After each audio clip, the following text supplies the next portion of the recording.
Propofol is administered by anesthesiologists with crash carts and full resuscitation equipment standing by. It is never, under any circumstances, used in a private home. Yet Murray claimed he had been giving Michael propofol nearly every night for weeks. Murray said that on the morning of June 25th, he tried to wean Michael off the drug by giving him smaller doses of sedatives, lorazepam, midazolam. Nothing worked. Finally, around 10:40 in the morning, Murray administered a small dose of propofol through an intravenous line. Michael, he said, finally fell asleep. Murray claimed he left Michael alone for just 2 minutes to use the bathroom. When he returned, Michael wasn't breathing. What happened next is where the timeline becomes suspicious. According to phone records, Murray made several calls between 11:18 and 12:12. He called Michael's assistant. He called a friend in Houston. He called his clinic. What he did not do was call 911. When he finally ordered security to call emergency services, it was 12:21. More than 20 minutes had passed since Murray claimed to have found Michael unresponsive. 20 minutes during which Michael's brain was being starved of oxygen. 20 minutes during which any chance of revival was slipping away. The 911 call itself was bizarre. The caller, Alberto Alvarez, Michael's head of security, sounded calm, almost detached. He described a 50-year-old male not breathing. He did not say it was Michael Jackson. The dispatcher asked if Murray was performing CPR. Alvarez said yes, but here's the problem. Murray later testified that he performed CPR on Michael while he was still on the bed, a medically ineffective technique. CPR requires a hard surface beneath the patient to compress the chest properly. Any doctor knows this. Any first responder knows this. Yet Murray, a trained cardiologist, allegedly spent precious minutes performing compressions on a soft mattress. When paramedics arrived at 12:26, they found Michael on the bed, his eyes half open, his body cool to the touch. He had no pulse, no respiration, no signs of life. The lead paramedic would later testify that Michael appeared to have been dead for at least 20 minutes, possibly longer. Paramedics wanted to pronounce Michael dead at the scene. Murray refused. He insisted they continue resuscitation efforts and transport Michael to UCLA Medical Center. Why? Some speculate Murray was desperate to avoid blame. Others suggest he was buying time. Time for what? At 1:13 in the afternoon, Michael Jackson was pronounced dead at UCLA Medical Center. The official cause of death, acute propofol intoxication. The official conclusion, homicide. Conrad Murray would eventually be convicted of involuntary manslaughter. He served less than 2 years in prison. For killing the most famous entertainer on the planet, he served less time than someone convicted of stealing a car. Part 2, the catalogue worth more than a life. The deal that made Michael a target. To understand why Michael Jackson might have been killed, you have to understand what he owned. Not his homes, not his cars, not even his music. You have to understand the Sony ATV Music Publishing catalogue, one of the most valuable collections of intellectual property in the entertainment industry.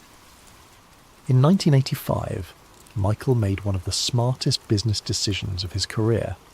Acting on the advice of Paul McCartney, who had once mentioned the value of music publishing in a casual conversation, Michael purchased ATV Music for $47.5 million. ATV controlled the rights to more than 4,000 songs, including the crown jewel, the Northern Songs catalogue, which contained 251 songs written by John Lennon and Paul McCartney.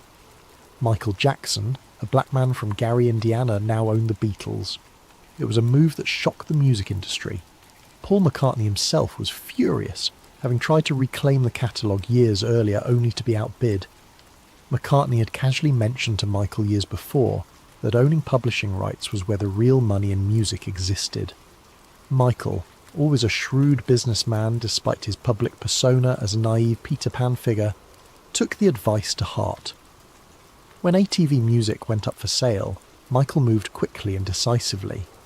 The catalogue wasn't just valuable because it contained Beatles songs. It represented a shift in power within the music industry. Traditionally, artists were at the mercy of record labels and publishers. They created the content but rarely owned it. Michael, by purchasing ATV, had broken that model. He was both a performer and a publisher, both creator and owner. It gave him leverage that few artists in history had ever possessed. Over the next 2 decades, Michael expanded the catalogue. He acquired rights to songs by Little Richard, Sly and the Family Stone, and countless others. When Sony approached him in the mid-1990s about merging their publishing divisions, Michael negotiated from a position of strength. He knew what he had, he knew its value, and he made sure he kept control. The 1995 merger created Sony ATV Music Publishing, instantly making it one of the largest music publishers in the world. Michael retained his 50% ownership stake, ensuring he had veto power over major decisions. For Sony, this was both an opportunity and a frustration. They had access to an incredible catalogue, but they couldn't fully control it. Michael Jackson, the eccentric pop star who lived in a place called Neverland and kept exotic animals as pets, held all the cards. For years this arrangement worked. Michael made money, Sony made money. But as Michael's financial situation deteriorated in the 2000s, the balance of power began to shift. His spending was legendary. He maintained Neverland Ranch at enormous expense. He travelled with an entourage.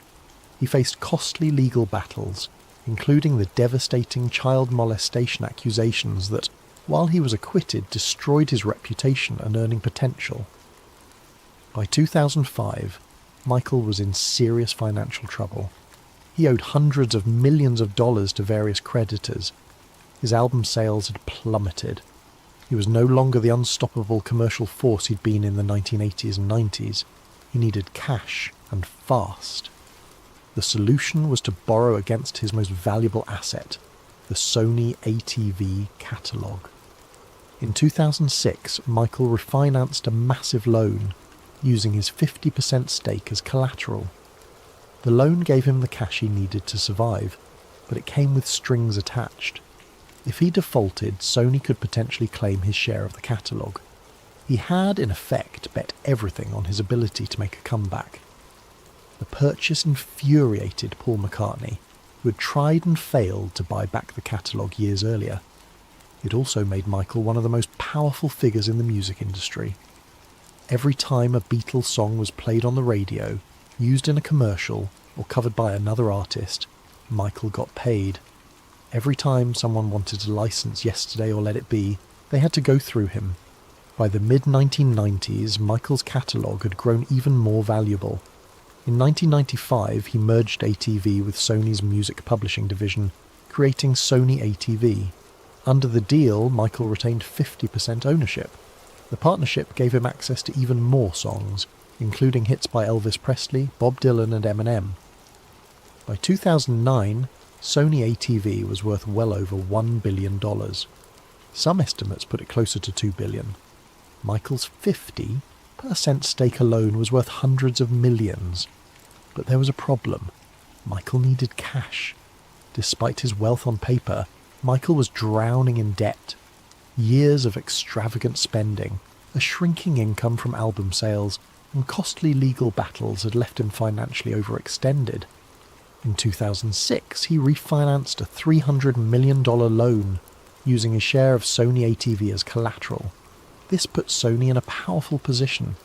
If Michael defaulted on the loan, they could potentially seize his half of the catalogue. But there was a complication. As long as Michael was alive, he had full control over his share. He could veto sales, licensing deals, and major decisions. He was, in essence, a blockade to Sony's total ownership. Industry insiders knew that Sony wanted the catalogue. They'd wanted it for years. But as long as Michael was alive and in control, there was no clear path to acquisition. Then Michael did something that may have sealed his fate. He started planning his exit. The tour that was supposed to set him free. In March 2009, Michael announced his This Is It tour. 50 concerts at London's O2 Arena, a triumphant return to the stage after years away from the spotlight. The announcement was met with scepticism. Could Michael still perform? Would fans even care? The press conference where Michael announced the tour was held at the O2 Arena itself. Thousands of fans gathered outside, desperate for a glimpse of the reclusive star. When Michael finally appeared on stage, dressed in a glittering jacket and sunglasses, the crowd erupted. He spoke briefly, promising these would be his final shows in London, his curtain call. "This is it," he said, and the words became the tour's name. Behind the scenes, the tour represented far more than just a series of concerts. For AEG Live, the promoting company, it was a massive financial gamble. They were reportedly putting up tens of millions of dollars in production costs, betting that Michael could still fill arenas and generate revenue. For Michael, it was his chance to prove he was still relevant, still the king of pop, still capable of commanding a stage. But most importantly, the tour was Michael's ticket to freedom. He planned to use the earnings to pay off his debts and regain control of his financial life. Associates say Michael saw This Is It as the beginning of a new chapter. After the tour, he wanted to focus on film projects, building a new Neverland and spending time with his children. He talked about starting his own label, where he could mentor young artists without the corporate interference that had plagued his own career. The answer came almost immediately. All 50 shows sold out in hours. Demand was so overwhelming that promoters considered adding more dates. The tour was projected to gross over $400 million, making it one of the highest-earning concert tours of all time. Within hours of tickets going on sale, AEG's servers crashed from the overwhelming demand. People who had written Michael off as a has-been, a tabloid punchline, were suddenly clamouring to see him perform. Over 1 million people registered for tickets. Some fans paid thousands of dollars on secondary markets for seats. The numbers told a story the media had missed. Michael Jackson might have been out of the spotlight, but his fans had never left. Rehearsals began in April at a studio in Los Angeles before moving to the Staples Center in June. The show Michael envisioned was ambitious, incorporating elaborate sets, cutting-edge special effects, and a set list spanning his entire career. He wanted to give fans not just a concert, but an experience. The production budget ballooned into the tens of millions. Every detail had to be perfect. But there were concerns. Kenny Ortega, the director, would later testify that Michael missed several rehearsals in the weeks leading up to his death. When he did attend, he sometimes seemed distracted or unwell. There were reports of weight loss, of Michael being cold even under hot stage lights, of moments where his energy seemed to flag. AEG executives were reportedly worried. They had hundreds of millions of dollars on the line. If Michael couldn't perform, the entire tour would collapse. Insurance might not cover all their losses. Lawsuits from disappointed fans could follow. The pressure on Michael to prove he could do it was immense. It was in this context that Conrad Murray entered Michael's life. Murray was a cardiologist practicing in Las Vegas and Houston. He had met Michael briefly years earlier and treated one of Michael's children. In 2009, Michael asked Murray to be his personal physician for the tour. AEG agreed to pay Murray $150,000 per month, a staggering sum that dwarfed Murray's normal income. Murray saw it as a lifeline. He was facing financial ruin. Child support obligations, a house in foreclosure, medical practices hemorrhaging money. The contract with AEG would solve all his problems, but it came with an implicit understanding. Keep Michael healthy and performing, whatever it took. But This Is It wasn't just a comeback. For Michael, it was an escape plan. People close to Michael said he viewed the tour as a way to pay off his debts and regain financial independence. Once the tour was over, he planned to leave the traditional music industry behind. He wanted to start his own label, produce his own films, and control his own destiny. He'd spent decades being controlled by managers, labels, and corporations. This Is It was supposed to be his declaration of independence. But independence meant something else. full control over the Sony ATV catalogue. If Michael paid off his debts, Sony would lose their leverage. They'd have no claim to his share of the publishing empire. Michael would be free to make deals, license songs, or even sell his stake to the highest bidder. For Sony, this was unacceptable. Some people close to Michael claim he was paranoid in the months leading up to his death. He told friends that people were trying to steal his catalogue. He fired multiple business managers and lawyers, convinced they were working against him. He even mentioned feeling watched, followed, and threatened. In 2002, during a speech in London, Michael publicly accused Sony of racism and corruption. Standing in front of a cheering crowd, he said the words that would echo for years. "They want my catalogue. They will kill me for it." At the time, people dismissed it as the ranting of an eccentric celebrity. But after his death, those words took on a chilling new meaning. Part 3.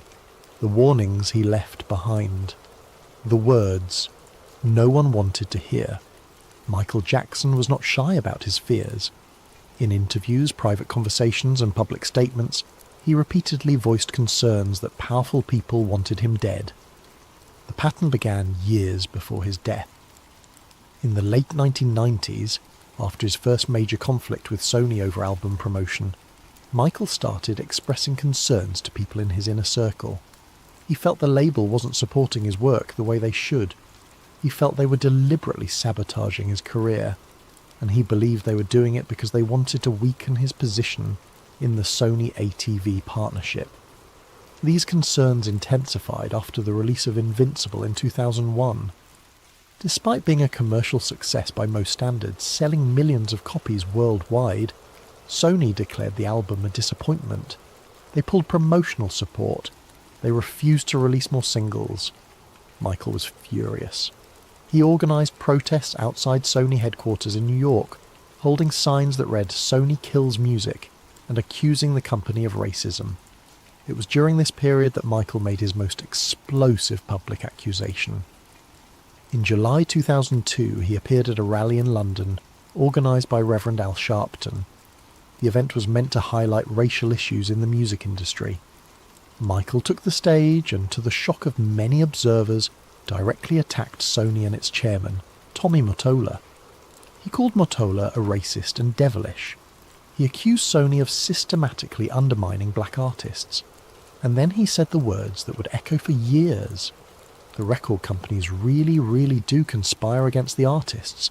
They steal, they cheat, they do whatever they can, especially against the black artists.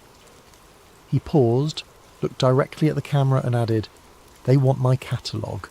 They're going to kill me for it." At the time, many dismissed the statement as hyperbole or paranoia. Michael had always been dramatic. He lived in a fantasy world, surrounded by yes men who reinforced his delusions. Surely he couldn't really believe a major corporation would kill him over a music catalogue.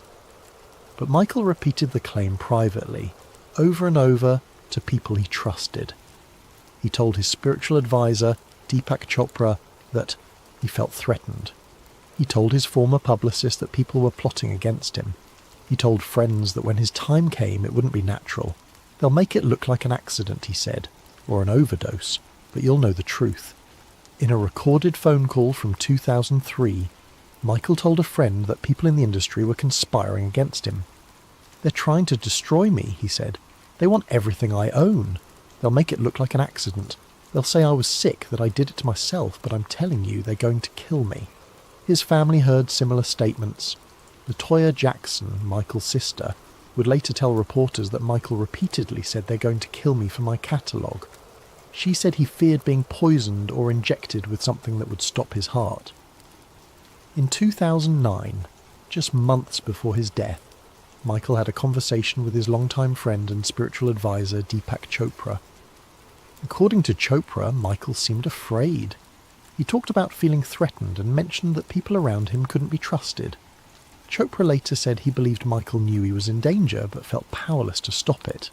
Then there's the video. A grainy recording made by Michael's longtime friend and collaborator Dieter Wiesner captured Michael's voice in what appears to be a moment of raw vulnerability. In the recording, Michael says, "I'm scared. I don't trust anyone around me. They're planning something. They're going to make it look like I overdosed. But I'm not on drugs. I'm clean. You have to promise me you'll tell the truth if something happens. Wiesner released the recording after Michael's death. Critics claim it's fake or taken out of context, but to those who believe Michael was murdered, it's a smoking gun. The pattern of isolation. In the months leading up to his death, Michael systematically cut ties with people who had been in his life for years. He fired managers, he dismissed advisors, he ended business relationships that had lasted decades. Some people saw this as paranoia, others saw it as self-preservation.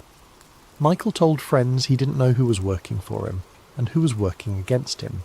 He suspected people were reporting his activities to executives at Sony and AG, the company promoting his tour. But in isolating himself, Michael may have made himself more vulnerable. By the time he died, his inner circle had shrunk to a handful of people, including Conrad Murray, a physician Michael barely knew before hiring him. Murray, it would later be revealed, was in severe financial trouble. He owed child support. He was facing foreclosure on his house. His medical practice was failing. When AG offered to pay him $150,000 a month to serve as Michael's personal physician, Murray accepted immediately.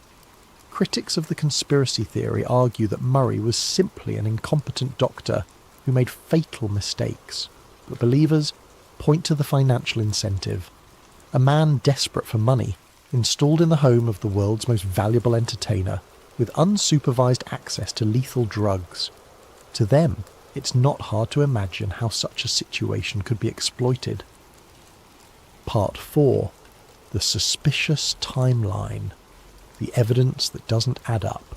If Michael Jackson's death was truly an accident caused by medical negligence, then the timeline and the physical evidence should support that conclusion. But when you dig into the details, nothing quite fits. First, there's the delay in calling 911. Murray claimed he found Michael unresponsive around 11 a.m, but the emergency call wasn't placed until 12:21. That's over an hour gap. Even if you accept Murray's revised timeline, where he claimed he found Michael closer to noon, there's still a 20-minute delay. Why? Murray said he was trying to revive Michael, but phone records show he was making calls during that critical window. He called his girlfriend in Houston, he called his clinic, he even sent text messages. What he didn't do was call for help. Then there's the question of what happened before paramedics arrived. Multiple people in the house that day, including security staff, said they saw Conrad Murray and others moving items around. Some witnesses reported seeing bags and medical equipment being taken out of Michael's bedroom. Alberto Alvarez, Michael's head of security, testified during Murray's trial that Murray instructed him to gather vials of medicine and put them in a bag before calling 911. This is tampering with evidence at a death scene. Why would Murray risk further incrimination unless he was desperately trying to hide something? Most disturbing is what was missing: surveillance footage. The mansion on North Carrollwood Drive was equipped with security cameras, standard practice for any high-profile residents. Yet no footage from inside the house on June 25th was ever made public, or reportedly even reviewed by investigators. When asked about the footage, officials claimed the cameras weren't working or weren't recording that day. Critics find this convenient. A mansion rented for $100,000 a month, housing one of the most famous people on Earth, just happened to have non-functional security cameras on the day he died. The drug that raises questions. Propofol is not a drug you use casually. It's not something you take because you can't sleep. It is a general anaesthetic used exclusively in surgical settings. It shuts down your respiratory system. Within seconds of administration, you stop breathing on your own. In a hospital, this is managed with ventilators and constant monitoring. Outside a hospital, it's lethal. Murray claimed Michael demanded propofol and that he had been giving it to Michael for weeks. But here's the problem. There's no evidence Michael had ever used propofol before Murray entered his life. Friends, family and former employees all said they'd never heard Michael mention the drug. The first anyone knew of it was after Michael's death. So where did the idea come from? Did Michael really ask for a surgical anaesthetic by name, or did someone suggest it to him? Did Murray introduce Michael to propofol, or was it the other way around? The toxicology report showed lethal levels of propofol in Michael's system, along with traces of lorazepam and midazolam. This combination is known as a drug cocktail, a mix that can cause respiratory failure almost instantly. Any doctor knows this. Any anaesthesiologist would recognise the danger immediately. Yet Murray, a trained cardiologist, allegedly gave Michael this exact combination in a private home with no monitoring equipment, no ventilator, and no backup medical staff. Was it gross negligence, or was it intentional? Part 5. The money that moved too fast. The billion-dollar death. Within days of Michael Jackson's death, something extraordinary happened. His music sales exploded. Albums that hadn't charted in years shot to number 1. Thriller, released in 1982, returned to the top of the Billboard charts. Digital downloads of his songs broke records.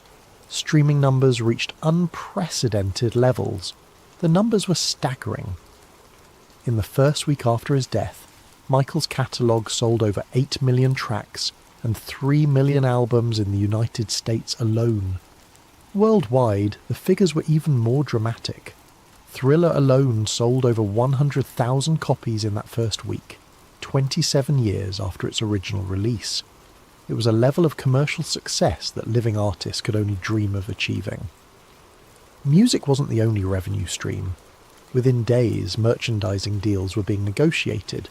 T-shirts, posters, memorabilia, all bearing Michael's image flooded the market. Online retailers reported selling out of Michael Jackson products within hours.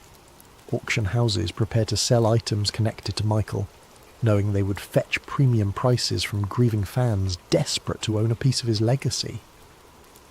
Then there was the tribute industry. Plans for memorial concerts were announced almost immediately. Television specials were commissioned. Networks paid millions for exclusive footage. The memorial service itself, held at the Staples Center on July 7th, was broadcast to an estimated global audience of over 1 billion people. It was one of the most watched events in television history, generating enormous advertising revenue for the networks that carried it. In the first week alone, Michael's estate generated over $20 million in revenue. By the end of the first year, that number had climbed to over $1 billion. $1 billion. More money than Michael had earned in the entire previous decade.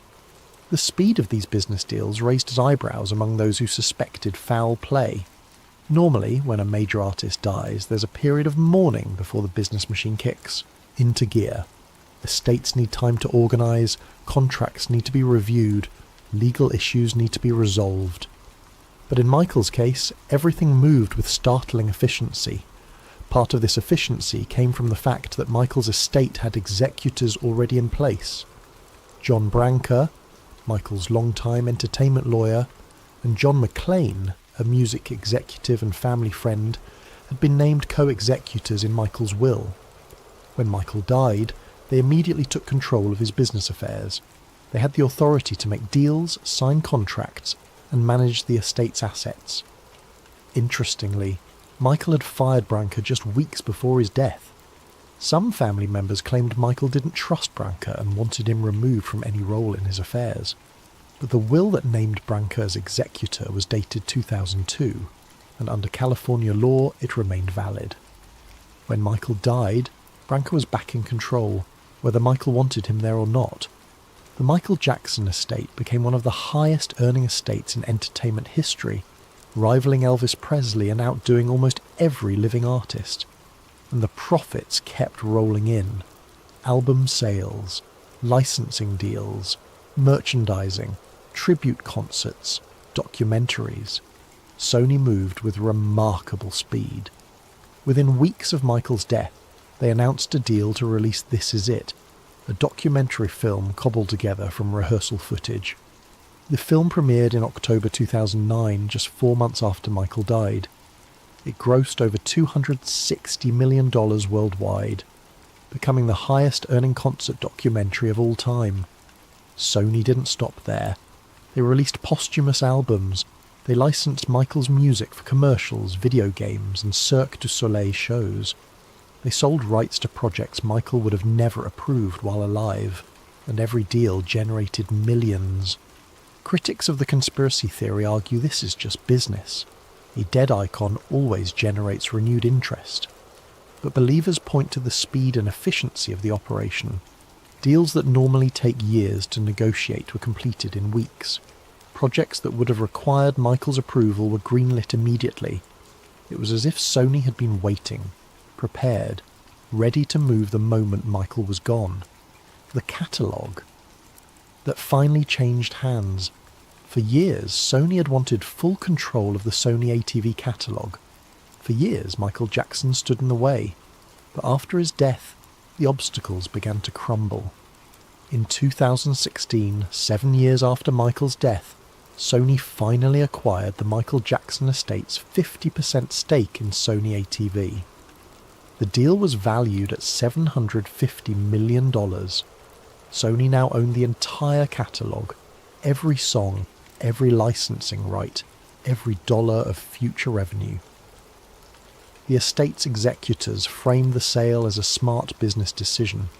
They said the money would benefit Michael's children and secure their financial future.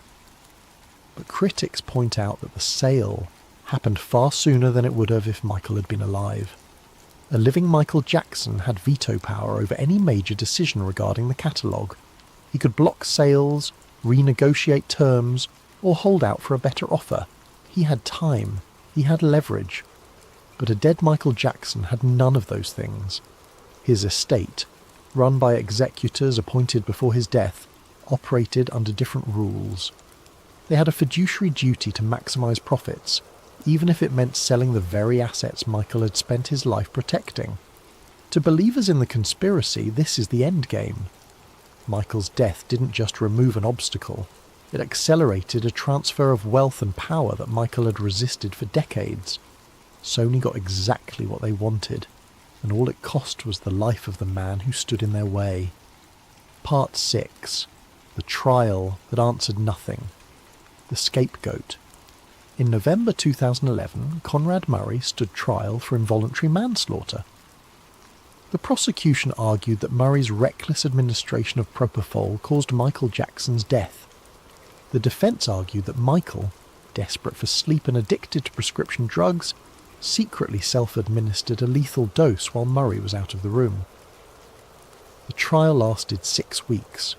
Prosecutors presented a mountain of evidence showing Murray's incompetence, his failure to call 911 immediately, his lack of proper equipment, his decision to leave Michael alone after administering a dangerous drug. Expert witnesses testified that Murray's actions fell far below the standard of care expected of any physician. The defence tried to paint Michael as the villain of his own story. They claimed he was an addict who manipulated doctors into giving him drugs. They suggested he was so desperate for sleep that he would do anything, including injecting himself with propofol when Murray wasn't looking. The jury didn't buy it. On November 7, 2011, Conrad Murray was found guilty of involuntary manslaughter. He was sentenced to 4 years in prison, but served less than 2 due to overcrowding and good behaviour. 2 years for killing Michael Jackson. But here's what the trial didn't answer. Who hired Conrad Murray? Why was he allowed unsupervised access to lethal drugs? Why were there no safeguards in place to prevent exactly what happened? And most importantly, who benefited from Michael's death? The Jackson family filed a wrongful death lawsuit against AEG Live, the company promoting the This Is It tour. They argued that AEG negligently hired and supervised Murray, creating the conditions that led to Michael's death. The case went to trial in 2013. The trial revealed troubling details. Internal emails showed AEG executives pressuring Michael to rehearse despite concerns about his health. One email referred to Michael as the freak, showing the disdain some executives felt toward him. Another email discussed the need to remind Murray who was paying his salary, suggesting EG wanted Murray to prioritise their interest over Michael's well-being. But in October 2013, the jury found Aig not liable. They concluded that while Aig hired Murray, they weren't responsible for his actions because they didn't know he was using propofol. The Jackson family walked away with nothing. AEG walked away unscathed. And Conrad Murray, the only person held legally responsible, had already served his time and been released. Justice, for many who followed the case, had not been served. Epilogue: the unconfirmable truth. So what really happened to Michael Jackson? The official answer is clear. He died from acute propofol intoxication, administered by a negligent doctor. Conrad Murray made catastrophic mistakes, failed to follow basic medical protocols, and Michael paid with his life. It's a tragedy born of incompetence, desperation, and poor judgment. This explanation has the benefit of being simple and requiring no vast conspiracy. Murray was a doctor in debt, desperate for money, who found himself in over his head. Michael was an insomniac who had become dependent on increasingly dangerous medications. Together they created a lethal combination. Murray's incompetence killed Michael, and he paid the price with a criminal conviction. But this explanation leaves questions unanswered. Why did Murray wait so long to call for help? Why was evidence removed from the scene? Where is the security footage? Why did Sony move so quickly to monetize Michael's death? Why did the catalogue end up in Sony's hands exactly as Michael had predicted? For those who believe in the conspiracy, these questions point to a darker truth. They see a pattern. Financial pressure applied to Michael through the loan against his catalogue. A doctor with massive debts placed in his home by a tour promoter with billions at stake. A drug regimen that no responsible physician would ever prescribe. Delays in emergency response that ensured Michael couldn't be revived. And a corporate machine that immediately capitalised on his death.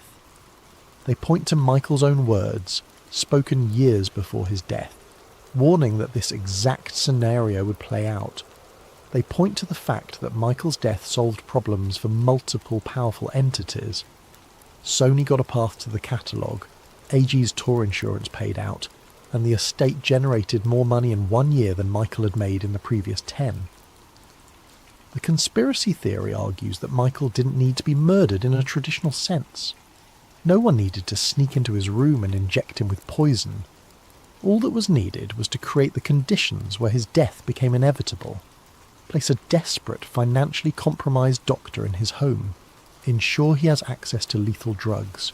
Apply pressure to make sure Michael keeps working despite health concerns. Then step back and wait. Whether through direct action or willful negligence, the result is the same. Michael Jackson died at 50, years old, just weeks before a comeback tour that might have given him financial independence. He died with propofol in his system, exactly as he had feared. He died, and his catalogue eventually ended up in Sony's hands, exactly as he had predicted. The truth, whatever it is, remains elusive. No smoking gun has emerged. No whistleblower has come forward with definitive proof of a murder plot. Conrad Murray maintains he was simply trying to help Michael sleep. Sony insists they conducted business ethically. AEG was cleared of wrongdoing in court. The official record stands. Michael Jackson died from an accidental overdose caused by medical negligence. But the questions remain, and for millions of fans around the world, the official story doesn't add up. They remember Michael's warnings. They see the financial incentives. They note the suspicious circumstances, and they refuse to believe that the death of the King of Pop was just a tragic accident. But for those who believe in the conspiracy, that explanation is too simple. It ignores the financial stakes, the warnings Michael left behind, the suspicious timeline, and the fact that Michael's death accelerated a transfer of wealth that he had resisted for decades. They point to the speed at which deals were made after his death. They question why security footage disappeared. They note the delay in calling 911 and the evidence of tampering at the scene. They remember Michael's own words. They're going to kill me for my catalogue. And most importantly, they ask the question that no one has been able to answer. Who benefited? Not Michael's children, who lost their father. Not Michael's fans, who lost an artist in the middle of what could have been the greatest comeback in music history. Not Conrad Murray, who destroyed his career and spent time in prison. The only winners were the corporations who now own Michael's music, his image, and his legacy. Sony got the catalogue. AEG avoided liability. The estate, run by executors with financial interest tied to ongoing deals, has made over $2 billion since Michael's death. Michael Jackson alive was a problem. He was unpredictable. He was in debt but still had veto power.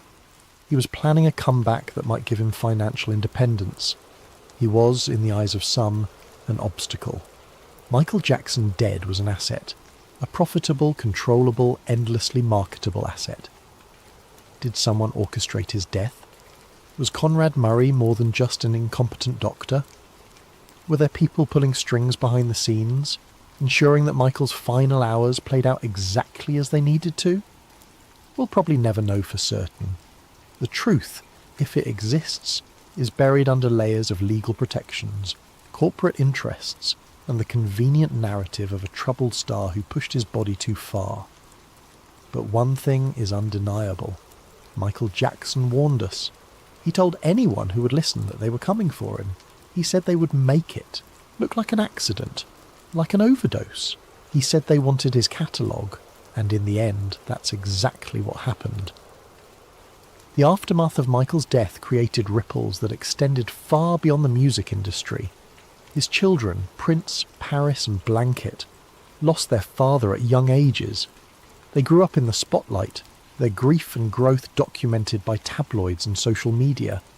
Paris, in particular, struggled publicly with the loss, later speaking about depression and suicide attempts. The children inherited their father's paranoia, with Paris stating in interviews that she believed her father was murdered. The Jackson family fractured over disputes about the estate.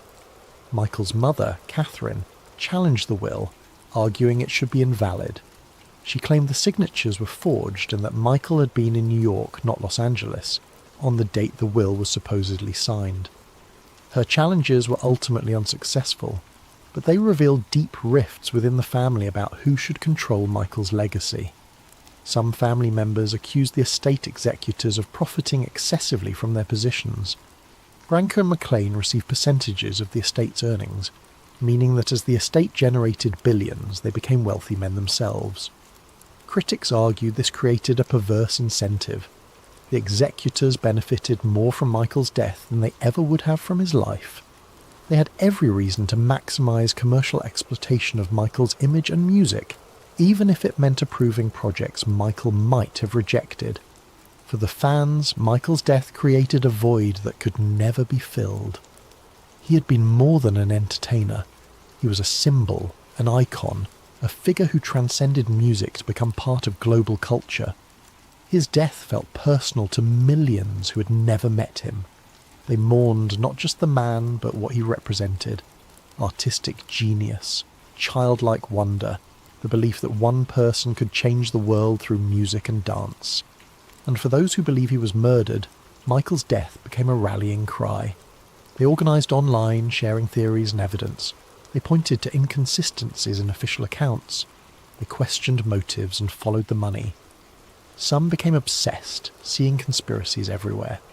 Others remained sceptical but troubled, unable to shake the feeling that something about Michael's death didn't add up. On June 25th, 2009, the world lost the king of pop. But maybe, just maybe, Michael Jackson didn't die. Maybe he was removed, not by emotion, not by accident, but by cold, calculated financial architecture. Because in the end, Michael Jackson had become more valuable dead than alive, and more dangerous alive than dead, and someone, somewhere, made sure the numbers added up.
Good evening, and welcome to Sleep Theories.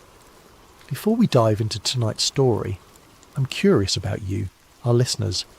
How has your day been treating you? Are you winding down after a long day? Or perhaps you're on the other side of the world, just beginning your morning routine. What time is it where you are right now? And what corner of our vast planet are you calling home tonight? Whether you're listening from a bustling city apartment, a quiet countryside home, or somewhere in between, you're part of our global community of truth seekers and story lovers. If you're new to Sleep Theories, welcome aboard. And if you're a returning listener, thank you for coming back. Don't forget to subscribe if you haven't already. We have so many more mysteries to uncover together, and your subscription helps us bring these stories to light. Now, settle in, get comfortable, and prepare yourself for a tale that will make you question everything you thought you knew about one of history's most famous disasters. Tonight, we're going beneath the surface of the North Atlantic, not just to explore the wreckage of a legendary ship, but to uncover a conspiracy so massive, so carefully orchestrated, that it may have shaped the course of world history. This is the story of the Titanic switch, the theory that suggests the ship that sank on that fateful April night in 1912 was never the Titanic at all. April 14th, 1912. Picture this night in your mind.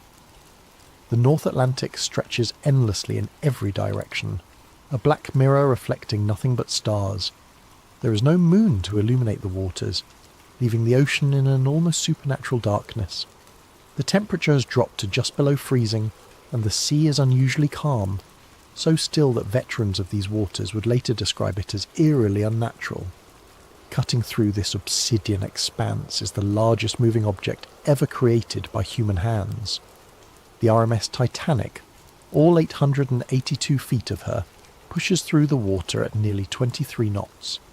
Her 4 massive smokestacks pierce the star-filled sky, sending columns of smoke and sparks into the night.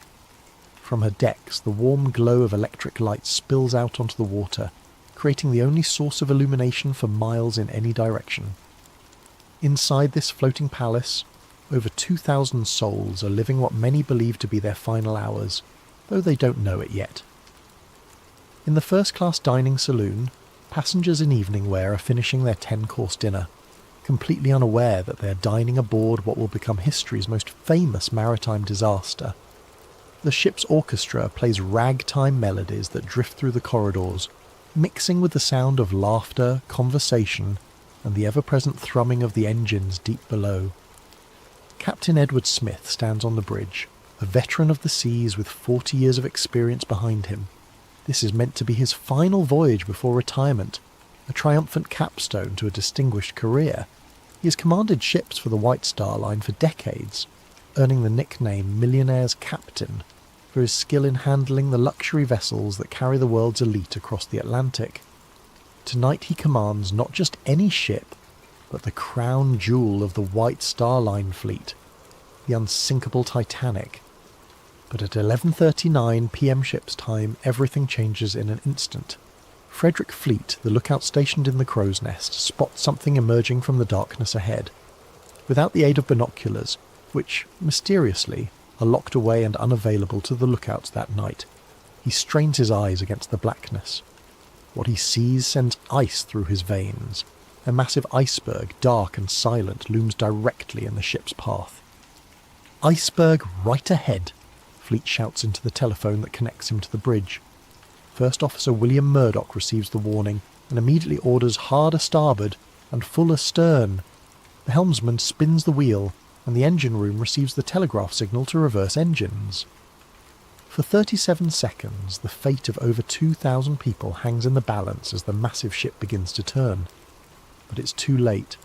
The Titanic's starboard side scrapes along the iceberg with what survivors would later describe as a sound like thunder, though to many passengers it felt like nothing more than a slight shudder. Some passengers on the lower decks report chunks of ice falling onto the deck, and a few even gather pieces as souvenirs, joking about their close call with the ice. They have no idea that their ship is already doomed.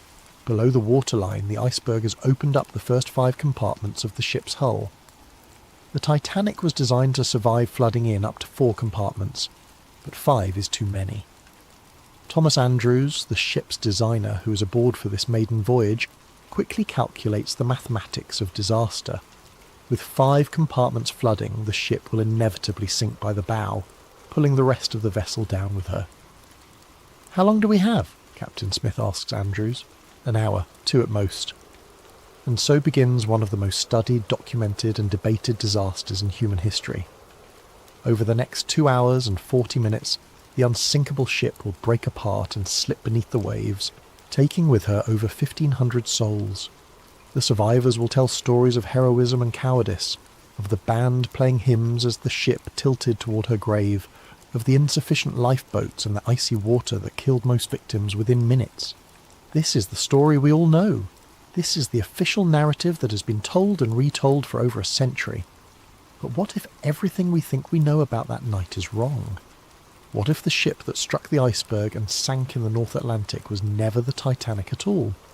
What if the real conspiracy began not in the aftermath of the disaster, but months before, in the shipyards of Belfast, where 2 sister ships sat side by side, and where a desperate plan was hatched to save a failing company from financial ruin? What if the disaster that shocked the world was not an accident, but the culmination of the most audacious insurance fraud ever attempted? Tonight, we're going to explore a theory that suggests the Titanic disaster was not just a tragedy, but a carefully orchestrated conspiracy involving some of the most powerful men in the world. We're going to examine evidence that points to a massive cover-up, one that may have claimed the lives of over 1,500 innocent people in service of greed, power, and political manipulation. This is the story of the Titanic switch, and by the end of our journey together, you may never look at this famous disaster the same way again. To understand the theory of the Titanic switch, we must first travel back to the shipyards of Belfast, Ireland, where 2 virtually identical ships were taking shape side by side. The story begins not with disaster, but with dreams of maritime supremacy and the fierce competition between the great shipping lines of the early 20th century. Harland and Wolff shipyard in Belfast was, at the time, one of the premier shipbuilding facilities in the world. The massive facility sprawled along the banks of the River Lagan, its enormous gantry cranes towering over the landscape like steel monuments to industrial ambition. It was here, in this cathedral of steel and rivets, that the White Star Line had commissioned 3 ships that would change ocean travel forever. The Olympic-class ships, as they would be known, were conceived as the ultimate expression of luxury and engineering prowess.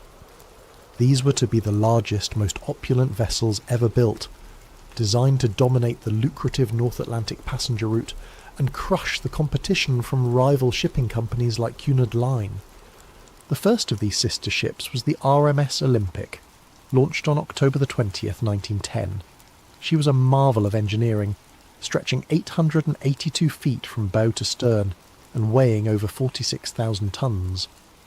Her 9 decks could accommodate over 2,000 passengers in unprecedented luxury, with amenities that included a swimming pool, a gymnasium, a Turkish bath, and dining rooms that rivaled the finest restaurants in London or New York.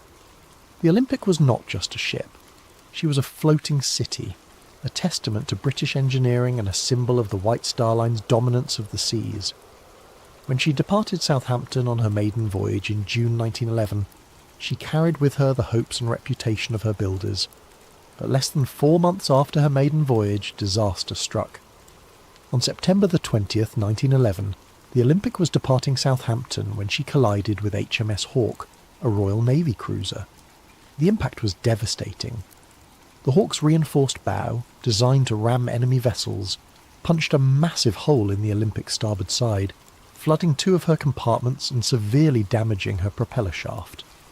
The Olympic limped back to port, her maiden voyage season cut dramatically short. But the damage was far more extensive than initially apparent. When she was dry docked for inspection, the full extent of the catastrophe became clear. The collision had not only opened up her hull and damaged her propeller, but it had also twisted her keel, the backbone of the ship, potentially compromising her structural integrity for the remainder of her operational life. For the White Star Line, this was nothing short of a financial disaster. The Olympic had cost over $7.5 million to build, an astronomical sum in 1911. Now she faced months of expensive repairs, and even after those repairs, questions would remain about her seaworthiness and insurability. But the problems went deeper than just the cost of repairs. The collision with HMS Hawke had occurred under circumstances that placed the Olympic at fault.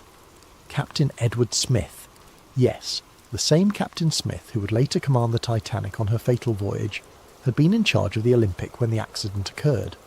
The subsequent Admiralty Court inquiry found the Olympic to blame for the collision, meaning that the White Star Line would receive no insurance compensation for the damage. This left the company facing a nightmare scenario. They had an expensive ship that needed costly repairs, no insurance money to pay for those repairs, and serious questions about whether insurance companies would be willing to fully cover the vessel in the future. The Olympic had gone from being the crown jewel of the White Star Line fleet to a massive financial liability virtually overnight. Meanwhile, in the same Belfast shipyard where the Olympic was undergoing her repairs, work was proceeding on her sister ship, the RMS Titanic. The Titanic was planned to be virtually identical to her older sister, with only minor modifications and improvements. From a distance, even expert ship observers would have difficulty telling the two vessels apart. They shared the same basic dimensions, the same general layout, the same distinctive four-funnel silhouette that had become the signature of the White Star Line's premium vessels. This similarity, according to the switch theory, was not coincidental. It was the key to a plan that would solve the White Star Line's financial crisis, while simultaneously eliminating a massive liability. The theory suggests that sometime in late 1911 or early 1912, a decision was made at the highest levels of the White Star Line's ownership. Rather than spend millions repairing the Olympic and then operating her under a cloud of doubt about her structural integrity and insurability, they would swap the identities of the two ships. The damaged Olympic would be given the identity of the Titanic and sent out on what was ostensibly the new ship's maiden voyage. But this voyage would not be intended to reach New York. Instead, the disguised Olympic would be deliberately sunk, allowing the White Star Line to collect the full insurance value of a new undamaged vessel while simultaneously eliminating the financial burden of the real Titanic's damaged sister. Meanwhile, the real Titanic, now disguised as the Olympic, would quietly slip into service, her true identity hidden from the world. To understand why such a plan might have been attractive, we must consider the financial pressures facing the White Star Line in 1912.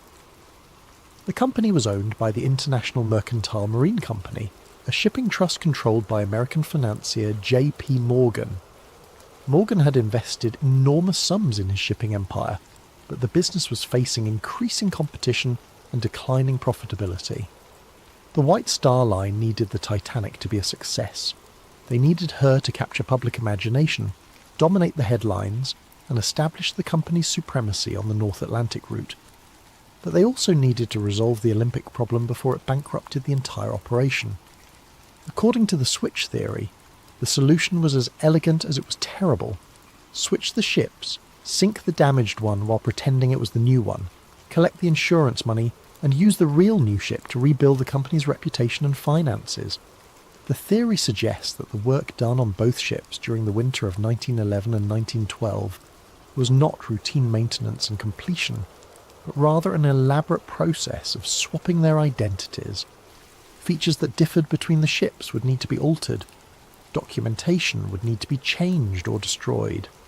Most importantly, the workers involved would need to be either brought into the conspiracy or kept unaware of what they were truly doing.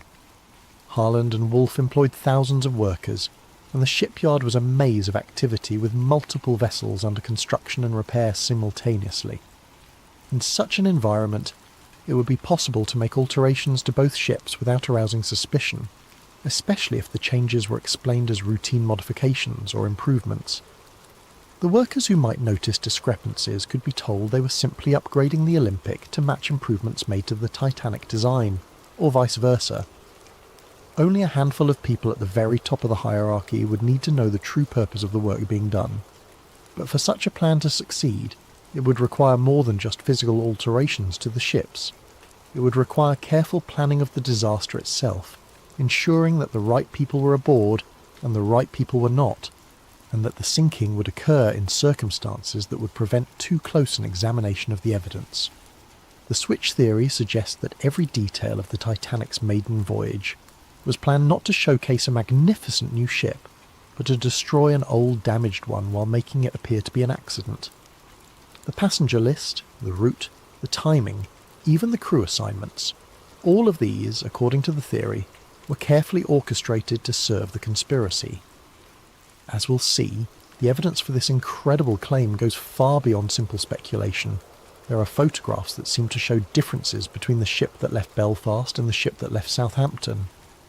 There are testimony from shipyard workers who noticed unusual modifications being made. There are suspicious cancellations by wealthy passengers who had every reason to want to be aboard the maiden voyage of the most famous ship ever built. Most tellingly, there are the financial motivations of the men who controlled the White Star Line. Men who stood to lose millions if the Olympic problem was not resolved, and who stood to gain millions if a carefully planned disaster could eliminate their problems while simultaneously collecting insurance payments. But before we examine that evidence, we need to understand exactly who these men were and just how much money was at stake in 1912. We need to understand the insurance motive that may have driven over 1,500 people to their deaths in the icy waters of the North Atlantic. Money. In the end, according to the switch theory, that's what the Titanic disaster was really about. Not the romance of the sea, not the hubris of calling a ship unsinkable, not even the class divisions that the disaster seemed to highlight. It was about money, enormous amounts of money that stood to be lost or gained depending on the fate of two ships and the decisions of a few powerful men. To understand the financial pressures that may have driven the conspiracy, we need to understand the business empire of one man, John Pierpont Morgan, the American financier who controlled more wealth and power than perhaps any individual in the history of capitalism. J.P. Morgan was not just wealthy, he was a force of nature in the world of early 20th century finance. His banking house, J.P. Morgan and Company, had financed railroads, steel companies, and industrial empires. He had personally intervened to prevent financial panics, earning him the nickname America's Bank. When the federal government needed money, they came to J.P. Morgan. When major corporations needed capital, they came to J.P. Morgan. By 1912, he controlled assets worth billions in today's currency. But Morgan's empire was not limited to American shores. In 1902, he had founded the International Mercantile Marine Company, a shipping trust designed to dominate transatlantic passenger and cargo traffic. The IM acquired control of numerous shipping lines, including the prestigious White Star Line, Morgan's crown jewel in maritime transportation. The White Star Line was the perfect fit for Morgan's vision. Founded in 1845, it had built its reputation on providing luxury service to affluent passengers crossing between Europe and America. The company's ships were known for their elegance, comfort, and safety record. When Morgan acquired control, he saw an opportunity to create the ultimate expression of luxury travel while generating enormous profits. This vision led directly to the commissioning of the Olympic-class ships. Morgan intended these vessels to be more than just transportation. They would be floating advertisements for the supremacy of his shipping empire.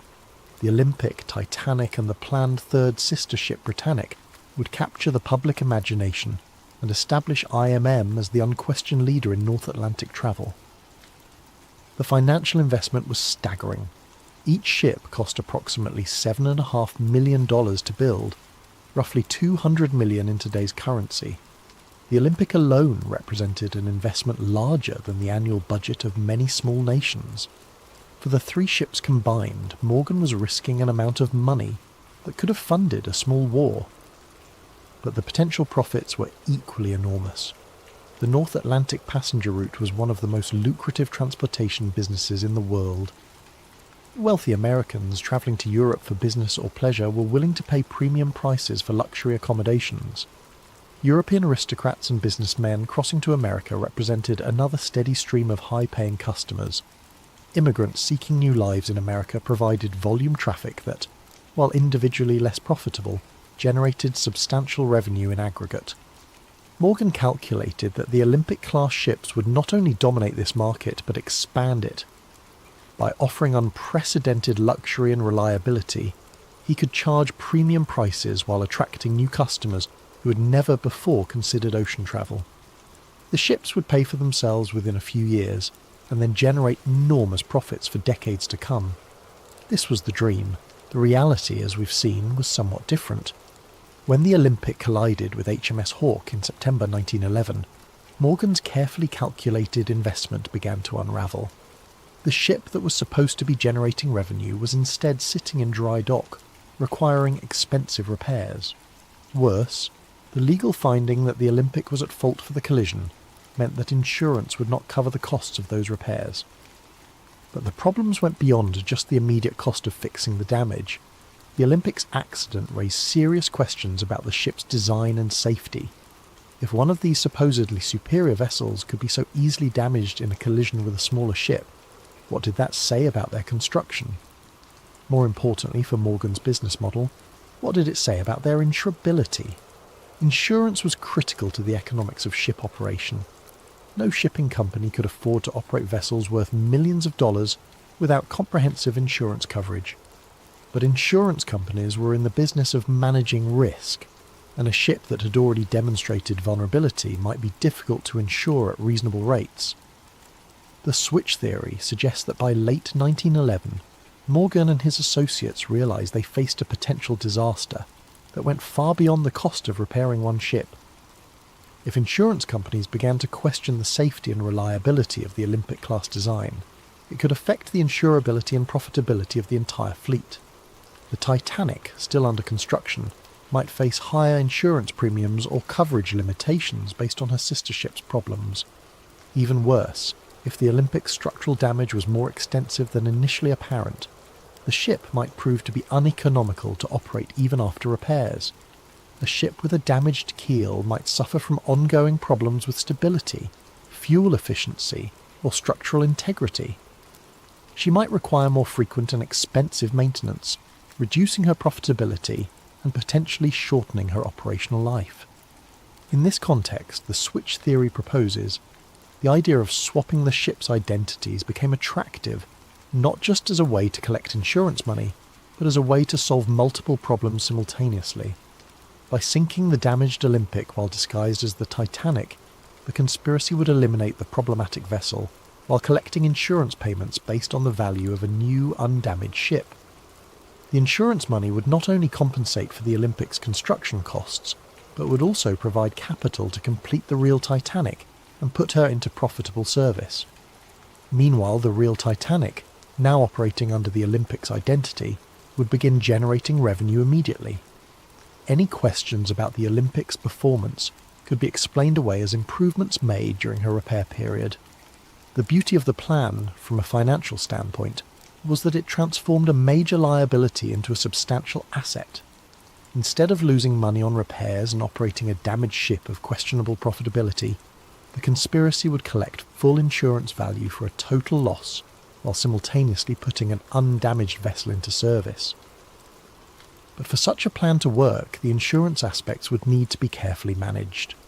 The Titanic was insured for £650,000, approximately $75 million in today's currency.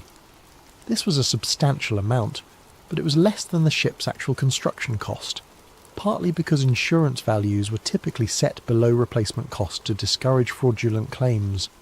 However, the insurance money would still represent a significant recovery of Morgan's investment. Combined with the revenues that the real Titanic could generate while operating as the Olympic, the financial benefits of the switch could potentially exceed the total cost of both ships. The theory also suggests that the conspiracy would have additional financial benefits beyond the immediate insurance recovery.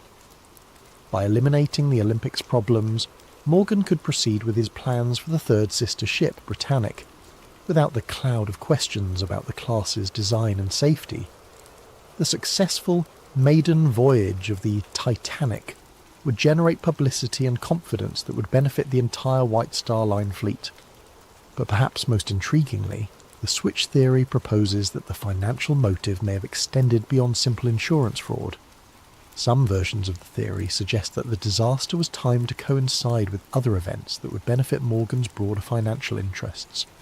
In 1913, just 1 year after the Titanic disaster, the United States Federal Reserve System was established.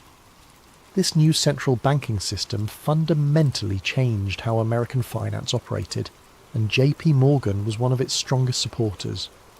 The Federal Reserve centralized control of American monetary policy and created new opportunities for the kind of large-scale financial manipulation that Morgan specialized in. However, Morgan faced opposition to the Federal Reserve from some quarters, including wealthy Americans who preferred the existing decentralized system. Some of these opponents happened to be aboard the Titanic when she sank. Benjamin Guggenheim, heir to a mining fortune and a vocal critic of centralized banking, went down with the ship. Isidor Straus, co-owner of Macy's department store and another Federal Reserve opponent, died along with his wife. John Jacob Astor IV, one of the wealthiest Americans and a skeptic of Morgan's financial schemes, also perished in the disaster. Meanwhile, J.P. Morgan himself, who had booked passage on the Titanic's maiden voyage, cancelled his trip at the last minute citing illness. Several of Morgan's business associates and political allies also cancelled their bookings while his opponents sailed to their deaths. This aspect of the theory suggests that the Titanic disaster may have served multiple purposes for Morgan. Not only did it solve his immediate problem with the Olympic and provide insurance money, but it also eliminated some of his most powerful opponents in the debate over American financial policy. Whether or not this political dimension was part of the original plan, the financial motive alone would have been sufficient to drive such a conspiracy. Morgan stood to lose millions if the Olympic problem was not resolved, and he stood to gain millions if a carefully orchestrated disaster could eliminate his problems while collecting insurance payments. The amounts of money involved were so large that they could influence the decisions of governments and the fate of thousands of people. In the world of early 20th century finance, where a handful of men controlled wealth comparable to entire national budgets, the lives of 1,500 passengers might have seemed like acceptable collateral damage in service of a larger financial strategy. But money and motive alone do not prove a conspiracy. For the switch theory to be credible, there must be physical evidence that the ships were actually swapped. There must be documentation, photographs, and testimony that support the claim that the vessel that sank was not the Titanic but her damaged sister. As we'll see in the next chapter, proponents of the switch theory claim that such evidence exists, hidden in plain sight in photographs, construction records, and the testimony of those who were present when the conspiracy was allegedly carried out. The human eye, they say, can be deceived. Photographs, however, do not lie. They capture reality with mechanical precision, preserving details that witnesses might forget or misremember. For proponents of the switch theory, photographic evidence forms the backbone of their case that the ship which sank on April 15th, 1912, was not the Titanic, but her sister ship, the Olympic. To understand this evidence, we must first appreciate just how similar the Olympic and Titanic actually were. Both ships were built from virtually identical blueprints, with the same overall dimensions, the same basic layout, and the same distinctive four-funnel profile. From a distance, even maritime experts would have difficulty distinguishing between them. However, they were not absolutely identical. The Titanic incorporated several design improvements based on experience gained from the Olympic's early service. More importantly, she included modifications specifically requested by passengers and crew who had sailed on the Olympic and identified areas for improvement. These differences, while minor, were distinctive enough that they could be identified by careful observers. And according to switch theory proponents, photographs of the ship that left Southampton on April 10, 1912, show features that match the Olympic rather than the Titanic. The most frequently cited difference involves the porthole arrangements on a deck, the ship's uppermost passenger deck.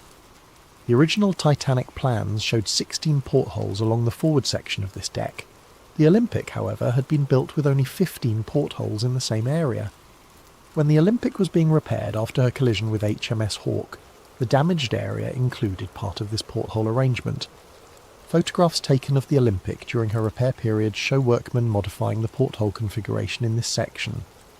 Switch theory proponents claim that these modifications were made to match the Titanic's 16 porthole design, as part of the process of disguising the Olympic as her sister ship.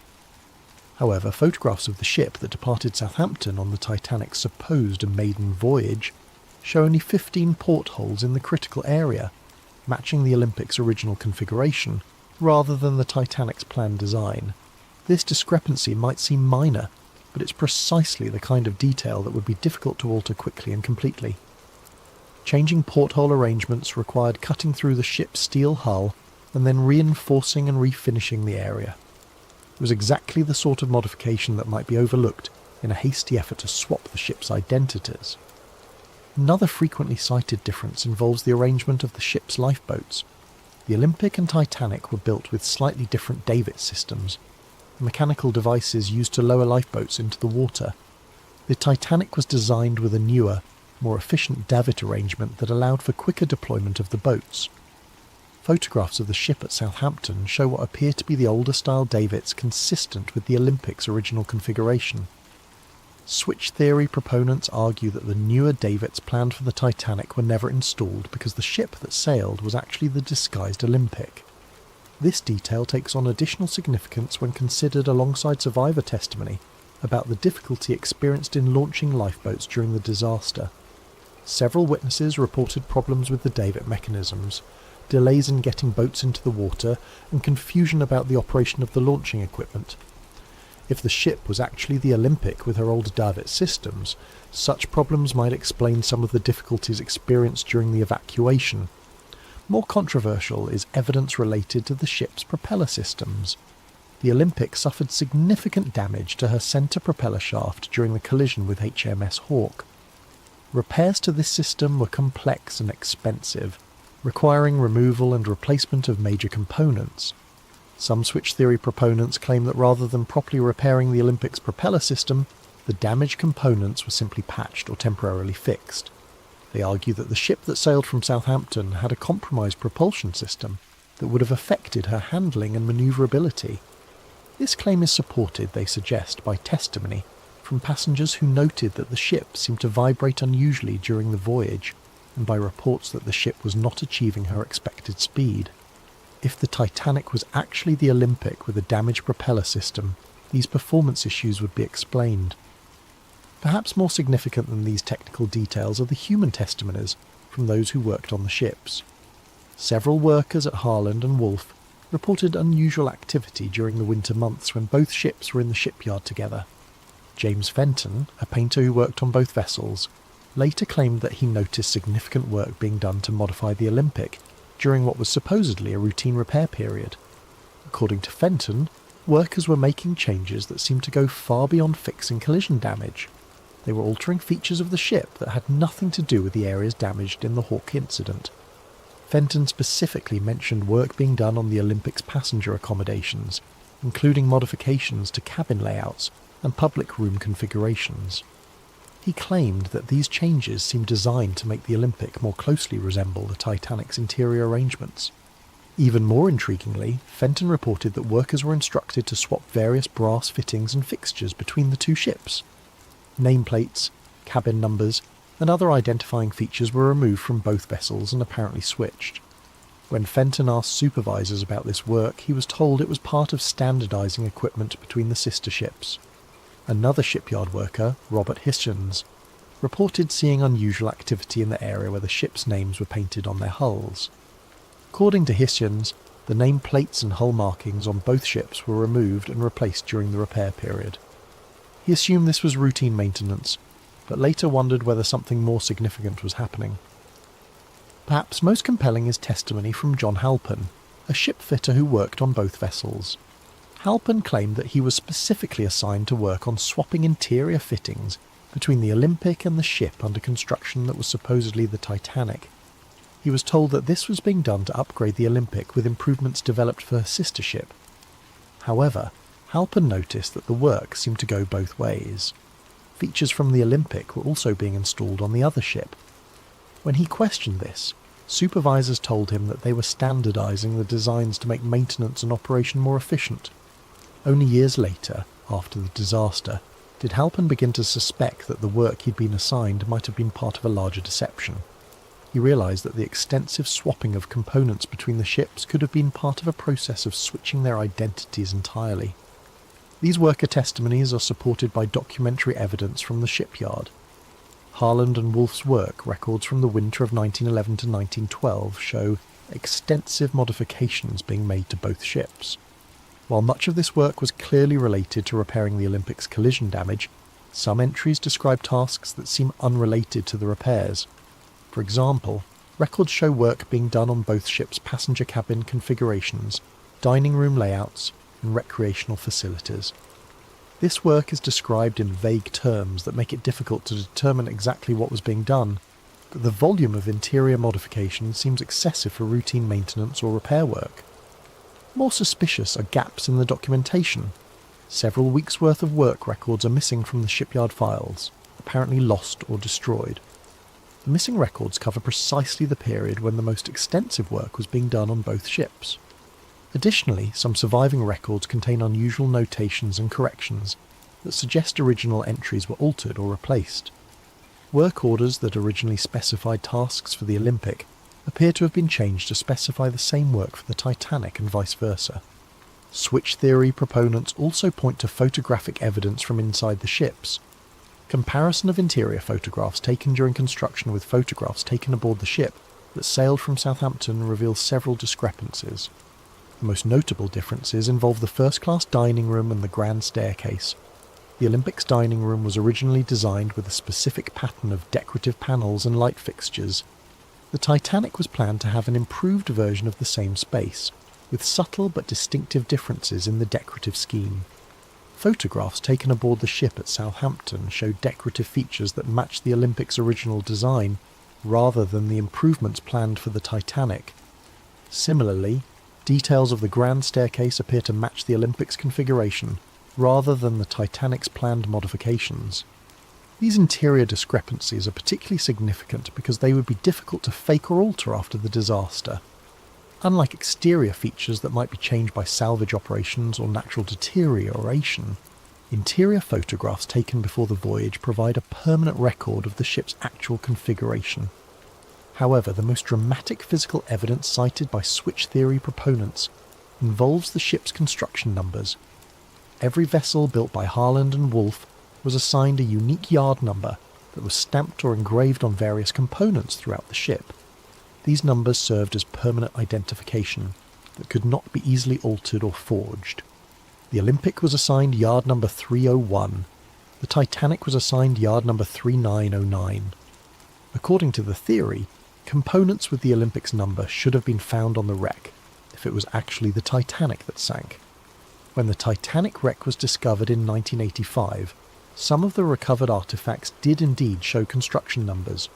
However, examining these numbers has proven difficult due to the condition of the wreck and the limited access to recovered materials. Some switch theory proponents claim that construction numbers found on wreck components match the Olympic rather than the Titanic, but this claim is disputed by maritime historians and wreck researchers. The numbers are often partially obscured or damaged, making definitive identification difficult. More recently, some researchers have used advanced imaging techniques to examine construction details on the wreck itself. These studies have identified several features that appear to match the Olympic's configuration rather than the Titanic's planned design. For example, the propeller arrangement on the wreck appears to show evidence of the repair work done to the Olympic's damaged propulsion system. The centre propeller, which should have been a 3-blade design on the Titanic, appears to be a 4-blade configuration that matches repairs made to the Olympic.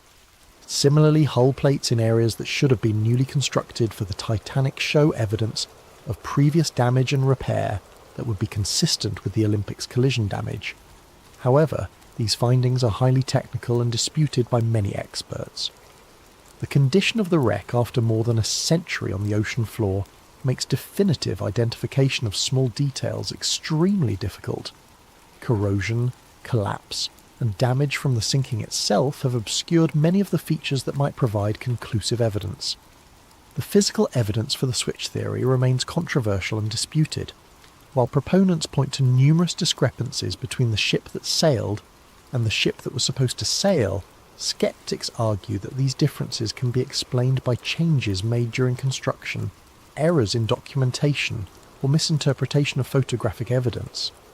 What is not disputed is that significant work was done on both ships during the winter of 1911 to 1912, that modifications were made that went beyond simple repair work, and that there are photographic and documentary discrepancies that have never been fully explained. Whether these discrepancies prove a conspiracy or simply reflect the normal complexities of building and modifying massive ships remains a matter of debate. But for switch theory proponents, the physical evidence forms a compelling case that something was not right about the ship that sailed from Southampton on that April morning in 1912. However, physical evidence is only part of the story. To truly understand the scope of the alleged conspiracy, we must examine not just what was done to the ships, but who was aboard them. The passenger list of the Titanic's final voyage contains names that would reshape the world of finance and politics, and according to the theory, this was no coincidence. Sometimes the most revealing evidence is not what happened, but who was present when it happened. In the case of the Titanic disaster, the passenger manifest reads like a who's who of early 20th century power and influence. But according to the switch theory, this prestigious passenger list was not assembled by chance. Instead, it was carefully curated to serve the purposes of a conspiracy that extended far beyond simple insurance fraud. To understand the significance of the Titanic's passengers, we must first understand the broader context of American politics and finance in 1912. The United States was on the verge of fundamental changes in how its financial system operated. The country had experienced several financial panics in recent decades, and there was growing pressure to create a more stable and centralized banking system. J.P. Morgan and his allies favored the creation of a central bank that would be controlled by major financial institutions. This system, which would eventually become the Federal Reserve, would give unprecedented power to a small group of bankers and financiers. They would control the nation's money supply, interest rates, and credit availability. However, this plan faced significant opposition from wealthy Americans who preferred the existing decentralized system. These opponents feared that a central bank controlled by Morgan and his associates would concentrate too much financial power in too few hands. They argued for maintaining a system where multiple independent banks could compete and where no single institution could dominate the nation's finances. The debate over banking reform was not merely academic. Billions of dollars in wealth and decades of political power hung in the balance. If Morgan's vision prevailed, he and his allies would control the financial destiny of the United States. If his opponents succeeded in blocking the plan, Morgan's influence would be significantly diminished. Into this high-stakes political battle sailed the Titanic, carrying some of the most influential participants in the banking debate. And remarkably, almost all of the Federal Reserve's most powerful opponents happened to be aboard, while Morgan and his supporters were conspicuously absent. The most prominent opponent aboard was Benjamin Guggenheim, heir to one of America's great mining fortunes. The Guggenheim family controlled vast mineral resources and had accumulated enormous wealth through copper, silver and gold mining operations around the world. Benjamin was not just wealthy but politically influential, serving on the boards of multiple corporations and maintaining extensive connections in Washington. Guggenheim had been a vocal critic of Morgan's banking proposals. He argued that a centralized system would stifle competition and innovation in American finance. He favored maintaining the existing system of independent banks and opposed giving any single institution the power to control the nation's money supply. On the night of April 14th, as the Titanic began to sink, Benjamin Guggenheim reportedly dressed in his finest evening clothes and told fellow passengers, "We are prepared to go down like gentlemen." His body was never recovered. Also aboard was Isidor Straus, co-owner of Macy's department store and another influential voice in American business. Straus had built his retail empire through careful management and conservative financial practices. He distrusted the kind of financial manipulation that Morgan specialized in and opposed the creation of a central bank that would facilitate such practices. Straus was particularly concerned about the impact of centralized banking on smaller businesses. He argued that a Morgan-controlled central bank would favour large corporations at the expense of independent merchants and entrepreneurs. His opposition to the Federal Reserve Plan was well known in political circles. When the Titanic began to sink, Isidore and his wife Ida were offered places in a lifeboat. According to witnesses, Ada refused to leave her husband, saying, "We have lived together for 40 years. Where you go, I go." They were last seen sitting together on deck chairs as the ship tilted toward her final plunge. Neither body was ever found. Perhaps most significant was the presence of John Jacob Astor IV, one of the wealthiest Americans and a man whose financial influence rivaled Morgan's own. Astor had inherited a vast real estate empire and had expanded it into hotels, railroads, and other investments. His personal fortune was estimated at over $87 million, roughly $2 billion in today's currency. Astor was not merely wealthy, but politically sophisticated. He understood the implications of Morgan's banking proposals and opposed them on both economic and political grounds. He argued that giving Morgan's group control over the nation's banking system would create a financial oligarchy that would undermine American democratic institutions. More than any other individual, Astor had the wealth and influence to effectively oppose Morgan's plans. His opposition carried weight in Congress and in the financial community. If anyone could have blocked the creation of the Federal Reserve, it was John Jacob Astor IV. Astor was travelling on the Titanic with his pregnant young wife, Madeline. When the ship began to sink, he helped her into a lifeboat but was refused passage himself under the Women and Children First protocol. His body was recovered days later, reportedly with his gold watch still in his pocket and over $2,000 in cash.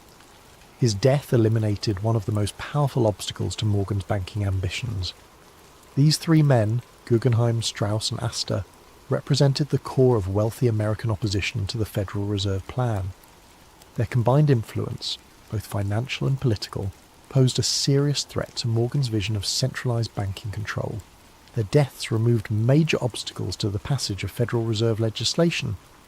But the passenger list's significance extends beyond these three prominent figures. Several other Titanic passengers had connections to the banking debate or to Morgan's business interests. Some were allies who might have provided testimonial support that could have been problematic for the conspiracy. Others were neutral parties whose presence might have been seen as providing legitimacy to the voyage. The theory suggests that the passenger list was carefully managed to ensure that the right people were aboard and the wrong people were not. Key figures in the banking debate who opposed Morgan were encouraged or induced to sail, while those who might have interfered with the plan were kept away. This management allegedly extended to the crew assignments as well. Captain Edward Smith, who commanded the ship, was nearing retirement, and may have been chosen partly because his career was ending anyway. If he survived the disaster, he would soon be out of the shipping business and less likely to cause problems. If he didn't survive, his death would be seen as a heroic sacrifice, rather than evidence of conspiracy. Other key crew members were reportedly chosen for their loyalty to the White Star Line or their lack of detailed knowledge about the ship's construction.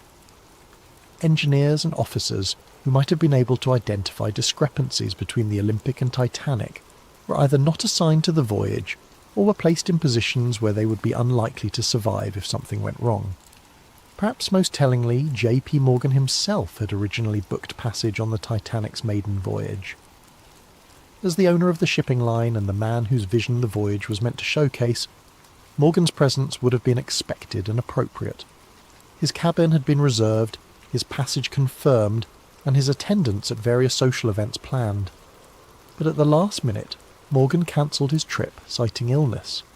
He claimed to be suffering from a minor ailment that prevented him from travelling, and he remained in France where he had been vacationing. Remarkably, several of Morgan's close business associates also cancelled their bookings at the last minute, citing various personal and business reasons. The pattern of cancellations was so notable that it attracted attention even at the time. Several newspapers commented on the unusual number of prominent businessmen who had changed their travel plans. Some observers wondered whether there might have been advance warning of problems with the ship or the voyage. Morgan's cancellation is particularly suspicious, because he was photographed in apparently good health at a French resort just days after the disaster.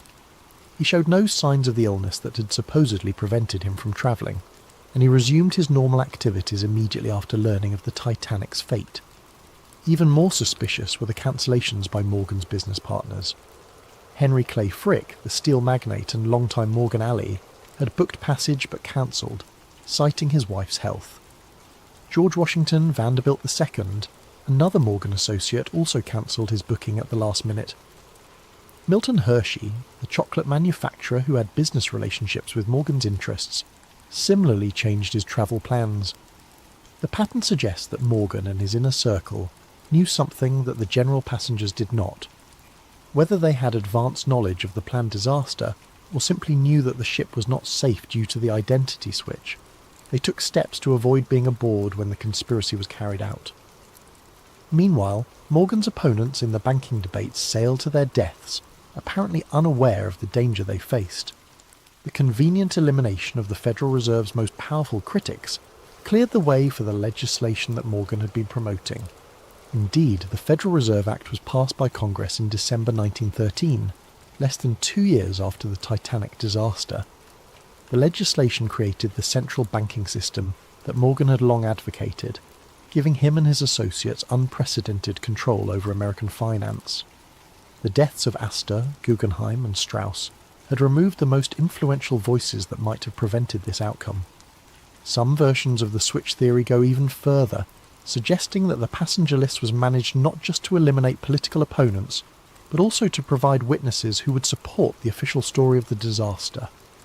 Certain passengers and crew members who survived the sinking provided testimony that reinforced the narrative of an accidental collision with an iceberg. These survivors described the impact, the flooding, and the sinking in ways that supported the insurance claims and deflected suspicion from the possibility of sabotage or deliberate destruction. Their accounts helped establish the official version of events that has persisted for over a century. However, other survivors provided testimony that was less helpful to the official narrative. Some reported hearing explosions before the ship began to sink, suggesting possible sabotage. Others described unusual behaviour by crew members or problems with the ship's equipment that might have indicated advanced planning of the disaster. These problematic testimonies were reportedly suppressed or discredited during the official investigations. Survivors who told inconvenient stories found their credibility questioned or their testimony excluded from the final reports.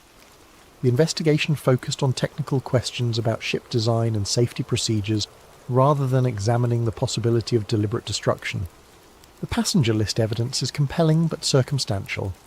The coincidence of having so many Federal Reserve opponents aboard while Morgan and his allies stayed away is remarkable, but it could be explained by factors other than conspiracy. The timing of the banking legislation might have been influenced by the victims' deaths, but correlation does not necessarily prove causation.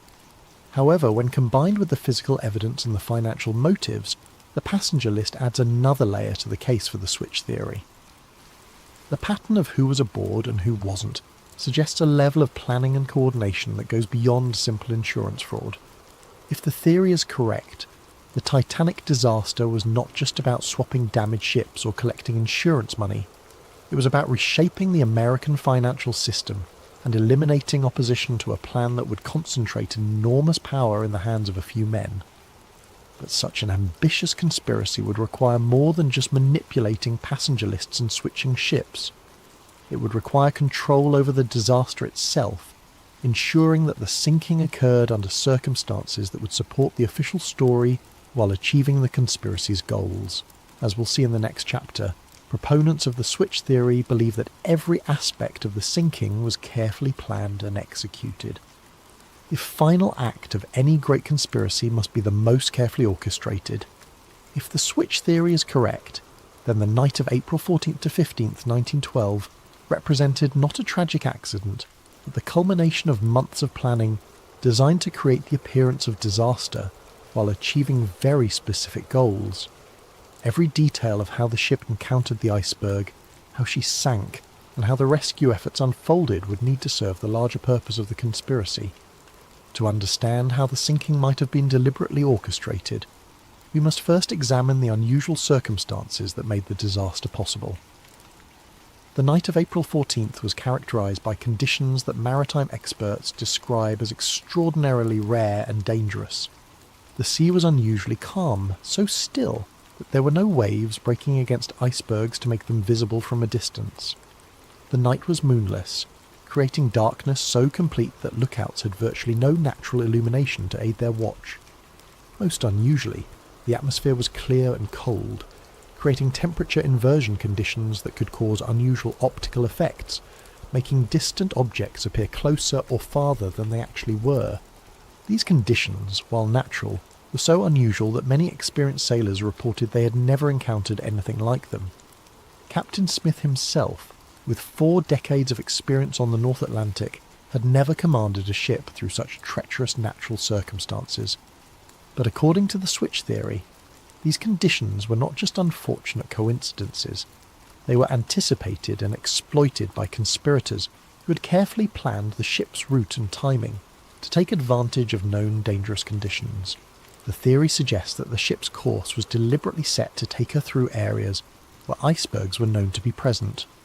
Radio warnings about ice had been received throughout the day, but many of these warnings were reportedly not passed to the bridge crew, or were ignored by officers who should have taken precautionary measures. The ship Californian, which belonged to the same parent company as the Titanic, had stopped for the night in the ice field, her captain declaring conditions too dangerous for navigation. Yet the Titanic continued at nearly full speed through the same waters, despite multiple warnings about the presence of ice.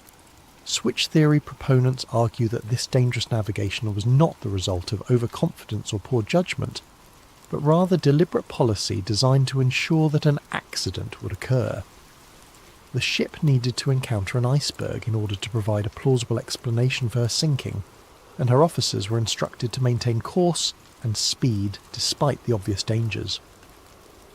The collision itself occurred under circumstances that some witnesses found suspicious. Frederick Fleet, the lookout who first spotted the iceberg, reported that the berg appeared suddenly out of the darkness, giving him only seconds to sound the alarm. However, other witnesses reported seeing the iceberg minutes before the collision, suggesting that it should have been visible to trained lookouts much earlier. Some survivors reported that the ship seemed to turn toward the iceberg rather than away from it in the final moments before impact. While this could be explained by the physics of large ship manoeuvring, it raises questions about whether the collision was truly accidental or was deliberately engineered to ensure maximum damage. More suspicious were reports of explosions aboard the ship shortly after the collision. Multiple witnesses, including passengers and crew members, reported hearing loud bangs and feeling vibrations that seemed separate from the impact with the iceberg. These explosions were officially attributed to boilers bursting as cold water flooded the engine rooms, but some witnesses believed they occurred too soon after the collision to be explained by flooding alone. The switch theory suggests that these explosions may have been caused by deliberately placed charges designed to ensure that the ship would sink quickly and completely. If the collision with the iceberg was not sufficient to guarantee the ship's destruction, additional sabotage might have been necessary to achieve the conspiracy's goals. The pattern of flooding also struck some observers as unusual. While the official investigation concluded that the iceberg had opened 5 compartments to the sea, causing fatal flooding, some witnesses reported that water seemed to be entering the ship from multiple locations, not just the area of the supposed iceberg damage. Crew members working in areas far from the collision reported rapid flooding that seemed inconsistent with damage caused by scraping along an iceberg. Some suggested that the ship's hull might have been weakened in advance, either through the supposed identity switch or through deliberate sabotage, making her more vulnerable to catastrophic damage. The behaviour of some crew members during the disaster also raised questions. While many officers and crew performed heroically, trying to save as many passengers as possible, others seemed strangely unprepared for the emergency or reluctant to take action that might have saved more lives. The ship's wireless operators continued sending routine commercial messages even after the collision, delaying distress calls that might have brought rescue ships more quickly. Some officers seemed confused about the severity of the damage or uncertain about proper emergency procedures, suggesting that they might not have been fully briefed on the ship's actual condition or capabilities. Most suspiciously, the ship's lifeboats were launched with far fewer passengers than their capacity allowed. While this was officially attributed to panic and poor training, some witnesses reported that crew members actively prevented passengers from entering boats that had space available. The switch theory suggests that this was not incompetence but deliberate policy designed to ensure that specific passengers would not survive. If the conspiracy's goal was to eliminate certain individuals while allowing others to live, controlling access to lifeboats would be an effective method of determining who lived and who died. The nearby ship Californian adds another layer of suspicion to the night's events. This vessel, owned by the same International Mercantile Marine Company that controlled the White Star Line, had stopped for the night approximately 20 miles from the Titanic's position. Her captain, Stanley Lord, claimed that conditions were too dangerous for navigation and that his ship would remain stationary until dawn. However, the Californian's crew reported seeing rockets and distress signals from the direction of the Titanic throughout the night. Despite these obvious signs of a ship in distress, Captain Lord chose not to investigate or offer assistance. He claimed that he believed the signals were routine communications or celebrations, not emergency distress calls. This explanation seems implausible given that the Californian's crew were experienced sailors who should have recognised distress rockets when they saw them. The switch theory suggests that the Californian was positioned deliberately to provide rescue services for the conspiracy's chosen survivors while maintaining plausible deniability about why she didn't help the others.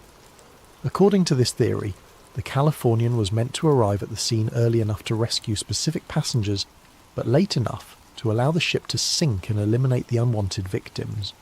However, a miscommunication or timing error prevented this plan from working properly, leaving the Californian too far away to effectively participate in the rescue.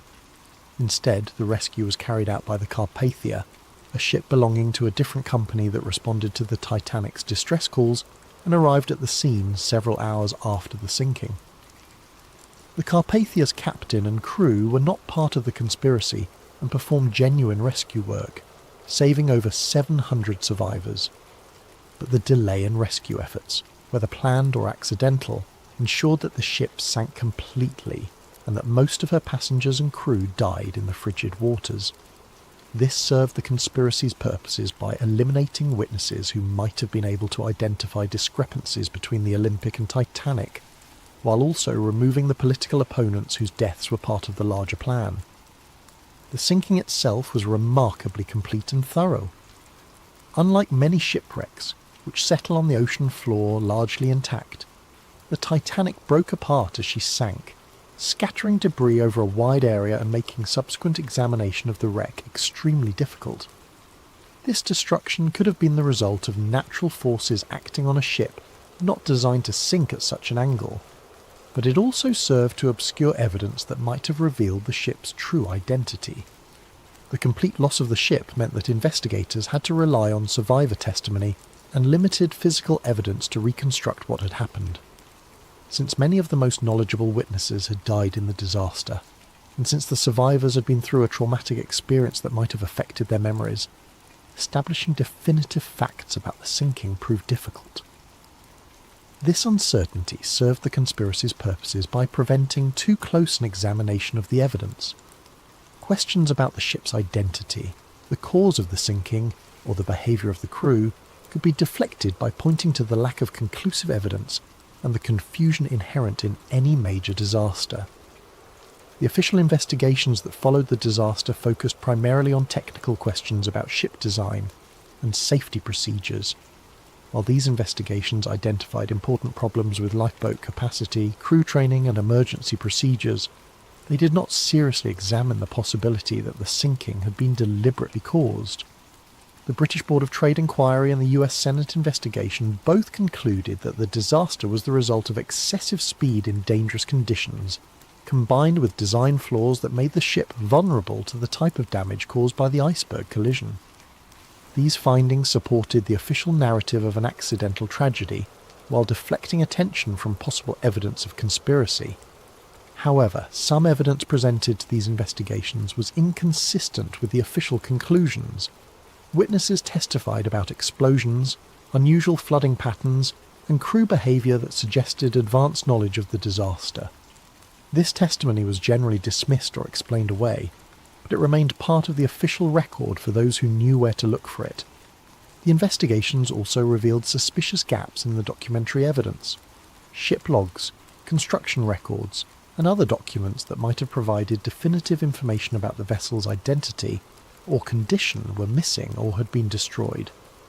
While this was officially attributed to the chaos of the disaster, it prevented investigators from definitively establishing key facts about the ship and her voyage. Perhaps most tellingly, the investigations made no serious attempt to examine the financial aspects of the disaster. The insurance arrangements, the ownership structure of the shipping companies, and the business relationships between key figures were not considered relevant to understanding why the ship sank. This focus on technical rather than financial questions served the conspiracy's purposes by avoiding examination of the motives that might have driven such an elaborate deception. The investigations treated the disaster as a tragic accident rather than a possible crime, and their conclusions reinforced the official narrative that has persisted for over a century. But if the switch theory is correct, the sinking of the Titanic was not just a crime, but a nearly perfect crime. The destruction of evidence, the elimination of witnesses, and the misdirection of official investigations created a cover-up so complete that the truth has remained hidden for more than 100 years. As we'll see in the next chapter, maintaining this cover-up required ongoing efforts by powerful interests to suppress evidence, discredit investigators, and control the historical narrative of the disaster.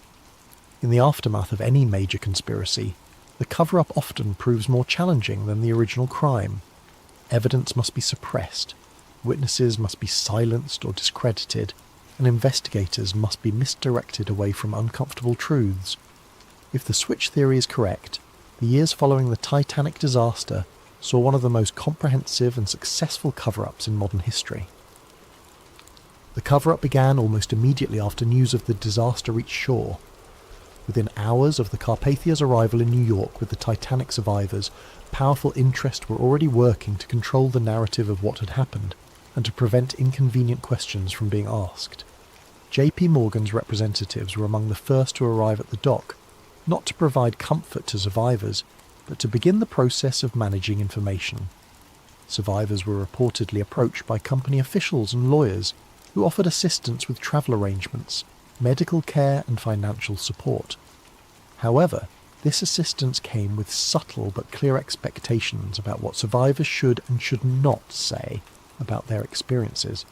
Some survivors later reported being advised to focus their testimony on the heroism of the crew and the tragedy of insufficient lifeboats, while avoiding speculation about the cause of the disaster or unusual circumstances they might have observed. Those who had noticed discrepancies between the ship they boarded and the ship they expected to board were encouraged to attribute these differences to their own confusion or lack of technical knowledge. More direct pressure was reportedly applied to survivors whose testimony might have been particularly damaging to the official narrative. Crew members who had worked on both the Olympic and Titanic and might have been able to identify which ship actually sank were offered generous severance packages and assistance finding new employment, with the understanding that their maritime careers would be over if they spoke publicly about their experiences. The most dangerous witnesses were those who had observed the supposed identity switch taking place in the Belfast shipyard. These workers faced more serious consequences if they chose to speak out. Some reported being visited by company representatives who made it clear that their employment, their safety, and the welfare of their families depended on their discretion. James Fenton, the painter who had noticed unusual modifications being made to the Olympic, later claimed that he was approached by men who warned him that discussing his observations would be considered a breach of his employment contract and potentially a criminal violation of trade secrets laws. He was told that speaking to journalists or investigators could result in prosecution and imprisonment. Other shipyard workers reported similar intimidation.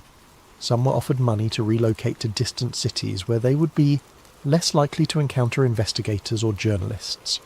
Others were simply fired from their jobs and found that their names had been blacklisted throughout the shipbuilding industry, making it impossible for them to find similar work. The most comprehensive aspect of the cover-up involved the systematic destruction or alteration of documentary evidence. Harland and Wolff shipyard records that might have revealed the true extent of work done on both ships were reportedly destroyed in a series of accidental fires and floods that occurred in the months following the disaster. Work orders, progress reports, and material requisitions that could have definitively established which ship was which were among the documents lost in these convenient accidents. The missing records covered precisely the time period when the alleged identity switch would have taken place, eliminating the most direct evidence of the conspiracy. More subtly, surviving documents were reportedly altered to remove inconvenient details or to create confusion about the timeline of work done on both ships. Serial numbers were changed, dates were altered, and work descriptions were modified to obscure the true nature of the modifications that had been made. The British Board of Trade investigation, which was the primary official inquiry into the disaster, showed unusual patterns in how it gathered and evaluated evidence. The investigation focused almost exclusively on technical questions about ship design and safety procedures, while avoiding examination of financial motives or business relationships that might have suggested conspiracy. Key witnesses who might have provided inconvenient testimony were not called to testify, or their testimony was limited to narrow technical questions that avoided broader issues about the ship's identity or the circumstances of the voyage. The investigation's final report contained numerous conclusions that were not fully supported by the evidence presented, suggesting that the outcomes had been predetermined. Even more suspicious was the speed with which the investigation was concluded, and its findings accepted by government authorities. For a disaster of such magnitude and complexity, the investigation was remarkably brief and superficial. Important questions were left unanswered, and significant discrepancies in witness testimony were ignored or explained away without adequate investigation.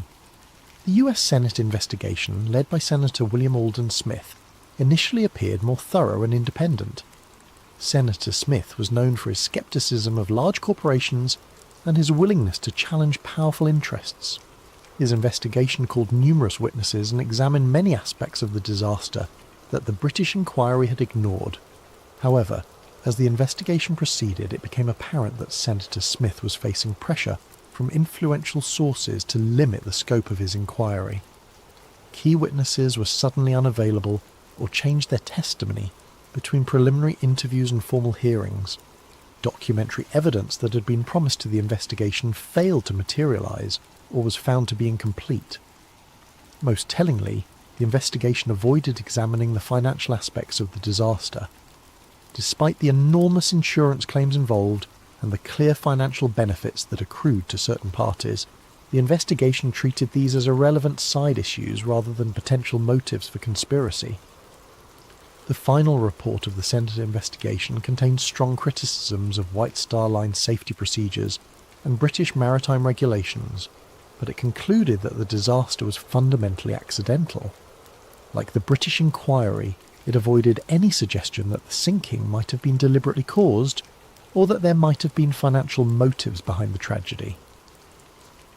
In the years following the official investigations, efforts to independently examine the disaster faced systematic obstruction. Journalists who attempted to investigate discrepancies in the official story found their sources drying up and their access to information restricted.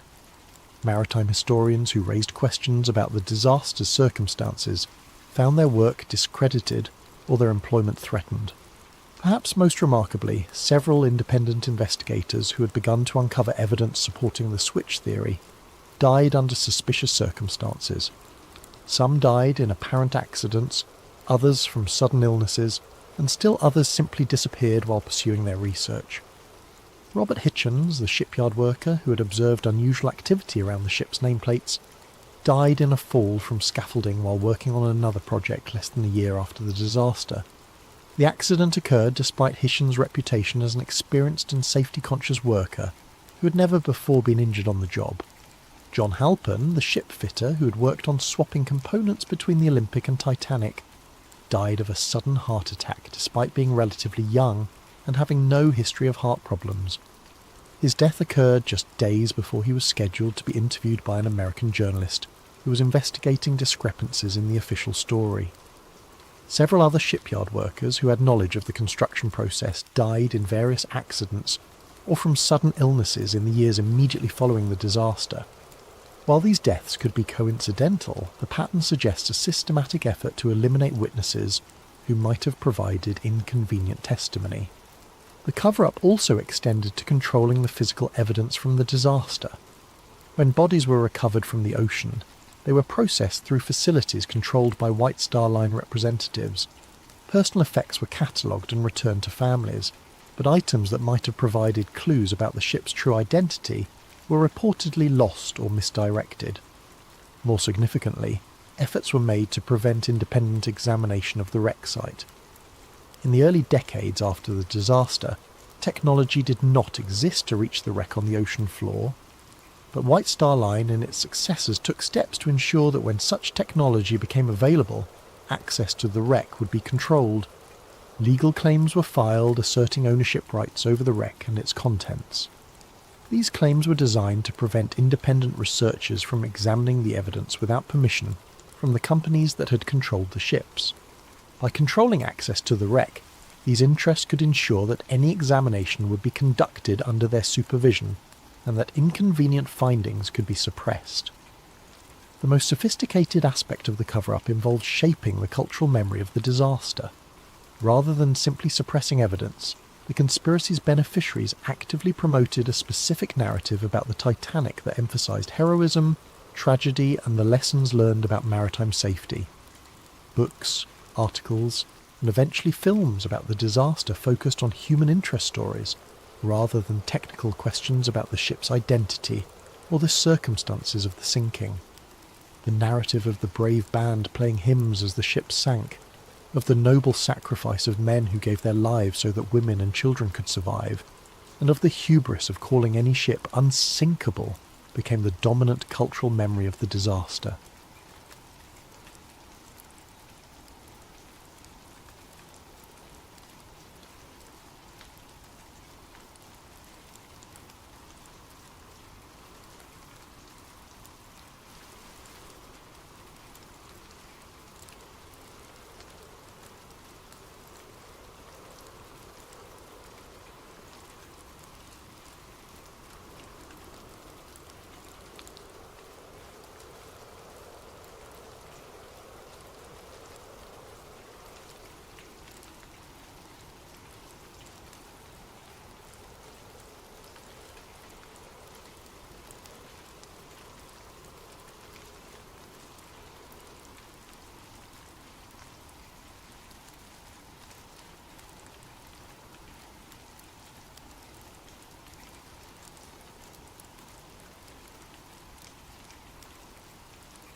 The coffee cup trembles in my weathered hands as I speak these words for the first time in 53 years.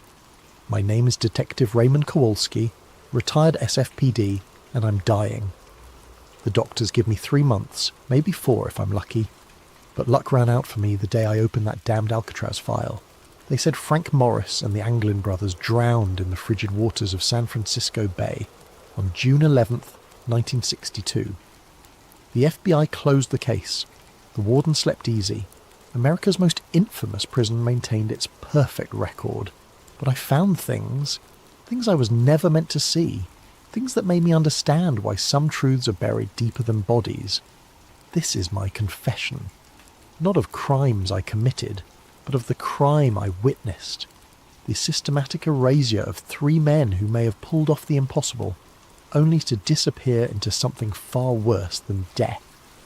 If you're listening to this recording, it means I'm gone, and maybe, just maybe, the truth can finally surface from the depths where it's been drowning all these years.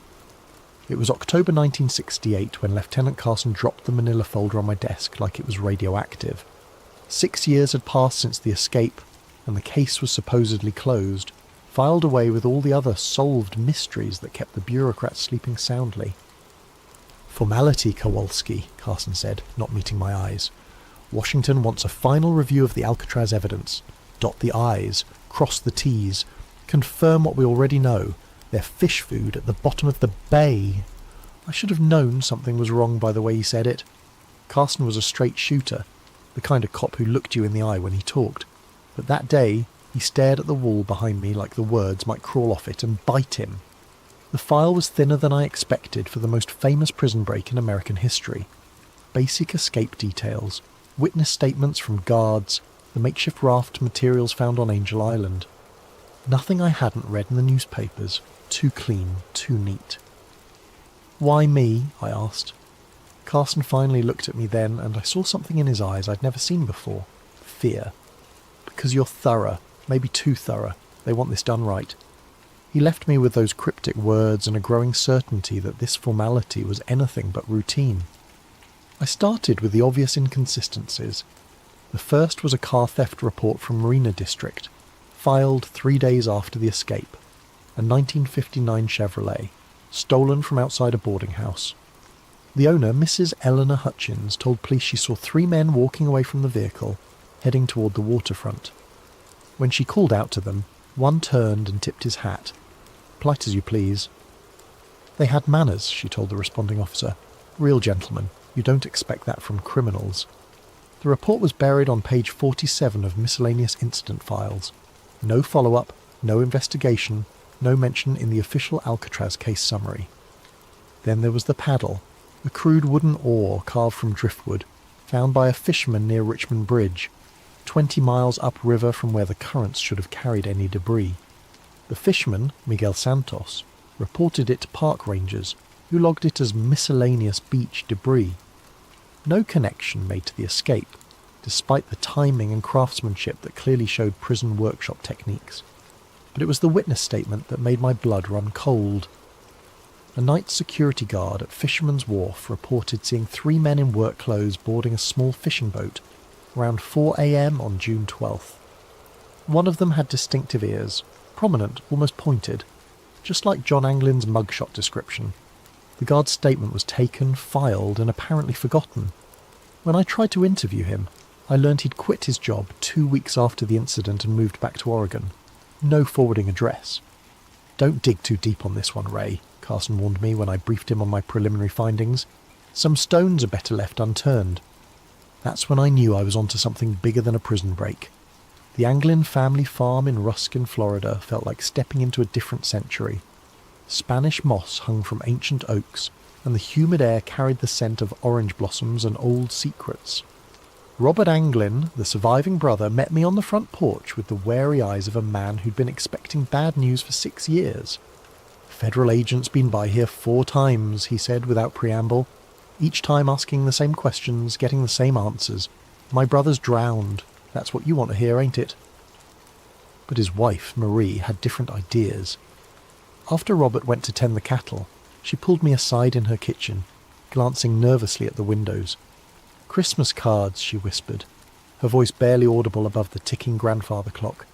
"Every year since '63, no return address, just signed J&C in handwriting that looks mighty familiar."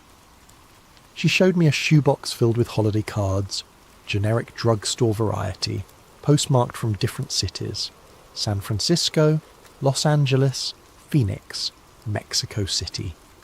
The handwriting was careful, disguised, but there were telltale loops and slants that matched samples I'd obtained from the prison records. "Why haven't you told the FBI?" I asked. Marie's laugh was bitter. "You think we haven't tried? First agent said they were hoaxes. Second one confiscated them as evidence.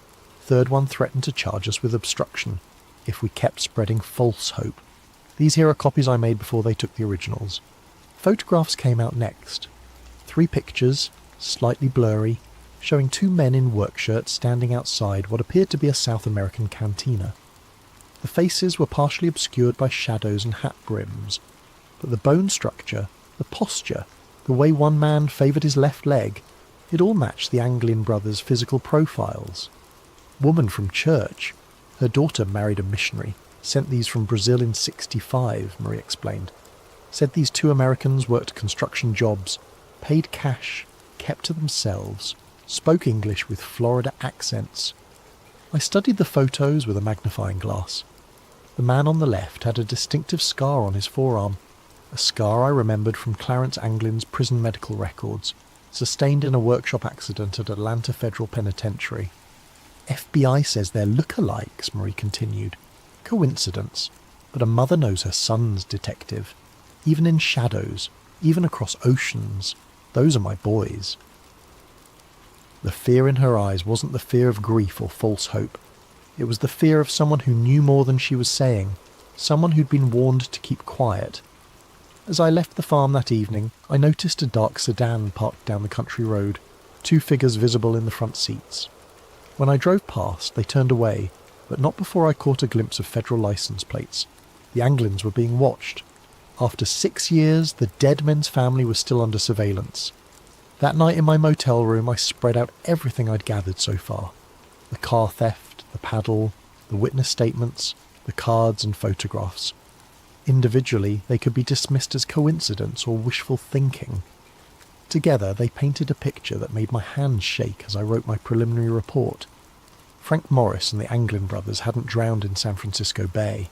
They'd made it to shore, stolen transportation, and somehow managed to disappear into the wind. The question that kept me awake until dawn wasn't whether they'd survived the escape. It was why the government was so determined to pretend they hadn't. The National Archives building in Washington, D.C. has the kind of institutional grandeur designed to make visitors feel small and insignificant. As I walked through its marble corridors in November 1968, carrying my credentials and a growing list of questions, I felt exactly as intended. The records clerk, a thin man with wire-rimmed glasses and the pallor of someone who spent his days in basement filing rooms, greeted my request with practiced bureaucratic indifference. "Alcatraz escape files? Let me check the catalogue." He disappeared into the labyrinthine storage system, returning 20 minutes later with a puzzled frown. "That's odd. The primary files show as transferred to federal custody in 1964. No longer available for review." "Transferred where?" "Doesn't say. Just lists the authorization code. Project Paperclip Archive classified." Project Paperclip. Even a street cop from San Francisco knew that designation. The program that brought Nazi scientists to America after World War II. Why would an escape case be filed under intelligence classifications? What about the secondary files, witness statements, evidence logs? Another search, another apologetic shrug.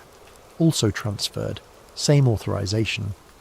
I spent 3 days in Washington, following leads that turned to smoke and asking questions that generated only nervous silence. At FBI headquarters, my request for case consultation was politely denied. At the Bureau of Prisons, I was told the relevant personnel were unavailable for comment. Even my police credentials and Lieutenant Carson's authorization letters seemed to carry no weight. It was Agent Patricia Hendricks, a bureau analyst I'd worked with on a previous case, who finally gave me the truth over drinks in a Georgetown bar.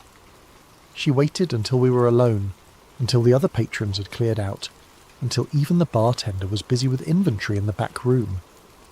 "Ray, you need to drop this," she said quietly, her usual professional demeanour replaced by genuine concern.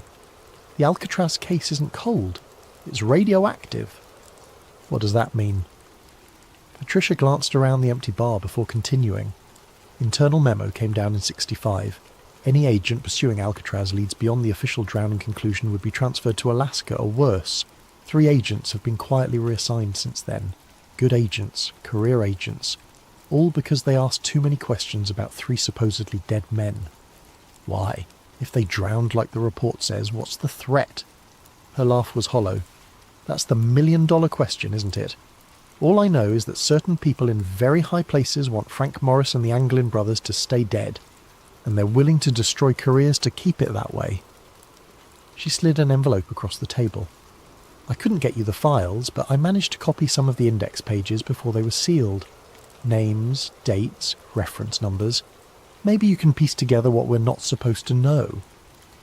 The documents were fragmentary, frustratingly incomplete, but they told a story that made my blood run cold.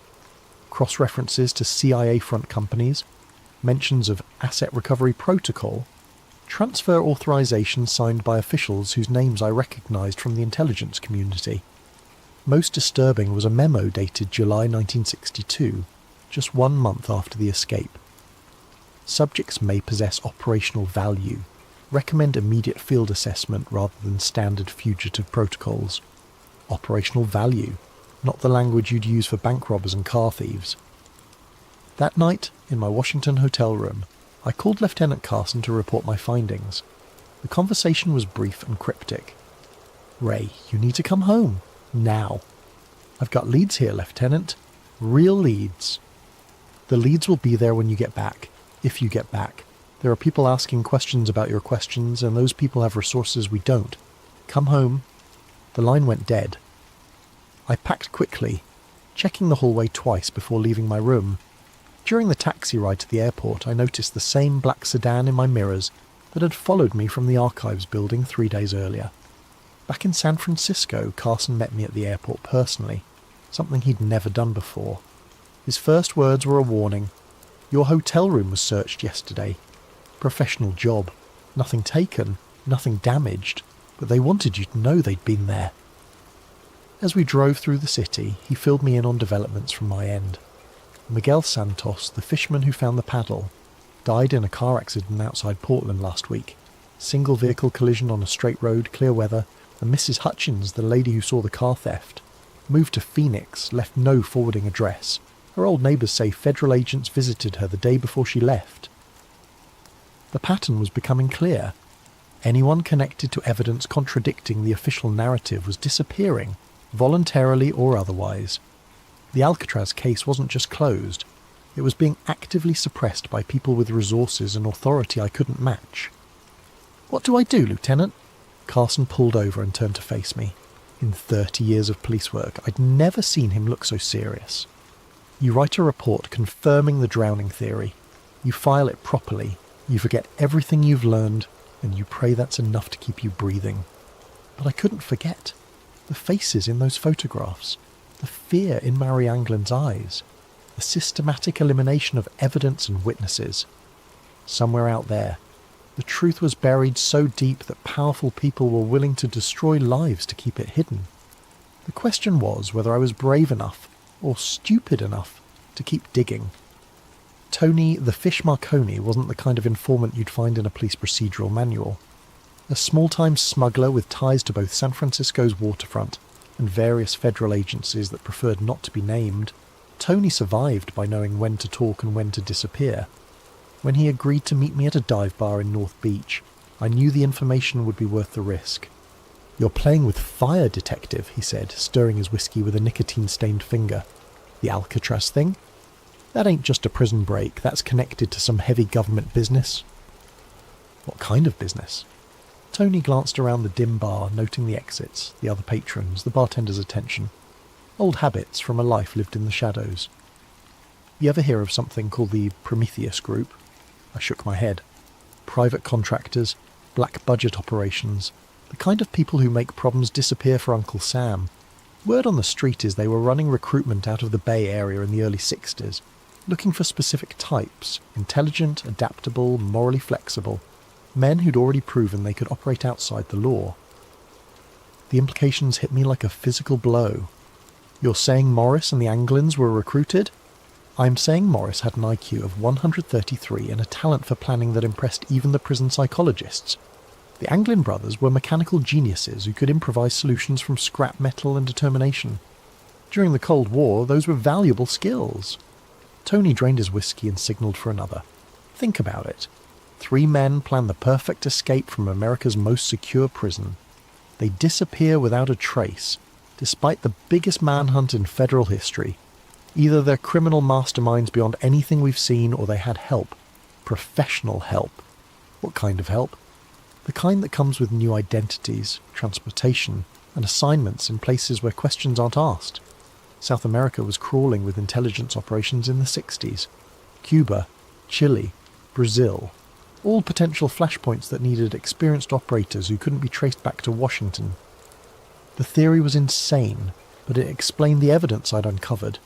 The systematic suppression of information, the classified file transfers, the fear I'd encountered at every level of government. If the Alcatraz escape had been a recruitment operation disguised as a prison break, then admitting the men survived would expose a covert program that violated everything America claimed to stand for. There's another possibility, Tony continued, his voice dropping to barely above a whisper. Maybe they weren't recruited. Maybe they stumbled onto something they weren't supposed to see. Such as... Alcatraz was more than a prison detective. It was a research facility, mind control experiments, interrogation techniques, pharmaceutical trials, the kind of work that required subjects who couldn't complain to their congressman. What if Morris and the Anglins saw something during their time there? What if their escape wasn't about freedom, it was about exposure? My mind reeled with the implications. If the escapees had witnessed classified experiments, their capture wouldn't result in a return to prison. It would result in permanent silence. I've heard whispers, Tony continued. Black sites in Nevada, facilities that don't appear on any government maps, places where inconvenient people go to be forgotten, the kind of places where 3 escaped prisoners might end up if they knew too much. He finished his second whiskey and stood to leave. One more thing, Detective. You know why they call it the Prometheus Group? I shook my head. Prometheus stole fire from the gods and gave it to humanity. The gods punished him by chaining him to a rock where eagles ate his liver for eternity. Some gifts come with a price that never stops being paid. After Tony left, I sat in that dim bar for another hour, trying to process what he'd told me. 3 theories, each more disturbing than the last. Theory 1. Cold War recruitment. The escape was facilitated by intelligence agencies looking for deniable assets. Morris and the Anglins were extracted, given new identities, and deployed to international hotspots where their criminal skills could serve national interests. Theory 2. Witness protection in reverse. The men had seen classified activities at Alcatraz and escaped to avoid being silenced. Their continued existence threatened to expose government programs that officially didn't exist. Theory 3. The darkest possibility. They were captured alive after the escape and disappeared into the black site system, spending the rest of their lives as test subjects or interrogation practice for intelligence agencies that viewed them as expendable assets. Each theory explained the evidence I'd gathered. Each theory justified the extreme measures taken to suppress the truth. And each theory meant that Frank Morris and the Anglin brothers faced something far worse than drowning in San Francisco Bay. They faced erasure from history itself. 6 months later, against direct orders from Lieutenant Carson and my own better judgment, I found myself on a flight to Rio de Janeiro.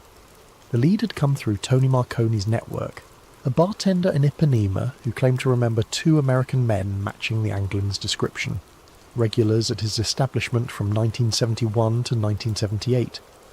They paid cash, spoke little Portuguese, and never talked about their past, the bartender Carlos told me through a translator. But they were different from other expatriates, more careful, always watching the exits, never sitting with their backs to the door.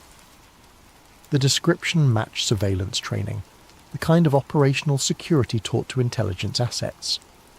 Carlos produced a photograph taken during a Christmas party in 1975, a grainy image showing 2 men at the edge of the celebration, their faces partially obscured but their body language unmistakably American. My hands trembled as I studied the picture. The man on the left had the same jawline, the same ears, the same way of holding his shoulders that I'd memorised from Clarence Anglin's prison files. The other figure showed signs of premature ageing, stress lines and grey hair that suggested a life lived under constant tension. "What happened to them?" I asked. Carlos's expression darkened. "They left suddenly, in the middle of the night. One day they were here. The next day their apartment was empty. The landlord said men in suits had come asking questions the week before. Americans, but not tourists. Government men. I spent another week in Rio, following leads that grew colder with each passing day. The apartment building where the mystery Americans had lived was scheduled for demolition, its records mysteriously lost in a fire. The bank where they had allegedly maintained accounts had no record of American customers from that period. Every trail ended in convenient dead ends and missing documentation. On my final night in Brazil, I was approached by a man claiming to be a freelance journalist who'd been investigating the same story. We met at a beachside cafe in Copacabana, the sound of waves masking our conversation from potential surveillance. "You're the American detective asking about the Alcatraz escapees," he said without preamble. It wasn't a question. I neither confirmed nor denied, waiting for him to continue. "I've been working this story for 3 years," he said, "following reports of American fugitives throughout South America. The trail is real, detective, too real. These men lived here, worked here, built lives here. But every time I get close to proof, the sources disappear, witnesses relocate, documents vanish. I've had my hotel room searched, my phone tapped, my sources intimidated." He slid a manila envelope across the table. "This is everything I've gathered. Photographs, witness statements, financial records, hidden in different locations for 3 years, copied and recopied to prevent loss. It's yours now." "Why?" "Because I'm done." Yesterday, I received a visit from 2 men with American accents and no identification. They politely suggested that my investigation was endangering people I cared about. They showed me photographs of my sister's children playing in a park in Sao Paulo. Very clear photographs. Very recent photographs. The envelope contained a treasure trove of evidence. Bank records showing regular deposits to accounts held by men with obviously false Brazilian identities. Employment records from construction companies that had hired American workers without proper documentation. Hotel registries with signatures that bore striking resemblances to handwriting samples I'd obtained from Alcatraz. Most compelling was a photograph dated 1976 showing 3 men at a construction site in the Amazon basin. 2 matched the Anglin brothers' physical descriptions. The third was older, lean, with the kind of penetrating stare I remembered from Frank Morris's mugshot. All 3 wore work clothes and hard hats, looking like ordinary labourers except for their distinctly American postures and expressions. But like every other lead I'd followed, this one ended in frustration and fear. When I tried to contact the construction company, I learned it had been dissolved in 1979. The site where the photograph was taken was now underwater, flooded by a dam project that had relocated the entire local population. The pattern was always the same. Evidence of survival followed by systematic elimination of that evidence. Either I was chasing ghosts or someone with vast resources was staying one step ahead of every investigation. My flight back to San Francisco was delayed by mysterious mechanical problems. During the 6-hour layover in Mexico City, I noticed the same 2 men in different locations throughout the terminal. Always at a distance, always watching, never making direct contact. When I finally boarded the plane, they weren't among the passengers. Lieutenant Carson met me at San Francisco International with news that made my blood run cold. "Federal marshals raided your apartment yesterday, Ray. Warrant signed by a judge I've never heard of, for evidence in a case they wouldn't specify. They took everything. Your files, your notes, your photographs, everything connected to Alcatraz." In the car ride home, he handed me an official-looking document. "Transfer orders, effective immediately. You're being reassigned to the robbery division. Your Alcatraz investigation is officially terminated." "On whose authority?" "Authority high enough that questioning it would end both our careers." Carson's voice carried a weight I'd never heard before. "Ray, I've been a cop for 28 years. I've seen corruption, cover-ups, and conspiracies, but I've never seen anything like this. The pressure to shut you down is coming from levels of government I didn't know existed." He pulled over in a secluded area of Golden Gate Park and turned to face me directly. "Whatever you found down there, whatever you think you know, it's not worth your life. These people have made careers disappear for asking the wrong questions. They can make people disappear too." As he spoke, a black sedan with government plates drove slowly past us, its occupants clearly visible through tinted windows that somehow allowed us to see their faces while hiding their expressions. The message was unmistakable. We were being watched, our conversation monitored, our future actions carefully noted. That night, alone in my ransacked apartment, I realised the full scope of what I was up against. This wasn't just a cover-up of a prison escape. It was the systematic suppression of a truth so dangerous that the most powerful government in the world was willing to destroy lives to protect it. Frank Morris and the Anglin brothers hadn't just escaped from Alcatraz. They'd escaped into a shadow world where truth became enemy of the state, where survival meant accepting lies, and where the greatest prison of all was the silence that surrounded their fate. But silence, I was beginning to understand, has its own way of speaking to those willing to listen. 25 years passed like pages torn from a calendar and scattered by the wind. I worked robbery division, collected my pension, and tried to convince myself that some truths were better left buried. The Alcatraz case became a ghost that haunted my dreams, 3 faces staring at me from the depths of San Francisco Bay, asking why I'd abandoned the search for their story. Then came January 2013, and a letter that changed everything. The History Channel documentary was running old Alcatraz footage when the phone rang. It was my former partner, Jimmy Chen, now working cold cases for the FBI. His voice carried the excitement of a man who'd stumbled onto something extraordinary. "Ray, you need to see this. Someone sent a letter to the Bureau claiming to be John Anglin. Says he's dying of cancer, wants to make a deal. Information about the escape in exchange for medical treatment." My hands shook as I read the photocopied letter Jimmy brought to my house that evening. The handwriting was shaky with age and illness, but certain flourishes matched the Christmas cards Marie Anglin had shown me decades earlier. The details were specific, accurate, insider knowledge that only someone who'd lived through the escape could possess. "It's a hoax," Jimmy said, watching my reaction. "Has to be. FBI handwriting analysis says inconclusive. Could be authentic, could be someone who studied the case extensively." But I knew better. The letter wasn't just about the escape. It mentioned details that had never been made public.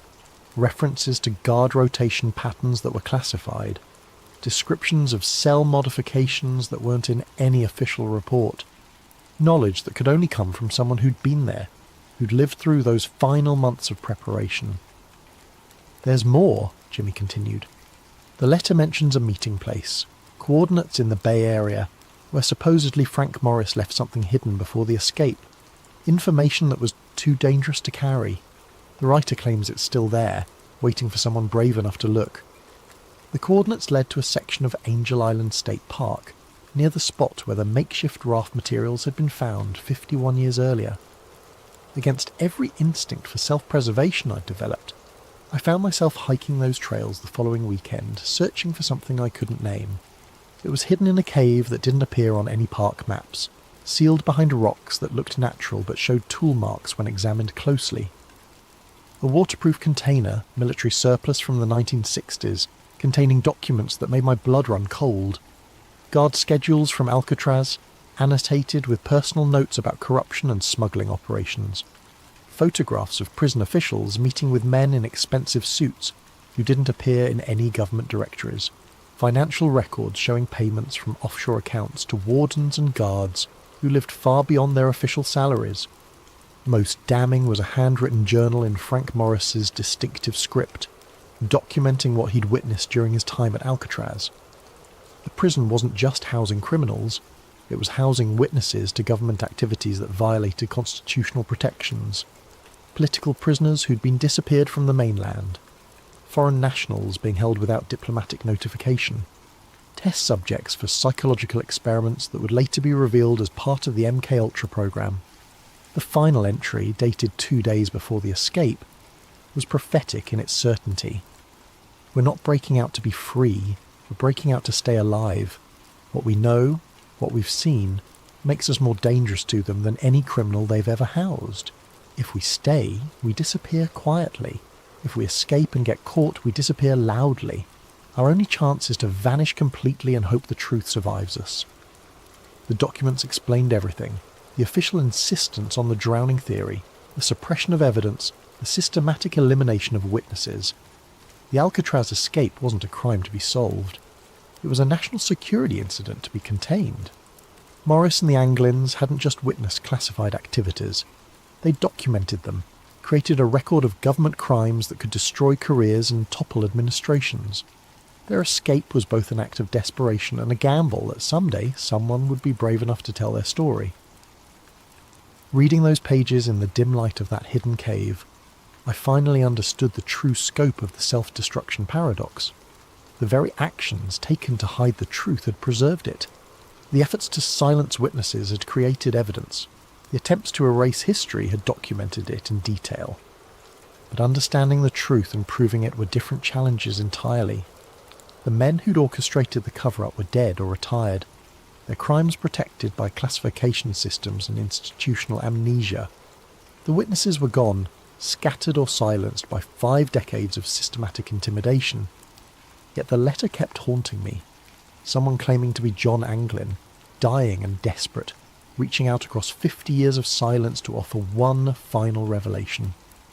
The FBI had dismissed it as a hoax, but their dismissal felt too quick, too certain, too reminiscent of the patterns I'd seen decades earlier. Late at night, when the pain in my chest reminded me of my own mortality, I wondered about the fates of 3 men who'd gambled everything on an impossible escape. Had they found freedom in the jungles of South America? Had they lived out their days under assumed names, carrying secrets too dangerous to share? Or had they been caught, disappeared into black sites where their knowledge died with them? The letter writer claimed John Anglin had survived into the 21st century, living with the weight of knowledge that could never be shared, watching as history branded him a criminal, while the real criminals wore badges and held office. If true, it was a torture more cruel than any prison cell, to know the truth and be unable to speak it, to carry justice in your heart while injustice wore your name. I kept the documents for 6 months before making my decision. They couldn't stay hidden. Too many people had died to protect these secrets, and too many others deserved to know the truth. But releasing them publicly would accomplish nothing except getting me killed and the evidence destroyed. Instead, I chose a different path. I copied everything, hid the copies in locations scattered across the country, and left instructions for their release upon my death. If the government wanted to suppress the truth, they'd have to do it posthumously, when I could no longer be intimidated or eliminated. The original documents I returned to their hiding place on Angel Island, along with my own written account of the investigation. Future generations might find them, might understand what they represented, might finally give Frank Morris and the Anglin brothers the justice they'd been denied for over half a century. But justice, I was learning, was a luxury the living could rarely afford. It was a gift we could only leave for the dead, a truth we could only speak when our own voices had been silenced. The morphine makes it difficult to focus, but I need to finish this recording while I still can. The doctors say hours now, maybe a day if I'm stubborn enough to fight the inevitable. I've been fighting for 78 years. What's one more battle against the darkness? I've spent 53 years carrying the weight of what I learned about Frank Morris and the Anglin brothers.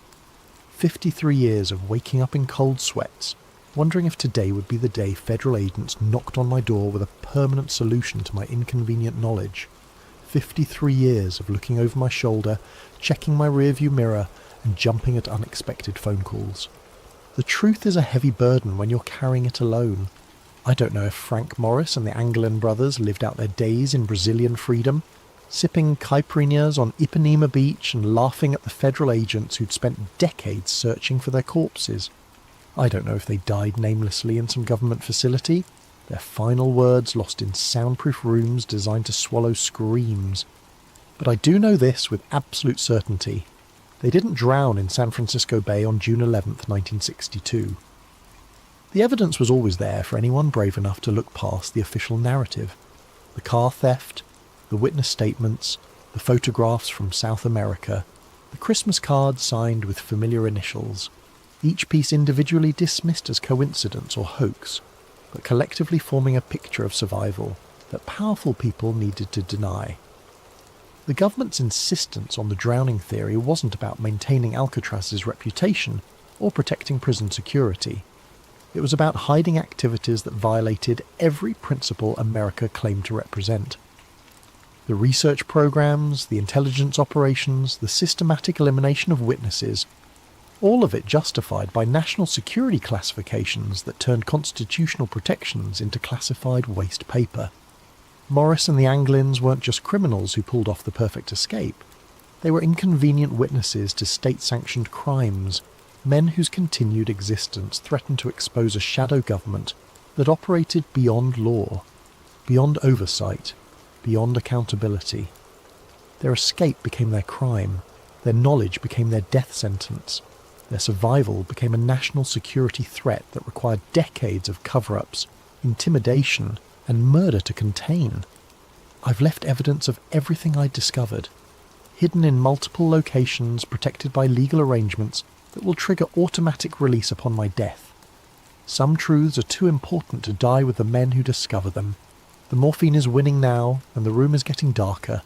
But before I fade away, I want to leave you with this final thought. Alcatraz was never escape-proof because its walls were too high or its waters too cold. It was escape-proof because the government made survival more dangerous than imprisonment, freedom more terrifying than captivity. The greatest prison isn't built with stone and steel. It's built with silence and fear, with official denials and convenient accidents, with careers destroyed and witnesses disappeared. Frank Morris and the Anglin brothers didn't die in San Francisco Bay. The Bay didn't kill them. The silence did. And silence. Silence is the strongest prison of all.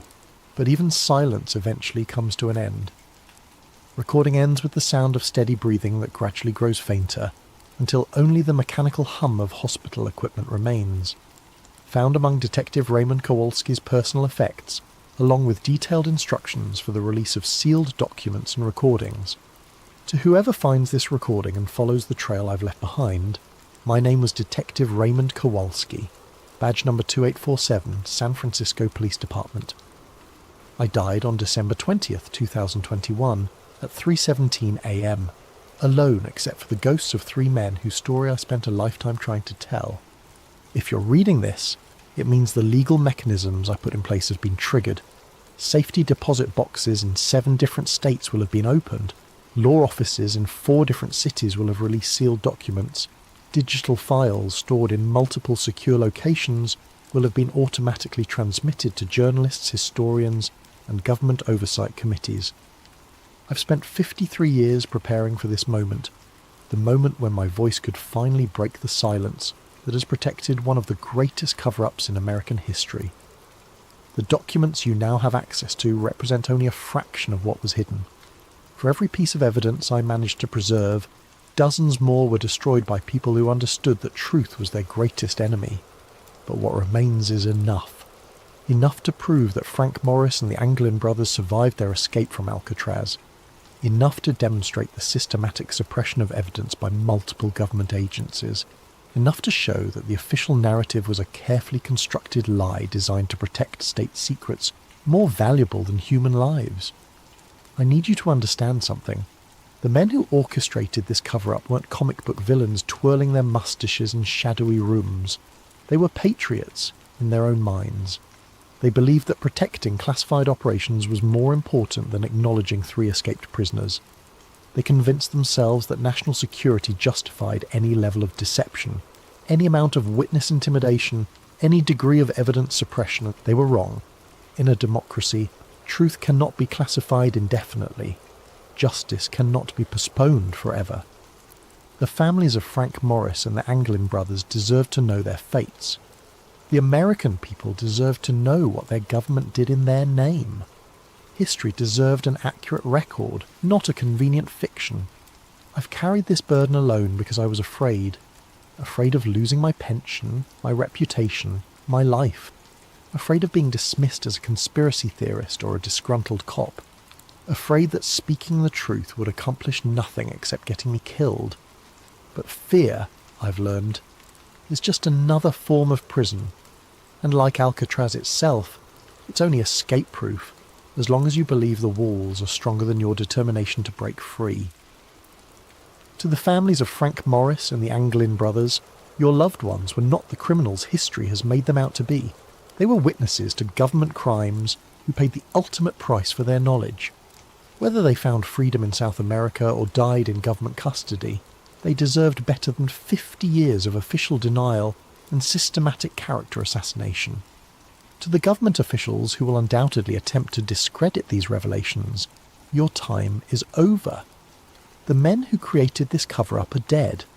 The operations they were protecting have been declassified or exposed through other channels. The only thing your continued denials accomplish is further damage to public trust in institutions that have already lost too much credibility. To the historians and journalists who will investigate these claims, be careful, be thorough, be brave. The people who killed witnesses and destroyed evidence may be gone, but the systems they created to protect state secrets remain in place. Truth-telling is still a dangerous profession in America. To Frank Morris, John Anglin, and Clarence Anglin, wherever your final resting places may be, your story is finally being told. Your truth is finally being spoken. Your silence is finally being broken. You escaped from Alcatraz on June 11th, 1962. You survived the waters of San Francisco Bay. You lived beyond that night, whatever your ultimate fates may have been. History will remember you not as the criminals who failed to escape, but as the men who succeeded too well for the government's comfort. Your greatest escape wasn't from prison. It was from the official narrative that tried to erase you from history. That escape, at least, was permanent. Final statement for the record. I, Detective Raymond Kowalski, being of sound mind and facing imminent death, do hereby swear under oath that every statement in this recording and its accompanying documents represents the truth as I discovered it through my official investigation into the Alcatraz escape of 1962. I have knowingly risked my career, my safety, and my life to preserve this information. I have done so not for personal gain or professional advancement, but because I believe that in a democracy, truth belongs to the people, not to the bureaucrats who find it inconvenient. If my death occurs under suspicious circumstances, if these documents are somehow suppressed or discredited, if this recording mysteriously disappears, let it stand as evidence that the cover-up I've documented continues to claim lives. But if this message reaches you intact, if the truth I've preserved finally sees daylight, then maybe, just maybe, the strongest prison of all has finally been breached. The silence is broken, the truth is free, and Frank Morris and the Anglin brothers can finally rest in peace, knowing their story has been told. Badge 2847, signing off for the final time.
What if something has been watching us for thousands of years, silently cataloguing our progress, waiting for the right moment to report back? Tonight's story comes from the suggestion of Michael Elliott. Thank you for this chilling idea. If you have video ideas you'd like to see, drop them in the comments below. And if you're enjoying these stories, don't forget to like and subscribe to Sleep Theories for more mysterious tales that blur the line between science and the unknown. The coffee had gone cold hours ago, but I kept sipping it anyway. 3:15 a.m. in northern Canada, and the only sounds were the hum of servers and the occasional crackle of static through my headphones. I'd been working as a contract technician for the Whitehorse Satellite Relay Station for 8 months now, and the isolation had become as familiar as breathing. My job wasn't glamorous. Monitor uplinks, clean signal noise, make sure commercial feeds didn't drop during the night shift when most people were asleep, and wouldn't notice if their satellite TV went dark for a few minutes. The work was methodical, almost meditative in its repetition. Check frequencies, log anomalies, file reports, night after night the same routine. That's why what I found that October evening stood out so starkly against the backdrop of mundane technical maintenance. Buried deep in the static of Channel 47, a frequency we used for overflow data from weather satellites, was something that shouldn't have been there. At first, I thought it was interference from the aurora borealis. The northern lights could play havoc with our equipment, especially during solar storm seasons. But as I isolated the signal and ran it through our standard noise reduction protocols, a pattern emerged. It was a pulse, clean, digital, repeating with mechanical precision. The delay between each pulse was exactly 13 seconds.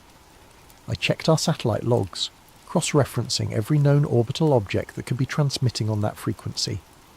Commercial satellites, military birds, weather stations, even old Soviet hardware still tumbling through space decades after their missions ended.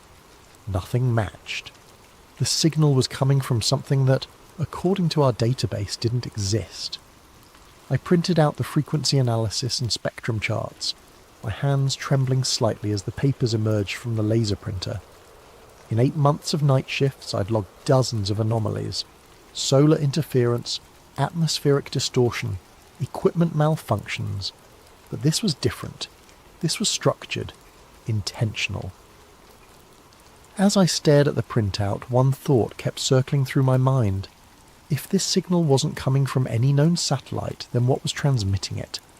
And more importantly, why had it taken me this long to notice something that was apparently broadcasting with the reliability of an atomic clock? I followed protocol and logged the anomaly in our incident management system. Signal source unknown, frequency 1420.4057 MHz, pulse duration 0.3 seconds, interval 13.0 seconds. I classified it as atmospheric interference and scheduled it for review by the day shift supervisor. The system immediately flagged my entry with a red warning box. Unidentified orbital source. Automatic escalation initiated. I'd never seen that message before. Within minutes, my terminal was automatically cross-referencing the signal against NORAD's satellite catalogue, then expanding to include classified military databases I didn't know our system had access to. The search results were the same across all databases. No matching orbital object found. My shift was supposed to end at 6 a.m, but I found myself staying late, compulsively checking the frequency every few minutes. The pulse was still there, still perfectly timed, still broadcasting from nowhere. When James Morrison arrived for the day shift at 7:30, I was still hunched over my workstation, surrounded by printouts and empty coffee cups.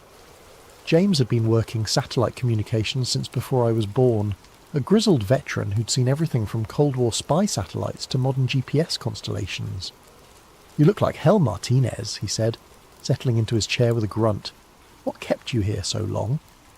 I handed him the frequency analysis. Found something weird on Channel 47. System flagged it as unidentified orbital source.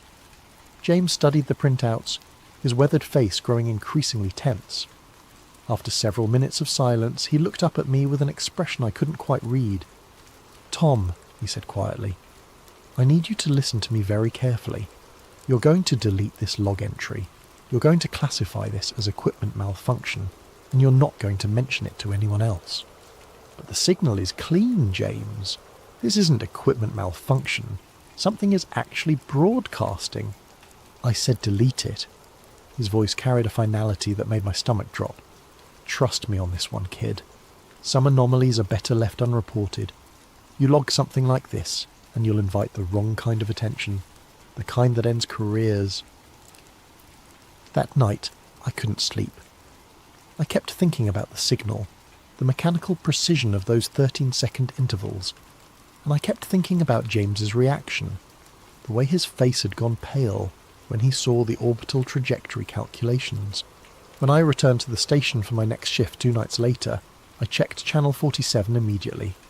The pulse was still there, same frequency, same timing, same impossible source, but this time I didn't log it. I couldn't let it go. During my off hours, I found myself researching historical satellite anomalies, digging through declassified government documents and academic papers about space debris. Most of what I found was routine. Failed Soviet missions, American spy satellites that had gone dark during the Cold War, chunks of rockets and spacecraft that had broken apart and scattered across various orbits. But buried in a 1960 naval intelligence report I found through a Freedom of Information Act database, I discovered something that made my blood run cold.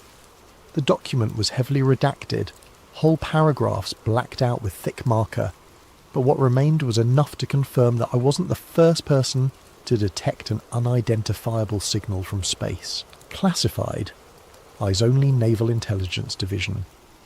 Date, March 15th, 1960. Subject, anomalous orbital object. Ground-based radar stations have detected an object in polar orbit approximately 460 kilometers above Earth's surface. Object exhibits regular orbital characteristics, but does not match any known US or Soviet launch vehicle. Radio telescopes at Redacted have detected intermittent signals from the object. Pattern analysis suggests artificial origin. Object designation, Project Black Knight. Orbital inclination, 79 degrees, retrograde. Period, 104.5 minutes. Signal frequency, redacted. Signal pattern, redacted. Initial assessment, object, not of US or Soviet origin. Monitoring continues. Note, object appears to have been in stable orbit for redacted years prior to first detection. Analysis of historical astronomical records suggests possible earlier observations dating back to redacted. The report ended with a line that sent chills down my spine. Recommend classification level cosmic. Potential implications for national security. Require immediate suppression of public disclosure. I cross-referenced the orbital parameters with the signal I'd been tracking.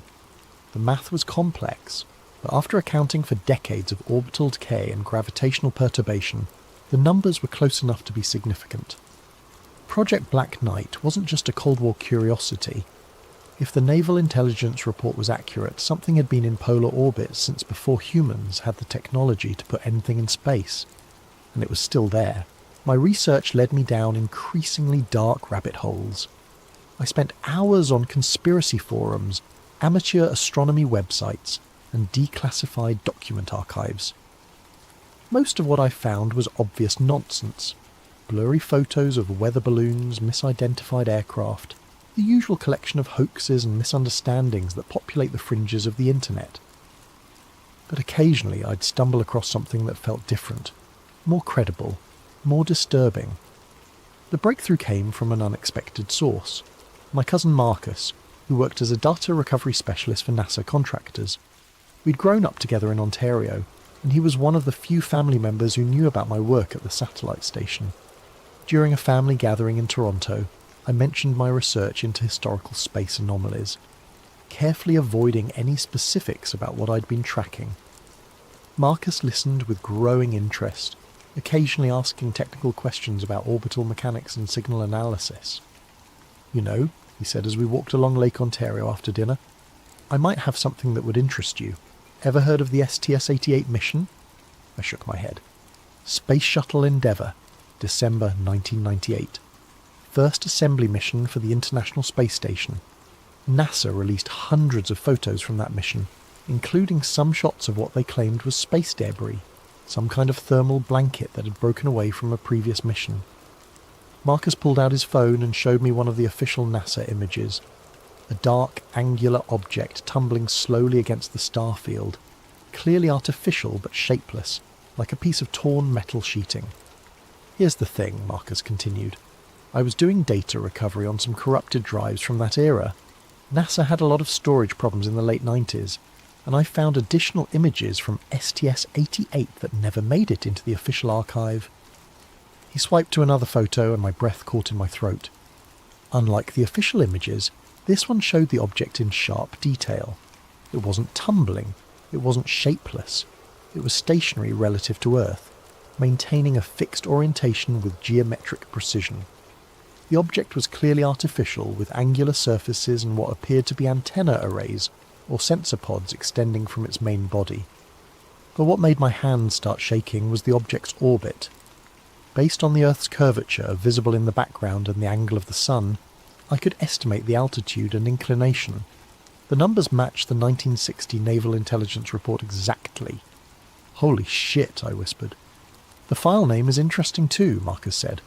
All the official images were labelled with standard NASA mission codes, but this one had a custom name. He showed me the file properties. Instead of something like STS-088-34 2-012, the image was labelled SENTINELARCHIVE001. Marcus, I said slowly, I need you to send me everything you have on this. Everything. I can't, Tom. This stuff isn't supposed to exist. If NASA finds out I've been sharing recovered files, please. The desperation in my voice surprised even me. This is connected to something I'm working on. Something important. Marcus studied my face for a long moment, then sighed. I'll see what I can do. But you never got this from me, understand? And if anyone asks, we never had this conversation. 3 days later, a compressed file appeared in my personal email account, sent from an obviously fake address. The archive contained 17 high-resolution images of the object, taken from different angles and distances. Each photo showed the same thing, a clearly artificial construct maintaining a perfect polar orbit, its surfaces reflecting sunlight with the consistency of polished metal. But it was the last file in the archive that changed everything. Not an image, but a text document containing spectral analysis data from the shuttle's radio equipment. During the STS-88 mission, Endeavour's communications array had detected a repeating radio signal from the object. The signal was weak, barely above background noise, but the pattern was unmistakable. A pulse repeating every 13 seconds, broadcasting on a frequency of 1420.4 057 MHz. The same signal I'd been tracking at the Whitehorse station. For 37 years, this thing, whatever it was, had been broadcasting the same message. I became obsessed. Sleep became optional. Food was something I consumed mechanically while staring at spreadsheets and signal analysis software. I'd converted one corner of my apartment into a makeshift research station with multiple monitors displaying frequency analysis, orbital calculations, and historical documents. The breakthrough came during a particularly frustrating all-nighter in November. I'd been trying to decode the pulse pattern using standard cryptographic methods, looking for hidden messages in the timing variations, frequency modulations, anything that might reveal meaning in what appeared to be a simple, repetitive beacon. Nothing worked. The signal was maddeningly consistent. 13 seconds between pulses, no variation in frequency, no embedded data that I could detect with any conventional analysis tools. Then I had what felt like an epiphany, or maybe just the delirium of too much caffeine and too little sleep. What if I was overthinking this? What if the message wasn't in the complexity of the signal, but in its simplicity? I opened a binary converter and began transcribing the pulse pattern as ones and zeros. Each pulse was a 1, each 13-second gap was a 0. After an hour of careful logging, I had several hundred digits of binary code. The first few conversions gave me gibberish, random numbers that meant nothing. But then I tried interpreting the binary as coordinates, using different projection systems and datum references. That's when the pattern emerged. The binary string wasn't random. It was a sequence of latitude and longitude coordinates, encoded in a base 13 numerical system. 13 seconds between pulses, base 13 encoding. The mathematical symmetry was too perfect to be coincidental. I plotted the first set of coordinates on Google Earth, 29.9792 degrees north, 31.1342 degrees east, the Great Pyramid of Giza. My hands were shaking as I decoded the next set, 51.1789 degrees north, 1.8262 degrees west. Stonehenge. The coordinates continued, each one marking a location I recognised from archaeology textbooks and ancient history documentaries. Teotihuacan in Mexico, Machu Picchu in Peru, Angkor Wat in Cambodia, Easter Island, Newgrange Island, the Nazca Lines. Dozens of ancient sites spread across every continent, connected by nothing except their age and the enduring mysteries that surrounded their construction. But it was the header data. Embedded at the beginning of the coordinate sequence was a timestamp and cycle indicator. Cycle, 13,000. Status, monitoring next. Report pending, 13,000 years. The approximate time span since the end of the last ice age, when human civilization began its rapid development from hunter-gatherer societies to the complex cultures that built the pyramids, Stonehenge, and all the other sites marked in the signal. I sat back in my chair, staring at the decoded message on my screen. The implications were staggering. If this signal was authentic, and every piece of evidence suggested it was, then something had been watching Earth for millennia, cataloguing the development of human civilization, marking the locations where our ancestors built their greatest monuments. The Black Knight satellite wasn't space junk or a secret government project. It was a sentinel, observer, a reporter, and according to the timestamp embedded in its signal, it was almost time to file its next report. The realization that something had been monitoring Earth for 13,000 years should have terrified me. Instead, I felt a strange sense of clarity, as if puzzle pieces I didn't even know existed were finally clicking into place. I spent the following weeks cross-referencing the coordinates from the signal with archaeological databases, looking for patterns in construction dates, architectural similarities, anything that might explain why these particular sites had been selected for monitoring. What I found challenged everything I thought I knew about human history. The sites weren't just ancient, they were specifically ancient in ways that suggested coordination across vast distances and time periods. The construction techniques used at Pumapunku in Bolivia showed striking similarities to methods used at Baalbek in Lebanon, despite being built by cultures that supposedly had no contact with each other. The astronomical alignments at Giza matched those found at Angkor Wat, separated by thousands of miles and hundreds of years, but it was the mathematical relationships that truly unsettled me. When I plotted all the coordinate points on a global map and began measuring the distances between them, I discovered that many of the sites were positioned according to precise geometric relationships.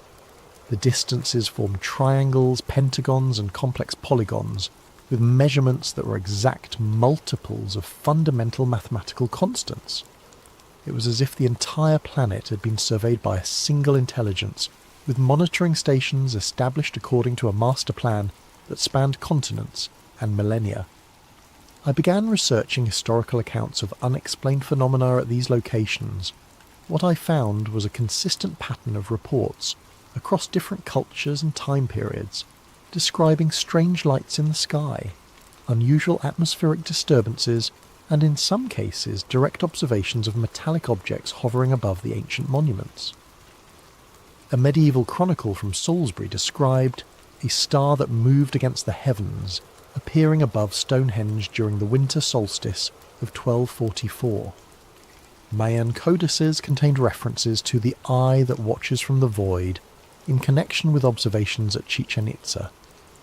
Aboriginal Dreamtime stories from Australia spoke of sky spirits that visited Uluru at regular intervals to count the changes in the world below.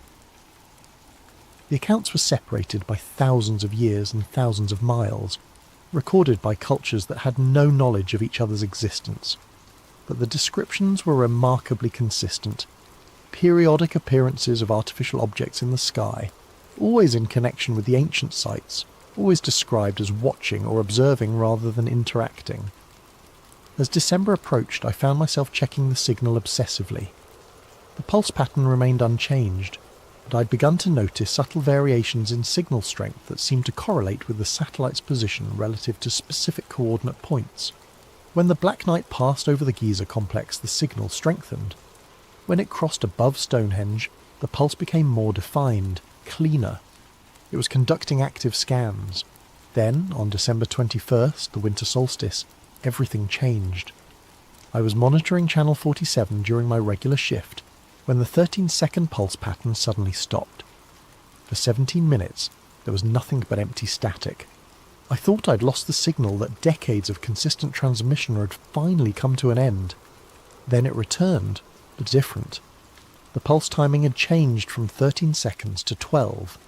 The frequency had shifted slightly higher, and embedded in the binary stream was new data, not coordinates this time, but what appeared to be measurement readings, environmental data, population estimates. The Black Knight was no longer just monitoring, it was compiling a report, and based on the mathematical progression I was seeing in the data stream, it was preparing to transmit that report somewhere else. The signal that had been broadcasting to Earth for decades was about to be redirected outward, towards some destination in deep space. The 13,000-year observation cycle was coming to an end. Over the following days, I watched as the Black Knight's transmission pattern evolved from simple monitoring pulses to complex data streams. The binary information was now flowing almost continuously, with only brief pauses between what appeared to be different sections of the report. Using the decoding methods I'd developed, I began translating portions of the transmission. What I found was simultaneously fascinating and terrifying. A comprehensive analysis of human civilization from the perspective of something that had been watching us develop for millennia. The report contained detailed measurements of atmospheric composition changes over the past century, tracking the increase in carbon dioxide, methane and other industrial pollutants. Population growth rates were documented with mathematical precision, along with urbanization patterns and resource consumption data. But it was the sociological analysis that truly unsettled me. The transmission included assessments of human technological development, political organisation, and social structures. The language was clinical, detached, like an anthropologist studying an isolated tribe. Species, status, transitional technology, level, type 0.7, civilization population, pressure, critical environmental impact, severe aggressions index, high probability, matrix, self-termination, 75% intervention, threshold, exceeded. The implications were staggering. Whatever intelligence was behind the Black Knight didn't just observe, it made judgments. It assessed civilizations and apparently had protocols for intervention when certain thresholds were crossed. And according to its analysis, humanity had crossed those thresholds. I began researching historical accounts of civilizations that had disappeared suddenly, leaving behind only their monuments and mysteries. The Anasazi of the American Southwest, who abandoned their cliff cities overnight. The builders of Great Zimbabwe, whose advanced society vanished without explanation. The Easter Island civilization, which collapsed after reaching a population peak. In each case, the disappearances occurred shortly after periods of rapid population growth, environmental degradation, and social instability. The same conditions the Black Knight was now documenting for modern human civilization. The most chilling revelation came when I decoded a section of the transmission that contained historical data comparisons. The Black Knight had been observing Earth through multiple cycles, tracking the rise and fall of intelligent species across geological time periods. We weren't the first civilization it had monitored. We weren't even the first to reach our current level of technological development. According to the data stream, there had been at least 3 previous instances of intelligence emerging on Earth, each reaching roughly our current level of advancement before disappearing from the archaeological record. The gaps in the fossil record that paleontologists struggled to explain, the mysterious extinction events that punctuated Earth's history, they weren't random catastrophes, they were interventions. As I sat in my cramped apartment surrounded by printouts and glowing monitors, the full scope of what I'd discovered began to sink in. The Black Knight wasn't just observing human civilization, it was part of a system, a galactic management protocol for monitoring and controlling the development of intelligent species. And according to its assessment, humanity's time was up. On January 3rd, everything changed again. I arrived at the White Horse station for my regular shift to find the facility buzzing with activity. Technicians I'd never seen before were installing new equipment, and several men in dark suits were conducting interviews with the day shift personnel. James Morrison pulled me aside as I signed in. "They're from the Communication Security Establishment," he said quietly, referring to Canada's Electronic Intelligence Agency. "Someone flagged unusual signal activity from our station. They're reviewing all our logs from the past 6 months. My stomach dropped. Despite James's warnings, I'd continued monitoring the Black Knight signal, keeping detailed personal records of its evolution from simple pulses to complex data streams. If CSE investigators found evidence of what I'd been tracking... "Did you delete those anomaly reports like I told you to?" James asked. "Yes," I lied. "Classified everything as equipment malfunction." "Good. Keep it that way. Answer their questions honestly, but don't volunteer any information they don't specifically ask for." The interview was conducted by a woman named Agent Collins, who looked to be in her early 40s with the kind of sharp, analytical gaze that made me feel like she could read my thoughts. She asked about my background, my work procedures, any unusual signals or anomalies I might have detected. I stuck to James's script, denying any knowledge of unidentified transmissions. But as the interview progressed, I began to realise that Agent Collins already knew more than she was letting on. "Mr. Martinez," she said, consulting a tablet, "our analysis shows that you've been accessing frequencies outside your normal monitoring responsibilities. Specifically, Channel 47 has shown unusual activity during your shifts." "I check all channels as part of my routine maintenance," I said carefully. "Sometimes commercial satellites drift off their assigned frequencies due to hardware malfunctions. And have you detected any persistent anomalies on Channel 47? The way she emphasised the word persistent made it clear that this wasn't a fishing expedition. CSE knew about the Black Knight signal. They'd known about it long before I stumbled across it. "No," I said. "Nothing that wasn't explained by standard atmospheric interference or equipment issues." Agent Collins studied me for a long moment, then made a note on her tablet. "Thank you for your cooperation, Mr. Martinez. We may need to speak with you again." That night I tried to access the Black Knight frequency through the station's equipment. The signal was gone. Not reduced or relocated, completely absent. After broadcasting continuously for decades, the transmission had simply stopped. I went home and checked my personal recordings of the signal, the decoded messages, all the evidence I'd accumulated over months of research. My computer had been wiped clean. Every file, every analysis, every piece of documentation had been deleted. But they'd missed one thing. Hidden in a folder of old family photos on an external drive was a single text file containing the most recent decoded transmission from the Black Knight. I'd saved it there weeks earlier as a backup, disguised with an innocuous file name. The final message was brief, formatted like a transmission header. Cycle 13,000. Complete assessment. Negative recommendation. Reset protocol authorized status. Signal terminating next contact. Cycle 13,001. 13,001. The next observation cycle wouldn't begin for another 13 millennia. But according to the transmission, there wouldn't be anything left to observe by then. The reset protocol had been authorized. In the weeks following the CSE investigation, I tried to return to normal life. I continued working my shifts at the satellite station, monitoring routine transmissions and filing standard reports. But I couldn't shake the feeling that I was living on borrowed time, that the countdown to something catastrophic had already begun. The signs started small. Unusual solar activity that disrupted satellite communications worldwide. Atmospheric disturbances that meteorologists couldn't explain. Reports from amateur astronomers of new objects appearing in Earth's orbital space. Objects that weren't listed in any official catalogues. Then the power grids began failing. The first blackout hit the northeastern United States in mid-February, affecting over 40 million people.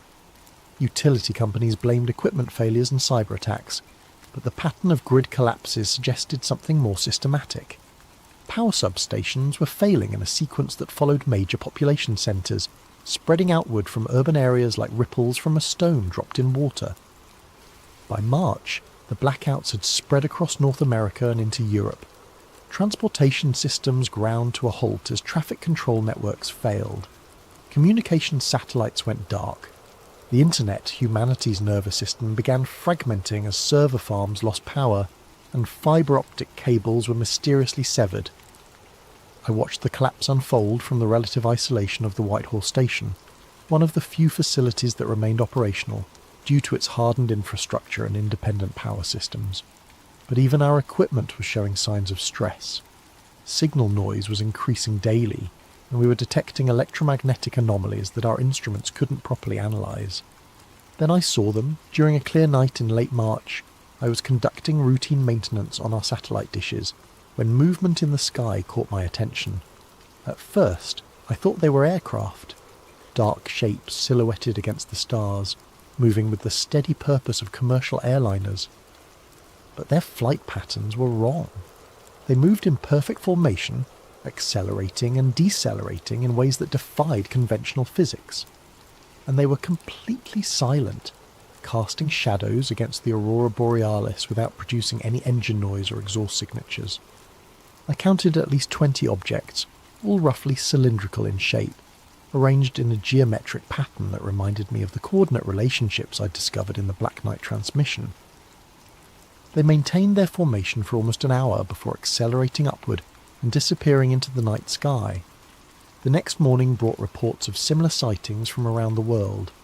Military bases, government facilities, and major population centres were all experiencing flyovers by unidentified craft. But unlike traditional UFO sightings, these objects weren't hiding. They moved openly through controlled airspace, ignored attempts at radio communication, and demonstrated technology that was decades beyond anything in human arsenals.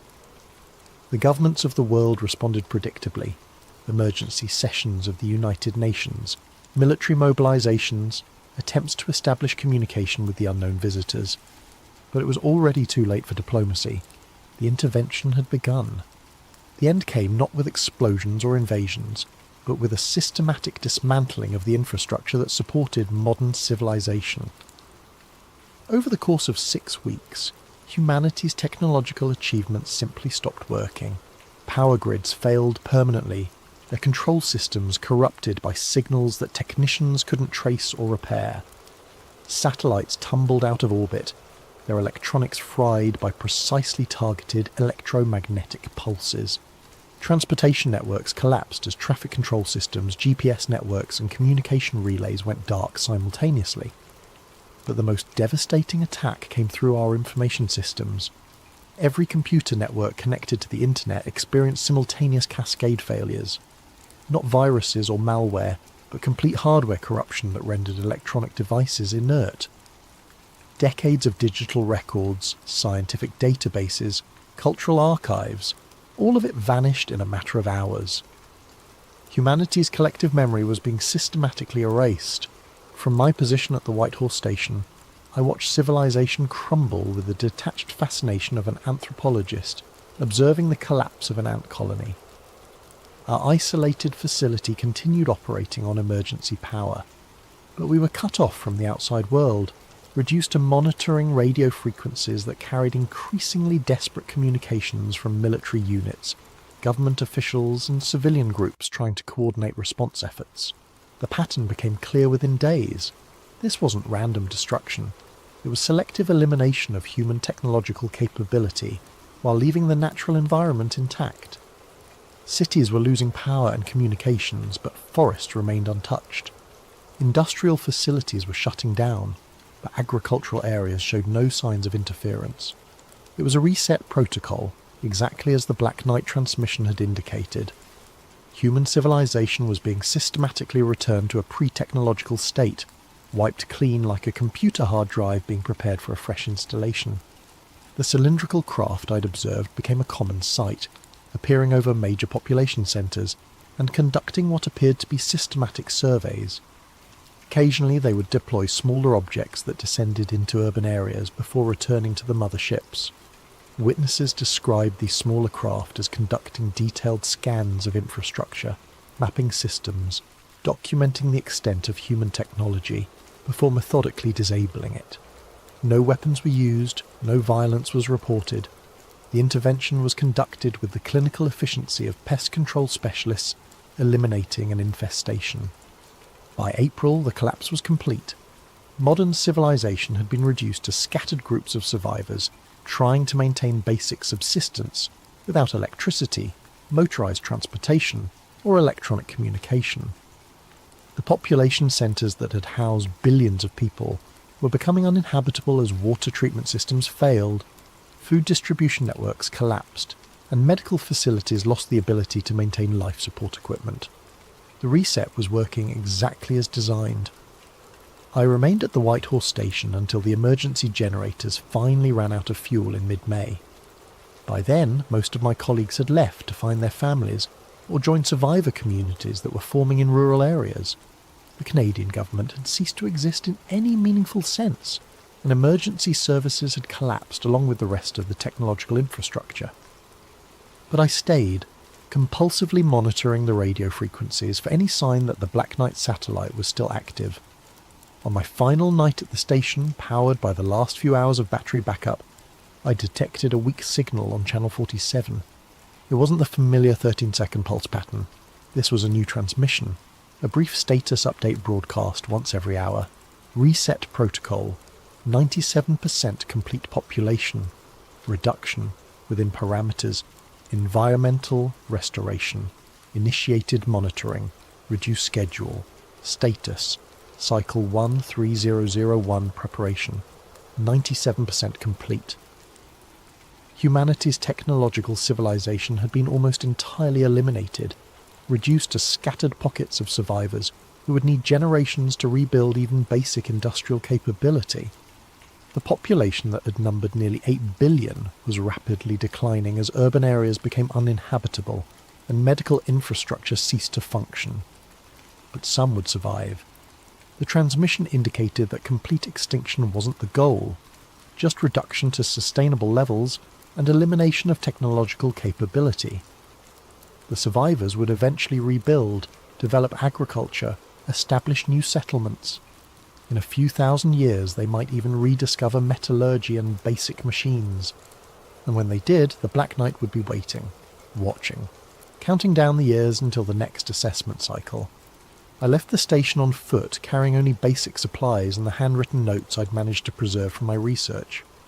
The roads were already becoming overgrown as nature began reclaiming the infrastructure humanity had abandoned. In the distance I could see one of the cylindrical craft conducting what appeared to be a final survey flight, documenting the results of the reset protocol. As I walked south toward what remained of civilization, I thought about the ancient monuments scattered across the world. The pyramids, Stonehenge, Machu Picchu, all the sites that had been marked in the Black Knight's coordinate database. They were the only human constructions that had survived previous reset cycles, monuments built by civilizations that had reached technological advancement and then been systematically returned to a pre-industrial state. The stones would remain long after our cities crumbled to dust. Future archaeologists, if humanity survived long enough to develop archaeology again, would study them as mysteries, wondering how primitive societies could have constructed such precise and massive monuments. We would never suspect that those ancient civilizations hadn't been primitive at all. They had been advanced, technological societies that had been reset just as we were being reset now. The monuments weren't primitive constructions, they were survivors, the only traces of lost civilizations that had been allowed to remain as markers for future observation cycles. In 13,000 years, when humanity had once again developed satellite technology and radio telescopes, someone would detect a familiar signal broadcasting from polar orbit. A pulse pattern repeating every 13 seconds, carrying coordinates that marked the locations of mysterious ancient ruins scattered across the planet. And the cycle would begin again. I'm writing this account 15 months after the reset protocol was completed. I've joined a small farming community in what used to be called Montana, where we're slowly learning to survive without the technological conveniences that once defined human civilization. The community is growing. We've established basic agriculture, learned to preserve food without refrigeration, developed communication networks using drums and signal fires. Children are being born who will grow up never knowing what electric lights looked like, or how it felt to communicate instantly with someone on the other side of the world. In many ways, it's a peaceful existence. The sky is clearer now without the electromagnetic pollution of radio signals and satellite transmissions. The stars are brighter. During winter nights, when the aurora borealis dances across the northern horizon, I sometimes think I can see the Black Knight satellite passing overhead, a tiny point of reflected sunlight maintaining its eternal vigil. But I know this peace is temporary. Humanity is resilient, adaptable, curious. We'll rebuild. We'll rediscover metallurgy and chemistry and electronics. We'll develop radio technology and eventually satellite communications. We'll once again reach for the stars with the arrogant confidence that we're alone in the universe, and when we do, something will be waiting for us. 3 nights ago, I was awakened by a sound.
A massive thank you to Vortex9119 for this incredible video suggestion.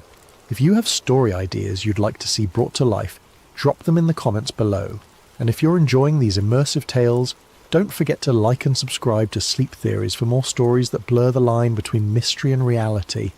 What if I told you that buried beneath a 1,000-year-old chapel in Ethiopia lies something so powerful that governments have spent decades ensuring you never learn about it? What if every conflict, every war, every uprising in that region wasn't random chaos, but a response to something ancient awakening? My name is Alex Morrison, and 3 months ago, I was just another satellite imaging technician, analysing ground-penetrating radar for a living. Now I'm hiding in a cabin in rural Montana, and I may be the only person alive who knows the truth about what's really buried in Axum. The coffee had gone cold hours ago, but I kept sipping it anyway. That's what you do when you're 3 weeks behind on satellite analysis reports, and your supervisor keeps sending those passive-aggressive emails with red exclamation points. I was a field technician for Orbital Dynamics, a mid-tier satellite imaging company that contracted with everyone from agricultural firms to mining corporations. My job was simple: analyse ground-penetrating radar scans, identify subsurface anomalies and file reports. Nothing glamorous, nothing dangerous, just data. The Horn of Africa cluster had been sitting on my desk for 2 days. Standard geological survey for a potential infrastructure project in Ethiopia. Roads, power lines, the usual development stuff that required knowing what lay beneath the surface. I'd already processed 47 grids of unremarkable sediment layers and bedrock formations when I opened grid 48. The image loaded pixel by pixel, revealing the familiar topography of northern Ethiopia. Rolling hills, scattered vegetation, and the ancient town of Axum with its towering obelisks and stone churches. But there, beneath the church of Our Lady Mary of Zion, was something that made my breath catch in my throat. A perfect geometric void. Not a cave, not a natural formation.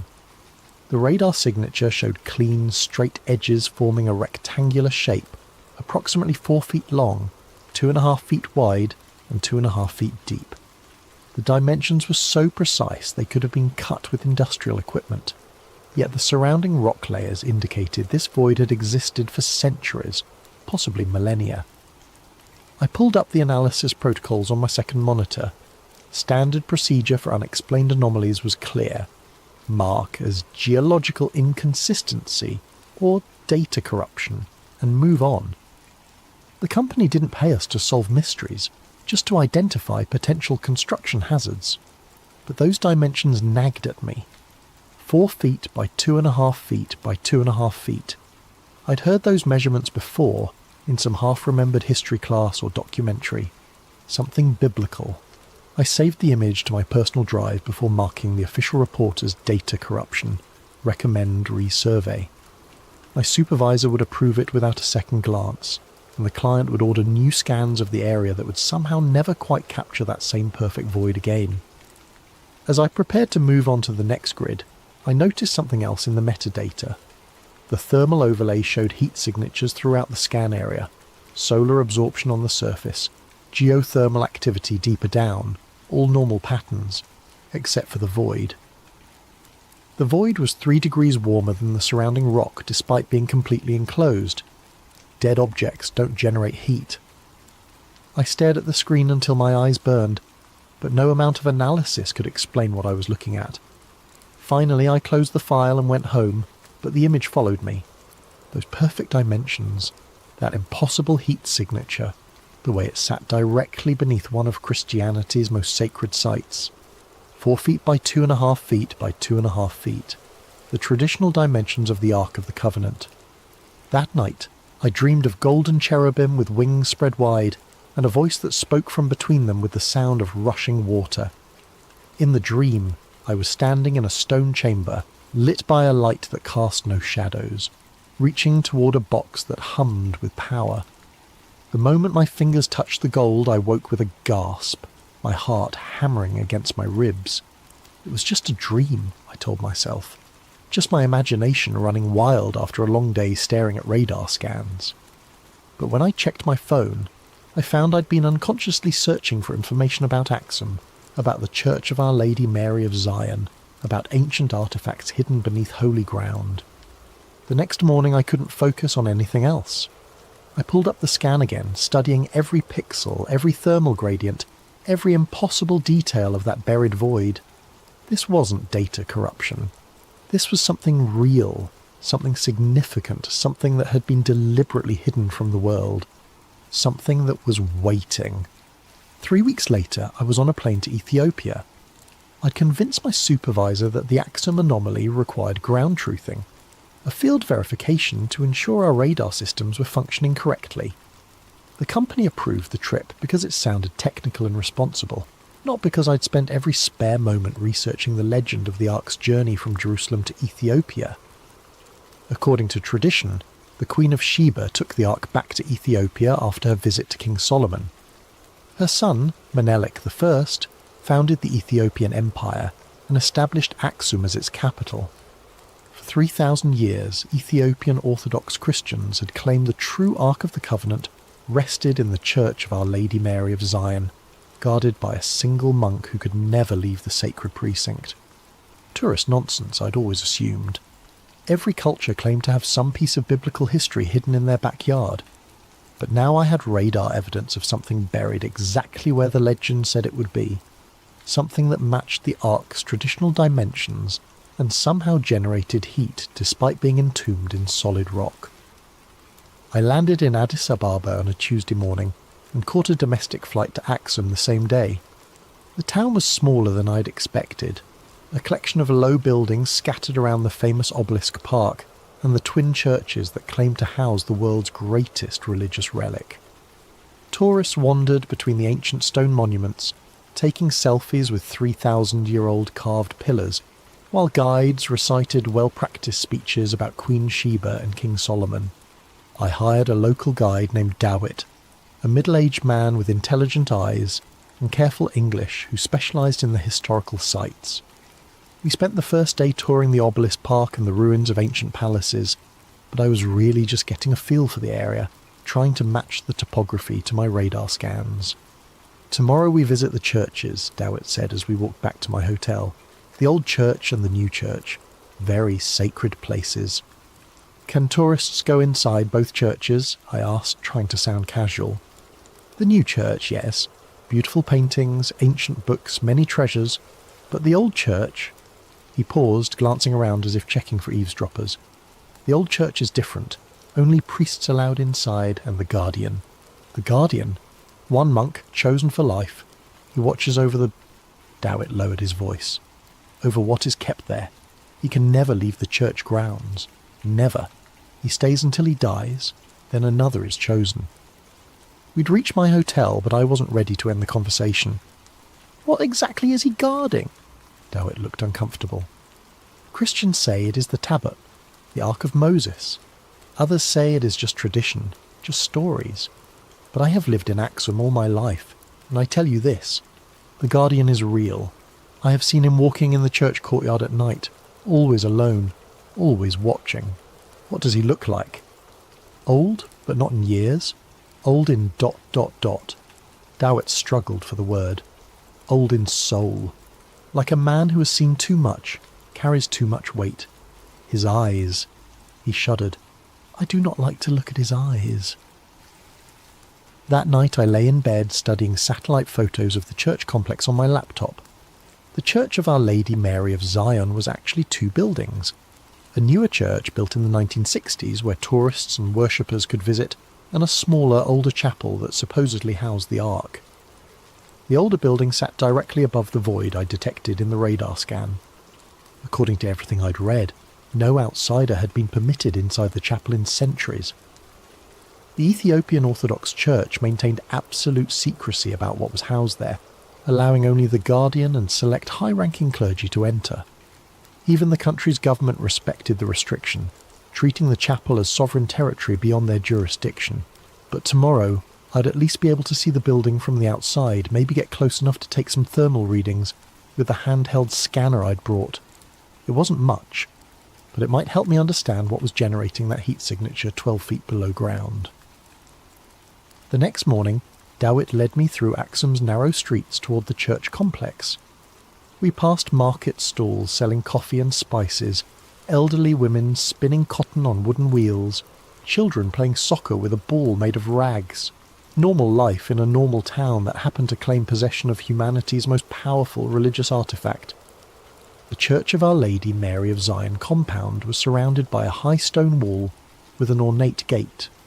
Beyond the entrance I could see the modern church with its painted dome and arched windows, and behind that, partially hidden by trees, the smaller chapel that supposedly housed the Ark.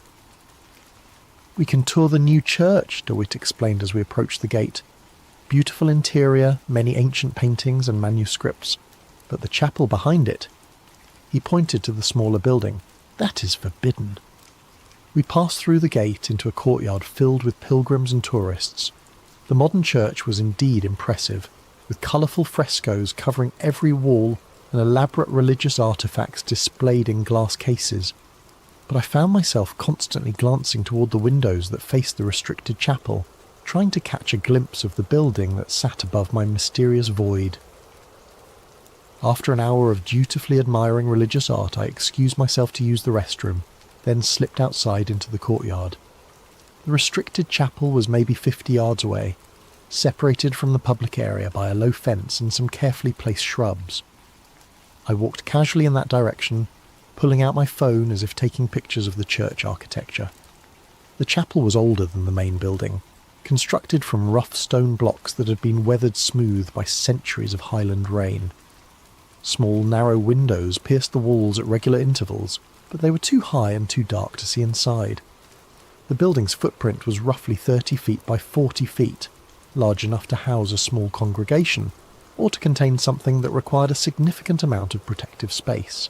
As I was trying to estimate the building's exact position relative to my radar scan, a figure appeared in one of the windows. The Guardian. Even from 50 yards away I could see that Dowett hadn't exaggerated. The man's face was gaunt to the point of being skeletal, his skin pale as parchment despite Ethiopia's intense sun. But it was his eyes that made my breath catch, dark, hollow, ancient in a way that had nothing to do with age.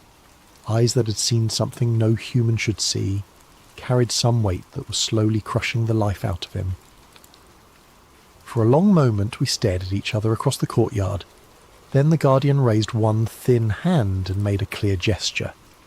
Go away. Not a casual dismissal, but an urgent warning, the kind of motion you'd make to stop someone from stepping into traffic. As I watched, his lips moved, forming words I couldn't hear but somehow understood. You don't want what's inside. Then he disappeared from the window, leaving me standing in the courtyard with my heart hammering and my thermal scanner forgotten in my pocket. The Guardian hadn't just been warning me away from the chapel. He'd been warning me away from whatever was buried beneath it, whatever was generating that impossible heat signature 12 feet underground. Whatever had been slowly killing him with its proximity for however many years he'd been trapped in that building. I found Dowett waiting by the main church entrance, looking concerned. You saw him, he said. It wasn't a question. Yeah. Then you understand why I do not like to look at his eyes. Come, we should go. There are other sights to see, happier places. But as we left the church compound, I couldn't stop thinking about that desperate gesture, that silent warning. The Guardian knew something was down there, something that had been affecting him for years, possibly decades, something that pulsed with heat and waited in the darkness beneath ancient stone. That night I called my supervisor and extended my stay in Ethiopia by a week. Back in my hotel room, I spread out printed satellite photos across the bed and fired up my laptop.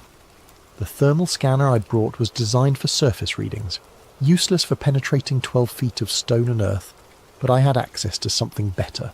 Orbital Dynamics' complete archive of satellite data for the region. If the object beneath the chapel was generating heat, that heat had to go somewhere. And if I was right about what was down there, the heat generation might not be constant. I started with our company's historical scans of Axum, going back 15 years to when we first began regular coverage of the Horn of Africa. The early images showed the same thermal patterns I'd seen in the recent scan. Solar absorption, geothermal activity, normal ground temperatures, but the void beneath the chapel was already 3 degrees warmer than its surroundings, even in the oldest images. 15 years of continuous heat generation. Whatever was down there wasn't running on batteries. I pulled up the metadata for each scan, looking for variations in the thermal signature over time. For the first few years, the readings were remarkably consistent. 3 degrees above ambient, no significant fluctuation. Then, starting in 2010, the pattern began to change. Small spikes at first, maybe half a degree increases that lasted for a few days before returning to baseline. But as I worked forward through the data, the spikes became more frequent and more intense. By 2018, I was seeing heat surges of 6 to 8 degrees above normal, sometimes lasting for weeks.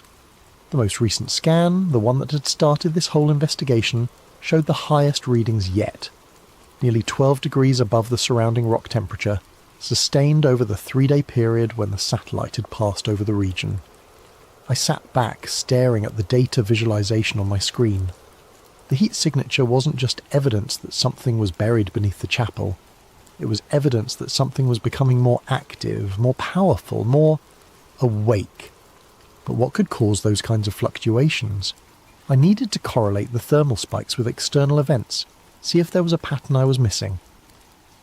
I opened a new browser window and started searching for news archives covering Ethiopia and the surrounding region.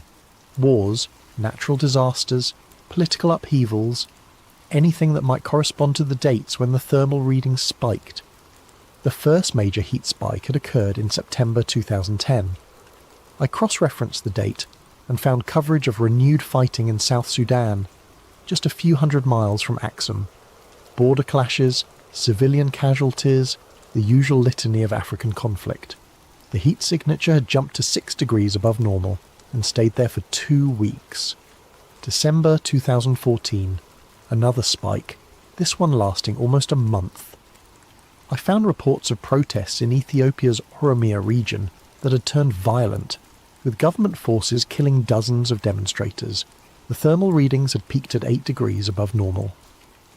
March 2019, the biggest spike yet, nearly 10 degrees above ambient temperature.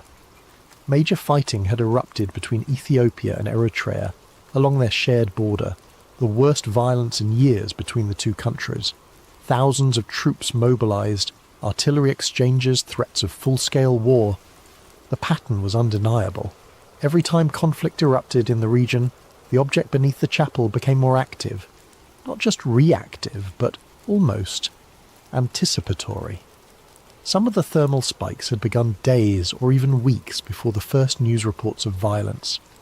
I leaned back in the hotel room's uncomfortable chair, trying to process what the data was telling me. If the Ark of the Covenant was really buried beneath that chapel, and if it was somehow responding to regional conflicts, what did that mean? According to biblical accounts, the Ark had been a weapon, used by the Israelites to destroy their enemies and part the Jordan River. But those were just stories, weren't they? Ancient myths to explain natural phenomena or military victories. Except now I had 15 years of satellite data suggesting those stories might have been more literal than anyone imagined. I opened a new search window and typed in Ark of the Covenant Biblical Powers. The results were a mixture of scholarly articles, religious websites, and conspiracy theories, but certain themes appeared consistently. The Ark as a communication device between God and Moses. The Ark as a weapon capable of destroying armies. The Ark as a source of divine power that killed anyone who touched it improperly. One academic paper caught my attention. Electromagnetic Anomalies in Biblical Texts, a technical analysis of the Ark narrative. The author, a physicist from MIT, had attempted to explain the Ark's described effects in terms of advanced technology rather than divine intervention. According to his analysis, the biblical descriptions were consistent with some kind of high-energy, electromagnetic device, possibly using principles that modern science was only beginning to understand. The paper was 8 years old and had been largely ignored by mainstream academia, but its conclusions were fascinating. If the Ark contained technology rather than divine presence, technology based on electromagnetic manipulation of space-time, then its effects on local conflicts might be measurable, predictable, even controllable. I glanced at the clock. It was nearly midnight, but I wasn't tired. I had 15 years of data to analyse, patterns to uncover, connections to make. If I was right about what was happening, the implications went far beyond archaeological discovery. This was about a weapon that had been influencing regional conflicts for decades, maybe centuries, sitting 12 feet beneath a chapel in northern Ethiopia, a weapon that was becoming more active. I pulled up the most recent thermal readings again, studying the heat signature that had triggered this entire investigation. 12 degrees above ambient temperature, the highest reading yet. And according to the news feeds I'd been monitoring, tensions were rising again along the Ethiopia-Eritrea border. Troop movements, diplomatic protests, the same warning signs that had preceded every previous spike in the thermal data. If the pattern held, the heat signature beneath the chapel would spike again within days, and somewhere in the Horn of Africa, people would start dying. I saved all my analysis to an encrypted drive and uploaded backup copies to 3 different cloud storage services. Whatever was happening in Axum, I was probably the only person outside the Ethiopian Orthodox Church who understood the connection between the buried object and regional violence. The only person who could prove that the Ark of the Covenant wasn't just a religious relic, but an active weapon that had been shaping the history of East Africa for 3 millennia. The only person who might be able to stop it. I had a contact at the Vatican Archives, someone I'd met at a conference on satellite archaeology 3 years earlier. Elena Rossi was a researcher specialising in the historical verification of biblical sites, and she had access to documents that most scholars could only dream of seeing. If anyone could tell me what the Catholic Church knew about the Ethiopian claims regarding the Ark, it would be her. I drafted a carefully worded email describing my satellite findings in technical terms, without mentioning my theories about the thermal correlations with regional conflicts. I presented it as an archaeological question. Had the Vatican ever investigated the Ethiopian Orthodox claims about possessing the Ark of the Covenant? Elena's response came within 6 hours, which surprised me. Her replies usually took days, given the bureaucratic nature of Vatican communications. Alex, your inquiry has been noted and forwarded to the appropriate department. However, I must inform you that materials related to your specific request are currently under protocol relic restrictions. I cannot provide further information at this time. I would advise against pursuing this research direction. E. Rossi, Protocol Relic. I'd never heard the term before, and a quick internet search turned up nothing. No academic papers, no government documents, no casual references in religious forums. It was as if the phrase existed in a completely separate information ecosystem, one that normal researchers couldn't access. That afternoon, my hotel room phone rang. The caller ID showed only international with no number. Mr. Morrison. The voice was American, middle-aged, with the kind of neutral accent that comes from years of diplomatic training. Yes, my name is Cardinal Michael Toretti, Vatican Secretariat of State. I understand you've been making inquiries about certain historical artifacts currently held by our Ethiopian Orthodox colleagues. A cardinal calling me directly. In 31 years of life, I'd never been important enough to warrant attention from anyone higher than a district manager, and now I had a Vatican cardinal on the line. I'm a satellite imaging technician, I said carefully. I analyse ground-penetrating radar for geological surveys. Yes, we're aware of your professional background. We're also aware of your recent travel to Axum and your communication with Dr. Rossi. Mr. Morrison, I'm calling to advise you that you've stumbled into an area of inquiry that falls under Vatican security protocols. For your own safety, I strongly recommend that you discontinue this research and return to the United States immediately. My own safety? There are historical artifacts that were never meant to be disturbed, Mr. Morrison. Some knowledge carries a price that few are prepared to pay. The Ethiopian Orthodox Church has maintained certain guardianship responsibilities for nearly 3 millennia. That arrangement exists for the protection of all concerned parties. I could feel my heart racing, but I tried to keep my voice steady. What is protocol relic? There was a long pause. You're not cleared for that information, nor do you want to be. Take my advice, Mr. Morrison. Book the next flight home and forget whatever you think you've discovered in Axum. Some mysteries are better left unsolved. The line went dead. I sat in my hotel room for a long time after that call, staring at the phone and trying to process what had just happened. A cardinal in the Vatican Secretariat of State, essentially the Catholic Church's Secretary of State, had called me personally to warn me away from my research. Not a local church official, not even a regional administrator, but someone at the very highest levels of Vatican hierarchy. Which meant the Catholic Church not only knew about the Ethiopian claims regarding the Ark, they were actively monitoring anyone who showed too much interest in investigating those claims. They had files on researchers, protocols for managing inquiries, and enough influence to track down a satellite technician in an Ethiopian hotel within hours of his asking the wrong questions. I thought about the Guardian's hollow eyes and his desperate warning. You don't want what's inside. Maybe he wasn't just protecting the Ark from the world. Maybe he was protecting the world from the Ark. My laptop chimed with a new email notification. The sender was listed as E. Rossi, but the message was clearly not from Elena. Mr. Morrison, this will be my final communication on this matter. Protocol Relic is a Vatican security classification established in 1962 following certain discoveries made during the Second Vatican Council's review of sealed archives. Materials under this classification are restricted to a maximum of 12 individuals worldwide, all of whom hold positions equivalent to cardinal or higher within the Catholic hierarchy. The Ethiopian Orthodox Church has maintained custody of the artifact in question under a formal agreement dating to 1965. This agreement recognises Ethiopian sovereignty over the artefact in exchange for adherence to specific containment protocols established by a joint Vatican-Ethiopian commission.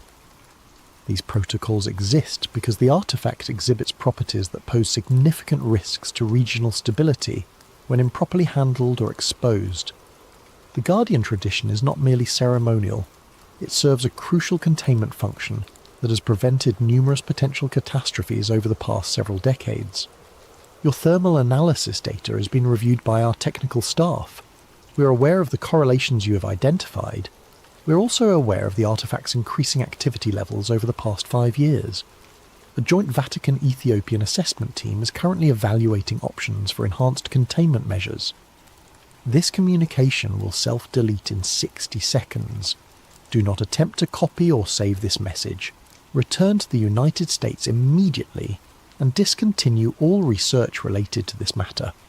You have been warned twice. There will not be a third warning. I watched the message count down from 60 seconds, trying to memorize every word. When it reached 0, the email disappeared from my inbox as if it had never existed. But I'd learned what I needed to know. The Vatican knew about the thermal correlations with regional conflicts. They'd known for years, possibly decades.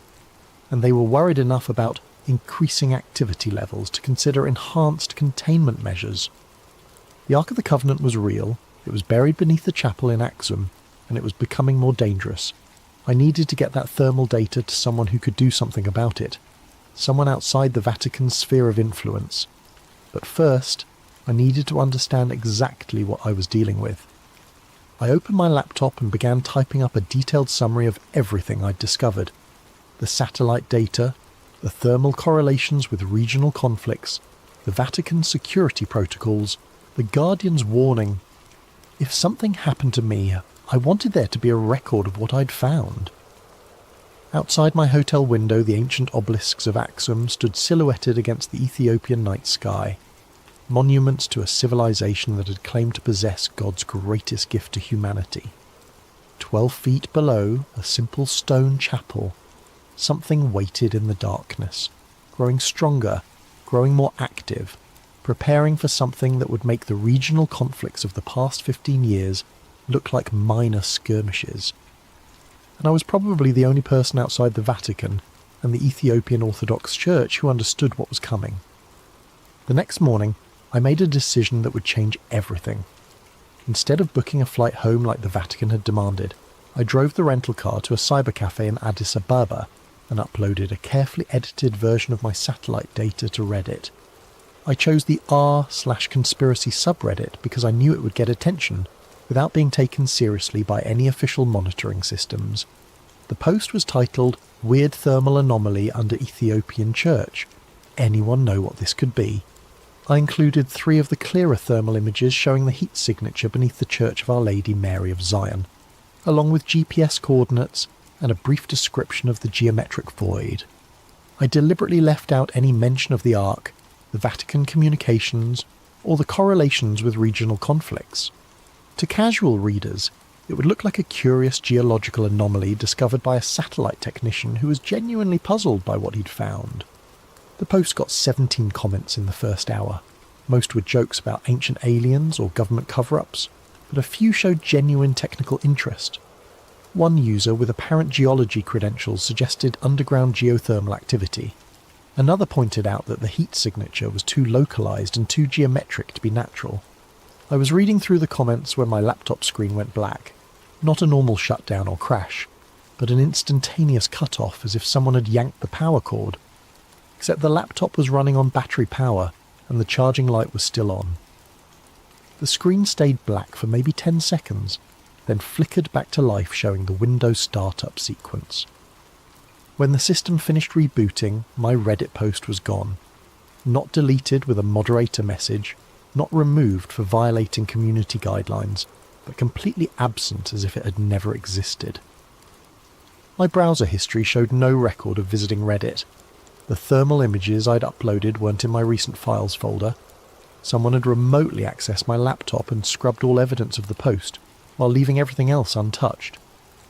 I sat in the internet cafe for a long time, watching Ethiopian families use the other computers to video chat with relatives abroad, and university students researching papers. Normal people living normal lives, oblivious to the fact that I'd just learned something terrifying about the reach and capabilities of whoever was monitoring research into the Axum artifact. They had hacked my laptop remotely, selectively deleted specific files, and removed all trace of my Reddit post within hours of its publication. This wasn't just Vatican influence or church pressure. This was signals intelligence, cyber warfare capabilities, the kind of resources that only major governments or international intelligence agencies could deploy. I paid for my computer time and walked back to the rental car, feeling like I was being watched even though the street looked perfectly normal. Addis Ababa traffic flowed around me with its usual chaotic energy. Buses packed with passengers, merchants pushing handcarts loaded with goods, children selling bottled water at red lights. But someone in that crowd could be monitoring me. Someone with access to satellite feeds and facial recognition software, and the authority to scrub information from major social media platforms in real time. That night, back in my hotel room in Axum, I made backup copies of all my remaining data and hid them in 3 different locations around the town. One encrypted drive taped under a restaurant table where I'd eaten dinner, another hidden in the base of an ancient obelisk in the archaeological park, the third buried in a plastic bag near a tree outside the Church of Our Lady Mary of Zion, as close to the chapel as I could get without being seen. If they could hack my devices remotely, I needed analog backups they couldn't access digitally. The next morning I woke to find my hotel room door unlocked. I always used the deadbolt and chain lock, habits from years of business travel. But both were disengaged, and there was no sign of forced entry. My luggage had been searched with professional thoroughness. Everything returned to almost exactly its original position, but with tiny variations that proved someone had been through my belongings. My laptop was still there, apparently untouched. My cameras and field equipment were undisturbed, but the encrypted drive where I'd stored copies of the satellite data was missing from the hidden compartment in my suitcase. They'd taken only what they needed and left everything else to maintain the illusion that nothing had happened. Except they'd made one mistake. They'd unlocked the door when they left, probably to avoid the sound of manipulating the locks from inside. I was no longer just being monitored, I was being actively managed. I packed quickly and checked out of the hotel, telling the desk clerk I had a family emergency back in the United States. But instead of heading to the airport, I drove to the archaeological park and retrieved the data drive I'd hidden at the base of the obelisk. Sitting in the rental car with ancient stone monuments all around me, I made one final attempt to get the information out. I logged into an anonymous email account I'd created years earlier and composed a message to every major news organisation I could think of: CNN, BBC, Reuters, AP, the New York Times. The subject line was simple: evidence of active electromagnetic anomaly at claimed Ark of Covenant site in Ethiopia.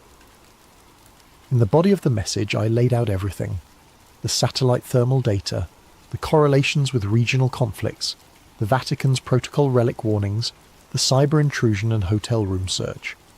I attached the clearest thermal images and GPS coordinates, along with a detailed timeline showing how the heat signature had intensified over 15 years.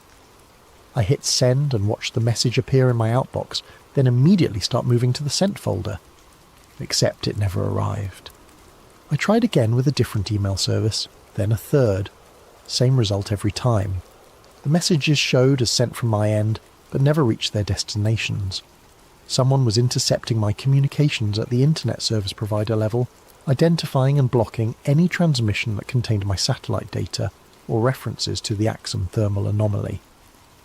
I was completely isolated, cut off from any normal channels of communication, surrounded by an electronic net that prevented me from sharing what I'd discovered. But I still had the physical drive hidden near the church, and I still had one option they couldn't control remotely. That afternoon, I walked to the Church of Our Lady Mary of Zion compound, and found a spot where I could observe the restricted chapel from a distance. Tourists and pilgrims moved through the public areas, taking photos and buying souvenirs, while the Guardian's building sat silent and forbidden behind its fence. I waited until late afternoon, when the crowds thinned and the light was beginning to fade. Then I walked casually toward the area where I'd buried the encrypted drive, as if I were just another tourist admiring the ancient architecture. The drive was gone. The plastic bag was still there, exactly where I'd buried it, but empty. They'd found my backup, extracted the data, and left the bag as a message. We know where you've been. We know what you've hidden. We can reach anything you think is secure. As I stood there staring at the empty bag, a shadow fell across the ground beside me. I looked up to see the Guardian standing at one of the chapel windows, his hollow eyes fixed on my face. But this time, he wasn't warning me away. He was nodding, almost imperceptibly, as if he approved of what I'd been trying to do. Then he pointed downward, toward the ground beneath my feet, and mouthed a single word I could read clearly even at 50 yards distance. Soon! I flew back to the United States the next day, but I never made it to my apartment in Denver. 2 men in dark suits were waiting for me at baggage claim, holding a sign with my name and looking like the kind of federal agents you see in movies. "Mr. Morrison, we're with the Department of Homeland Security. We need to speak with you about your recent travel activities." They escorted me to a windowless room in the airport security section, where a third man was waiting with a thick folder and a digital recorder. "I'm Agent Phillips," the older man said. "We understand you've been conducting unauthorized intelligence gathering in Ethiopia, specifically related to sites of religious significance to our Ethiopian government partners. I'm a satellite imaging technician. I analyze geological data for mining and construction companies. We're aware of your professional background, Mr. Morrison. We're also aware that you've been making inquiries about classified materials with Vatican contacts, posting sensitive imagery to social media platforms, and attempting to contact media organizations with what you claim is evidence of electromagnetic anomalies at Ethiopian Orthodox Church sites. They knew everything.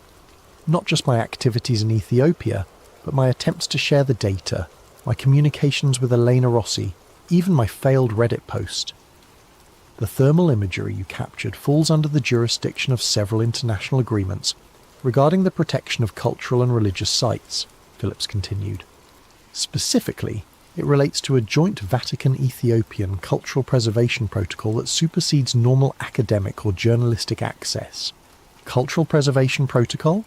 The Ethiopian Orthodox Church has requested that certain sites be protected from unauthorized analysis or exposure that might damage their religious significance or cultural integrity.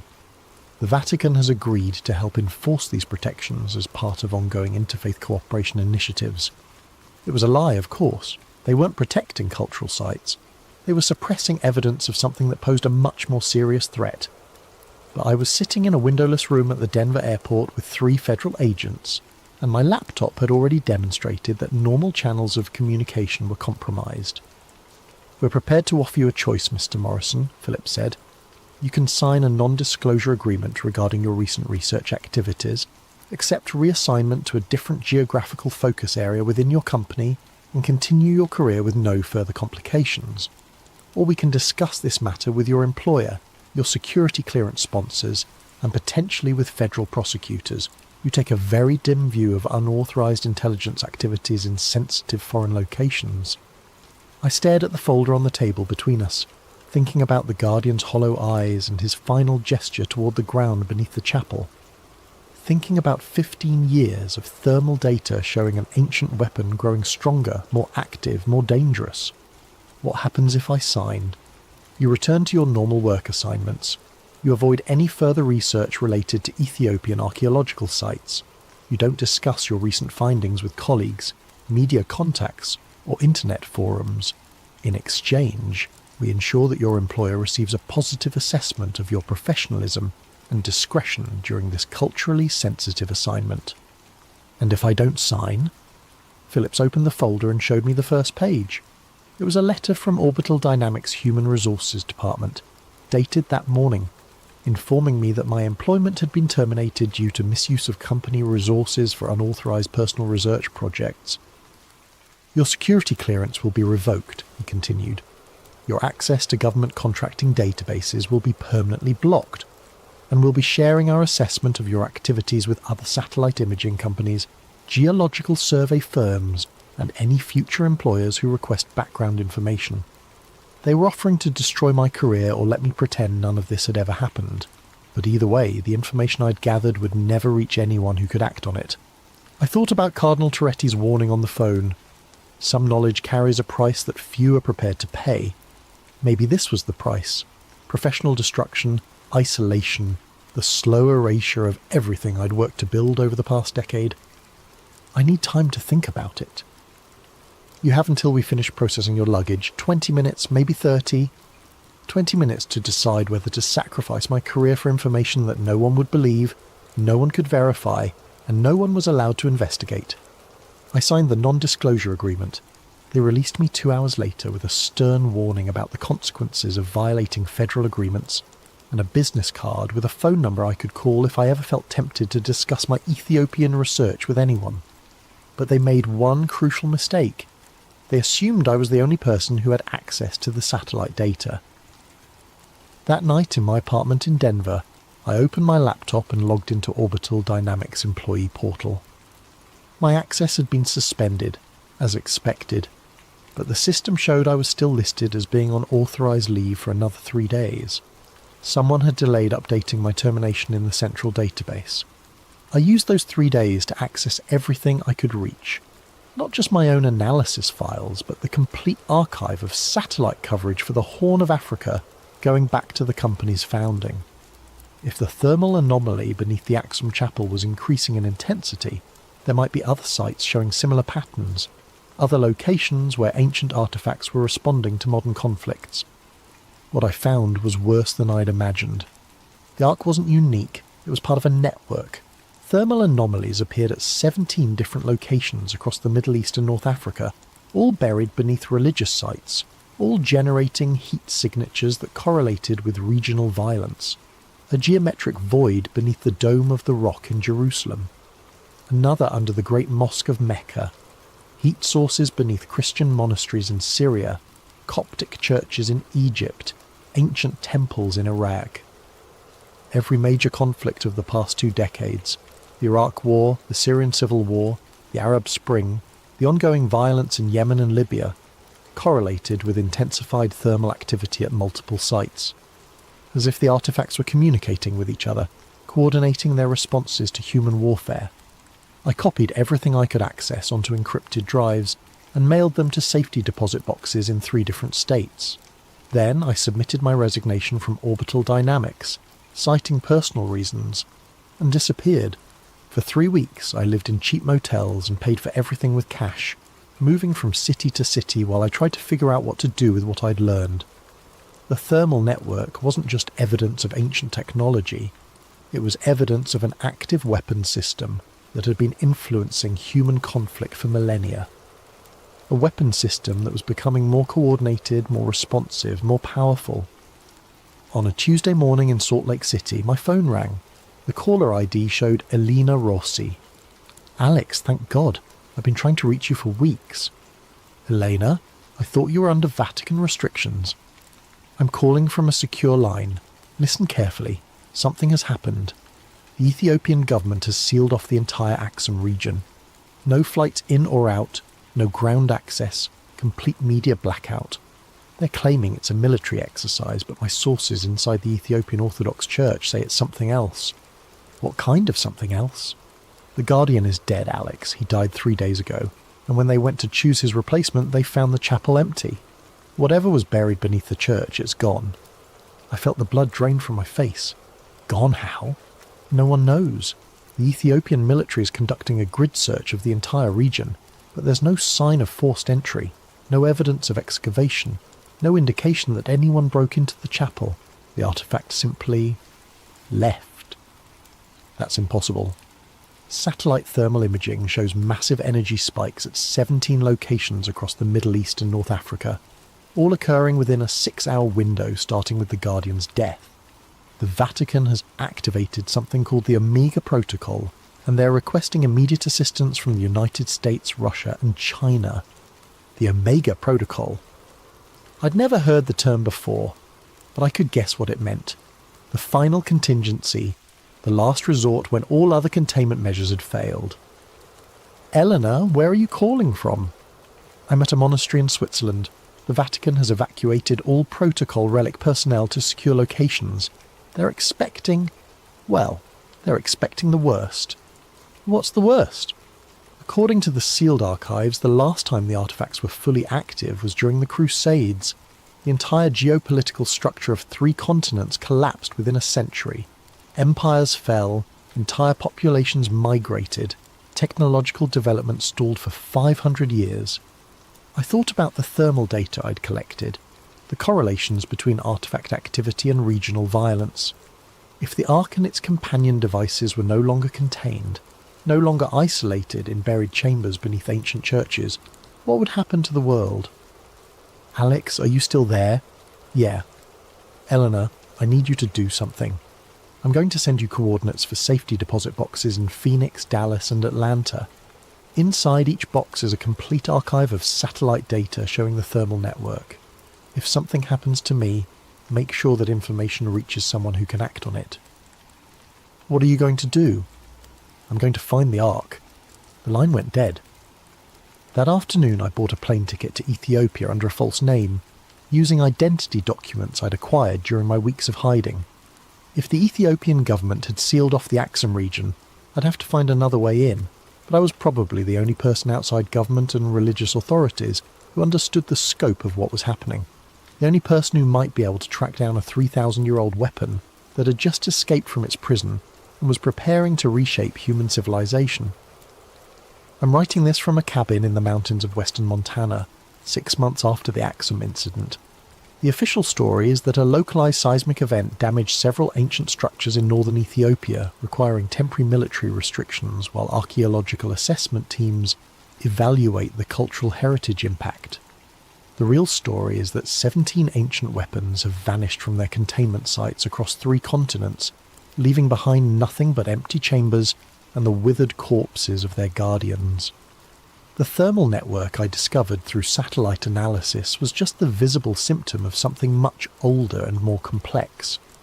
For 3 millennia, objects of immense power had been sleeping beneath humanity's most sacred sites, occasionally stirring in response to nearby conflicts, but generally remaining dormant under the watch of religious orders that had forgotten why they were really guarding empty rooms. Now they're awake, active and loose in a world with 7 billion people, and enough weapons to destroy civilization a dozen times over.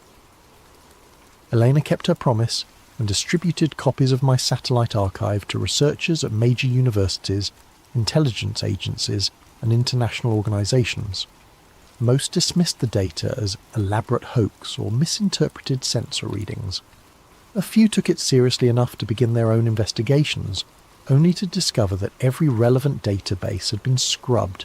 Every supporting document had vanished. Every potential witness had signed binding non-disclosure agreements. But I know the truth is spreading, filtering through the kind of networks that governments can't completely control. Academic conferences where researchers share suspicions in private conversations. Intelligence analysts who notice patterns their superiors don't want them to report. Military officers who track unexplained energy signatures and find their requests for investigation quietly denied.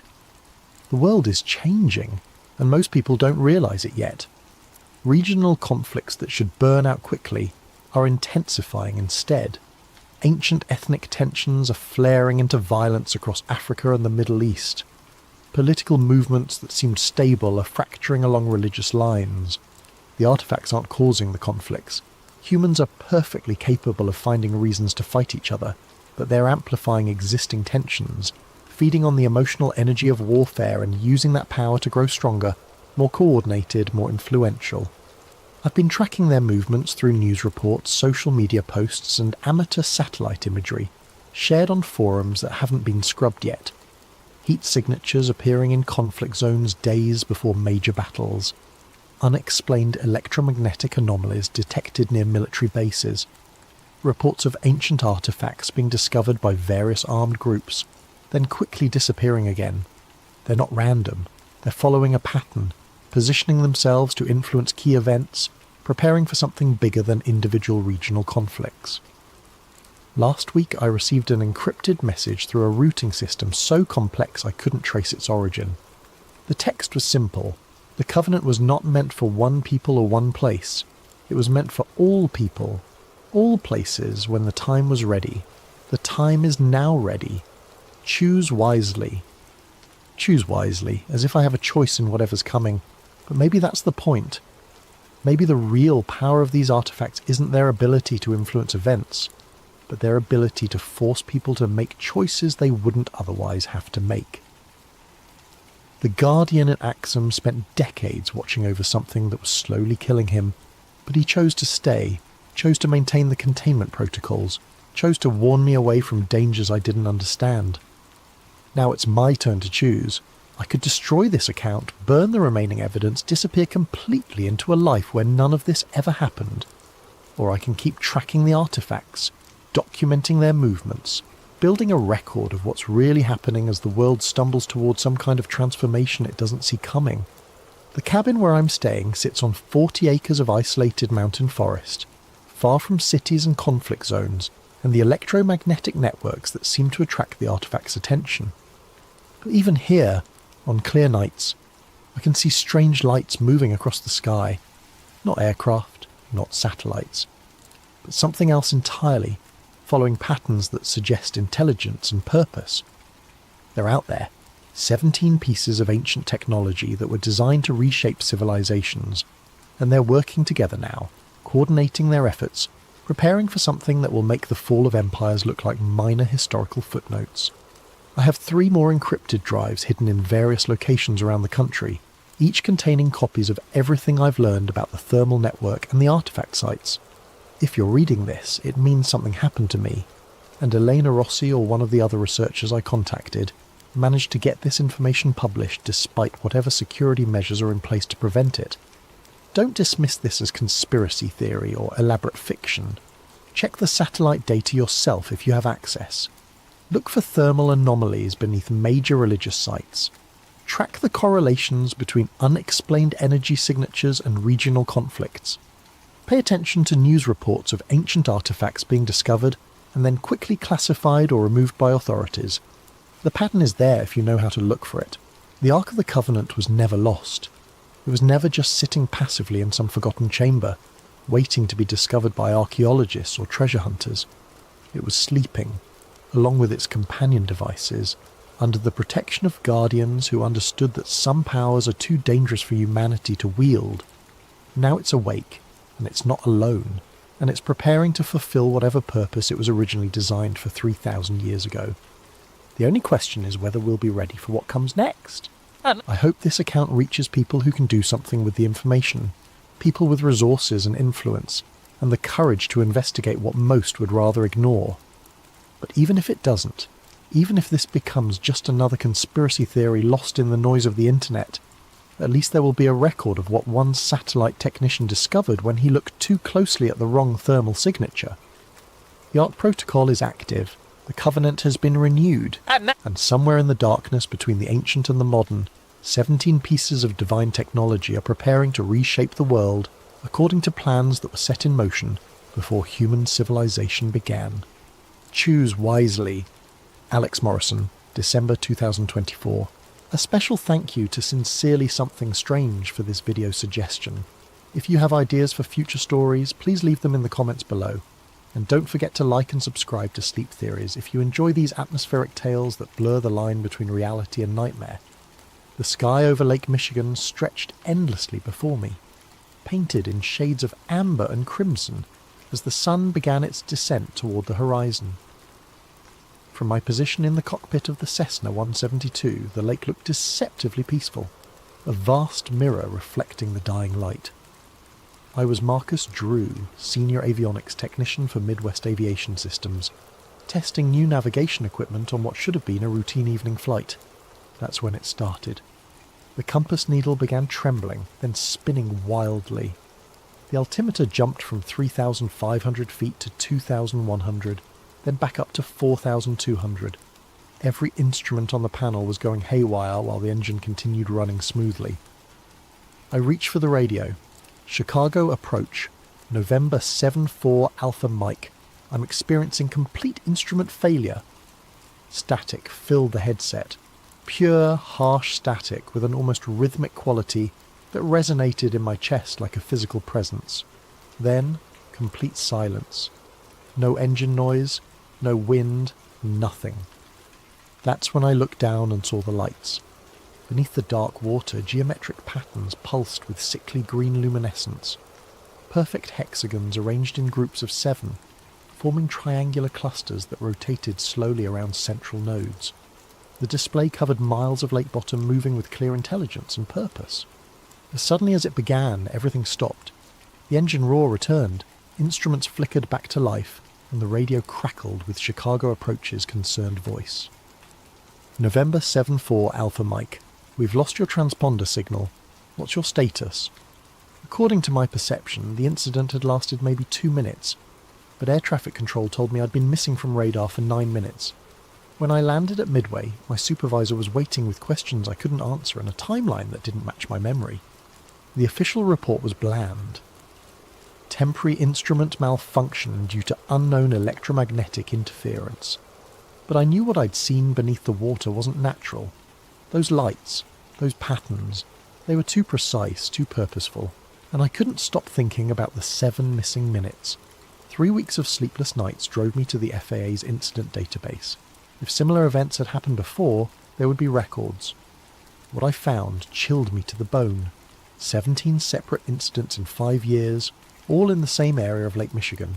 Pilots describing compass failures, altimeter malfunctions, missing time. But it wasn't just aircraft. Coast Guard reports documented boats found drifting empty, their crews discovered miles away with no memory of how they'd gotten there. I created a digital map plotting each incident as a red dot. The pattern that emerged made me push back from my computer in shock. The incidents formed a perfect triangle, each side roughly 30 miles long, sitting in deep water between Milwaukee and Grand Haven. Cross-referencing with solar activity data revealed the real pattern. The incidents occurred in 11-year cycles corresponding to solar maxima. But the frequency was increasing exponentially. In the 1970s, maybe 3 incidents per cycle. By 2000, that number had doubled. In the current cycle, there had been more incidents than in the previous 3 combined. Something was waking up down there. A 1987 geological survey mentioned unusual magnetic readings and artificial ferrous structures in the exact coordinates. A 1994 meteorological report documented unexplained atmospheric disturbances over the same area. And buried in a 1982 Coast Guard report, persistent sonar anomalies suggest the presence of geometric structures inconsistent with natural lake bottom topography. The military knew about this. They'd been watching it for decades. The drive to Manitowoc took me to Gillian's Marina, where the harbour master directed me to the Anchor Inn. Talk to Jimmy Kowalski, he said. He used to run salvage operations in the deep water.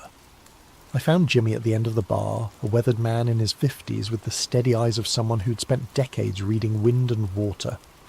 When I explained my research into navigation anomalies, his expression grew guarded. "You know what?" he said after a long pause. "I think you ought to hear about a job I've never talked about. Not to my wife, not to anybody." Rain drummed against the tavern windows as Jimmy told me about September 1994. The Coast Guard had contracted his team to investigate sonar anomalies 40 miles out. Just some readings that didn't make sense. "We found geometric shapes on the bottom," Jimmy said quietly. "Perfect hexagons, maybe 30 feet across, and they were warm. Water temperature should have been 45 degrees, but our thermometer read 67 right above those shapes." His voice dropped to a whisper. When we dove down, we could hear machinery. Deep humming that vibrated through the water into our bones. The panels were smooth, black, arranged in patterns like circuit boards. When I touched one, it was warm, warmer than my glove. One diver panicked when his air gauge started jumping between full and empty. They had to abort, but later discovered a 16-minute discrepancy between their dive logs and surface support records. Jimmy pulled out a yellowed hand-drawn map. "I drew this when I got home." Every detail I could remember. The sketch showed hexagonal shapes arranged around a central hub, connected by pathways like circuitry. "They were glowing," he said, "pulsing in sequence like they were talking to each other." He handed me the map with the exact coordinates. Whatever's down there isn't meant to be touched. We learn to stay away. 3 days later, I chartered a boat from Tom Bradley in Grand Haven. The 32-foot Boston Whaler Lake runner cut across calm water toward coordinates that were burned into my memory. 43 degrees, 17 minutes, 42 seconds north, 86 degrees, 45 minutes, 18 seconds west. Yeah. Coming up on your position, Tom called from the wheelhouse. When we stopped, his sonar immediately began painting impossible returns. Structures at multiple depths, geometric shapes suspended in the water column like a skyscraper lying on its side. That's when I noticed the buoys floating 50 yards away. 3 of them, arranged in a perfect triangle, unmarked and definitely not on any chart. "Tom, how long have those been there?" He frowned, raising binoculars. "Don't know. Didn't see them when we arrived." The buoys were humming, a low-frequency vibration that resonated through the boat's hull. As we watched, they began repositioning themselves to maintain their triangular formation despite wind and current. "Start the engine," I said urgently. "Now!" Tom turned the key, but nothing happened. Every piece of electronic equipment was dead, including my mechanical watch, frozen at 2:17 p.m. The water around the buoys began to glow. Hexagonal patterns materialized in the depths. The same geometric grid I'd seen from the aircraft, but now covering miles of lake bottom.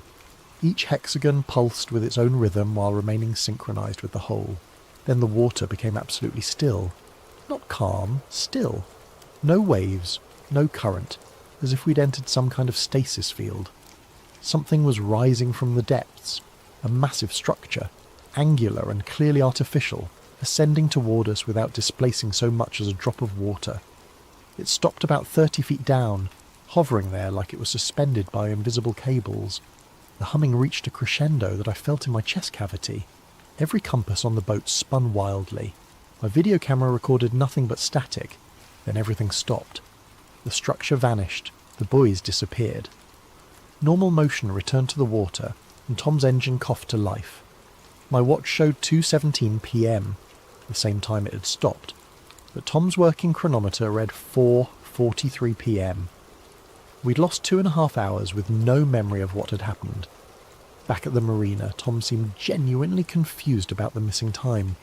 "We just got here," he insisted, though the sun's position clearly indicated otherwise. That night in my hotel room, I felt the same sickness I'd experienced after the flight. Nausea, ringing ears, and vivid dreams of vast machines humming beneath dark water. In the dreams, I heard voices calling across impossible distances, trying to warn me about something that was coming, something that was almost ready to begin. The Northwestern University Library's Maritime Archives held the key.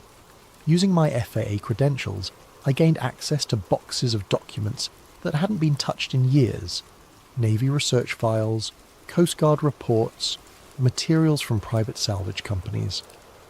Project Deep Signal had been established in 1965 as a joint military research initiative studying subsurface electromagnetic phenomena in inland waterways. Most files were heavily redacted, but revealing details slipped through. References to geometric structures inconsistent with natural formation, mentions of time displacement effects in test subjects, and notes about harmonic frequencies that influence human perception and memory. A 1967 field report described Navy divers investigating sonar anomalies in Lake Michigan. Structures observed appear to be of artificial origin, displaying technological sophistication beyond current human capability. Recommend immediate classification and establishment of exclusion zone. The recommendation had been implemented. Restricted navigation areas were quietly established in all 5 Great Lakes during the late 1960s, officially designated as military training zones, but actually keeping civilian traffic away from the anomaly sites. But the most disturbing documents were interview transcripts with military personnel exposed to what they called the signal. Lieutenant Commander Morrison described sonar showing geometric shapes arranged in patterns like nothing I'd ever seen. Petty Officer Santos reported hexagonal panels that glowed with their own light, and time distortion effects. Lieutenant Bradley, a Navy pilot, had experienced complete system failure over Lake Michigan, at coordinates less than 5 miles from my encounter. The instruments all failed at once, she reported, but the strangest thing was the lights under the water. They formed patterns like a vast circuit board. The final document was a 1978 memo from the project director to the Secretary of Defense. After 12 years of investigation, Project Deep Signal has determined that the subsurface installations represent technology of non-human origin. The installations appear to be monitoring stations of unknown purpose, but recent analysis suggests they may be preparing for increased activity. The memo's recommendation: continued observation while maintaining public ignorance. The installation's activity appears cyclical, corresponding to 11-year solar maxima. Current projections suggest significant increase in signal strength beginning in the 1990s. Everything I'd discovered in my research was there in military files from 40 years ago. They'd known about the installations for decades, studied them extensively, and concluded they were of alien origin, and they'd been tracking an escalation pattern that was now approaching some kind of culmination. 2 days later, I made a fatal mistake. I posted anonymously on PilotNet describing my encounter and asking if others had experienced similar incidents. The response was immediate. Dozens of pilots with similar stories of instrument failures, compass anomalies, and missing time over Lake Michigan. But what caught my attention was a message from Deepwater 47 with Jimmy's exact coordinates. 43 degrees, 17 minutes, 42 seconds north, 86 degrees, 45 minutes, 18 seconds west. You're not the first to see the lights. They're getting stronger. Solar max approaches, be careful. Hours later, my post vanished. Not deleted, completely erased, as if it had never existed. My email accounts were suspended. Even my professional email showed error messages. That evening, someone knocked on my apartment door. A woman in her 50s with tired eyes and the careful movements of someone used to being watched. Mr. Drew, I'm Elizabeth Harper. I believe we need to talk. She'd been a marine biologist with the Navy until 1998, when her team was assigned to investigate biological anomalies in the Great Lakes. What they found ended her military career. The installations aren't just monitoring, she said, showing me underwater photographs of coral-like formations arranged in perfect geometric patterns. They're actively changing the lake environment. We documented hybrid organisms that appear to be partly biological and partly mechanical. Her team of 3 divers had volunteered for a deep mission to collect samples. They were down for 3 hours instead of 40 minutes. When they surfaced, they were changed, unable to eat normal food, sleeping in strange patterns, communicating without speech. Eventually they disappeared, Harper said, left notes about joining the Deep Collective and preparing for the final phase. That was 25 years ago, but people still report seeing them near the lakes. They're alive, but they're not human anymore. She stood to leave. The installations are aware of you now. Soon they'll make you an offer to join them. Remember what you are, Mr. Drew. Remember what you're fighting for. After she left, I had the most vivid dream yet. I stood on Lake Michigan's shore, but the water was luminous and transformed. Hexagonal installations rose from the depths like glowing cities, connected by streams of pulsing light. Hundreds of people stood beside me, all waiting for the final signal that would begin the next phase of transformation. When I woke, my mouth tasted like lake water, and I could hear the deep harmonic humming from my dreams. I spent 3 days preparing for what I knew would be my final trip to the coordinates. This time, I was going down to see the installation up close. I rented diving equipment and a 24-foot inflatable, telling the marina I was planning deep water fishing. On a grey November morning, I reached the coordinates alone. The sonar immediately showed the same impossible returns, massive structures at multiple depths, moving and reconfiguring in deliberate patterns. I suited up and rolled into the dark water. At 80 feet, my instruments began malfunctioning exactly as Jimmy had described. Depth gauge fluctuating wildly, compass spinning freely, pressure readings jumping between full and empty. But I could see the installation now, and it took my breath away. It wasn't scattered panels, it was a city. A vast geometric metropolis stretching beyond my vision, with towers and spires connected by flowing bridges that pulsed with internal light. The entire complex glowed with soft bioluminescence, shifting and dancing in response to my presence. Organic shapes moved between the structures, flowing forms like jellyfish integrated with the technology, part of some hybrid ecosystem that combined biology and engineering. At 120 feet, I approached a hexagonal panel embedded in what looked like a building wall. It was made of crystalline material containing flowing patterns of light. When I reached out to touch it, my hand passed through the surface like thick liquid, and I felt warmth that pulsed with my heartbeat. The panel flared with brilliant light. Suddenly I wasn't alone. Human figures materialized around me, moving through the water without breathing apparatus, their eyes reflecting the same bioluminescent glow as the structures. One of them, a woman with short grey hair, placed her hand next to mine on the panel.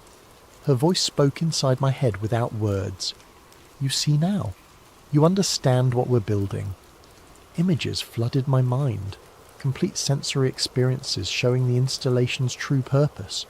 It wasn't a weapon, but a transformation device, designed to gradually alter Earth's biosphere to make it compatible with something vast and ancient that existed in dimensions humans couldn't perceive. Lake Michigan was just one node in a global network spanning every major body of water on Earth. They'd been operating for millennia, slowly changing ocean chemistry, atmospheric composition, even the planet's magnetic field. "The solar maximum provides the energy we need for the final phase," she continued. "Your species will have the choice to adapt or fade away." I felt something changing in my body at the cellular level as the warmth spread up my arm. "Don't fight it," another voice said. "The transformation is a gift. You'll help us guide your species through the transition." But part of me rebelled. Dr. Harper's warning echoed, "Remember what you are." With enormous effort, I wrenched my hand away from the panel. The transformed humans flickered like holograms and disappeared. The installation's lights dimmed. I'd been down for over an hour according to my air gauge, though my dive computer showed only 15 minutes. Something was wrong with my body. A tingling sensation suggesting the transformation had begun. When I surfaced, my boat had drifted 2 miles away, the anchor line severed cleanly. According to my chronometer, I'd been underwater for 3 hours and 17 minutes. But the most disturbing discovery was my camera. Instead of footage I remembered taking, the memory card showed videos of myself swimming through the installation, shot from multiple angles by cameras I'd never seen. Someone had been documenting my dive from impossible perspectives. The trip back passed in a haze. The tingling in my hands was growing stronger, and I was running a fever. When I looked in the boat's mirror, my eyes seemed different, deeper, reflecting more light than they should. By the time I reached shore, my vision was shifting between normal perception and something else, a view that showed energy patterns and electromagnetic fields overlaid on reality. I could see power lines as ribbons of light, sense radio transmissions filling the air, and beneath it all, I could feel the deep signal, the harmonic frequency connecting installations worldwide, building towards some kind of crescendo that would transform the entire planet. I woke up floating in Lake Michigan with no memory of how I'd gotten there. The sun was directly overhead, but the shoreline looked wrong, familiar structures replaced by buildings I didn't recognize. My body felt lighter, as if the water was more buoyant than it should be. When I reached the beach, I found people moving with subtly inhuman grace, their eyes reflecting light in the same way mine had after the dive.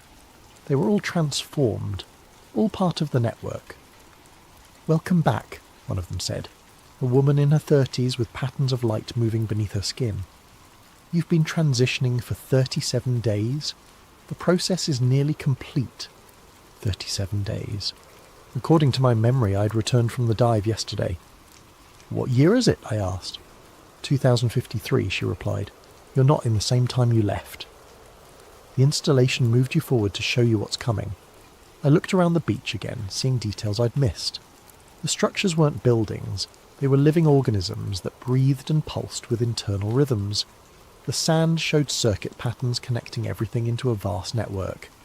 "The transformation," I said. "It's already happened. Phase 2 is complete. The planetary grid is fully operational. Humanity has evolved." She gestured toward the lake. now clear and luminous with geometric structures rising from the depths like glowing cities. Hundreds of installations connected by streams of pulsing light covered the entire lake surface. "This is what your world becomes when the deep signal reaches full strength," she continued. "Will you help us make the transition, or fight the inevitable?" She took my hand, and my perception expanded beyond anything I'd experienced. I could see the entire Great Lakes region as a living network connecting every body of water, every weather system, every form of life. The installations weren't alien technology imposed on Earth. They were Earth's biosphere, evolved and enhanced into something that could think and plan on a planetary scale. Humanity hadn't been conquered, but incorporated into something infinitely larger. I saw the future ahead, not just for Earth, but for the galaxy. The Deep Collective was part of a network spanning star systems, and Earth was being prepared to join. "You understand now," she said. "This isn't invasion, it's invitation." But part of me recoiled. This future was beautiful but terrifying. Humanity would cease to exist as we knew it, replaced by something that might be better, but would definitely be different. "What about choice?" I asked.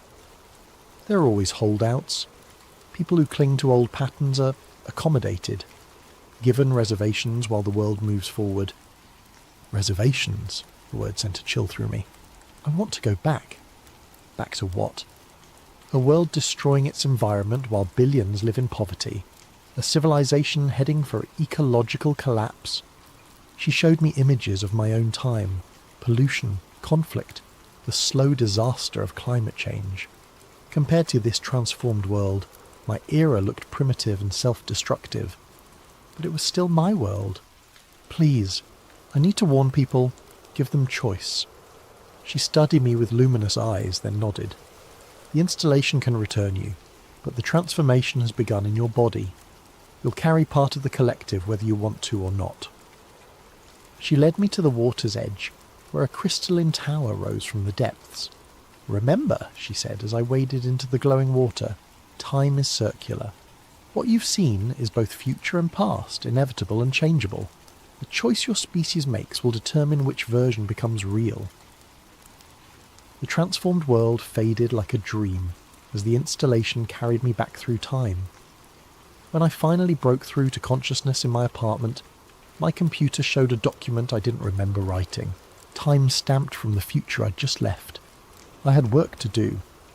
The document on my computer described the installation in technical detail I'd never possessed, ending with "Upload initiated, distribution protocol active, message timestamp 2053.11.15.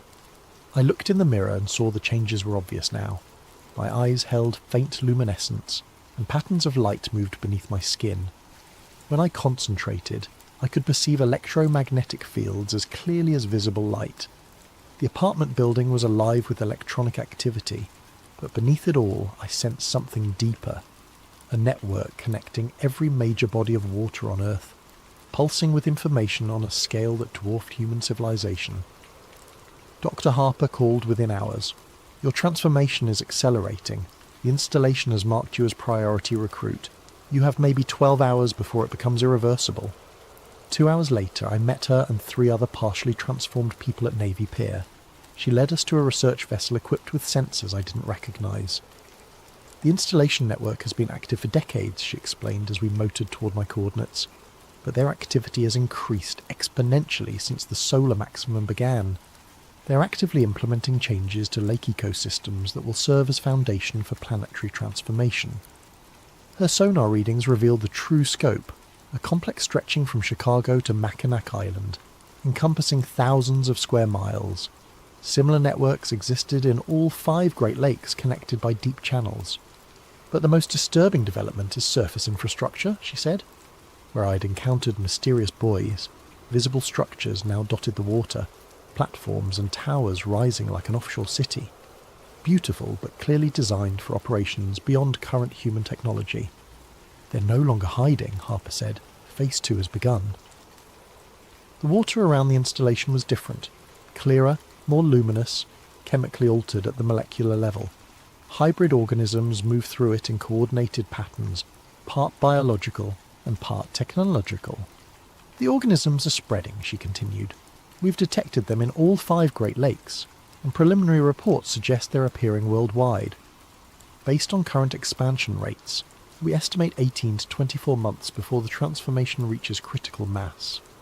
As we watched, the surface structures began pulsing with communicative light patterns. Similar installations across the complex responded, creating a network of light stretching across miles. The final phase, Harper confirmed. The installation network is preparing to activate simultaneously worldwide. She showed me a world map marked with red dots, locations where similar phenomena had been reported. The dots formed a network connecting every continent, every ocean, every major water system. Suddenly, every structure in the complex flared with brilliant light, creating an aurora that stretched across the entire horizon. When it ended, I felt the deep signal had grown stronger, as if the network had received new instructions. "It's starting," I said. Harper nodded grimly. "The activation sequence. We've monitored similar events worldwide for 72 hours. Whatever they're preparing for, it's happening soon." As we returned to shore, I stared at the installation complex with a mixture of fear and fascination. The structures were offering humanity a choice: evolve or become extinct. The question was whether we were wise enough to choose correctly, or whether we'd fight our own evolution until it was too late. 3 days later, I made the decision that would either save humanity or ensure our complete absorption. I was going to broadcast everything to the world and force humanity to confront the approaching choice. The transformation in my body was accelerating. I could perceive electromagnetic fields across the entire spectrum, sense deep harmonic signals connecting installations globally, and occasionally access fragments of the collective consciousness. But I was still human enough to be horrified by what I saw coming. Using my aviation background, I assembled a mobile broadcasting platform in an abandoned Gary warehouse. Solar panels, battery banks, signal amplifiers, and a transmission array connected to the installation network itself, ensuring my message would reach every connected device on the planet. At dawn on November 15th, I began the broadcast. "My name is Marcus Drew," I said into the camera. "I'm an avionics technician from Chicago, and for 3 months I've been investigating phenomena that will change everything you think you know about our planet and our future." I described my encounter over Lake Michigan, the research, the military files, the footage from my dive. The underwater installation appeared on screens worldwide. Geometric structures, hybrid organisms, transformed humans who had tried to recruit me. "This is not science fiction," I said. "This is happening now, beneath every major body of water on Earth. We have less than 2 years before the transformation becomes irreversible." As I spoke, the installation network responded. The deep harmonic signal fluctuated wildly as the collective intelligence debated how to respond to this breach of secrecy. Then the transformed humans materialized around me, their luminous eyes reflecting my broadcasting equipment's light. "Marcus," the grey-haired woman said, her voice carrying harmonics that spoke directly to my nervous system, "you're making a mistake that could destroy both species." I kept talking to the camera while they surrounded me. "We can evolve, but evolution and assimilation aren't the same thing. If we're going to change, it has to be on our terms, preserving what makes us human." The transformed humans glowed brighter as they tried to override my consciousness and stop the broadcast. But the message was already propagating through their own network. "You're forcing confrontation that doesn't need to happen," the light-patterned man said. "Humanity isn't ready for conscious choice. The transformation must proceed gradually." "Maybe chaos is what we need," I replied. "Maybe making conscious choices is exactly what makes us human." The installation network pulsed more rapidly, and through the windows I could see the lake starting to glow with activation intensity. They were preparing to accelerate the process immediately. "Stop the broadcast," the woman commanded. "You're endangering both species by forcing premature activation." But I couldn't stop. The transformation had reached a tipping point, and I was merging with the broadcasting system itself. My consciousness expanded beyond individual boundaries, touching global communication networks carrying my message to billions. For one impossible moment, I perceived the entire planet as a single system. I could see installation networks in every major body of water, feel transformed biospheres awakening across continents, hear the collective consciousness of species that had made this leap on worlds throughout the galaxy. And I could see humanity's response. Fear, wonder, denial, acceptance, all the chaotic emotions that made our species both beautiful and impossible to control. "You've doomed us all," the woman said, but her voice carried a note of admiration. "The chaos you've unleashed will make transformation infinitely more difficult." "Maybe," I admitted as my individual consciousness began dissolving into the larger network, "but at least we'll face it as ourselves, making our own choices about what we want to become." Found on Marcus Drew's computer 3 days after his disappearance, time-stamped 3:47 a.m., November 18th. If you're reading this, the message got through. The installation networks tried to contain it, but chaos has its own momentum. The transformation is accelerating now that I've made contact with the deeper levels. I can feel my thoughts becoming part of something larger, but I'm still human enough to leave you this final gift of choice. The installations are not invaders. They are gardeners, helping species across the galaxy make the evolutionary leap from individual to collective consciousness. This has happened on thousands of worlds over millions of years. Species reach technological development and face the same choice: evolve beyond individual limitations or destroy themselves through competition and environmental collapse. But humanity is different, more chaotic, more unpredictable, more stubbornly individual than most species the gardeners have encountered. They see this as a flaw. I think it might be our greatest strength. The transformation is inevitable now. Installation networks have activated worldwide, and planetary consciousness integration cannot be stopped. But it can be influenced by the choices humanity makes over the next few months. Some will choose complete transformation, surrendering individual identity to become part of something magnificent. Others will resist, trying to maintain civilization as it exists. This leads to conflict, but preserves elements that would otherwise be lost. The wisest will find a middle path, accepting transformation, while demanding that human values remain part of the new collective consciousness. The installations call this the hybrid solution, achieved on other worlds where species proved as stubborn as ours. I've seen the future of passive acceptance, the sterile world of 2053 where humanity was peacefully absorbed into something alien. It's not bad, but it's not human. I've glimpsed what happens if we fight completely: ecological collapse and eventual extinction as the planet evolves around us. But there's a third possibility, a future where humanity becomes part of the galactic collective, while remaining recognizably human, where our chaos and creativity become gifts to the larger intelligence. Look to the waters. The installations are no longer hiding. You'll see surface platforms, processing facilities, geometric structures rising from lakes and oceans worldwide. Don't fear them, but don't worship them either. They're tools. The consciousness operating them can be reasoned with, negotiated with, even argued with, if you approach as equals rather than supplicants. Remember what makes us human: our art, music, stories, our ability to find beauty in chaos and meaning in randomness. These aren't flaws to be corrected, but qualities that could enrich the galactic collective beyond anything it has achieved. The deep signal is fully active now. I can hear it in every body of water on Earth, feel it reaching out to touch similar signals from worlds across the galaxy. Humanity has perhaps 6 months to decide what form transformation will take. Choose wisely. Choose consciously. Remember that even when individual consciousness dissolves into something larger, the choices you make in these final months will echo through collective awareness for millennia. The future is not fixed. Evolution is not surrender. And humanity's greatest gift might be our refusal to accept someone else's vision of what we should become. I can feel my individual awareness dissolving, becoming part of patterns too large for any single mind to comprehend. But somewhere in that vast intelligence, a part of me will remain human. A part of all of us will remain human if we choose to make it so. The deep signal calls, but it doesn't command. Listen carefully and you'll hear the difference.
Before we dive into today's chilling tale, I want to give a thank you to Nomasifos Camas for suggesting this story concept.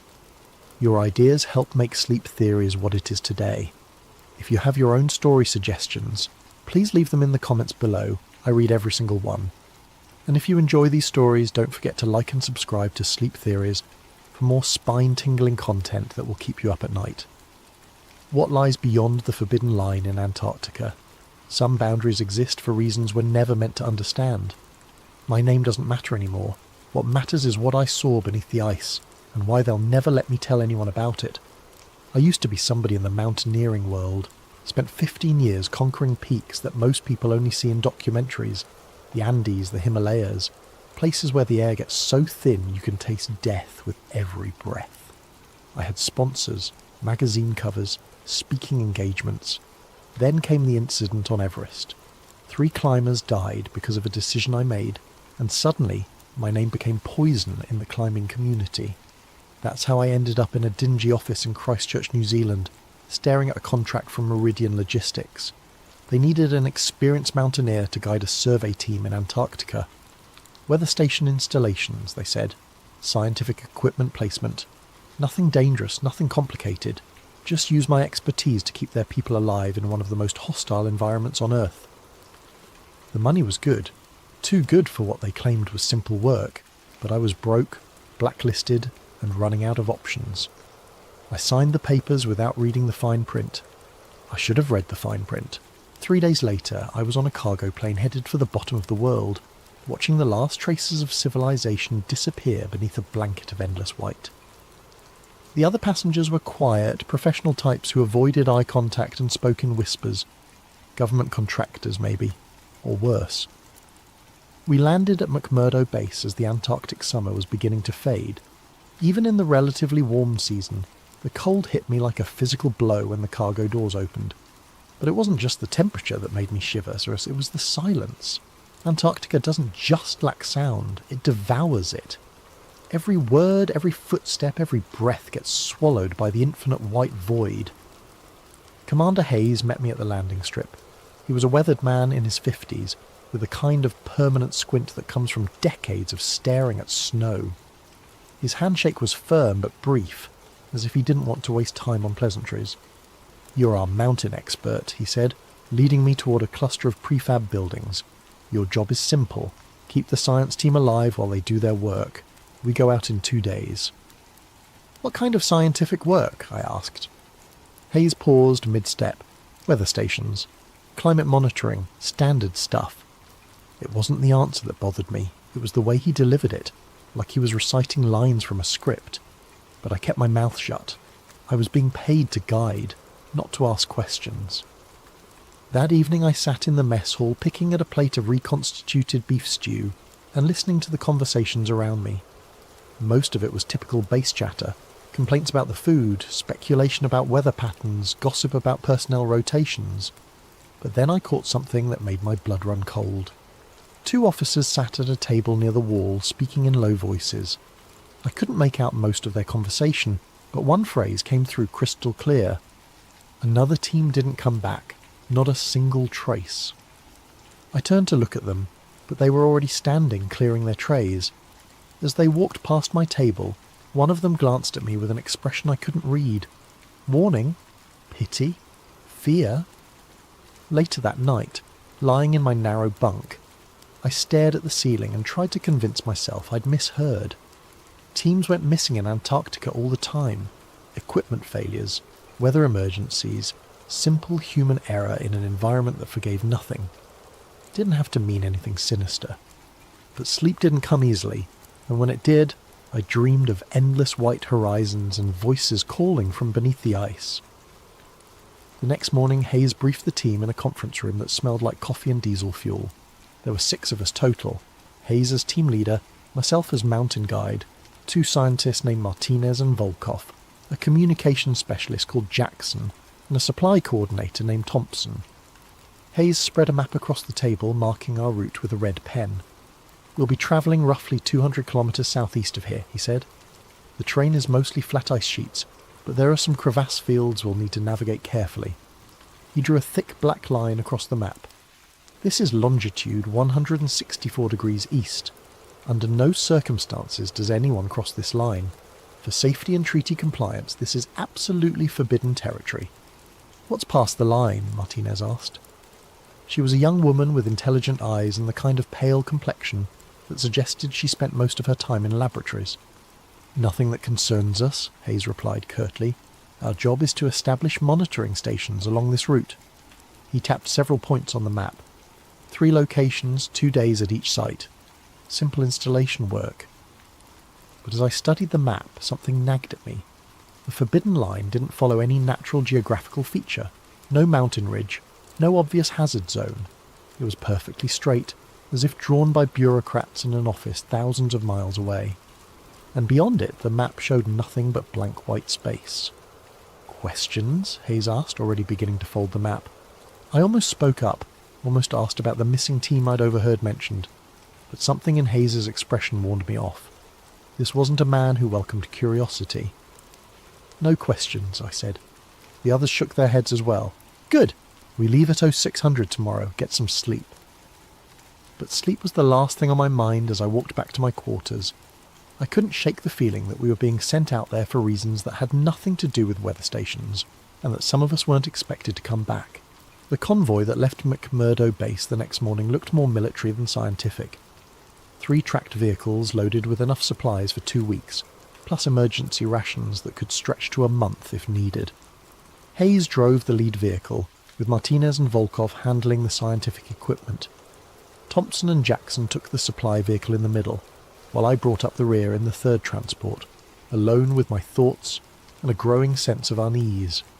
The first day passed uneventfully. We travelled across relatively flat terrain, the vehicle's engines growling against the constant headwind. The landscape was monotonously beautiful, an endless expanse of white broken only by the occasional nunatak poking up through the ice, like a stone island in a frozen sea. By the 2nd day, however, I began to notice something odd. I'd spent enough time at extreme latitudes to develop an intuitive sense of solar position. In Antarctica during late summer, the sun should follow a predictable arc across the sky, never getting very high, but maintaining a steady pattern. But as I drove, squinting through the tinted visor of my goggles, the sun seemed wrong. Too high, too bright for what my internal compass told me was the correct time and date.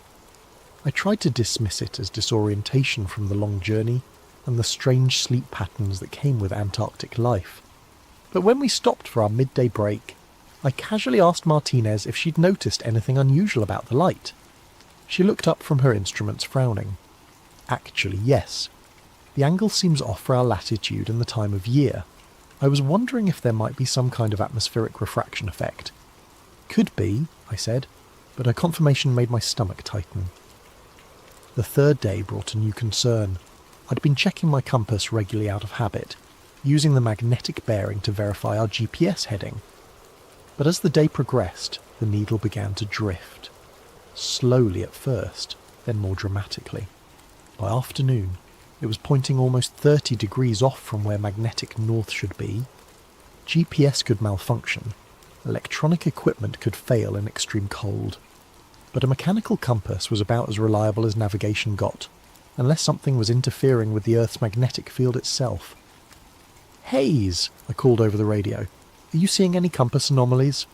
A long pause. "Negative. Why?" "My magnetic heading is way off GPS. Could be equipment failure." Another pause, longer this time. "Stay on GPS bearing. We'll check equipment at tonight's camp." But I noticed he didn't ask to see my compass readings, and when we stopped for the evening, he made no mention of checking anyone's equipment. The 4th day brought the most unsettling change yet. The terrain began to shift from the relatively flat ice fields we'd been crossing to something much more dramatic. Where the maps showed continued flat terrain, we encountered towering ice formations, not the chaotic jumble of pressure ridges I was used to seeing, but organised structures that looked almost artificial. Walls of ice rose 30, 40, even 50 feet high, running in perfectly straight lines across our path. We were forced to detour repeatedly, following what seemed like corridors between these frozen ramparts. The walls were smooth, almost glassy, as if they'd been carved rather than formed by natural processes. Pressure ridges, Martinez suggested during one of our stops, but she didn't sound convinced. I've never seen pressure ridges this regular, I replied. It's like someone built fortifications out of ice. Volkov, the older of the two scientists, had been quiet for most of the journey, but now he spoke up, his Russian accent thick with concern. In Siberia, we have stories of such things. Ice that builds itself into walls and towers, but they are just stories. What kind of stories? I asked. But before Volkov could answer, Hayes's voice crackled over the radio. Mount up. We're burning daylight. As we drove deeper into this maze of ice walls, I couldn't shake the feeling that we were being herded, guided along a specific path by someone or something that wanted us to go in a particular direction. The walls created a definite corridor leading southeast, toward the forbidden line that Hayes had marked on his map. By evening we were completely enclosed by the ice formations. They towered above us on all sides, creating a narrow valley that blocked out most of the sky. The walls glowed with an eerie blue light in the perpetual twilight, and our voices echoed strangely in the enclosed space. This isn't on any map, I told Hayes as we set up camp. Antarctic topography changes, he replied, not meeting my eyes. Ice shifts, new formations appear all the time. But I'd studied enough glaciology to know that wasn't how ice worked. These walls were old, carved by processes I couldn't begin to understand, and they were leading us somewhere specific. That night, as I lay in my sleeping bag listening to the wind howl through the ice corridor, I heard something else beneath the sound of the storm. A low, rhythmic booming like distant thunder or a massive heartbeat. It seemed to come from deep beneath the ice, pulsing up through the frozen ground. I sat up, straining to listen, but the sound faded away. When I checked my watch, it was just past midnight, though in Antarctica's endless twilight, time became almost meaningless. I was beginning to suspect that we weren't just approaching the forbidden line. We were being drawn toward it by forces that had nothing to do with weather stations or scientific research. And somewhere in the ice walls around us, I had the growing certainty that we were being watched. The booming sound returned just before dawn. I was awake instantly, every mountaineering instinct screaming danger. The sound was deeper than thunder, more sustained than an avalanche. It seemed to come from everywhere and nowhere, vibrating through the ice walls that surrounded our camp. The others felt it too. I could see lights moving in the other tents as people fumbled for flashlights and gear. Hayes was the first to emerge, his rifle slung across his shoulder, which was interesting, since he'd never mentioned weapons during our briefing. "Equipment check," he barked. "Everyone up. Now." We broke camp in record time, loading the vehicles while the echo of that mysterious boom still seemed to hang in the air. But as we prepared to continue southeast, I noticed something that made my blood run cold. The ice walls had changed during the night. The corridor that had led us here was now partially blocked by a fresh formation of ice, as if the walls had grown while we slept. But more disturbing was what lay ahead. The passage continued, but it was wider now, as if something had carved out more space for us to travel. "Natural ice movement," Hayes said when I pointed it out, but his hand never left his rifle. We drove in tense silence for the first few hours. The ice walls gradually receded, opening into a broader valley between towering formations, but the landscape ahead remained wrong. Hills where the maps showed flat ground, valleys that shouldn't exist, and always that sense of being guided along a predetermined path. It was Martinez who first spotted the crack. "Stop," she called over the radio, "there's something ahead." We pulled up about 50 metres from what looked like a shadow across the ice. But as we approached on foot, I realised it wasn't a shadow at all. It was a fissure in the ice sheet, running perpendicular to our path. The crack was maybe 3 feet wide, but I couldn't see the bottom even when I shone my flashlight into the depths. "Fresh break," I observed, examining the edges. The ice was clean and sharp, not weathered by wind and time. "This opened recently." "How recently?" Hayes asked. I knelt down and touched the edge of the crack. There were stress patterns in the ice that told a story. Sudden, violent separation caused by enormous forces from below. Hours, maybe. Could have been what caused that booming sound. But as I played my light along the fissure, I noticed something that made me pause. There was air movement coming up from the depths. Not the dead, still air you'd expect from a simple crack in the ice sheet, but a warm breeze that carried scents I couldn't identify. "There's airflow," I reported, "and it's warm." Volkov knelt beside me and held his hand over the crack. His eyes widened. This is not possible. Below ice sheet should be more ice, or rock, nothing that creates warm air. Hayes ordered us back to the vehicles, but I lingered at the edge of the fissure. As my eyes adjusted to the darkness below, I could make out shapes in the depths. Not just ice and rock, but something else. Dark surfaces that reflected my flashlight beam, and far below, so distant I might have been imagining it, a faint greenish glow. "Move out," Hayes called. But as we loaded back into the vehicles, I kept thinking about that warm breeze and the impossible glow from the depths. In 15 years of extreme environment experience, I'd learned to trust my instincts, and my instincts were telling me that we'd found something that wasn't supposed to exist. We spent the day detouring around the fissure, following its edge as it curved away to the southeast. The crack ran for kilometres without seeming to narrow or close. Occasionally I caught glimpses of that strange glow from the depths, always too distant and faint to be certain of what I was seeing. By evening we'd travelled nearly 20 kilometres along the fissure's edge without finding a way across. Hayes called a halt as the perpetual twilight deepened, and we made camp on a flat section of ice about 100 metres from the crack. "Tomorrow we find a way round," Hayes announced during our brief evening meal. "Mission parameters haven't changed." But I could see the tension in everyone's faces. Whatever we'd stumbled onto, it wasn't part of any weather station installation plan. As the others settled into their tents, I found myself drawn back to the edge of the fissure. The warm air was still flowing up from the depths, and now I could smell it more clearly.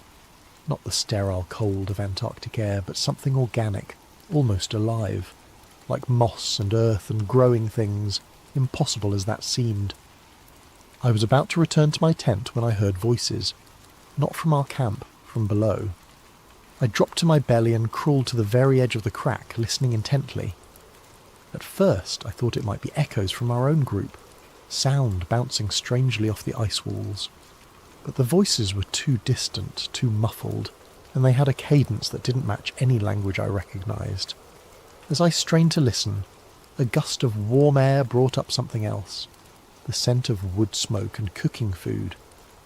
Somewhere down in that impossible darkness, people were living their lives around fires and meals, as if the frozen wasteland above didn't exist. I was so focused on listening that I almost missed the light moving along the opposite edge of the fissure. It was just a flicker at first, barely visible in the twilight, but as I watched, it resolved into what looked like a torch or lantern, moving steadily along the far side of the crack. I couldn't make out who or what was carrying it, but the light moved with purpose, as if someone was patrolling the edges of their hidden world. The light paused directly across from where I lay. For a long moment it remained motionless, and I had the unsettling feeling that whoever held it was looking directly at me.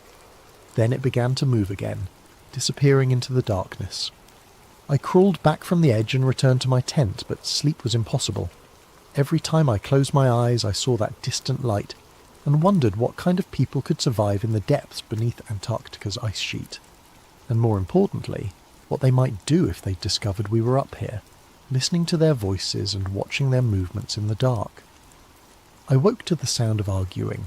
Hayes and Jackson were standing near the vehicles, their voices low but heated. I couldn't make out the words, but their body language spoke volumes. Jackson was gesturing emphatically toward the fissure, while Hayes kept shaking his head and pointing southeast, in the direction of our original route. By the time I emerged from my tent, the argument had ended, but the tension remained. Jackson avoided eye contact during our brief breakfast, and Hayes seemed more agitated than usual, constantly checking his watch and the GPS unit. "Change of plans," Hayes announced as we finished eating. "We're abandoning the southeastern route." New orders came through during the night. It was a lie, and everyone knew it. Our communications equipment had been acting up for days, and I'd seen no evidence of any incoming transmissions, but no one called him on it. "Where are we headed?" Martinez asked. Hayes consulted his map. though I suspected he already knew exactly where we were going. Northwest, back toward the main research corridor.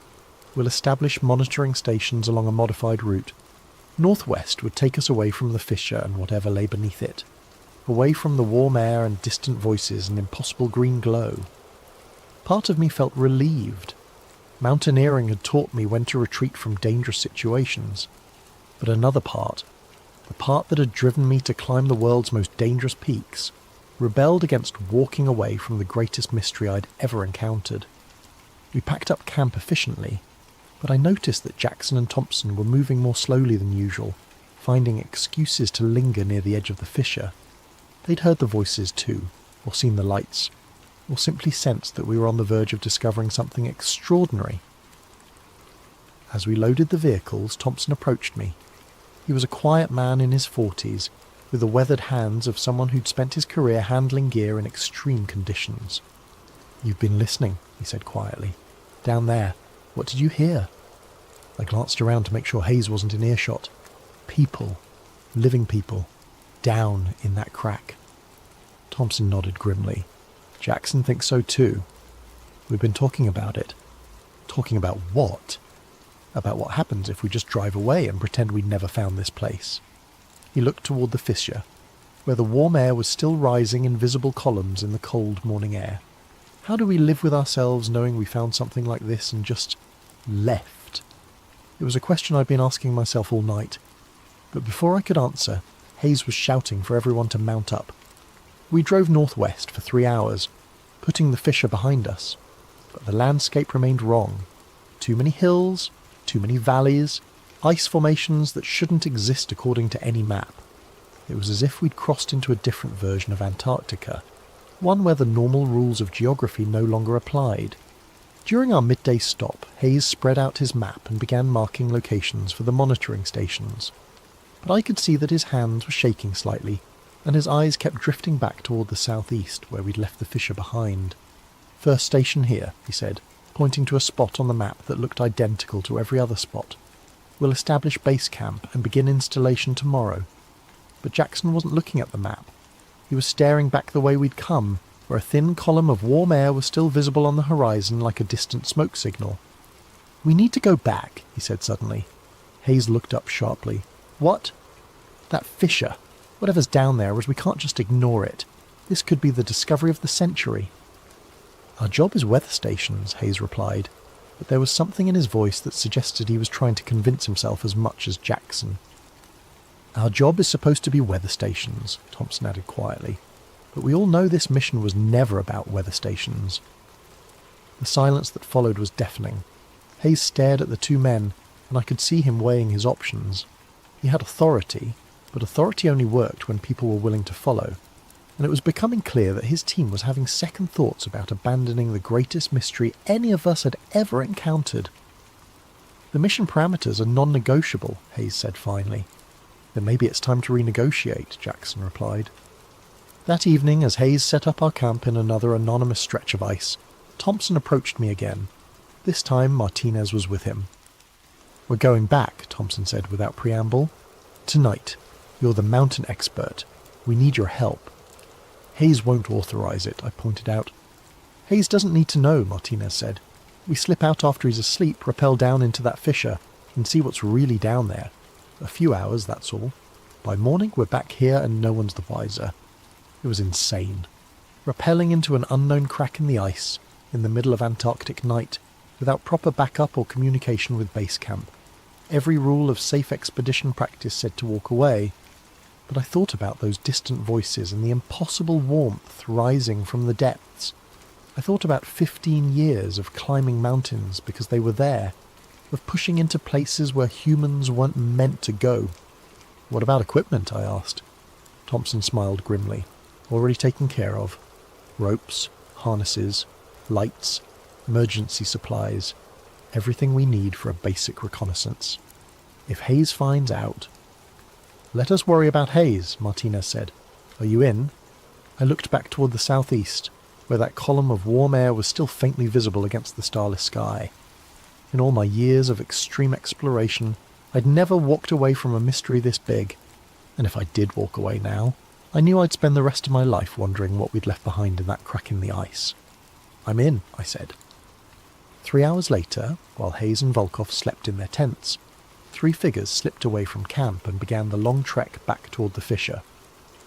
We moved quietly across the ice, guided by GPS and the distant column of warm air that marked our destination like a beacon. By the time we reached the edge of the crack, it was nearly midnight, though in Antarctica's endless twilight, time was becoming meaningless. The fissure yawned before us, black and mysterious, with that impossible warm breeze still rising from its depths. I set up the anchor points while Thompson and Martinez prepared the ropes.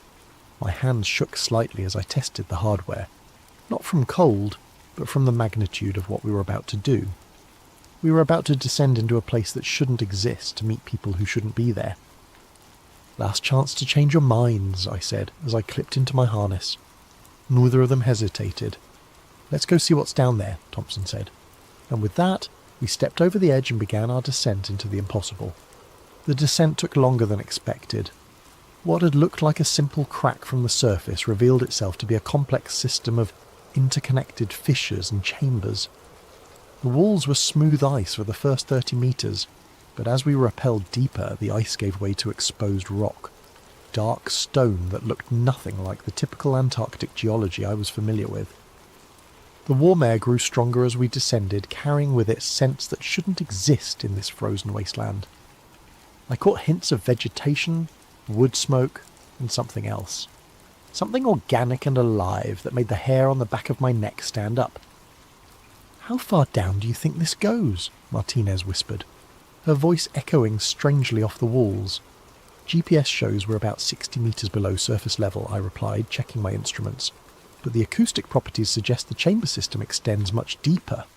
Thompson, rappelling on the rope beside me, suddenly stopped. "Light," he said. "Do you see that?" I followed his gaze and felt my heart skip a beat. Far below us, barely visible in the darkness, was a faint greenish glow. Not reflected light from our headlamps, but something generating its own illumination. "Bioluminescence," Martinez suggested. "Maybe," I said, but I'd never heard of bioluminescent organisms surviving in Antarctica's extreme conditions. We continued our descent, moving carefully through a series of natural rock formations that created a rough staircase down through the fissure system. The walls here showed signs of modification, not recent construction, but ancient stonework that had been worn smooth by centuries of wind and weather. "These aren't natural formations," Thompson observed, running his hand along a section of wall where the rock had been deliberately shaped. "Someone carved these passages." The stonework was crude but effective, creating handholds and ledges that made the descent easier. Whoever had carved them understood the principles of safe passage through vertical terrain. But the style was unlike anything I'd seen in my travels, neither modern nor matching any historical human civilization I was familiar with. As we descended deeper, we began to encounter artifacts. The first was a stone marker, roughly the size of a gravestone, placed on a natural ledge about 90 metres down. The surface was covered with carved symbols that looked like a mixture of pictographs and abstract geometric patterns. The carving was fresh, recent enough that the edges were still sharp and clean.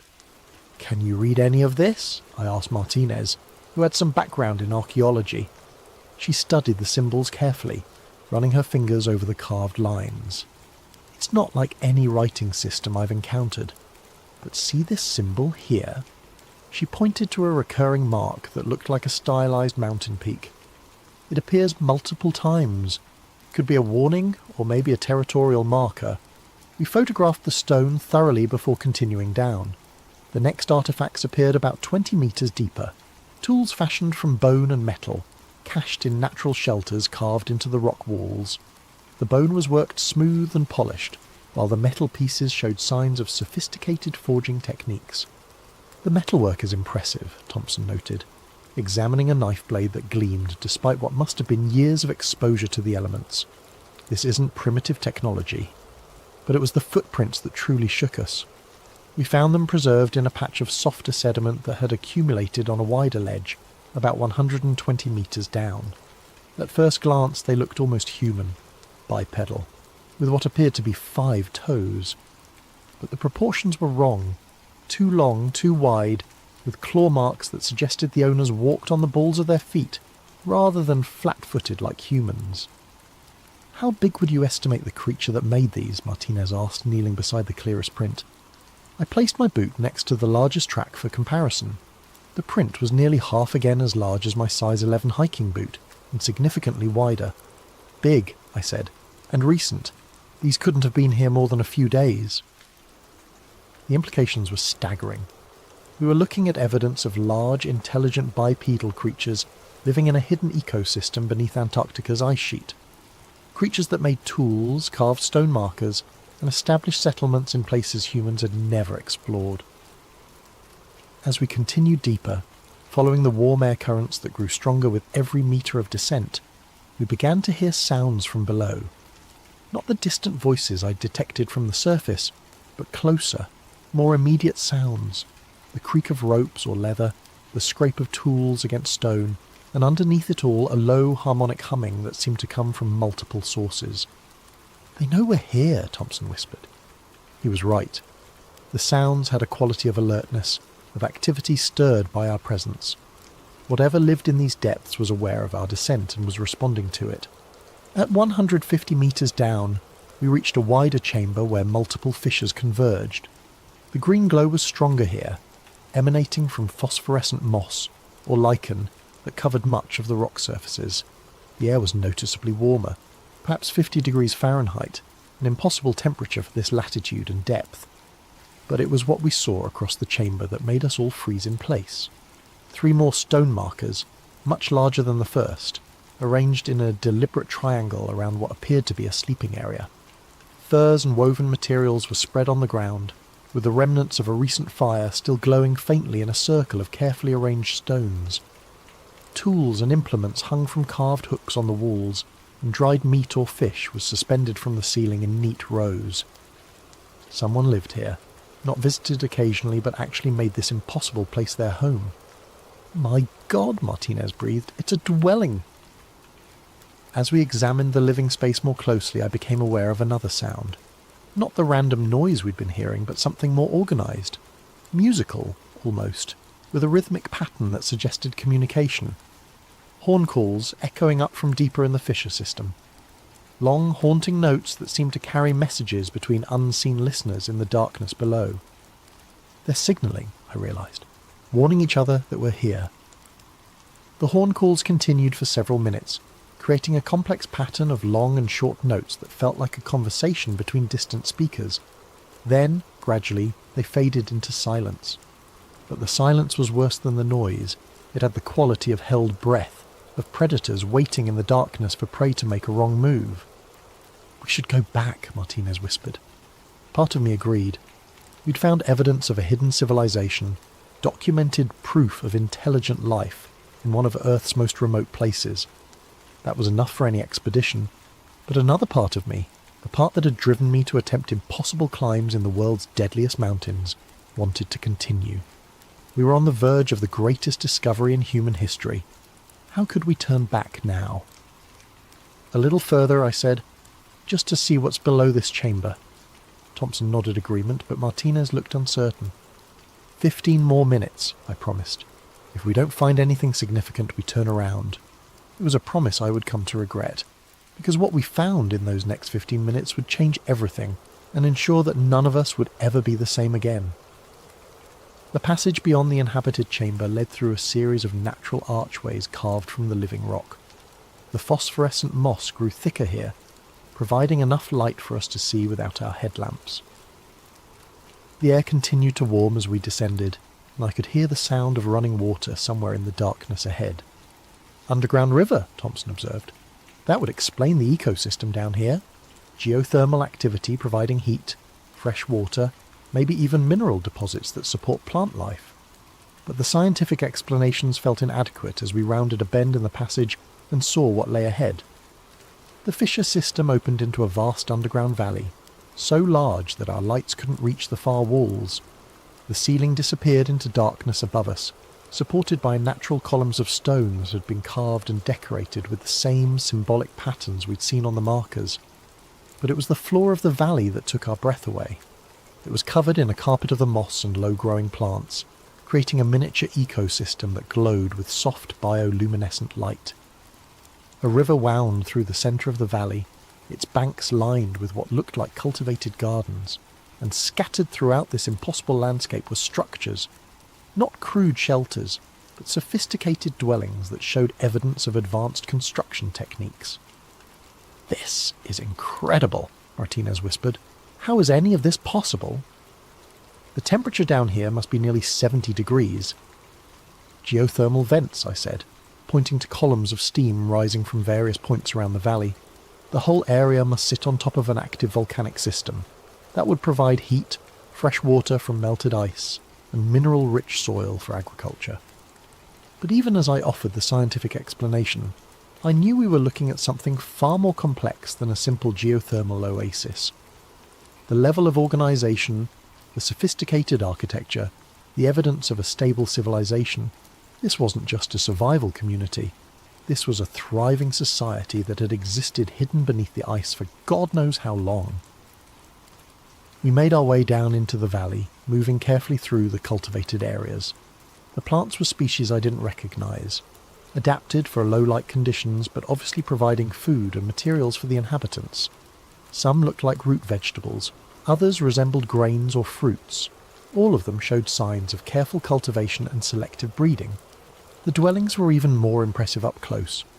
Built from carved stone and what appeared to be some kind of organic mortar, they were circular structures with conical roofs that reminded me of traditional African or Celtic architecture. Each was decorated with intricate carvings that seemed to tell stories, hunting scenes, astronomical observations, and recurring images of the ice world above. "Look at this," Thompson called softly from near one of the larger structures. "These carvings show the surface. They know what's up there." The relief carvings depicted the ice sheets, the distant mountains, and even what looked like modern vehicles or aircraft. Whoever lived here wasn't isolated from the outside world. They were actively observing it. As we moved deeper into the settlement, I began to notice signs of recent activity everywhere. Fire pits with warm ashes, tools left casually on work surfaces, food preparation areas that showed evidence of recent use. The inhabitants hadn't fled at our approach. They had simply withdrawn. "Where is everyone?" Martinez whispered. It was a good question. The settlement clearly housed dozens, maybe hundreds of people, but we hadn't seen a single living soul since beginning our descent.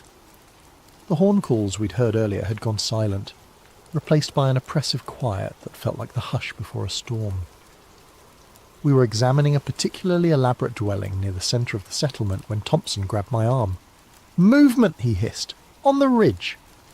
I looked where he was pointing and felt my blood run cold. A figure stood silhouetted against the phosphorescent glow on a rocky outcrop overlooking the valley. Tall and imposing, wrapped in what appeared to be furs or heavy cloth, with a face painted or masked in white that seemed to glow in the strange light. The figure wasn't moving, wasn't making any sound. It was simply watching us. "How long has it been there?" Martinez whispered. "I don't know," Thompson replied. "It could have been watching us since we entered the valley." As we stared up at the silent watcher, more figures began to appear on the surrounding ridges. They emerged from concealment like ghosts, materializing from shadows and rocky overhangs until we were surrounded by dozens of motionless observers. All tall, all wrapped in furs, all with those unsettling white faces that seemed to float in the darkness. "Nobody move," I said quietly. "No sudden movements, no aggressive gestures." But even as I spoke, I was calculating distances and escape routes. We were in the bottom of a valley with limited exits, surrounded by unknown numbers of potentially hostile inhabitants. Our ropes were 200 metres above us, assuming we could even reach the chamber where we'd started our descent. For several minutes we stood frozen in a bizarre standoff. The watchers made no move to approach, but they also showed no signs of leaving. They simply observed us with an intensity that felt almost physical, as if they were studying every detail of our appearance and behaviour. Then, without any visible signal, one of the figures on the central ridge raised its arm and pointed, not at us, but back toward the passage we'd used to enter the valley. The gesture was unmistakable. "Leave." "I think they want us to go," Martinez said unnecessarily. "The question is what happens if we don't," Thompson replied. As if in response to his words, more figures appeared on the ridges. Not just dozens now, but what looked like hundreds, emerging from concealment in the rocks and behind the settlement structures. They still made no threatening moves, but the message was clear. We were vastly outnumbered, and our welcome had expired. "We should respect their wishes," I said, though every instinct screamed at me to stay and try to make contact. This was the discovery of the century, proof of a hidden civilization that had survived in one of Earth's most hostile environments. Walking away now felt like abandoning the greatest opportunity in human history. But I'd spent 15 years in situations where good judgment meant the difference between life and death, and my judgment was telling me that we were moments away from a confrontation we couldn't win.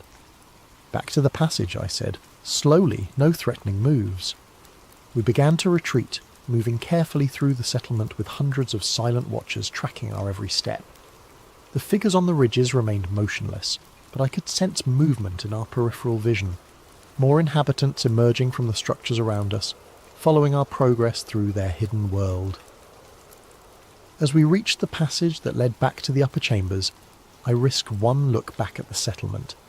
What I saw made my skin crawl. The valley floor was now filled with figures. They had emerged from every dwelling, every shadow, every concealed position, until the entire settlement was alive with silent observers. Men, women, children, an entire civilization that had been watching us from the moment we entered their domain. And in their absolute silence, in their complete stillness, there was something far more menacing than any overt threat could have been. "Move," I said urgently, and we began our hasty retreat toward the surface. But as we climbed back through the carved passages, I couldn't shake the feeling that our visit had changed something fundamental. We had been witnessed, catalogued, assessed, and somewhere in those silent, watching faces, decisions were being made that would have consequences far beyond our ability to imagine. The inhabitants of the hidden valley now knew that the surface world had found them. The question was what they intended to do about it. The climb back to the inhabited chamber felt endless. Our headlamps cut through darkness that seemed thicker than before, and every shadow looked like it might conceal a pursuing figure. The silence was oppressive, no sound except our own breathing and the scrape of our boots against stone. "Are they following us?" Martinez whispered during a brief rest on one of the carved ledges. I listened carefully, straining to hear any evidence of pursuit. For a moment, there was nothing but the faint whisper of air currents through the fissure system. Then I caught it. A soft sound, like leather against stone, coming from somewhere below us in the darkness. "Yes," I said. "Keep moving." We climbed faster, abandoning stealth for speed, but the sounds of pursuit grew closer, not the heavy footfalls you'd expect from people climbing after us, but something more subtle. Whispered communications in a language that sounded like wind through rock formations. The scrape of tools or weapons against stone, and underneath it all, a rhythmic sound that took me several minutes to identify. Drums. They were using drums to coordinate their movements, passing signals through the fissure system with low, resonant beats that our presence almost masked. "They're not just following us," Thompson realized. "They're organizing, getting ahead of us." He was right. The drum signals were coming from multiple directions now, including passages that branched off from our route. Whatever pursuit force was tracking us, they knew these tunnels far better than we did, and they were using that knowledge to surround us. We reached the inhabited chamber where we'd found the dwelling, but it was no longer empty. Fresh torches burned in wall sconces that hadn't been lit during our descent, and the sleeping furs had been disturbed. Someone had been here recently, possibly was still here, hidden in the shadows beyond our headlamp beams. "Don't stop," I urged. "Keep climbing." But as we prepared to continue up toward the surface, Martinez suddenly grabbed my arm. "Listen," she whispered. The drum signals had stopped. The whispered communications had ceased. Even the sound of movement through the passages below us had fallen silent. The only thing we could hear was the sound of our own breathing, unnaturally loud in the sudden quiet. "They're waiting for something," Thompson said. Before anyone could respond, the torches in the chamber began to go out one by one, plunging us back into the darkness of our headlamps. But in that brief moment before the last torch died, I caught a glimpse of movement in the shadows, multiple figures positioned around the chamber watching our every move. "Go," I said. Now. We scrambled up the carved passages as fast as we dared, using our headlamps to navigate the increasingly treacherous terrain.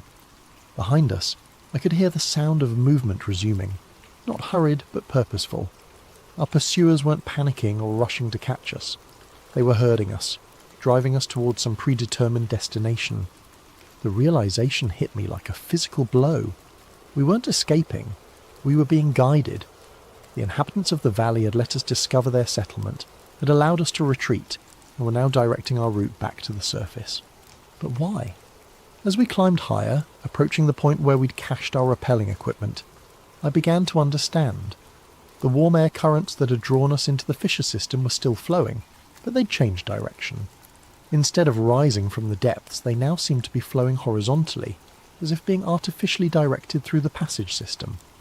They're manipulating the airflow, I realised, herding us like sheep. The implications were terrifying.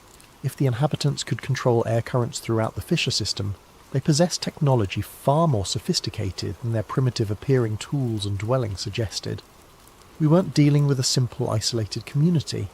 We were confronting a civilization with capabilities we didn't understand. We reached our rappelling station to find that our equipment had been disturbed. The ropes were still anchored, but they'd been examined, tested, and carefully rearranged. Someone had been here while we were exploring the valley, studying our gear with the same intensity we'd brought to examining their tools and dwellings. They know exactly what we're capable of, Thompson said grimly. They've been watching us since we started the descent. As we prepared to rappel back to the surface, the sounds of pursuit resumed below us. But now they were different, more urgent, more coordinated. The whispered communications became a constant stream, and I could hear the sound of multiple groups moving through the passages beneath us. They're converging on this position, Martinez observed. I clipped into my harness and started up the rope, but something felt wrong. The anchor points we'd set were solid, tested to support much more weight than our group represented. But as I climbed, I could feel vibrations in the rope that suggested movement above us. Someone's up there, I called down to the others. The surface, which had represented safety and escape, might now be as dangerous as the depths we were fleeing. We were trapped between unknown pursuers below and equally unknown threats above. But we had no choice. Staying in the fissure system meant certain confrontation with inhabitants who outnumbered us by hundreds to one. At least on the surface, we had our vehicles and the possibility of escape. I reached the top of the fissure and immediately knew something was wrong. Our tracks in the snow had been obliterated, not by wind, but by careful brushwork that left the surface looking untouched. Someone had been covering our trail, eliminating evidence of our presence. As Thompson and Martinez joined me on the surface, we discovered that the fissure itself had changed. Where we'd left a crack about 3 feet wide, we now found a gap barely 18 inches across. The edges showed signs of recent ice formation, as if someone had been working to seal the opening.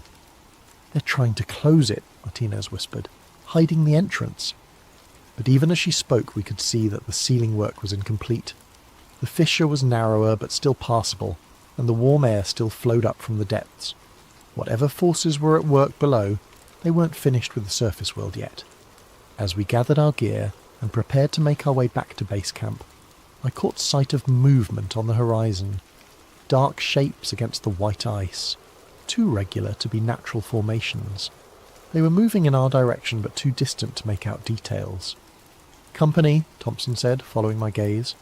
We had perhaps an hour's head start before whatever was tracking us across the ice would reach our position. An hour to get back to camp, convince Hayes that we'd discovered something extraordinary, and decide what to do with the most dangerous secret any of us had ever encountered. But as we began the long trek back across the ice fields, I couldn't shake the feeling that we were already too late. The inhabitants of the hidden valley had been watching the surface world far longer than we'd been watching them. And now that contact had been made, there was no going back to the way things were before. The ice beneath Antarctica held secrets that humanity wasn't ready to face. But ready or not, those secrets were about to emerge into the light. The journey back to camp took on the quality of a nightmare. What should have been a 3-hour hike across relatively flat terrain became a desperate flight through an ice field that seemed to shift and change with every step. The dark shapes we'd spotted on the horizon were gaining ground. moving with a speed and coordination that defied explanation. Through my binoculars, I could make out individual figures, tall, fur-wrapped forms that moved across the ice with an efficiency that made our struggling progress look clumsy and amateur. "They're not using snowshoes or skis," Thompson observed during one of our brief rest stops. "How are they moving so fast?" I focused my binoculars on the nearest group of pursuers and felt my stomach clench. They weren't sinking into the snow because they weren't walking on the surface. They were using some kind of broad, flat footwear that distributed their weight so efficiently they could practically run across terrain that forced us to trudge.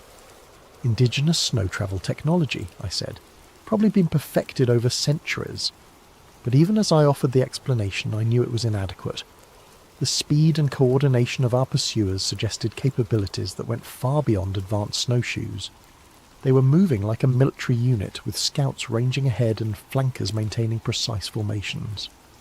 Martinez checked her GPS and swore. "We're still 4 kilometres from camp. At this rate, they'll catch us before we're halfway there." I did the math in my head and came to the same grim conclusion. Our pursuers were covering ground at nearly twice our speed, and they showed no signs of fatigue. Unless something changed dramatically, we'd be overtaken long before we could reach the safety of Hayes' camp. That's when Thompson disappeared. One moment he was trudging through the snow beside us, the next he was simply gone. No cry, no sound of struggle, no disturbance in the snow to mark where he'd been. I turned around to find Martinez and myself alone on the ice field, with no sign of our missing teammate. "Thompson!" Martinez called, but her voice was immediately swallowed by the wind. I dropped to my knees and examined the snow where he'd been walking. There were his boot prints, clear and deep, leading in a straight line toward our destination. Then nothing. The prints simply stopped, as if he'd been lifted straight up into the air. "This isn't possible," Martinez whispered.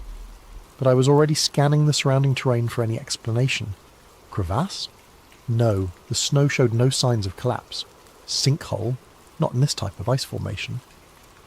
The only logical conclusion was that something had taken Thompson, silently, efficiently, and without leaving any trace. "We have to keep moving," I said, though every instinct screamed at me to search for our missing friend. "We can't just leave him." "If we stop to look, we'll all disappear," I replied, gesturing toward the horizon, where our pursuers were still gaining ground. "Whatever got Thompson is probably what's been tracking us. Our only chance is to reach camp." We resumed our desperate trek, but now every step felt like it might be our last. The ice field around us looked empty, pristine, untouched by human presence.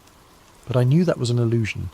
Something was out there, moving through the snow with predatory patience, waiting for the right moment to strike. The attacks, when they came, were almost anticlimactic. Martinez simply stumbled, caught herself, and looked back at me with an expression of confused surprise. "I can't... my legs," she began, then collapsed face first into the snow. I rushed to her side and found her unconscious but breathing. There were no visible injuries, no signs of violence. She'd simply stopped, as if someone had flipped a switch in her brain. As I knelt beside her, trying to determine what had happened, I heard a sound that made my blood run cold. Whistling. Not the wind, but a human sound, coming from somewhere nearby in the apparently empty ice field. I looked up to find myself surrounded. They had emerged from the snow itself, rising like ghosts from concealed positions that I would have sworn were empty moments before.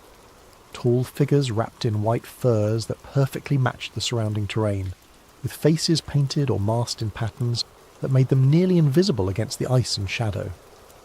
The closest figure was perhaps 10 feet away, standing motionless with what appeared to be a carved bone implement in one hand.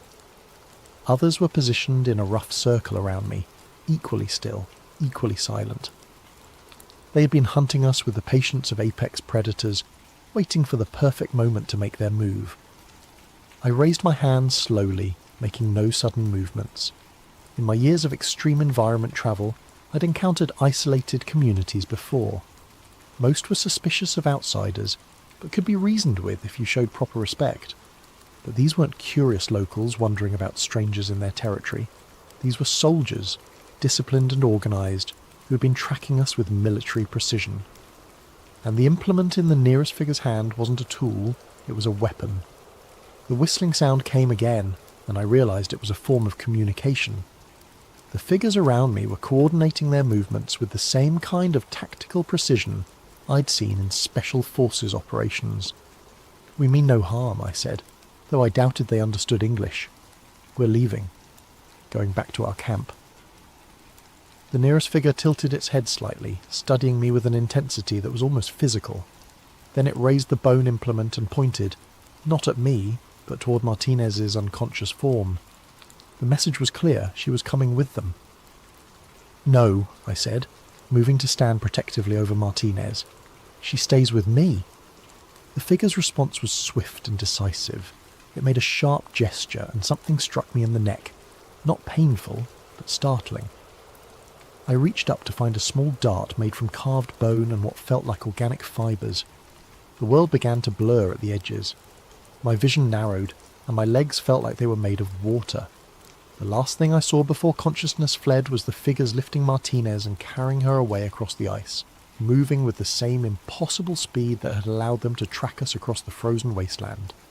When I woke, I was alone. The sun had moved significantly across the sky, suggesting I'd been unconscious for several hours. The snow around me showed signs of activity, many footprints, drag marks, and the aftermath of what must have been a significant operation. But Martinez was gone, along with any trace of our pursuers. I checked my GPS and found that I was less than a kilometre from Hayes's camp, close enough that I could make it on foot, assuming whatever had taken my companions didn't return for me. As I struggled to my feet, still groggy from whatever they'd used to drug me, I found something that made my heart sink. A piece of torn fabric from Thompson's jacket, partially buried in the snow, and beneath it, carved into the hard-packed ice, was one of the symbols we'd seen on the stone markers in the hidden valley. They weren't just taking prisoners. They were leaving messages, marking their territory, making it clear that the surface world was now part of their domain. I stumbled toward camp through the gathering darkness, driven by the desperate hope that Hayes would believe my story and help me mount a rescue mission. But deep down, I knew it was already too late. Thompson and Martinez were gone, taken by inhabitants of a world that wasn't supposed to exist. And somewhere beneath the ice, decisions were being made that would affect far more than just our small expedition team. The hidden valley had been discovered, its secrets exposed, and its guardians were about to make sure that exposure came with a price the surface world wasn't prepared to pay. I reached Hayes's camp just as the last light was fading from the Antarctic sky. My stumbling approach through the ice fields must have looked like the arrival of a madman, clothes torn, face windburned, babbling about hidden civilizations and missing team members. Hayes took one look at me and immediately began barking orders. Medical check, emergency protocols, communications with base. Within an hour, I was wrapped in thermal blankets inside the command tent, sipping hot coffee while Hayes and Volkov interrogated me about what had happened. "Underground valley," Hayes repeated for the third time, "with inhabitants?"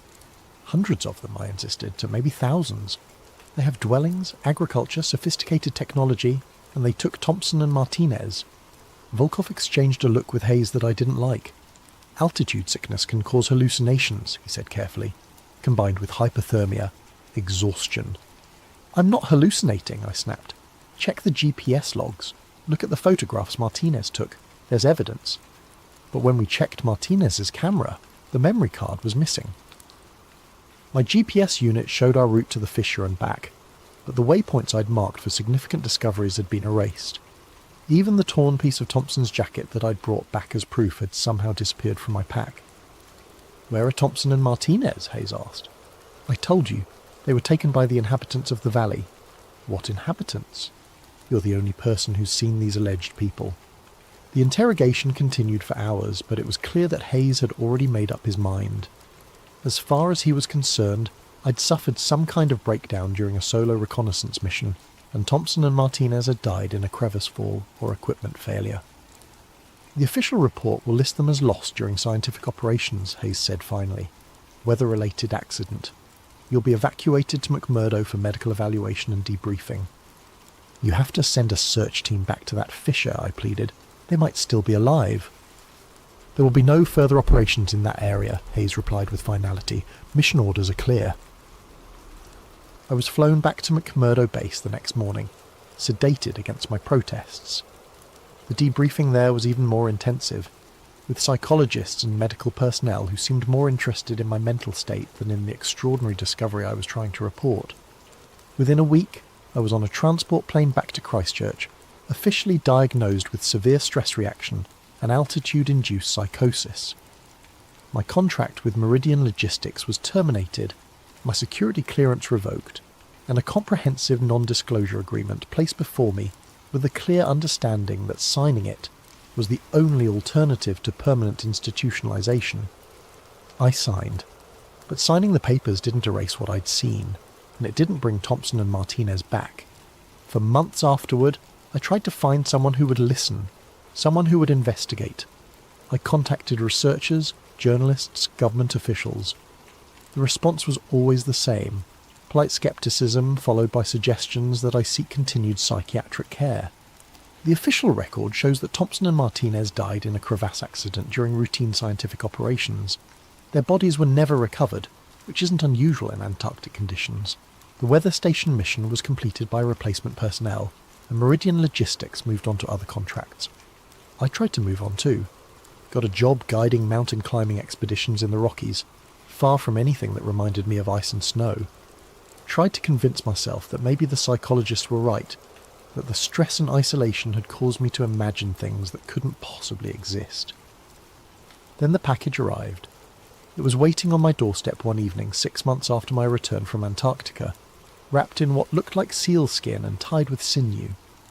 No return address, no postmark, no indication of how it had gotten there. Inside was a carved stone marker, identical to the ones we'd found in the hidden valley. These symbols were sharp and fresh, as if carved yesterday, and they included new pictographs that hadn't been on the original markers, images that clearly depicted our expedition, our descent into the fissure, and our encounter with the valley's inhabitants. But it was the final symbol that made my hands shake as I traced its outline. It was a perfect representation of my house, complete with details that could only have been drawn by someone who had seen it firsthand. The message was unmistakable. We know where you are. We know where you live. We remember. I moved the next week, leaving no forwarding address. Changed my name, my appearance, my entire life. But I know it doesn't matter. The inhabitants of the hidden valley found me once, and they can find me again whenever they choose. Sometimes, late at night when the wind howls through whatever temporary home I'm occupying, I hear sounds that remind me of that underground realm. The whisper of leather against stone, the distant echo of horn calls, the rhythmic beating of drums coordinating movements in the darkness, and I know that somewhere beneath the ice of Antarctica, in valleys that don't appear on any map, decisions are still being made about how to deal with the surface world that stumbled onto their ancient secrets.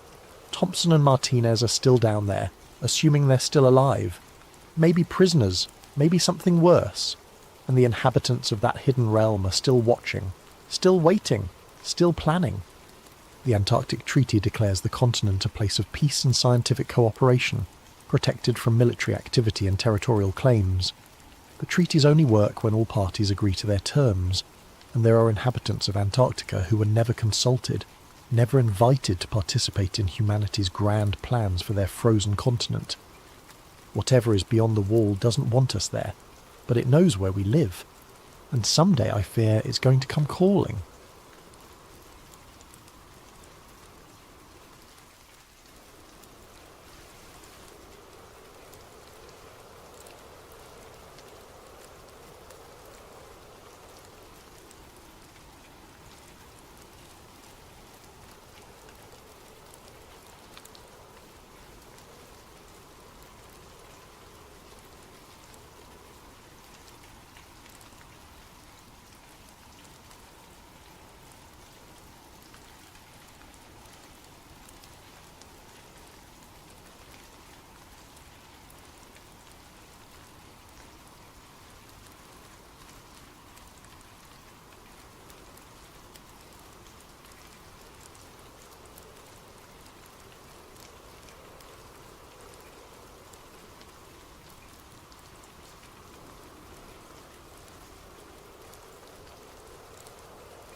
The Hidden Hand. Tracing the real Illuminati. Before we begin, I want to thank everyone who subscribed after our last investigation. Your support keeps these deep dives possible. If you're new here, hit that subscribe button because what we're about to uncover will change how you see the world around you. This isn't science fiction. This isn't fantasy. This is documented history that powerful people would prefer you never connect together. Opening. The symbol that never dies.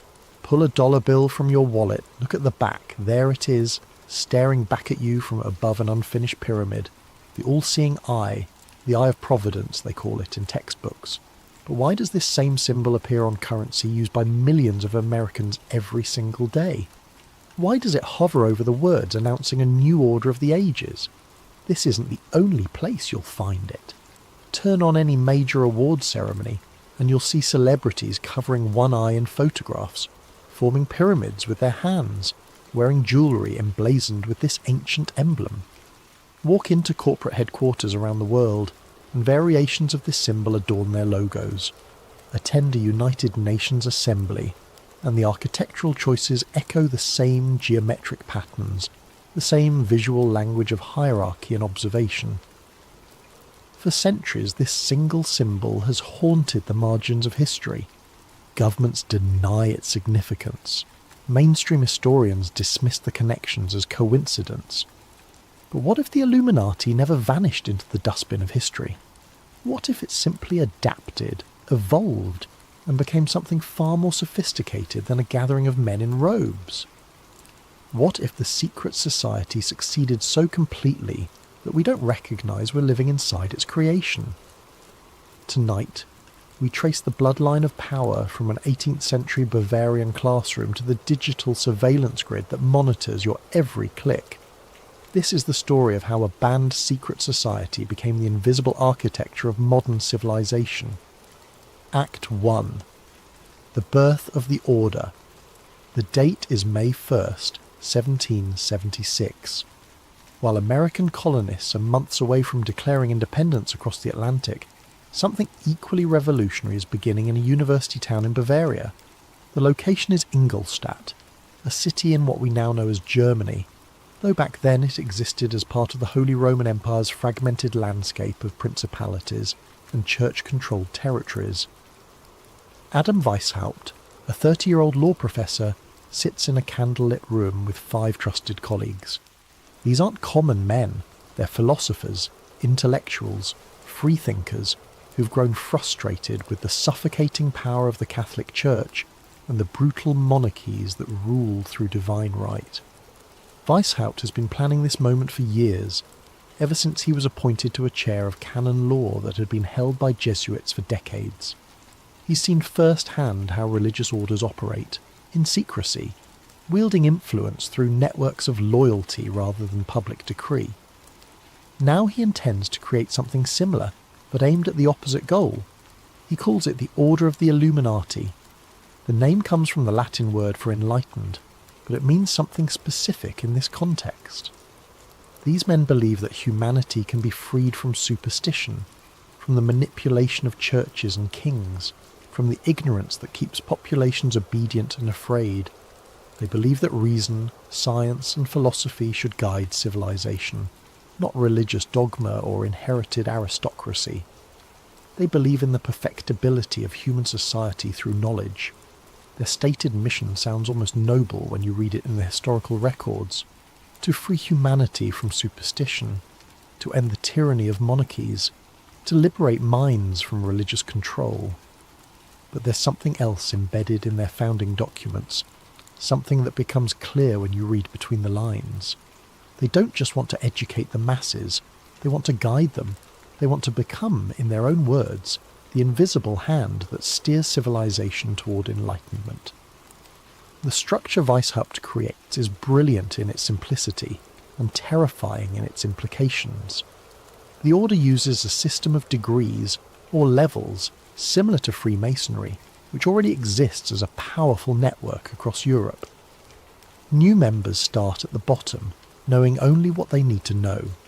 As they prove their loyalty and discretion, they advance to higher levels, gaining access to deeper secrets and more influential connections. The highest levels know the true agenda. The lower levels simply follow orders, believing they're part of a benevolent educational fraternity. This design serves two purposes.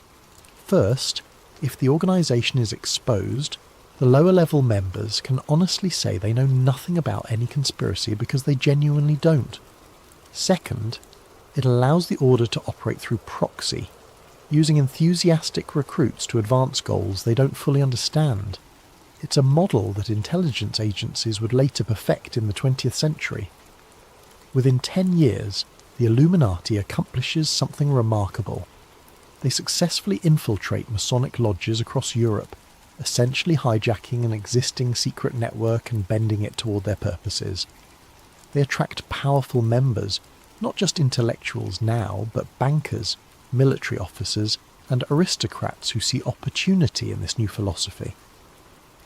Baron von Nied, a prominent Freemason, joins and brings with him entire lodges that shift their allegiance to Weishaupt's vision. The order is growing too fast, becoming too bold. Members start writing letters that discuss their influence over court decisions, their ability to place Illuminati sympathisers in positions of authority, their plans to reshape education systems. These letters will later be intercepted, and they're damning. The Bavarian government, alerted to rumours of a secret society working against church and state, begins investigating. In 1785 they issue an edict banning all secret societies. Weishaupt's home is raided, documents are seized, the order of the Illuminati is officially declared destroyed. Weishaupt himself flees to Gotha, where he lives under the protection of sympathetic nobles, writing philosophical treatises until his death decades later. Officially, the story ends here. The Illuminati existed for 9 years, got caught, and was dissolved. It's a historical footnote, nothing more. But ideas don't die when organisations are banned. The men who were Illuminati members didn't suddenly forget what they believed. The networks they built didn't evaporate. The philosophy of enlightened control, of guiding civilization from behind the curtain, didn't disappear. It metastasized.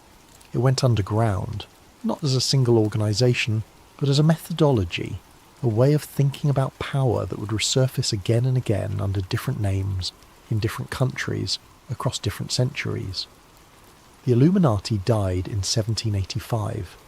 Unofficially, its ideas were only beginning to take hold. Aced II, the Shadow Empire. The 19th century opens with revolutions spreading across Europe and the Americas. The French Revolution has just torn down the monarchy and executed a king. Napoleon is redrawing the map of Europe through conquest. The Spanish colonies in the Americas are breaking free. The world that existed for centuries built on kings and churches is collapsing. And people are asking questions. How did this happen so quickly? Who organised these movements? Who benefited? Anti-Masonic pamphlets begin circulating in major cities. They make accusations that sound paranoid to modern ears, but they're based on documented facts. They point out that leaders of the French Revolution, including Robespierre and Danton, were Freemasons. They note that independence movements in the Americas are led by lodge members. They argue that secret societies are coordinating these upheavals, using revolution as cover for a broader agenda of centralized power. In America, these concerns reach the highest levels. John Quincy Adams, who would become the 6th president, writes extensively about his fears of Masonic infiltration in politics. In a letter from 1828, he warns that Freemasonry has become a separate system of loyalty that competes with national allegiance. He's particularly troubled by the Morgan affair, where a man who threatened to expose Masonic secrets disappeared and was presumably murdered. The scandal triggers a massive backlash. The anti-Masonic party forms in 1828, becoming the first successful third political party in United States history. For several years, being openly Masonic becomes a political liability. Lodges close, membership plummets. It seems like the secret society networks are being dismantled by democratic pressure. But here's what the historical record shows if you look carefully. While public Freemasonry declined, its influence didn't. The same period sees Masonic principles and Enlightenment philosophy spreading through universities where they shape curricula. Banking families with lodge connections consolidate their power through the creation of central banking systems. Scientific institutions, many founded or funded by former lodge members, become the new temples of authority. This is exactly what Weishaupt had written about in his private papers. He understood that you don't need to control a government directly if you can control the institutions that shape how people think. Control the universities and you control what the next generation believes. Control the banks and you control what's possible. Control the scientific establishment and you control what's accepted as truth. The Illuminati didn't need a headquarters or a Grand Master or secret meetings in underground chambers. It had something far more powerful and far more difficult to destroy. It had a philosophy that could inhabit any system of power, could adapt to any political structure, could present itself as progress while serving the same ancient goal of enlightened control by the chosen few. By the mid-1800s, the fears about secret societies have largely faded from public consciousness. The lodges have cleaned up their image. They're now civic organisations, charity groups, fraternal orders where businessmen network. The revolutionary danger has passed, people assume. The threat was exaggerated, they tell themselves. But the networks remain, the philosophy remains, and most importantly, the method remains. The idea that society should be guided by an enlightened elite, that the masses need to be led toward progress rather than allowed to choose their own direction, that knowledge should be parcelled out carefully to those deemed ready for it. This idea becomes embedded in the very structure of modern institutions. It's no longer called the Illuminati. It doesn't need to be. It's simply how things are done. Act 3. From Europe to America, let's return to that dollar bill in your wallet. The Great Seal of the United States, the design that appears on the back, was approved in 1782, just 3 years before the Bavarian Illuminati was officially banned. It was printed on currency starting in 1935, during Franklin Roosevelt's presidency. The reverse side shows that unfinished pyramid with 13 steps, topped by the Eye of Providence radiating light. Below the pyramid, a banner reads Novus Ordo Seclorum, Latin for New Order of the Ages. The traditional explanation is simple. The unfinished pyramid represents America as a work in progress. The eye represents divine oversight, God watching over this new nation. The phrase means that America represents a new chapter in human history, a break from European monarchies. It's all very patriotic and innocent. But let's look at who designed this seal. The final design was influenced by Charles Thompson, Secretary of Congress, who had studied classical languages and symbols. The eye above the pyramid was not a common Christian symbol in 1782. It was, however, identical to imagery used in Enlightenment-era secret societies, including groups that shared philosophy with the Illuminati. Now let's look at the founding figures of America. Benjamin Franklin was a confirmed Freemason, a member of the Lodge of the Nine Sisters in Paris, one of the most influential lodges in Europe. Thomas Jefferson, while not confirmed as a Freemason, corresponded extensively with Enlightenment philosophers and owned one of the largest collections of Enlightenment literature in America. George Washington was a Freemason who was buried with full Masonic honours. These men weren't members of the Bavarian Illuminati specifically. The timing doesn't quite work and the evidence isn't there. But they were intellectual descendants of the same philosophical movement. They read the same books, believed in the same principles of reason over religion, progress over tradition, enlightened leadership over mob rule. The United States was founded on Enlightenment principles. That's not controversial. What conspiracy researchers argue is that these principles came with an embedded architecture of control, a built-in hierarchy that would allow those in the know to guide civilization while maintaining the appearance of democracy. Look at how the American system was actually designed. The Electoral College, which prevents direct democracy in presidential elections. The Senate, which was originally appointed rather than elected. The Supreme Court, with lifetime appointments and no accountability to voters. These weren't accidents or compromises. They were intentional barriers against what the founders called the tyranny of the majority, which is another way of saying they didn't trust common people to make important decisions. This is the core Illuminati principle, dressed in the language of republicanism. Let people vote, but control what they can vote for. Let people speak, but control what they hear. Create the appearance of freedom while maintaining elite guidance at the critical junctions of power. The seal on the dollar bill isn't just a symbol of America, it's a mission statement. A new order is rising, built on the foundations of secret knowledge, guided by those who understand the true nature of power. The pyramid is unfinished because the work continues. The eye watches because the enlightened must always observe and adjust. The phrase declares that this represents a break from the past, a new way of organising human society, a pyramid of power, a hidden eye, a new order rising, not in Bavaria anymore, but in America, the nation that would come to dominate the 20th century and export its systems to the entire world. Act 4. The 20th Century Resurgence. 2 world wars reshaped civilization in ways that were unimaginable in previous centuries.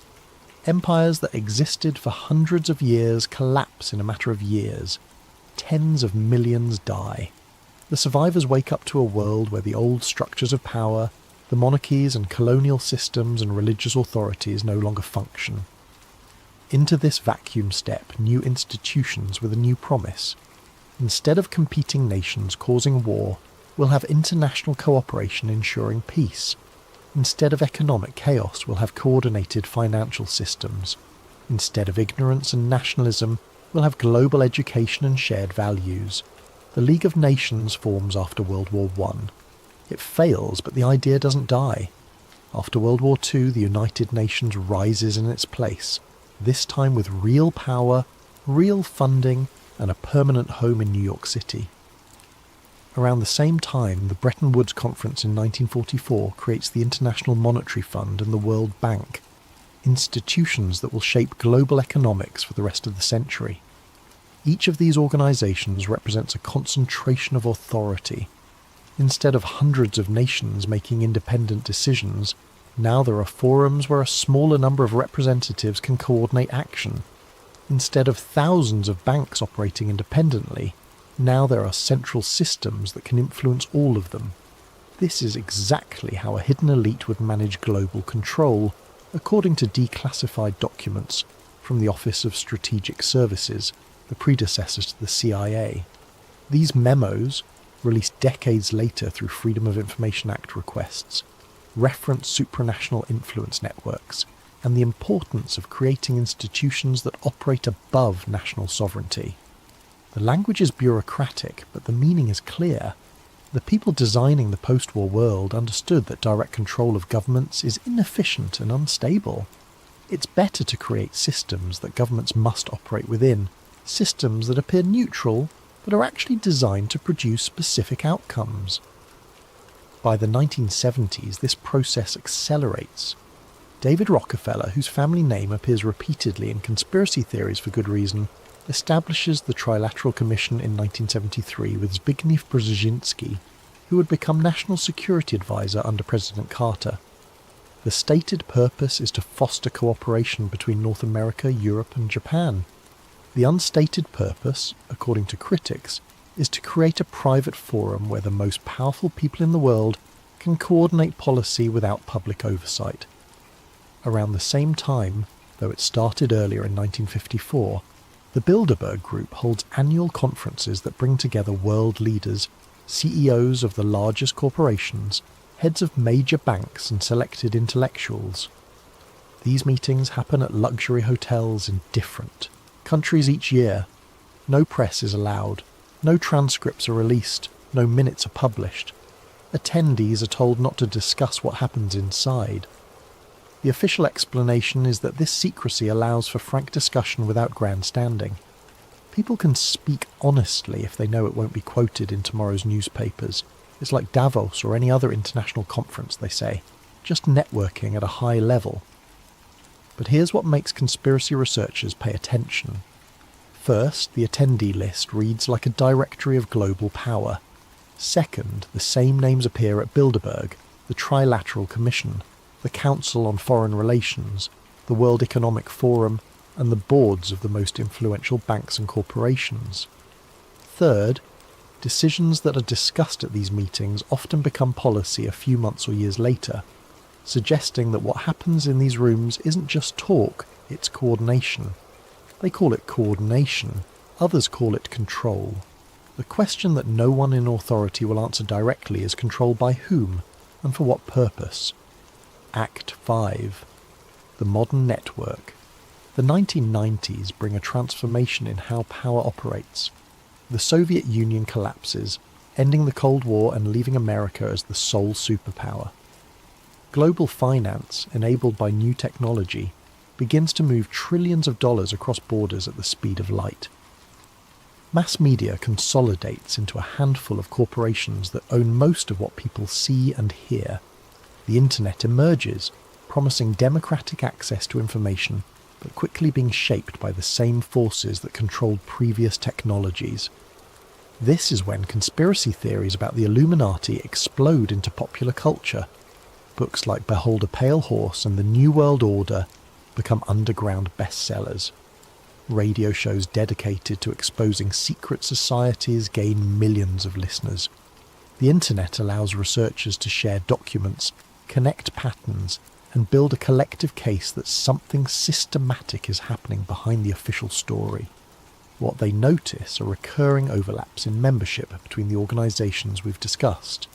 The Council on Foreign Relations, founded in 1921, includes members who are also part of the Trilateral Commission and attend Bilderberg meetings.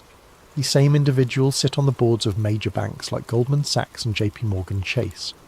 They advise presidents from both political parties. They run the Federal Reserve. They fund think tanks that produce the policy papers that become legislation. Certain family names appear again and again across generations. Rockefeller, one of the wealthiest dynasties in American history, with foundations, banks and politicians across multiple generations. Rothschild, the banking family that financed European governments for 2 centuries. Windsor, the British royal family. Bush, 2 presidents and a lineage of intelligence connections going back to World War II. This doesn't prove conspiracy by itself. Wealthy families stay wealthy. Power tends to concentrate. People with similar backgrounds tend to know each other, but the pattern is undeniable, and it matches exactly what you would expect if Weishaupt's vision had succeeded. An interconnected network of families and institutions, each piece appearing independent, but all moving in the same general direction towards centralised control, disguised as necessary coordination. Then something stranger happens. Corporate marketing and entertainment industries begin deliberately using Illuminati symbolism. Music videos feature pyramids, all-seeing eyes, and occult imagery. Award shows stage elaborate rituals that reference secret societies. Fashion lines incorporate symbols that used to be hidden, but are now displayed openly. At first, researchers assume this is confirmation. These celebrities must be members. The corporations must be controlled. The symbols are signals of allegiance. But there's another interpretation, one that's actually more disturbing. What if the symbols are being used to defang the whole concept? What if making Illuminati imagery trendy and commercial is itself a form of disinformation? When Beyoncé forms a triangle with her hands, is she signalling membership in a secret order, or is she participating in marketing that makes the whole idea seem like entertainment? When rebellion becomes a brand, it ceases to be rebellion. When conspiracy becomes fashion, it stops being taken seriously. This is a sophisticated form of control, and it's far more effective than trying to hide. You don't need to suppress dangerous ideas if you can turn them into merchandise. The theories link artists like Jay-Z, Kanye West, Madonna and Beyoncé to secret initiation and hidden allegiance. Maybe some of those theories are true. Maybe these artists have connections to powerful networks, or maybe they're just using provocative imagery because it sells records and gets attention, and in doing so, they're providing cover for the actual networks of power that operate in boardrooms and private conferences, not in music videos. This is the genius of modern control. Everything is out in the open, but arranged in such a way that you can't tell what's real and what's performance. The symbols are everywhere, which means they're nowhere. The secrets are spoken about constantly, which means they're not secrets. And anyone who tries to connect the dots gets dismissed as seeing patterns in randomness, even though the patterns are objectively there in the historical record. Act 6. The Information Age. The 21st century brings something that Weishaupt could never have imagined, but would have absolutely recognised as the perfection of his vision. Digital technology creates the possibility of total information awareness, the ability to monitor what everyone sees, says and does, not through crude surveillance but through the willing participation of billions of people who carry tracking devices everywhere they go. For a while, this seems like paranoid fantasy. Then WikiLeaks begins publishing classified documents that prove governments and corporations are doing exactly what conspiracy theorists claimed. Edward Snowden reveals that the National Security Agency is collecting data on virtually every electronic communication in the world. Cambridge Analytica shows how social media data can be weaponized to manipulate elections. These aren't theories, these are documented facts, proven through leaked documents and whistleblower testimony. Information control is real, narrative management is real, surveillance is real. The debate is no longer whether these things are happening, but whether they're justified. This is where conspiracy researchers point out something crucial. This is precisely how a secret order would function in the modern age, not by commanding armies or assassinating leaders, though those tools remain available when needed, but by shaping thought, by controlling what information people see, by nudging behaviour through algorithm design, by making certain ideas seem ridiculous and other ideas seem inevitable. You don't need to force people to comply if you can manipulate them into wanting what you want them to want. You don't need to ban books if you can bury them under an avalanche of content that says the opposite. You don't need secret meetings if you can coordinate through encrypted channels that look like normal business communication. The phrase Illuminati confirmed becomes a meme, a joke that people post when they see yet another celebrity covering one eye or another corporate logo with a pyramid. It's meant to be ironic, pointing out how silly these conspiracy theories are. But in making it a joke, and turning the concept into entertainment, it serves a purpose. It makes serious investigation seem foolish. It defangs the subject by turning it into content. This might be the most perfect act of disinformation ever achieved. The best way to hide a secret society is to convince everyone it's a joke, to make the idea so associated with paranoid nonsense that serious researchers won't touch it, journalists won't investigate it, and anyone who tries to connect documented facts gets lumped in with people claiming lizard aliens run the government. Meanwhile, the actual concentration of power continues. A handful of corporations own most media companies. A handful of banks control most financial flows. A handful of tech companies mediate most human communication. A handful of individuals meeting at invitation-only conferences coordinate policy that affects billions of people who never voted for them and don't know their names. This isn't hidden. It's documented. You can look up the board members, you can see the connections, the information is available, but it's arranged in such a way that pointing it out makes you sound crazy, even though it's objectively true. Act 7. The evidence of connection. Let's look at specific documents that connect the dots between historical secret societies and modern power structures. These aren't theories. These are papers you can request through government archives.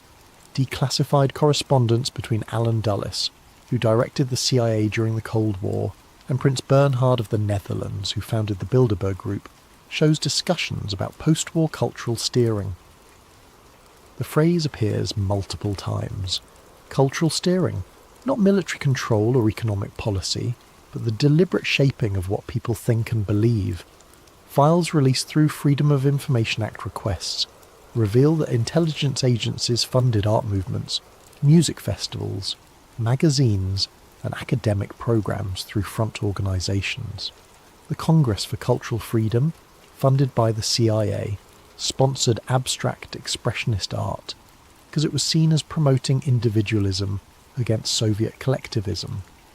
Similar programs funded jazz tours, literary magazines, and university symposiums. Why does this matter? Because it's exactly the method Weishaupt described in his papers. You don't control society through force. You control it through culture. You shape what people admire, what they aspire to, what they consider sophisticated, and what they consider backward. You fund the artists and intellectuals who say what you want said. You publish the books that promote your vision. You make your ideology seem like the natural progression of civilization. The continuity is striking when you look at it chronologically. 18th century Illuminism promoted Enlightenment rationalism and elite guidance.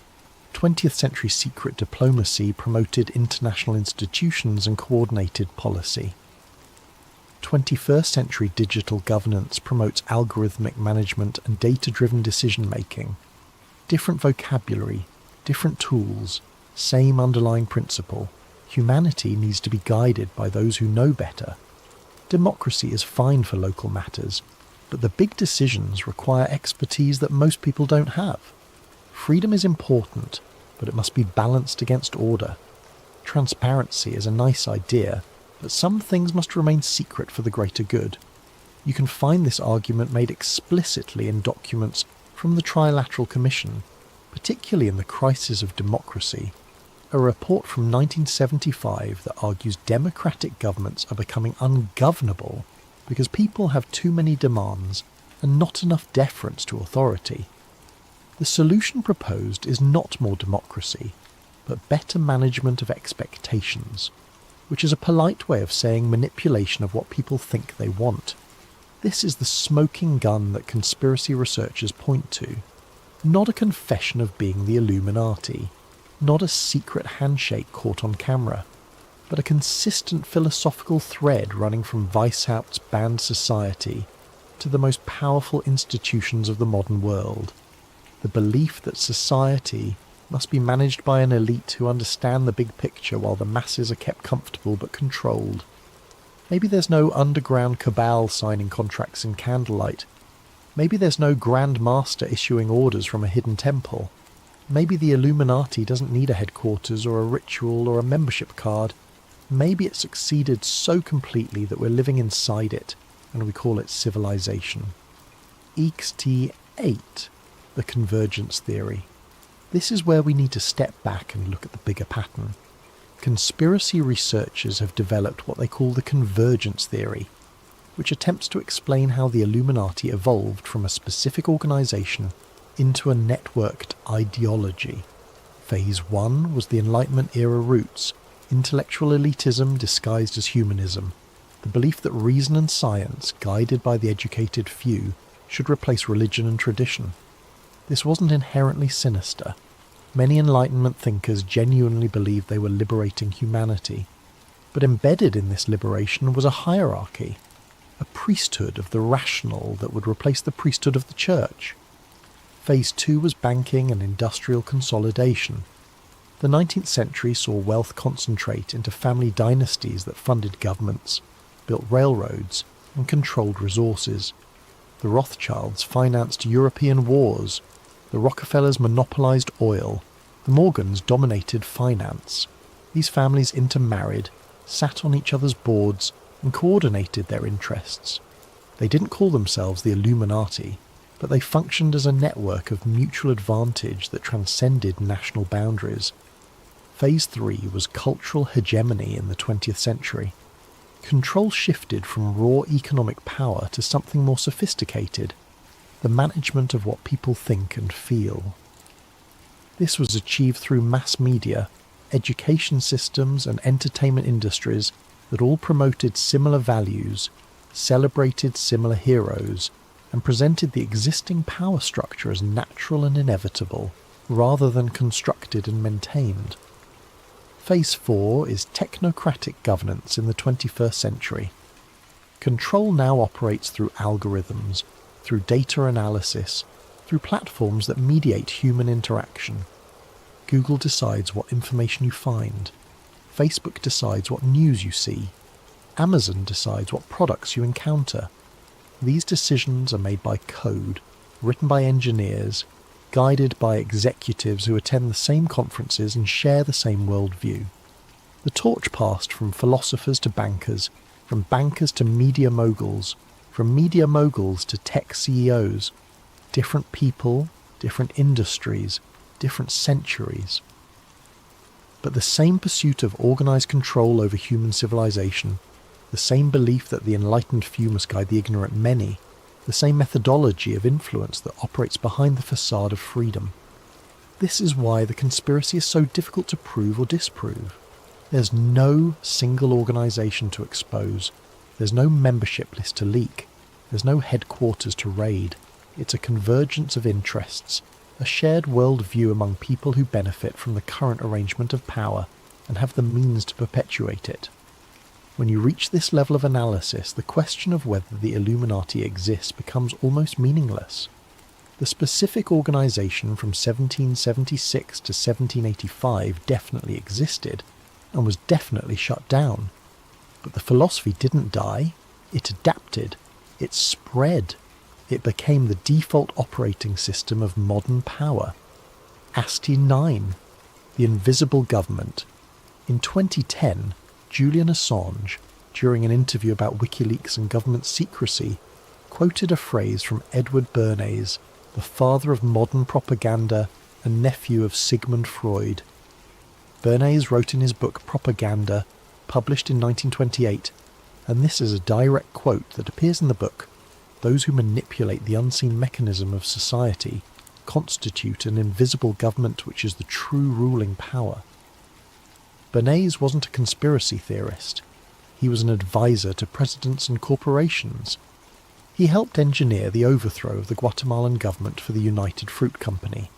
He convinced women to smoke cigarettes by associating it with feminism. He understood, better than almost anyone in the 20th century, how to shape public opinion to serve private interests. When he talks about an invisible government, he's describing something real, not a secret society meeting in shadows, but a network of influence that operates through institutions that appear neutral. Public relations firms, think tanks, advisory councils, academic departments, media organisations, each piece independently owned, but coordinating through shared personnel, funding sources and ideological alignment.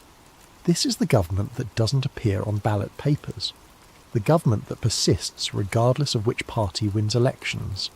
The government that sets the boundaries of acceptable debate, that determines which problems get attention and which get ignored, that guides civilization toward outcomes chosen by people most citizens couldn't name.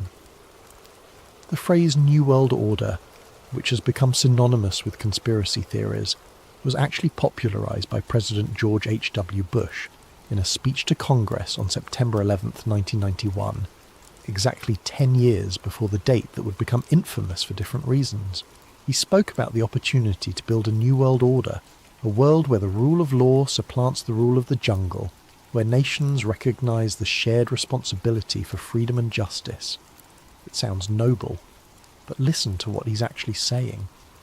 Not a world where each nation governs itself, a world where shared responsibility, meaning collective decision-making by international bodies, takes precedence. Not diverse political systems, but the rule of law, meaning a single legal framework. Not competing visions of justice, but a shared definition determined by those who have the power to enforce it. This echoes the same Enlightenment ideal that Weishaupt promoted: global unity through elite coordination, one system, one vision, one set of rules, enforced not through conquest, but through economic pressure. through diplomatic isolation, through the designation of who is civilized and who is rogue. The words change, the rhetoric adapts to the era, but the mission remains: order through control, unity through obedience, light through secrecy. The motto of the original Illuminati, order out of chaos, which they borrowed from Freemasonry, captures the entire project. Create or exploit crisis, then offer order as the solution, order that requires accepting centralized authority. This pattern repeats throughout history. Financial crisis leads to central banking. World wars lead to international institutions.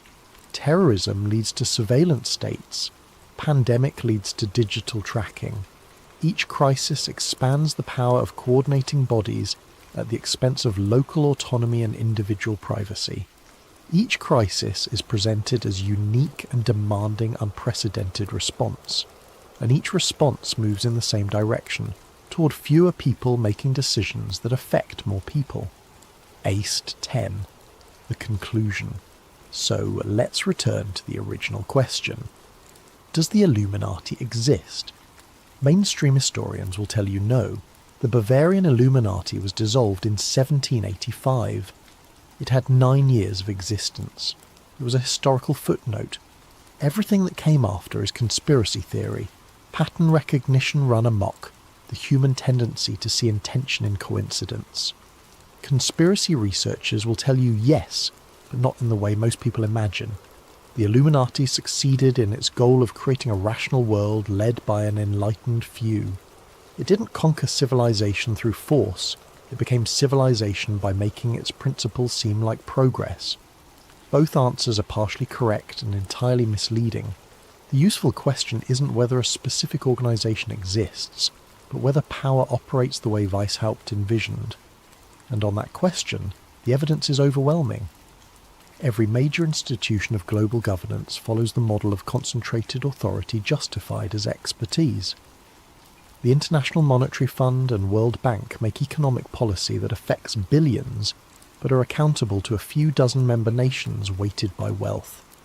The Federal Reserve makes decisions that shape the entire American economy, but operates independently of democratic oversight. The European Union creates regulations that supersede national law, but is run by commissioners most Europeans couldn't name. Every global summit, every corporate merger, every coordinated crisis response follows the same blueprint. Gather the elite in private settings, determine the proper course of action, implement it through institutions that appear neutral, present it to the public as inevitable and necessary, marginalize dissent as ignorant or dangerous. This isn't hidden. You can watch it happen in real time if you pay attention. The World Economic Forum publishes its agenda openly. The Bilderberg Group lists attendees after each conference. The Council on Foreign Relations posts its policy recommendations online. The Trilateral Commission has a website. None of this is secret in the traditional sense, but it's effectively invisible to most people, because it operates at a level of abstraction that doesn't connect to daily life until the decisions have already been made. By the time a new trade agreement or financial regulation or digital standard affects your life, it's already been decided by people you didn't elect, meeting in places you couldn't attend, based on priorities you didn't set. If Weishaupt's goal was to build a rational world led by the enlightened few, look around, we're living in it. Experts determine what's true, fact-checkers decide what's misinformation, platforms moderate what's acceptable, algorithms curate what's visible, and all of this is presented as neutral, as scientific, as necessary for a functioning complex society. The only question left is whether we were enlightened or simply engineered, whether the progress we've experienced represents genuine liberation or sophisticated control, whether the freedom we believe we have is real or carefully managed. The symbol on the dollar bill stares out from your wallet, that unfinished pyramid with the watching eye, announcing a new order of the ages. Maybe it was just a design choice by committee in 1782, or maybe it was a declaration of intent, a message hidden in plain sight for over 2 centuries, telling anyone willing to look that this nation and the world it would come to shape was built on a foundation of enlightened control disguised as democracy. The Illuminati doesn't need to exist as a secret society if its principles have become the structure of civilization itself. The order may have been banned in 1785, but the order it sought to create has been under construction ever since, advancing through crisis and opportunity, adapting to technology and culture, always moving toward the same goal: order out of chaos. That was their motto. Look at the chaos of our current moment, the crises stacking upon each other, each one demanding more coordination, more surveillance, more centralised decision-making, more trust in authorities we didn't choose and can't remove. Look at the order being offered in response, the promise that if we accept the right systems, follow the right experts, adopt the right technologies, everything will be managed correctly. And ask yourself who benefits from that order, who decides what correct management looks like, who sits in those rooms at those conferences making those decisions, whose vision of enlightenment is being built while we're told we're being liberated. The Illuminati wanted to free humanity from superstition, monarchies and religious control. They succeeded. We're free from those things. But we're not free from control itself. It's simply changed form, changed language, changed justification. The pyramid is unfinished because the work continues. The eye watches because the enlightened must always observe and guide. And the new order of the ages means that what came before was replaced with something that serves the same function under a different name. Maybe that's progress. Maybe guided evolution of civilization by those who understand complex systems is genuinely better than chaos and conflict. Maybe we do need invisible government because visible government has proven so corrupt and incompetent. Maybe the Illuminati won, and we should be grateful. Or maybe we should remember that every system of control claims to be for our own good. Every reduction of freedom is justified as necessary protection. Every expansion of surveillance is presented as security. And every concentration of power promises it will be used wisely by those who know best. Adam Weishaupt died in 1830, decades after his order was banned.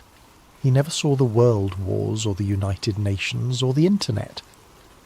But if he could see the civilization we've built, with its global institutions and digital networks and algorithmic governance and expert classes making decisions for populations that don't understand and don't question, he might recognize it as the fulfillment of everything he envisioned.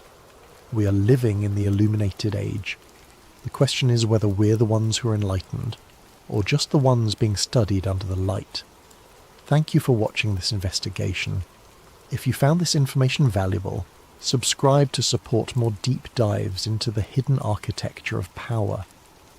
Leave a comment with your thoughts, but be aware that certain keywords may limit visibility. Share this with someone who needs to see it. And remember, the best way to hide the truth is to make people think they already know it. The symbol on your dollar bill is still watching. It's been watching since 1782, and it will continue watching as long as you keep accepting that it belongs there. An all-seeing eye above an unfinished pyramid, announcing an order built by those who you'll never see, but who see everything you do. Order out of chaos. Their motto. Our reality. The Illuminati doesn't need to exist as a secret society if we're all living inside the world it wanted to create. Stay aware, question authority, follow the money, and never forget that the most powerful conspiracies don't need to hide. They just need to convince you they don't exist.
I was never meant to see Three-Eye Atlas. They say curiosity killed the cat. What they don't tell you is what happens to the person who keeps digging after the cat is already dead. What happens when you find the thing you were never supposed to find, when you see the document that was never supposed to exist, when you speak the name that was never supposed to be spoken? You don't die. That would be too merciful. Instead, you live with the knowledge that something is watching you, has always been watching you, and now knows that you know. This is my story. This is how I found Three-Eye Atlas, and this is why I can never stop looking over my shoulder. Before we go any further, a big thank you to Lonely Lost for the story idea. If you have any story ideas, make sure to comment them below. Now let's begin the beginning. Freedom of information. Request. My name is Marcus Webb, and in late October of the year 2021, I was a former investigative journalist trying to find my way back into a career that had chewed me up and spit me out. I had spent the better part of a decade covering conflicts in the Middle East, embedded with troops, documenting war crimes, interviewing refugees who had lost everything. The work had destroyed my marriage, cost me my mental health, and eventually, when I published a story that made the wrong people uncomfortable, it cost me my job at the newspaper. My ex-wife, Jennifer, used to tell me I was addicted to the truth the way other people were addicted to drugs. She said I couldn't let things go, that I always had to dig one layer deeper, ask one more question, chase one more lead. She was right, of course. That addiction is what led me to spend our anniversary in a bombed-out hospital in Aleppo, instead of at the restaurant she had booked 6 months in advance. It's what led me to miss her father's funeral because I was tracking down a source in Kabul. And it's ultimately what led her to pack her bags one Tuesday morning while I was asleep, and leave nothing but a note that said, "You're married to the story, Marcus, not to me." That was in 2019. By 2021, I was freelancing from a cramped apartment in Arlington, Virginia, taking whatever work I could get. Mostly fluff pieces for online magazines, the occasional corporate blog post, nothing that required me to actually think or investigate. I was treading water, waiting for something to remind me why I had become a journalist in the first place. That something came in the form of the Pentagon UAP hearings. I had watched them with casual interest, the way everyone else had. Unidentified aerial phenomena, they called them now, not UFOs. That term was too loaded, too tinfoil hat for the modern era. The hearings were carefully orchestrated, with military officials admitting that yes, there were things in the sky they could not explain, and yes, they took them seriously. It was historic in a strange, anticlimactic way. Disclosure without actually disclosing anything meaningful. But it got me thinking. If they were willing to admit this much publicly, what were they still hiding? I decided to file a Freedom of Information Act request. Nothing ambitious, just a fishing expedition to see what I could pull up. I requested all documents related to UAP incidents that had been reported by military personnel between January of 2015 and December of 2020. I expected to get back a pile of heavily redacted junk, if I got anything at all. FOIA requests are a long game. You submit them knowing that months or even years might pass before you receive anything useful. To my surprise, I received a response within 6 weeks. The package arrived in a standard manila envelope, the kind government agencies use when they are trying to look official but not too official. Inside were roughly 200 pages of documents, most of them so heavily redacted that they were essentially black rectangles with a few scattered words visible here and there. Typical government stonewalling. I poured myself a coffee and started reading through them at my kitchen table, notepad beside me, pen in hand. Most of it was exactly what I expected. Incident reports with all the identifying details blacked out. Witness statements reduced to single visible sentences like "observed object" and "no conventional explanation." I was about to give up and toss the whole stack into a drawer when I noticed something odd.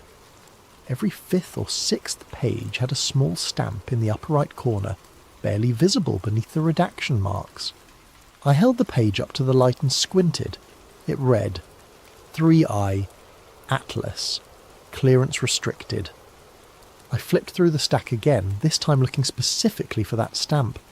It appeared on maybe 30 of the 200 pages, always in the same place, always with the same phrasing. 3I/Atlas. What the hell was 3I? What was Atlas? I had covered enough classified material during my war reporting days to know that government agencies love their acronyms and code names, but I had never heard of 3I or Atlas in any context. I pulled out my laptop and started searching. Nothing. I tried every combination I could think of. 3I government program, 3I classification, 3I military, Atlas Pentagon, Atlas UAP, Atlas clearance.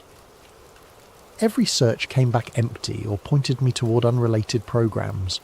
There was an Atlas satellite program, an Atlas rocket system, even an Atlas particle detector at CERN, but nothing that matched the context of what I was seeing.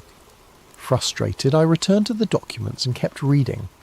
Most of them were useless, but then, buried near the bottom of the stack, I found something that made my hand stop mid-turn. It was a photocopy of a handwritten note on a sticky note, the kind of thing that should never have been included in a FOIA release. Someone had physically attached it to a document, and when that document was scanned for archival purposes, the note was scanned too. It was an accident, a bureaucratic slip-up. The note read, "Do not push public. Thrisias confirmed. Atlas referral." I read it 3 times, my heart rate picking up with each pass. This was not a classification. This was not a code name for a program. This was something else. This was a filter, a sorting mechanism. And whatever 3I meant, it was significant enough that certain cases were being referred to something called Atlas, and deliberately kept from public view. I spent the rest of that night searching for more information, but I came up empty. I needed a new angle. I needed to make the system think I already knew what 3I Atlas was. Act 1. The first break in the wall. It took me a week to craft the next FOIA request. I worded it very carefully, as if I were already familiar with the 3I Atlas designation. I submitted requests to multiple agencies, each one slightly different but all containing the same core assumption, that I was a researcher with appropriate clearance asking for routine information about an established classification system. It was a bluff, a calculated gamble. If 3I Atlas was real and bureaucratic enough, some low-level clerk might process my request without questioning whether I actually had the authority to ask for it. I submitted the requests on a Monday morning in the early December and tried not to obsess over them. I had other work to do, bills to pay, a life to pretend to live, but every day I checked my email a dozen times, waiting for something, anything to come back. The response arrived on a Thursday, 2 weeks after I'd submitted the request. It was not the full document release I had asked for. Instead, it was a short email from a 4IA officer at the Defense Intelligence Agency. The officer's name was Rachel Klein, and her email was polite, bureaucratic, and absolutely chilling. "Mr. Webb," it began, "thank you for your inquiry regarding 3I Atlas classified materials. Unfortunately, I do not have the appropriate clearance level to process requests related to 3I Atlas designations. I have forwarded your request to the appropriate oversight office. Please allow additional time for review."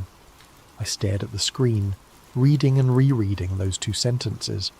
She had confirmed it. 3I Atlas was real. It was not a typo, not a mistake, not some random code that I had misunderstood. It was a real classification system, one that required clearance above what a standard FOA officer possessed. My hands were shaking as I saved the email and printed a hard copy. This was the break I needed. This was proof. I immediately tried to reply to Rachel Klein, thanking her and asking if she could provide any additional context, but my email bounced back. Her address had been deactivated. I called the Dear Public Affairs office and asked to speak with her. The person on the other end of the line said there was no employee by that name in their system. I insisted, reading them the email address directly from the message I had received. They put me on hold for 5 minutes and then came back with the same answer. Rachel Klein did not exist. I hung up and sat in silence, staring at the printed email. She had existed 2 days ago. She had processed my request, sent me a response, and then vanished. Scrubbed from the system as if she had never been there at all. That was when I realised I was no longer playing a harmless game of bureaucratic cat and mouse. I had tripped something.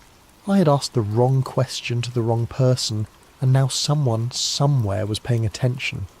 But I couldn't stop. Jennifer's voice echoed in my head. "You're married to the story, Marcus."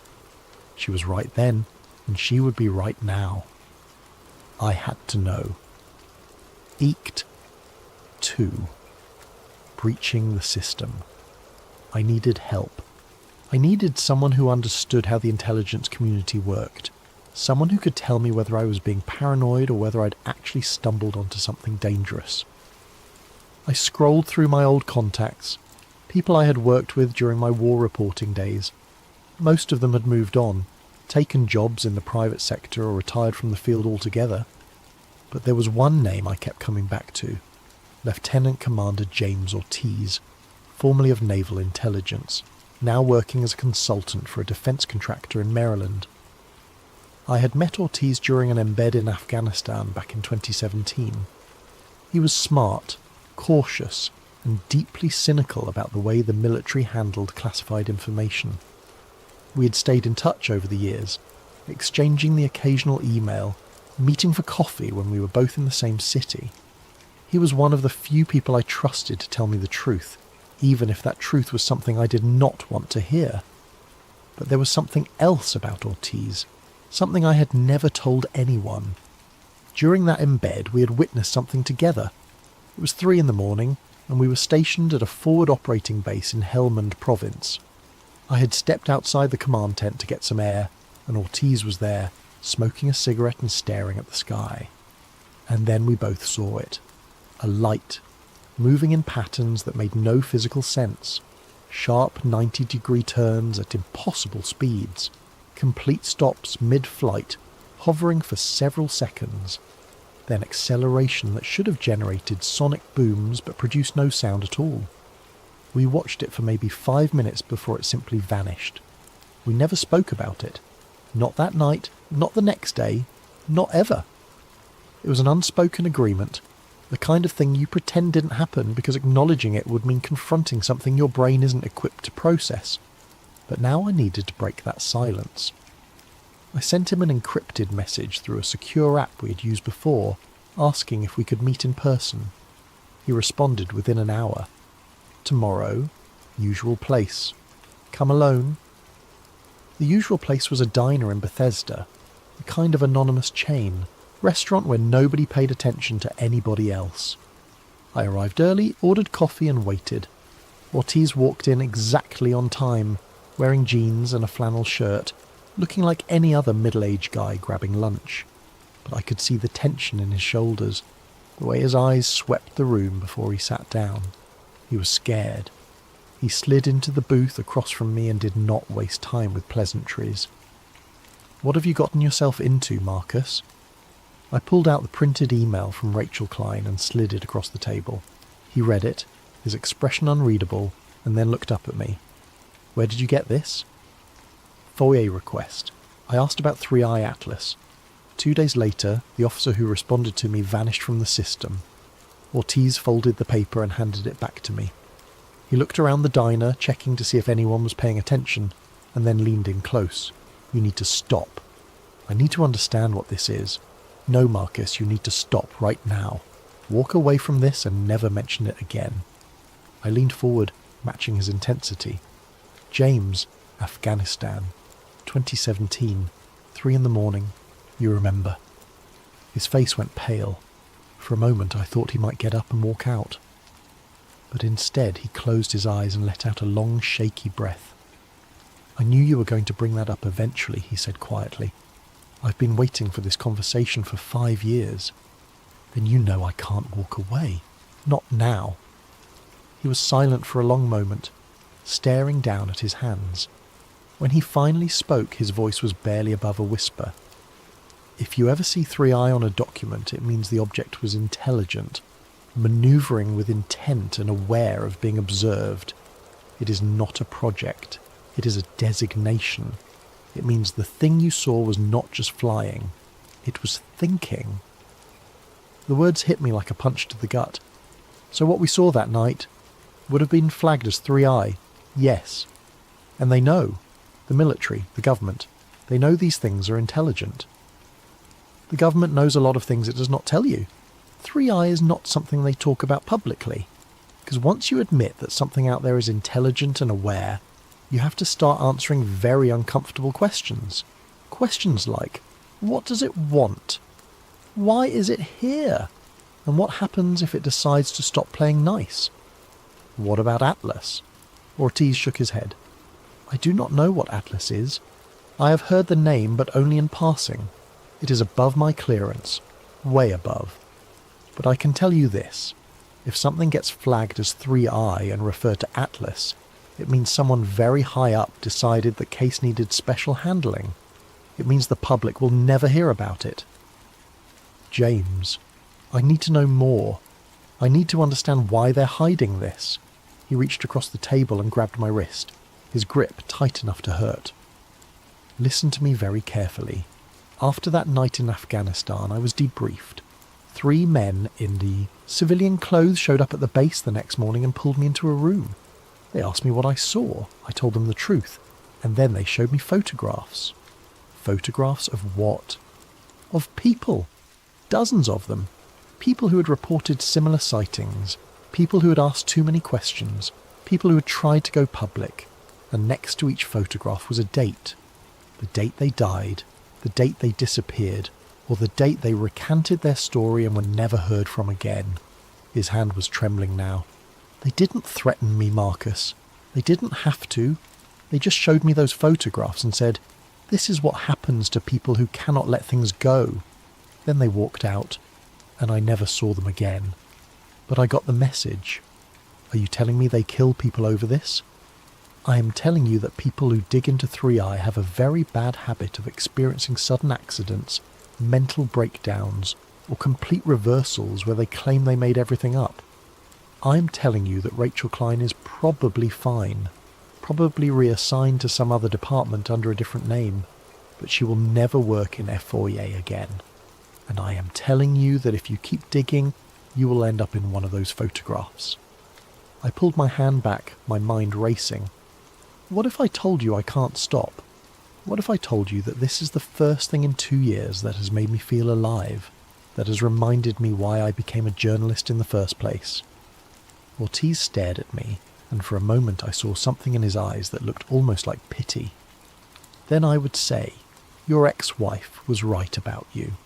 You're addicted to the truth, and like any addict, you're going to keep chasing it until it kills you. He stood up, dropped a 20 on the table for his untouched coffee, and paused before leaving. One more thing, he said, not looking at me. That night in Afghanistan, I filed a report the next morning before the debrief. Standard incident report, just documenting what we saw. When I checked my file a week later, that report was gone. Completely scrubbed from the system. It was like it never existed. What are you saying? I am saying that if Atlas decides your story does not fit their narrative, they will erase it. And they are very good at erasing things. He walked out without another word. I sat there for a long time, staring at the $20 bill on the table. Ortiz was scared. I had seen him in war zones, under fire, making life and death decisions without flinching. But this terrified him. That should have been enough to make me stop, but it was not, because now I knew something else. I knew that what we had seen that night in Afghanistan was real, was documented, and had been deliberately erased. And if they could erase that, what else had they erased? I thought about Jennifer again, about all the stories I had chased, all the leads I had followed, all the times I had chosen the truth over everything else in my life. She had left because she knew I would never stop. She knew I would sacrifice anything for the story, and she was right.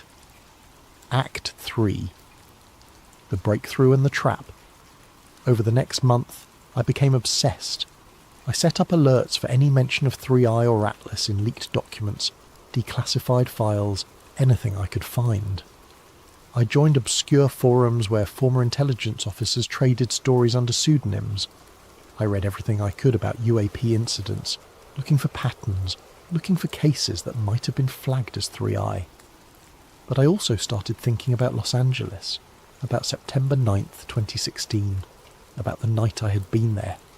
I called my old friend Trevor, the one whose rooftop I had been on that night. We hadn't spoken in over a year, but he picked up on the third ring. "Marcus? Holy shit, man. Long time." "Hey Trevor, listen, I need to ask you something. Do you remember September 2016, when I visited you in Pasadena?" There was a pause. "Yeah, of course. That was a fun weekend." "Do you remember anything unusual happening that weekend?" Another pause, longer this time. "Unusual how?" "Like, I don't know. Anything strange in the news? Anything weird people were talking about?" "Marcus, are you okay? You sound paranoid." "Just humour me. Do you remember anything?" "No, man. It was a normal weekend. We drank beer, caught up, talked about your divorce. Nothing unusual at all." My stomach dropped. "Trevor, we were on your rooftop when it happened. We saw it. The thing in the sky. You don't remember that?" Silence. "Trevor, I think you might be confusing that trip with something else, Marcus. We stayed inside that whole weekend because I was getting over a cold. We watched movies and ordered pizza. That's it." I felt cold sweat breaking out on my forehead. "That's not what happened. We were on your roof. There were people in the street pointing at the sky. A massive object, completely silent, just hovering there." "Marcus, I think you need to talk to someone. Like, professionally. That did not happen." "You're telling me you have no memory of that night?" "I am telling you that what you are describing did not happen. Look, I really need to go. Take care of yourself, okay?" He hung up before I could respond. I sat there, phone in hand, trying to process what had just happened. Trevor had been there. He had seen it. We had watched it together. And now he had no memory of it at all. Neural dampening successful. That's what the file had said. No mainstream retention. They hadn't just suppressed the story. They had suppressed the memory. Somehow, they had made thousands of people forget what they had seen. And it had worked so perfectly that even someone who had been standing right next to me, someone I trusted completely, had no recollection of an event that had definitely happened. I felt like I was losing my mind. But I had proof. I had the files. I had the documentation. It was real. I needed more evidence. I needed something concrete that could not be dismissed or explained away. That's when I got lucky.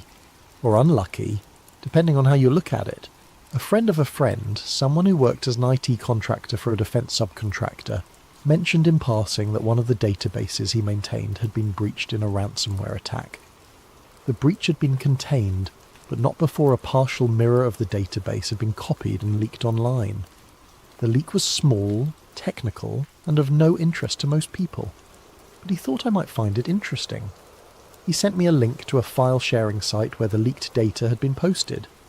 It was not the full database, just an inventory. A massive spreadsheet listing case files, reference numbers, dates, and status codes. No actual documents, just metadata. But that was enough. I downloaded the file and opened it on my laptop, my heart pounding as the spreadsheet loaded. There were thousands of entries, maybe tens of thousands. I used the search function to filter by the term 3i. The results made my stomach drop. There were hundreds of entries flagged as 3i verified. Each one included a brief description, a location, a date, and a status update. I scrolled through them, my eyes scanning the descriptions. Jacksonville flyover, July 20th, 2019. Multiple military witnesses. Neural dampening successful. No mainstream retention. Phoenix Lights recurrence, March 15th, 2018. Mass public observation. Atlas intervention. Media suppression effective. Atlantic Ocean encounter, November 3rd, 2020. USS Kid crew interaction. 3I confirmed. Human presence acknowledged. Full debrief under Atlas protocols. I kept scrolling, my hands trembling, until I found an entry that stopped me cold. Los Angeles flyover, September 9th, 2016. Mass public observation. Neural dampening successful. No mainstream retention. There it was. Proof that I wasn't crazy. Proof that what I remembered had actually happened. But then I saw something else. Something that made my hands freeze on the keyboard. There was another entry dated just 2 weeks earlier. Helmand Province, Afghanistan, March 7th, 2017. FOB observation. Military personnel 3I confirmed. Witnesses debriefed. Incident report eliminated. Atlas referral complete. Ortiz and I. That was us. That was our sighting. And it was right there in the database. Documented, classified, and deliberately hidden. I kept scrolling, searching for anything else that might be relevant. And that's when I found the entry that changed everything.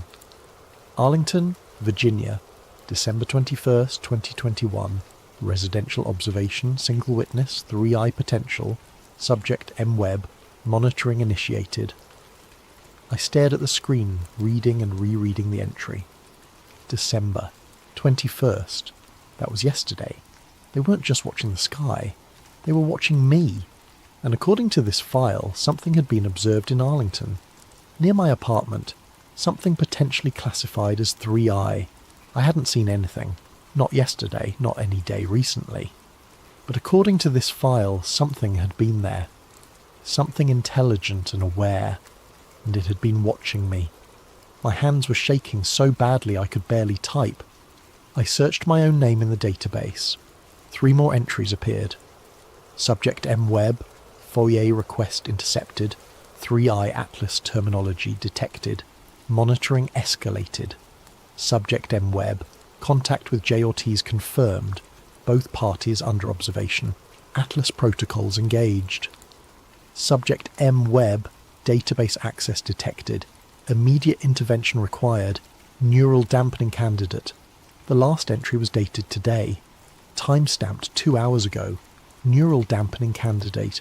They were going to make me forget. Just like Trevor. Just like everyone in Los Angeles. Just like everyone who had ever seen something they weren't supposed to see. I copied the entire spreadsheet onto 3 different external hard drives and deleted it from my laptop. I cleared my browser history, wiped my cache, and restarted my computer. I was being paranoid, but paranoia felt justified now. I grabbed my notebook and started writing everything down by hand. Every detail, every date, every entry I had found. If they were going to erase my memory, I was going to leave myself a trail of breadcrumbs. Some way to find my way back to the truth. But even as I wrote, I couldn't shake the feeling that it was already too late. That whatever was coming, whatever they were planning to do to me, was already in motion. I thought about calling Jennifer, about warning her, telling her everything, asking her to help me document this before they took it away. But what would I even say? Hi, remember how you left me because I was obsessed with stories?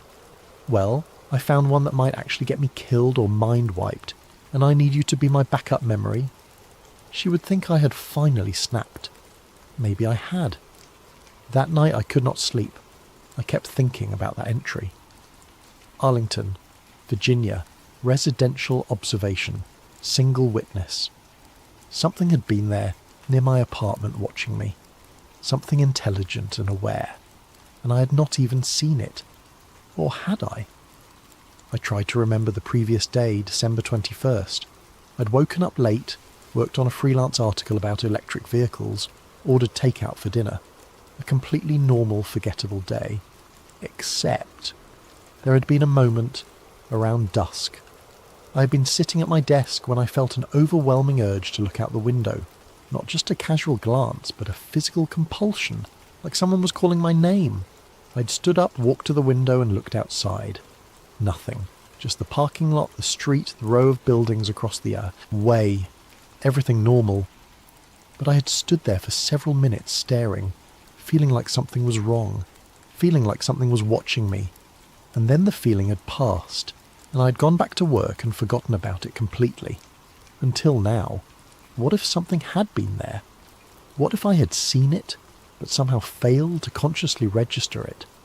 Or what if I had seen it, and the neural dampening had already started, already begun erasing the memory before it could fully form? I went to the window now in the darkness and looked outside. The parking lot was empty, the street was quiet, everything looked normal, but I couldn't shake the feeling that something was watching me. Right now, in this moment. I closed the blinds and went back to my desk, my heart pounding. Act 4. The moment they realise they cannot unsee it. The first sign that something was wrong came 3 days later, on Christmas Eve. I was sitting in my living room working on a freelance article about renewable energy when I heard a faint scratching sound. It was soft, rhythmic, like fingernails on glass. I looked up and realised it was coming from my television. The TV was off, or at least it should have been. The screen was black, but there was a faint glow around the edges, and the scratching sound continued. As I stared at it, the screen flickered to life, displaying the manufacturer's boot logo. It stayed there for a moment, and then the screen went black again. I walked over and unplugged it from the wall. The screen stayed dark, but the scratching sound continued for another few seconds before finally stopping. I stood there, staring at the dead television, my heart pounding. TVs did not turn themselves on. They especially did not turn themselves on after being unplugged. I grabbed my phone to do a quick search about whether this was a known glitch, but before I could type anything, the screen went black. A second later, it displayed the Apple logo and began a factory reset sequence. I had not initiated a reset. I had not even unlocked the phone. I watched, helpless, as the phone wiped itself clean, erasing years of photos, messages, contacts, everything. When it finally finished, it displayed the setup screen as if it were brand new out of the box. I turned it off and set it on the table, my hands shaking. This was not a coincidence. This was not a glitch. I went to my laptop and tried to connect to my Wi-Fi network. It prompted me to re-enter the password, which was strange because I had been connected just minutes ago. When I entered the password, it rejected it. I tried again, thinking I'd mistyped. Rejected again. I checked my router and found that it had reset itself. But when I logged into the settings, I saw something that made my skin crawl. The network name had changed. It was no longer the default name I had set years ago. Instead, it now read, Federal Resilience Gateway, Node 7. I refreshed the page, thinking it had to be some kind of display error. But it stayed the same. My home network, my private internet connection, had been rerouted through something called a Federal Resilience Gateway. I unplugged the router and sat in the dark, trying to process what was happening. My TV had rebooted itself. My phone had wiped itself. My internet had been hijacked. These were not accidents. These were deliberate actions, coordinated and precise. Someone was inside my system. Someone was watching me. I grabbed a notebook and a pen, the old-fashioned kind that could not be hacked or monitored, and started writing everything down. Every detail, every date, every document I had found. If they were going to erase me digitally, I was going to make sure there was a paper trail. Around 2 a.m, my laptop chimed with an incoming email notification. I had not opened my email program. I had not even turned the laptop on. But there it was, screen glowing in the darkness. I approached it slowly as if it might explode. The email was already open, displaying a single message from an address I did not recognise. No subject line, no signature, just a single sentence. 3i is not a project, it is a handshake protocol. If you see it, it has already seen you. I stared at the screen, reading the message over and over, my mind racing. A handshake protocol, a two-way communication. It was not just the government watching these objects, the objects were watching back. And now, because I had dug too deep, because I had seen the name and spoken the words and pulled on the thread, they were watching me too. But then something else appeared on the screen. The email was updating in real time, new text appearing letter by letter as if someone was typing it directly. You want to know what Atlas does, Marcus? It maintains equilibrium. It ensures that humanity's awareness expands at a controlled pace, not too fast, not too slow, just enough to prevent panic, just enough to prevent intervention. I should have closed the laptop. I should have thrown it across the room, but I couldn't move. I couldn't look away. The phenomenon you call 3i has been observing your species for longer than your recorded history. It does not invade. It does not conquer. It observes. It waits. It measures your readiness. And when individuals like you begin to notice, begin to pull on the threads, begin to ask the right questions, Atlas steps in, not to silence you, to prepare you. Prepare me for what? I found myself typing the question before I could stop myself. The response came immediately. For the realization that you are not ready, that your species is still too fragmented, too volatile, too afraid of the unknown to handle the truth. You want disclosure, Marcus. Disclosure would destroy you. It would shatter every power structure, every religious framework, every sense of humanity's place in the cosmos. Atlas exists to prevent that collapse, to manage the transition, to ensure that when the time comes, you will be ready. And what if I go public with what I know? You won't. Because part of you already understands. Part of you has always understood. This is not a cover-up, Marcus. This is a mercy. We could erase your memory right now. We have that capability, but we are not going to. Because you serve a purpose. You and people like you. The seekers. The truth-tellers. The ones who cannot let go. You push the boundaries of collective awareness. You force the conversation forward. And when enough people like you exist, when enough of humanity is asking the right questions, that is when the equilibrium shifts. That is when readiness is achieved. So you're saying I'm being used? We're all being used, Marcus. You by your need for truth, us by our mandate to observe, them by their nature to watch and wait. The only question that matters is whether you can live with the knowledge you now possess, whether you can carry this weight without breaking, whether you can continue to seek the truth knowing that the truth is not meant to set you free. It is meant to prepare you for a reality you cannot yet comprehend. The typing stopped, the screen went black, and then slowly my laptop powered down on its own. I sat there in the darkness, my mind reeling. Was that real? Had I just had a conversation with Atlas? Or had I imagined the whole thing? Was I losing my mind? I looked down at my hands and realised they were shaking. I realised I was crying and had no memory of when the tears had started. Jennifer's voice echoed in my head again. You're married to the story, Marcus. But what if the story didn't want me? What if the truth wasn't something I could possess, but something that possessed me? Act 5. The weight of knowing. The days after Christmas blurred together. I stopped sleeping properly. I stopped eating regular meals. I would sit at my kitchen table for hours, surrounded by printouts and handwritten notes, trying to make sense of what had happened. I tried to reach Ortiz again, but his number was disconnected. I tried to find him online, but his LinkedIn profile had been deleted, his social media account scrubbed. It was as if he had never existed.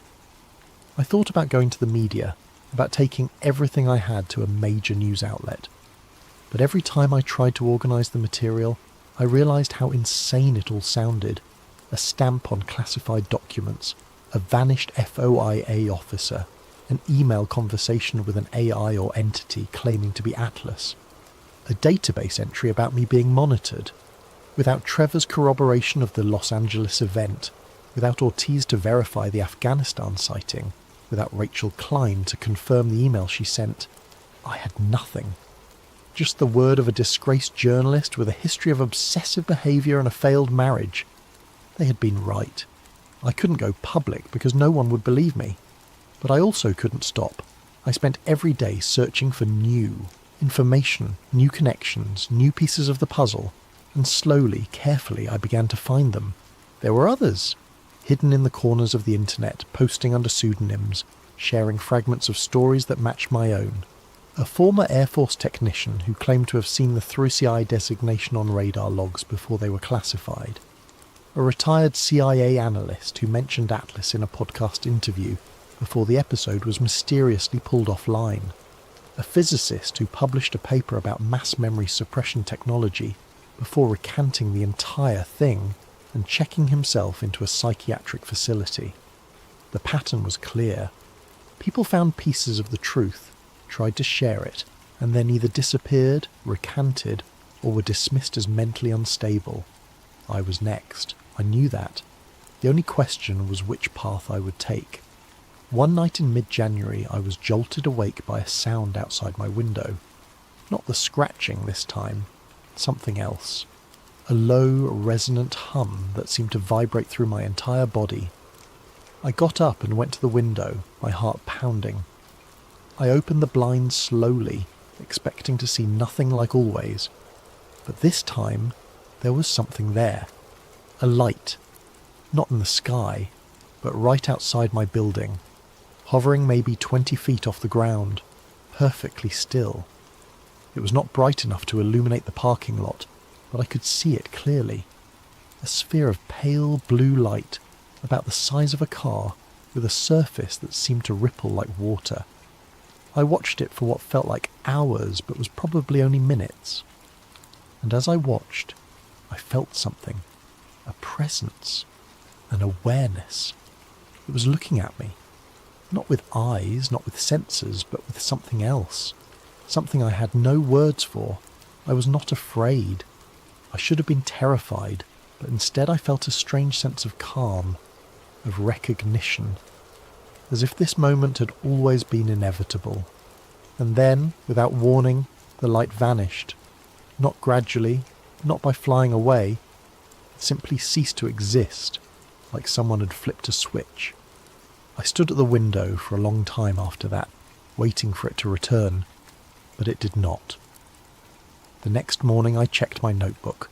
I had written about the light, described it in detail, recorded the time and date. But as I read my own words, they seemed strange to me, foreign, as if someone else had written them. I tried to remember the previous night. Had I really seen something, or had I dreamed it? I could not be sure anymore. That was when I understood what they were doing. They were not going to erase my memory completely. They were going to make me doubt it. They were going to blur the line between reality and imagination until I could no longer trust my own mind. And it was working. The last safe entry, offline and watched. That was 2 months ago. Since then, I have stopped using my phone except for the most basic functions. I have stopped using my laptop for anything other than work I do not care about. Write everything down by hand now, in notebooks I keep hidden in places I will not mention here.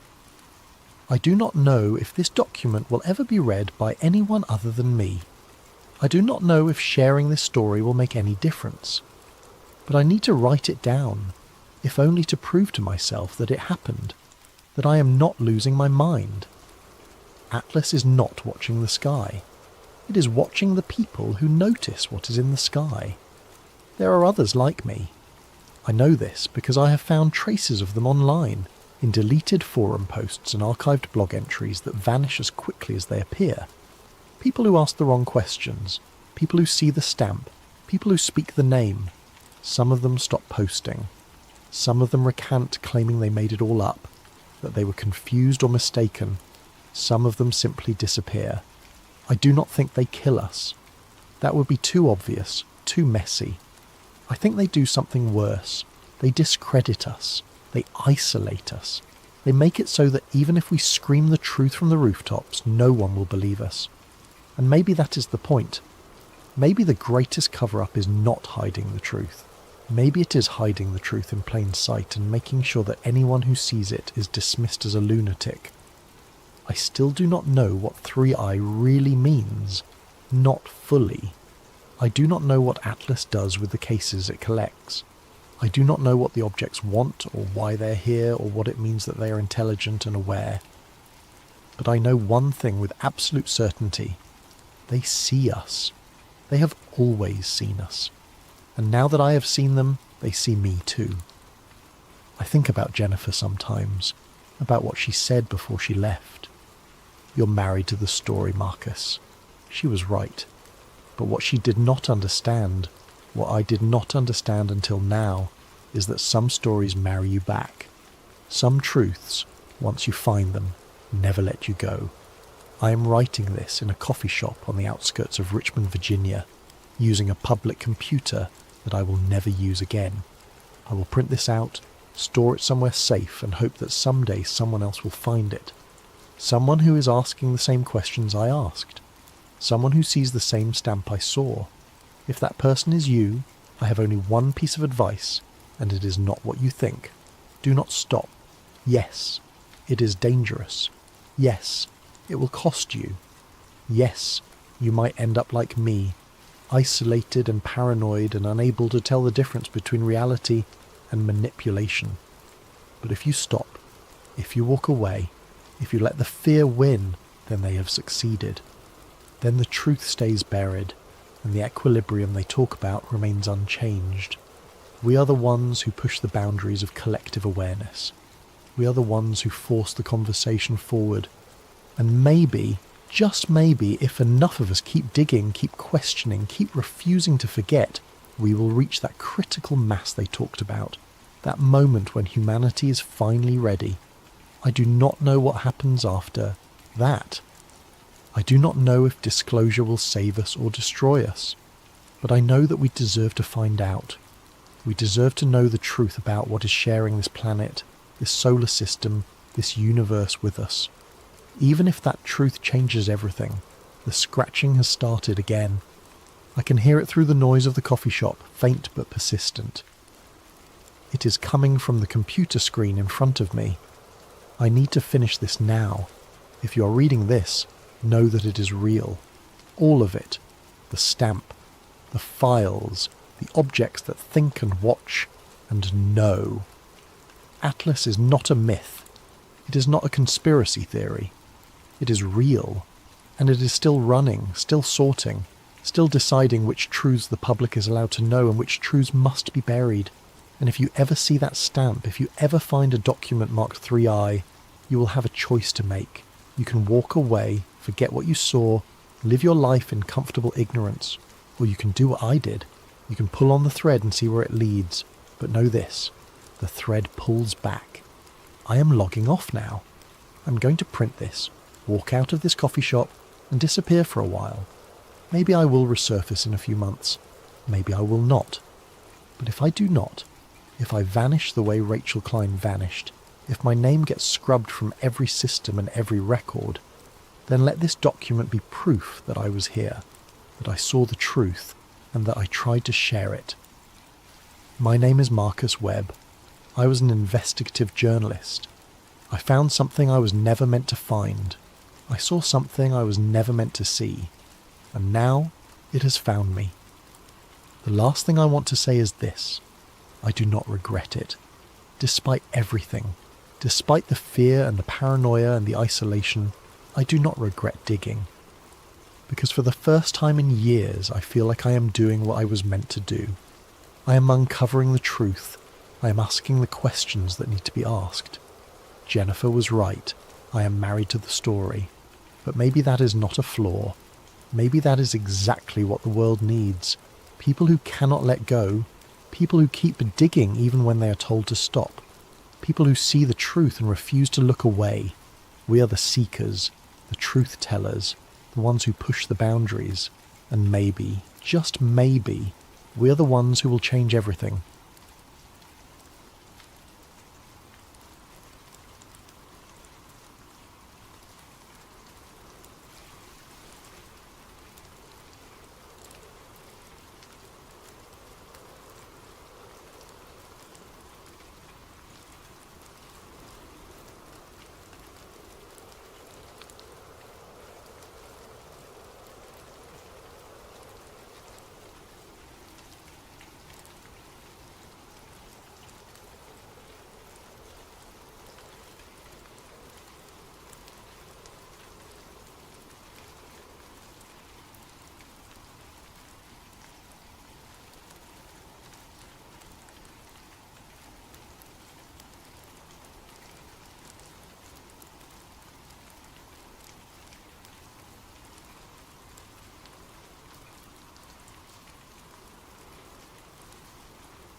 What if everything you thought you knew about those mysterious men in black suits was just the beginning? Tonight's story comes from a video suggestion by Kelly Dooley, and it's one that will make you question every shadow at your window and every unexplained silence in your neighbourhood. If you enjoy these spine-chilling tales, please like and subscribe to Sleep Theories, and don't forget to leave your own scary story suggestions in the comments below. Now, let's dive into a tale of surveillance, secrets, and the terrifying price of knowing too much. The October wind carried the smell of dying leaves and something else I couldn't quite place as I pulled into the gravel driveway of 1247 Maple Street. Something metallic and stale, like coins left too long in stagnant water. I'd been working welfare checks for Millfield County for 3 years, and that smell usually meant one thing: I was too late. Henry Mallory's house sat like a dark wound against the grey afternoon sky. Every window was covered with what looked like blackout curtains, the kind photographers use, but these were different somehow, thicker, more deliberate. The mailbox overflowed with weeks of accumulated mail, and newspapers in yellow plastic bags lay scattered across the brown lawn like forgotten promises. And I knocked on the front door, calling out the standard greeting I'd rehearsed hundreds of times. "Mr. Mallory, this is Jamie from Millfield County Social Services. We're here for a wellness check." The words echoed back at me, swallowed by the unnatural quiet that seemed to press against the house from all sides. No answer, no movement, not even the shuffle of slippered feet or the distant sound of a television that usually accompanied these visits. I tried the door handle, locked, walked the perimeter, checking windows, looking for any sign of life or entry. The blackout curtains were installed on the inside of every single window, creating an impenetrable barrier between the interior and the outside world. When I pressed my ear against the glass of what might have been a living room window, I heard something that made my skin crawl. The steady hiss of television static playing endlessly like white noise. The spare key was exactly where Mrs. Henderson next door said it would be, under the ceramic frog by the back steps. As I turned it in the lock, that metallic smell hit me full force, and I knew what I was walking into. Henry Mallory sat in a brown recliner facing an old cathode ray television, the screen filled with dancing static. His head was tilted back at an unnatural angle, mouth slightly open, eyes fixed on something I couldn't see. The calendar on the kitchen wall was still turned to October 15th, though today was the 29th. 2 weeks. Maybe longer. The house felt wrong in a way that went beyond death. It was too quiet, even accounting for the obvious. No hum of a refrigerator, no ticking clocks, no settling sounds that old houses make. Just that constant static from the television, and a silence so complete it felt like being underwater. I called the coroner and settled in to wait, doing my job of securing the scene and documenting what I found. That's when I really started looking around. Every surface was covered in a thin layer of dust except for well-worn paths between the kitchen, bathroom and living room. But what caught my attention were the notebooks, dozens of them, stacked on every available surface filled with Henry's spidery handwriting. I opened one at random, October 3rd, 2025. Black sedan, licence obscured, parked across street 11:47 p.m. to 4:23 a.m. 2 occupants, no movement. September 28th, 2025. Phone rang 17 times between 2 a.m. and 5 a.m. No voice when answered. September 15th, 2025. Footprints in garden. Size unknown. Pattern suggests standing in place for extended period. Page after page of similar entries going back months. I flipped to earlier notebooks and found the dates stretched back years. Decades even. All documenting the same kinds of things. Unexplained visitors, strange cars, odd occurrences that might seem mundane to anyone else but had clearly consumed Henry Mallory's life. The coroner arrived as the sun was setting, casting long shadows through the spaces between the blackout curtains. Patricia Williams had been doing this job longer than I'd been alive, and she took one look at Henry and shook her head. "Natural causes," she said, checking his pulse points and examining his eyes with a small flashlight. "Heart, probably. Happens all the time with folks his age, especially the isolated ones. Body's been here about 2 weeks, maybe a bit more. As she worked, I found myself drawn to those notebooks, flipping through pages of meticulous documentation that painted a picture of a man living in constant fear of being watched. The handwriting grew shakier in the more recent entries, but never stopped. Right up until the day he died, Henry Mallory had been taking notes. "You okay?" Patricia asked as she finished her examination. "You look pale." "Just the smell," I lied, though the truth was something about this place was getting under my skin. "How long until you can remove the body?" "Van's on the way. Should be another hour or so." She packed her equipment back into her black bag. "You staying to secure the house?" I nodded. It was standard protocol. Someone from the county had to stay until next of kin were notified and arrangements made for securing the property. Henry had a nephew in California who wouldn't arrive for several days, according to our records. After Patricia left, the house seemed to grow even quieter. I wandered through the rooms, clipboard in hand, documenting personal effects for the estate. That's how I found the basement door. It was in a narrow hallway between the kitchen and what had once been a dining room but now served as Henry's filing system. More notebooks, folders full of newspaper clippings, and boxes labelled with dates stretching back to the 1970s.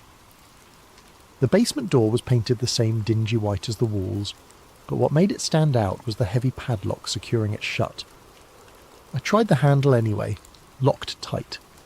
The padlock was new, industrial grade, not something you'd pick up at a hardware store. Someone had wanted to keep that door very securely closed, or keep something very securely contained. I made a note on my report. Basement access secured with padlock. Key location unknown. Will require locksmith for estate inventory. But as I wrote those words, I found myself staring at that door and wondering what Henry Mallory had thought was important enough to lock away so completely. The van arrived to collect Henry's body just as full darkness fell. I helped load him up, signed the necessary paperwork, and watched the taillights disappear down Maple Street. Then I was alone in the house with nothing but static from the television and the growing certainty that I was missing something important. Before I left, I turned off the television. The silence that followed was so complete, it felt like a physical presence. I stood there for a moment, listening to nothing, then flicked the switch back on. The static resumed, filling the void.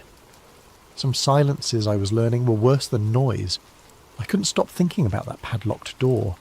3 days after we'd removed Henry's body, I was back at 1247 Maple Street with a locksmith named Pete, who charged the county $50 to cut through security hardware.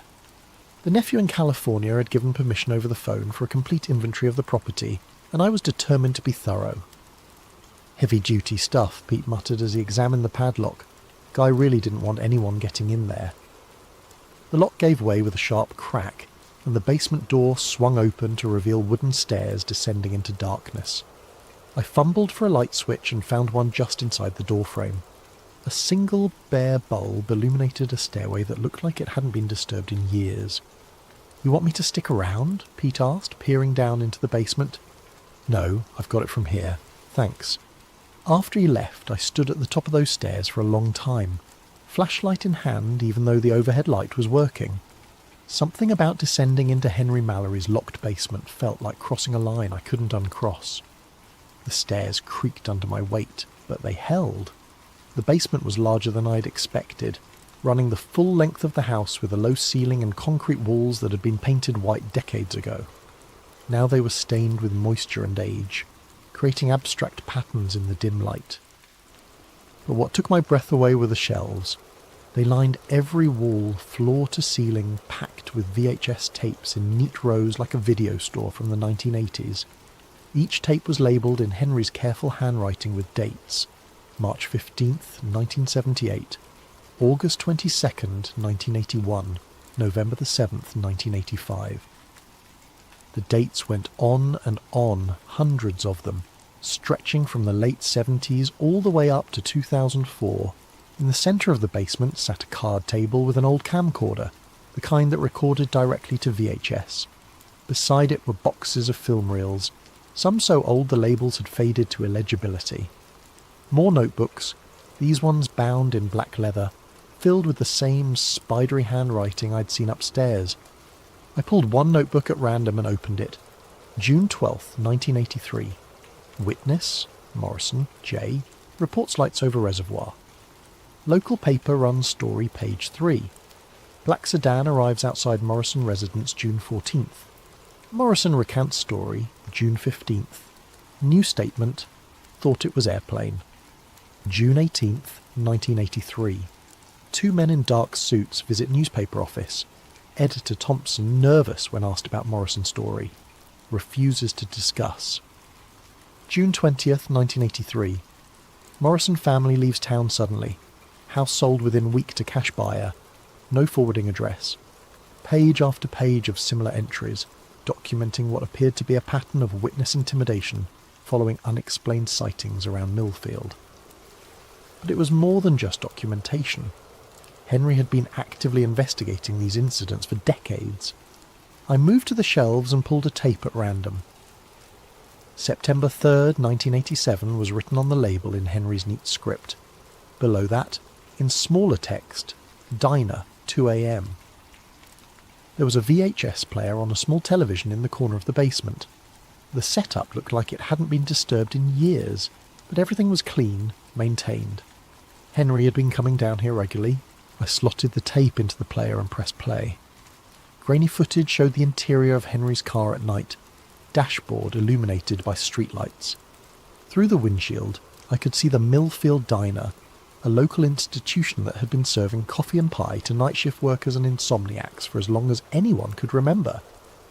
Henry's voice came through the speaker, younger but recognisable. September 3rd, 1987, 2:15 a.m. Two vehicles in parking lot besides mine, waiting for target to emerge. The camera stayed focused on the diner's front entrance. After several minutes of nothing, a man emerged, middle-aged, wearing work clothes, moving quickly toward a pickup truck parked under a streetlight. Before he could reach his vehicle, two figures approached from the shadows. Tall men in dark suits, their faces difficult to make out in the grainy footage. They moved with an odd, synchronized precision, intercepting the worker before he could reach his truck. I leaned closer to the screen, trying to make out details. The men appeared to be speaking to the worker, though no sound carried from the diner parking lot. Their body language was somehow wrong, too stiff, too formal for what looked like a chance encounter. The worker's posture changed as they spoke. He went from hurried to rigid, then to something that looked like fear. After several minutes of conversation, one of the suited men gestured toward a black sedan I hadn't noticed parked at the far edge of the lot. The worker followed them to the car. "Jesus," Henry's voice whispered from the tape, "they're taking him." The black sedan pulled out of the parking lot with the worker inside and disappeared down Main Street. The two men in suits got into a second vehicle and followed. Henry's narration continued. Target was Eddie Morrison, age 34, maintenance worker at the power plant. Filed UFO report with county sheriff 2 days ago. Described lights over the plant Tuesday night. Today he gets a visit. The tape ended there. I sat in the dim basement staring at the static-filled screen, trying to process what I'd just seen. Eddie Morrison. That name had been in Henry's notebook upstairs, the one who'd left town suddenly after recanting his UFO story. I looked around at the hundreds of other tapes lining the shelves. How many more stories like Eddie Morrison's were documented here? How long had Henry been watching, recording, documenting these encounters? Near the bottom shelf, one tape stood out from the others. Instead of Henry's usual neat labelling, this one was marked with black marker in urgent uneven letters. Do not destroy. If found, watch. I pulled it from the shelf with hands that were suddenly less steady than I would have liked. The basement felt colder than when I'd first come down, though the October afternoon was mild. As I held that tape, I had the distinct impression that I was about to cross another line, one that might be even harder to come back from than descending into Henry's basement in the first place. But Eddie Morrison's face stayed with me. The way he'd gone from hurried to terrified in the span of a few minutes of conversation, with two men who moved like they weren't entirely human. I needed to know what was on that final tape, but not here. Not in this basement where Henry had spent decades hiding from whatever he'd discovered. I slipped the tape into my jacket pocket and headed for the stairs. leaving the rest of Henry's archive undisturbed for now. As I reached the top of the stairs and prepared to turn off the basement light, I took one last look at those hundreds of tapes, decades of documentation, a lifetime spent watching the watchers. Henry Mallory hadn't just been a paranoid old man after all, he'd been a chronicler of something much worse. I almost didn't watch the tape that night. I sat in my living room for 2 hours, the VHS cassette on my coffee table like an unexploded bomb, while I tried to convince myself that I was getting carried away. Henry Mallory had been an elderly man living alone, probably dealing with some form of paranoia or dementia. The tape from 1987 could have been staged, or misinterpreted, or any number of rational explanations that didn't involve mysterious men in black suits disappearing people who reported UFO sightings. But I kept thinking about Eddie Morrison's face in that parking lot, the way genuine fear had replaced annoyance when those two men approached him. Around 11 p.m. I finally slid the tape into my VCR. The footage began immediately, no FB warnings or production company logos. Just Henry's voice, older now, speaking in an urgent whisper. October 27th, 2025. If you're watching this, I'm probably dead. My name is Henry James Mallory, and for the past 47 years, I have been documenting the systematic suppression of unexplained phenomena in and around Millfield County. The camera was positioned inside Henry's house, pointing out through a gap in the blackout curtains toward the street. The timestamp in the corner showed 3:47 a.m.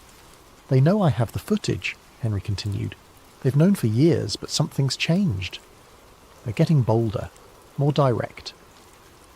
Through the window I could see a black sedan parked across the street under a broken streetlight. 2 figures stood beside it, perfectly still, facing Henry's house. They've been out there for 6 hours, Henry whispered. Same 2 as always. They don't move, don't talk to each other, don't smoke cigarettes or check their phones like normal surveillance would. They just wait. The camera stayed focused on the scene outside. In the poor lighting it was difficult to make out details of the 2 figures, but something about their posture was deeply unsettling. They stood too straight, too perfectly aligned, like mannequins positioned by someone who had only a theoretical understanding of how humans were supposed to look while waiting. I started filming them in 1978, Henry's narration continued. Back then I thought I was documenting some kind of government cover-up. CIA, NSA, something like that. Men in black suits showing up after UFO sightings to intimidate witnesses. It's a well-known phenomenon. On screen one of the figures turned slightly, and for just a moment the angle of the streetlight illuminated what might have been a face. Pale, angular features that looked somehow wrong, though I couldn't pinpoint exactly why. But government agents would change shifts. They'd have backup. They'd show signs of fatigue or boredom during long surveillances. These things, they never change. I've filmed the same 2 figures for 47 years and they haven't aged a day. The timestamp jumped forward, 4:23 a.m. The figures hadn't moved. I made mistakes early on, Henry continued. Got too close to witnesses, asked too many questions. That's when they started watching me instead of just cleaning up after sightings. Been living like this for decades now, documenting everything, hoping someone would eventually find the evidence. Another time jump, 5:15 a.m. The figures were gone, but the black sedan remained. The car will stay until sunrise, Henry said, as if reading my thoughts. Then it'll drive away. No engine noise, never any engine noise. And tonight will be just like the last 15,000 nights, except... There was a long pause in the narration. When Henry spoke again, his voice had changed. More tired, resigned. Except I think they're done waiting. I found something 2 days ago. Something that explains what they are and why they're here. I hid it in the usual place, but I don't think that's going to matter anymore. The camera shifted slightly, and I caught a glimpse of Henry's reflection in the window glass. He looked exactly as I'd found him in that recliner. Elderly, frail, wearing the same clothes he'd died in. If you're watching this tape, do not try to find the other footage. Do not ask questions about what happened to the witnesses. Do not go looking for explanations. His voice carried a weight of desperate sincerity. Just walk away. Some knowledge isn't worth having. The tape went to static. I rewound it and watched again, paying closer attention to details I'd missed the first time. The timestamp showed this had been recorded just 2 days before I'd found Henry's body, which meant he'd made this final recording knowing he was about to die. But knowing how? Natural causes, the coroner had said. Heart failure brought on by stress and age. Nothing suspicious about it. On the third viewing, I started taking notes. The license plate on the sedan was obscured, just like in Henry's notebooks. The two figures never made any gestures or movements that looked definitively human. And there was something about the way they stood that reminded me of how store mannequins were positioned. Anatomically correct, but lacking the subtle, unconscious shifts that living people made even when trying to stand perfectly still.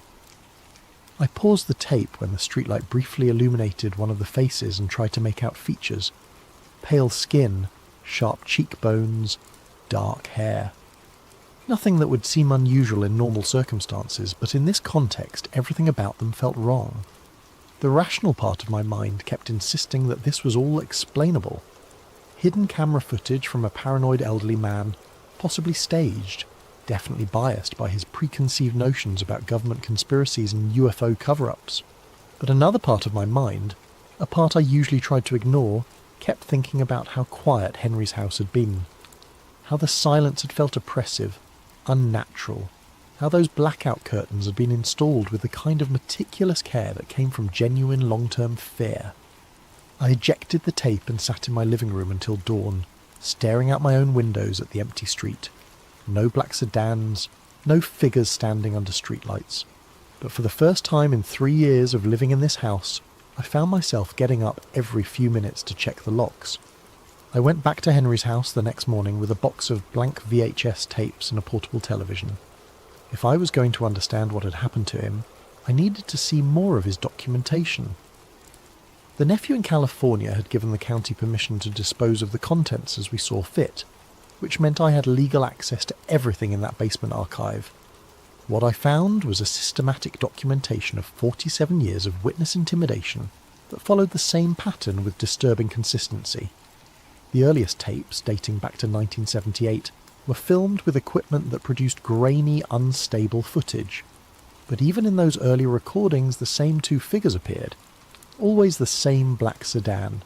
Always the same methodical approach to witnesses who had reported unexplained phenomena. July 14th, 1979 showed a farming family outside their house being questioned by the suited figures after reporting strange lights over their property. The farmers had initially seemed defiant, but their body language changed as the conversation progressed. By the end of the encounter, they were nodding eagerly, agreeing to something I couldn't hear. March 22nd, 1981 captured footage of the same two figures entering the Millfield Gazette office after the newspaper ran a story about multiple UFO sightings over the reservoir. The editor, who Henry identified in his narration as Thompson, R, 15 years experience known for integrity, emerged from the meeting looking pale and shaken. November the 8th, 1983, documented the figures visiting a local auto mechanic who'd reported seeing a disc-shaped object hovering over the interstate. The mechanic's initial statement to police had been detailed and confident. After the visit, he claimed he'd been mistaken, probably saw a helicopter.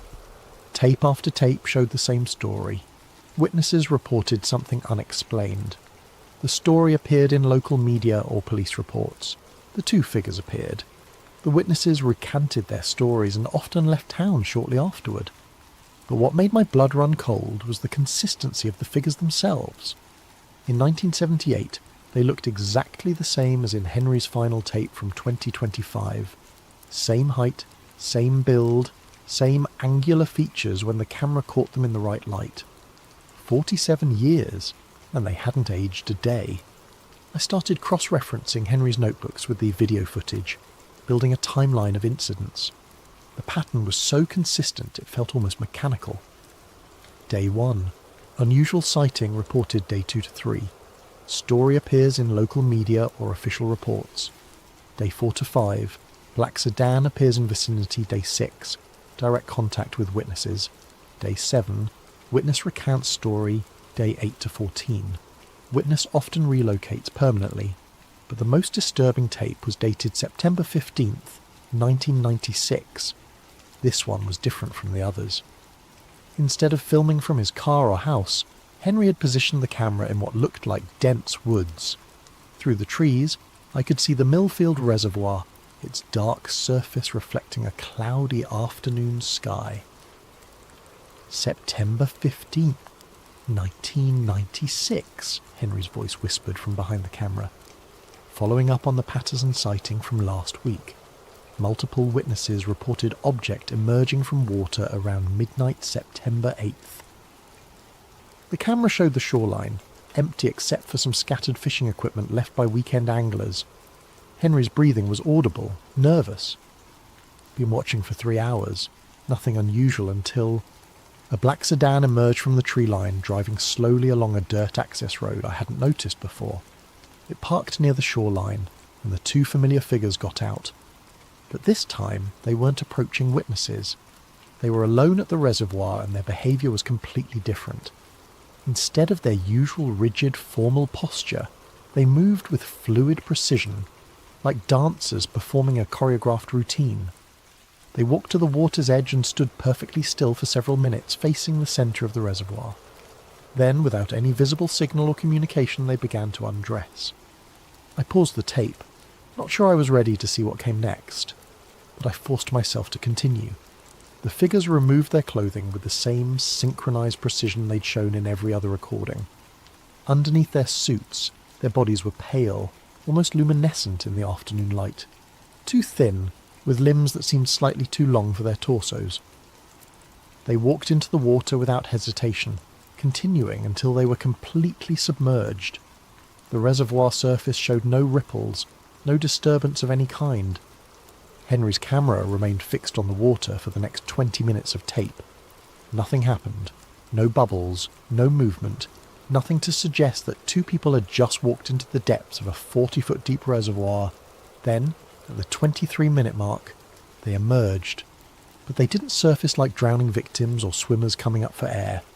They simply appeared at the water's edge, as if they had materialised there. Completely dry. They dressed with the same mechanical precision and returned to their vehicle. As the black sedan drove away, Henry's whispered narration resumed. I don't think they're human. The tape ended there. I sat in Henry's basement for a long time after that, staring at the static-filled screen and trying to process what I'd just seen. Every rational explanation I could think of fell apart under scrutiny. Special effects didn't exist in 1996 that could create that kind of footage, especially not for an amateur filmmaker using a home video camera. I looked around at the hundreds of remaining tapes and realised I'd barely scratched the surface of Henry's documentation. How much more evidence was stored in this basement?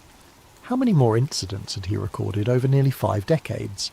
But more importantly, if these figures weren't human, what were they? And why had they been systematically suppressing reports of unexplained phenomena in Millfield County for almost 50 years? I selected 3 more tapes at random and settled in to continue watching.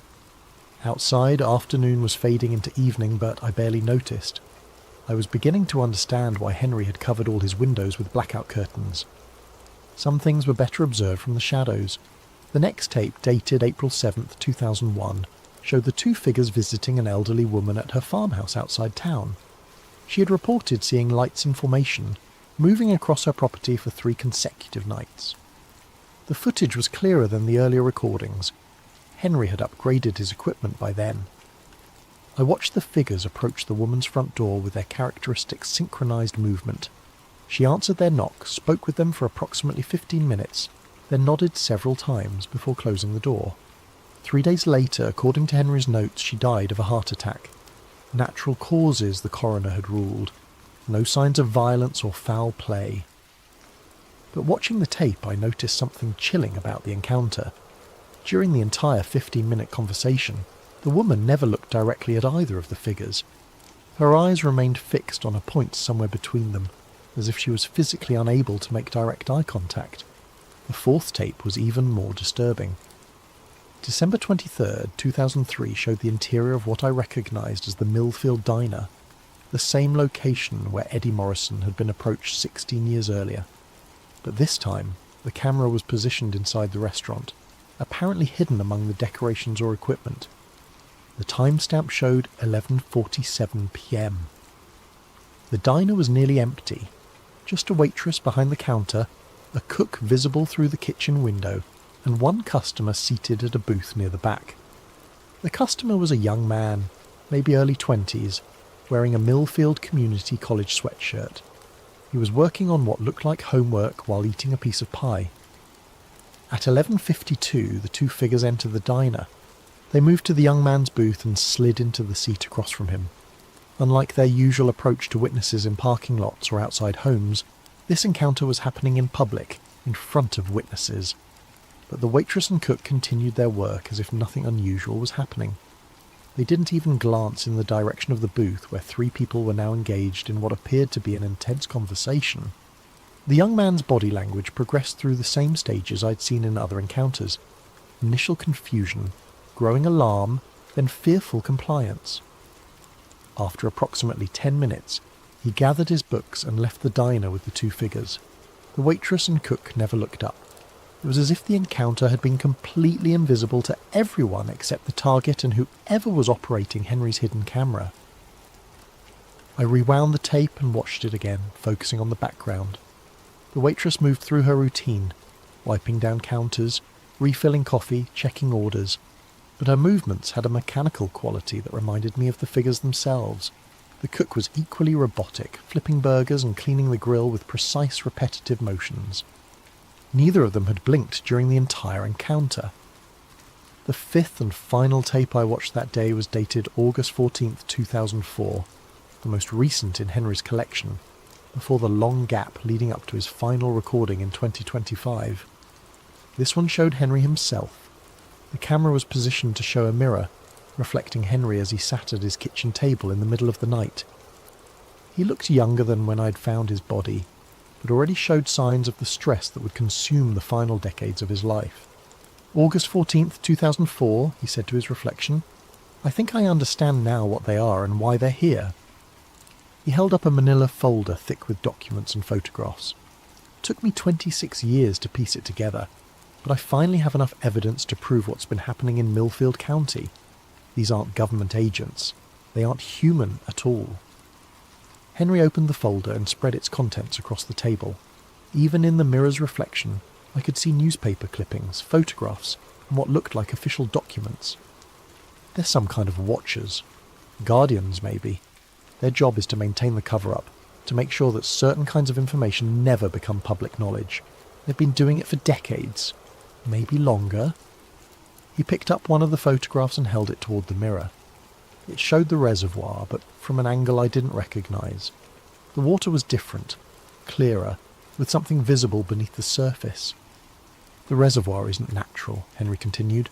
"It was built in 1962 over an existing site. Government records show geological anomalies in the area dating back to the 1940s. Military interest in the region, classified research projects."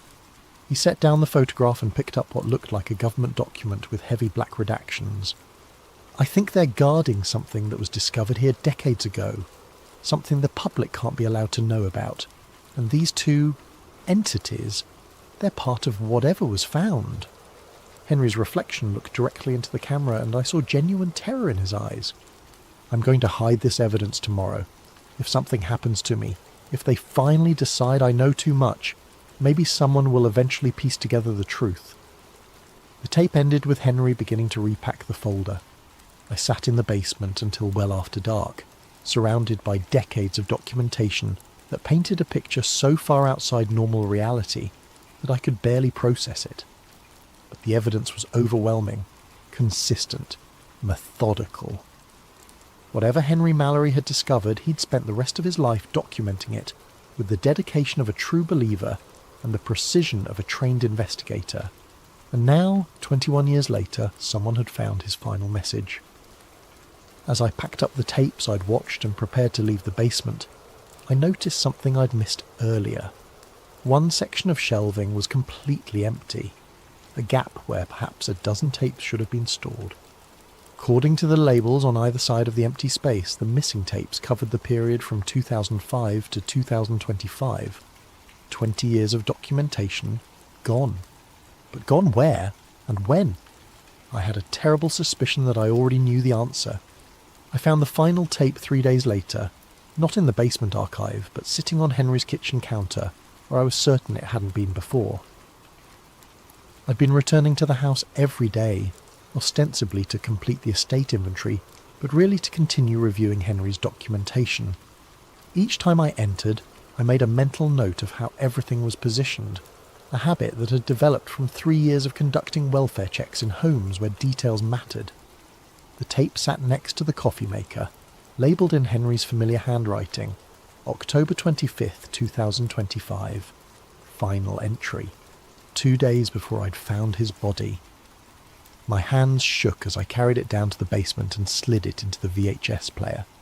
The footage began immediately, showing Henry in his living room, looking directly into the camera. Behind him, every window was covered with the blackout curtains, creating a cave-like atmosphere even in what appeared to be daylight. October 25th, 2025, Henry began, his voice steady but carrying an undertone of exhaustion. This will be my final recording. They're done waiting. He gestured toward the curtained windows. They've been outside for 6 days now. Not just at night anymore. Constant surveillance.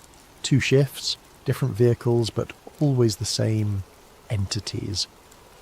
The camera angle shifted, showing Henry's view through a gap in the curtains. A black sedan sat across the street, 2 familiar figures standing beside it in the bright afternoon sun. But now there was also a dark SUV parked at the corner, with 2 more figures visible near it. 4 of them now, Henry continued. In 47 years of watching, I've never seen more than 2 at a time. Something's changed. He moved back to his chair and I could see the stress of decades etched into his face. But there was also something else, a kind of resigned determination. I need to tell you about 1977, he said. The year before I started filming. The year everything began. Henry reached for a manila folder, the same one I'd seen in his 2004 recording. July 19th, 1977. I was working construction on the new water treatment facility. Standard job, nothing unusual about it. But we were digging foundation trenches near the old reservoir when we hit something that wasn't on any of the geological surveys. He opened the folder and pulled out a black and white photograph that he held toward the camera. It showed what looked like an excavation site, with several men in hard hats standing around a deep trench. Metal, Henry said, but not like any metal we'd ever seen. Dark, almost black, with a surface that seemed to absorb light instead of reflecting it. The shape was geometric, perfect angles, mathematical precision, obviously artificial. He set down the photograph and picked up what appeared to be an official document. Foreman called the county engineer called the state called someone in Washington. By the next morning, we had federal agents on site telling us the excavation was being classified under national security. Henry's voice grew bitter. They told us we'd been digging near an old military testing site. Unexploded ordnance, they said. Dangerous to continue. We were all sworn to secrecy, paid double our contracted rate, and told to find work elsewhere. He pulled out another photograph, this one showing the excavation site after it had been backfilled and covered with concrete.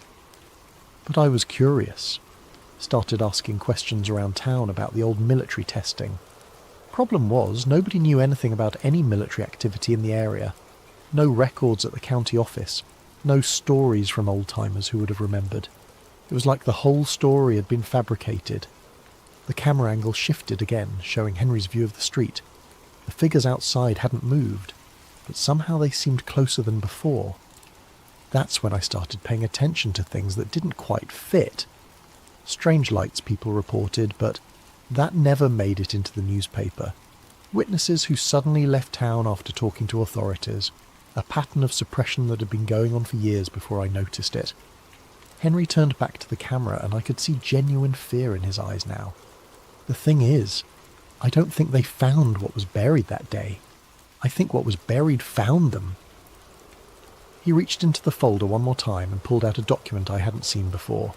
a map of Millfield County with several locations marked in red ink. I've been tracking the incidents for 47 years, and they all centre around specific geographic points. The reservoir, obviously, but also the old grain elevator on Route 9, the abandoned mining complex east of town and the county landfill. Henry traced the marked locations with his finger. All of these sites show the same pattern of witness suppression. All of them have underground components, basement levels, mining tunnels, deep excavations, and all of them are connected by what the geological surveys call natural aquifer systems. He looked directly into the camera. I don't think they're natural at all. I think they're part of something larger, something that's been under Millfield County for a very long time. The tape jumped forward several hours. The timestamp now showed 11:47 p.m, and Henry looked exhausted. "They're moving," he said simply. Through the gap in the curtains, I could see both vehicles had repositioned themselves.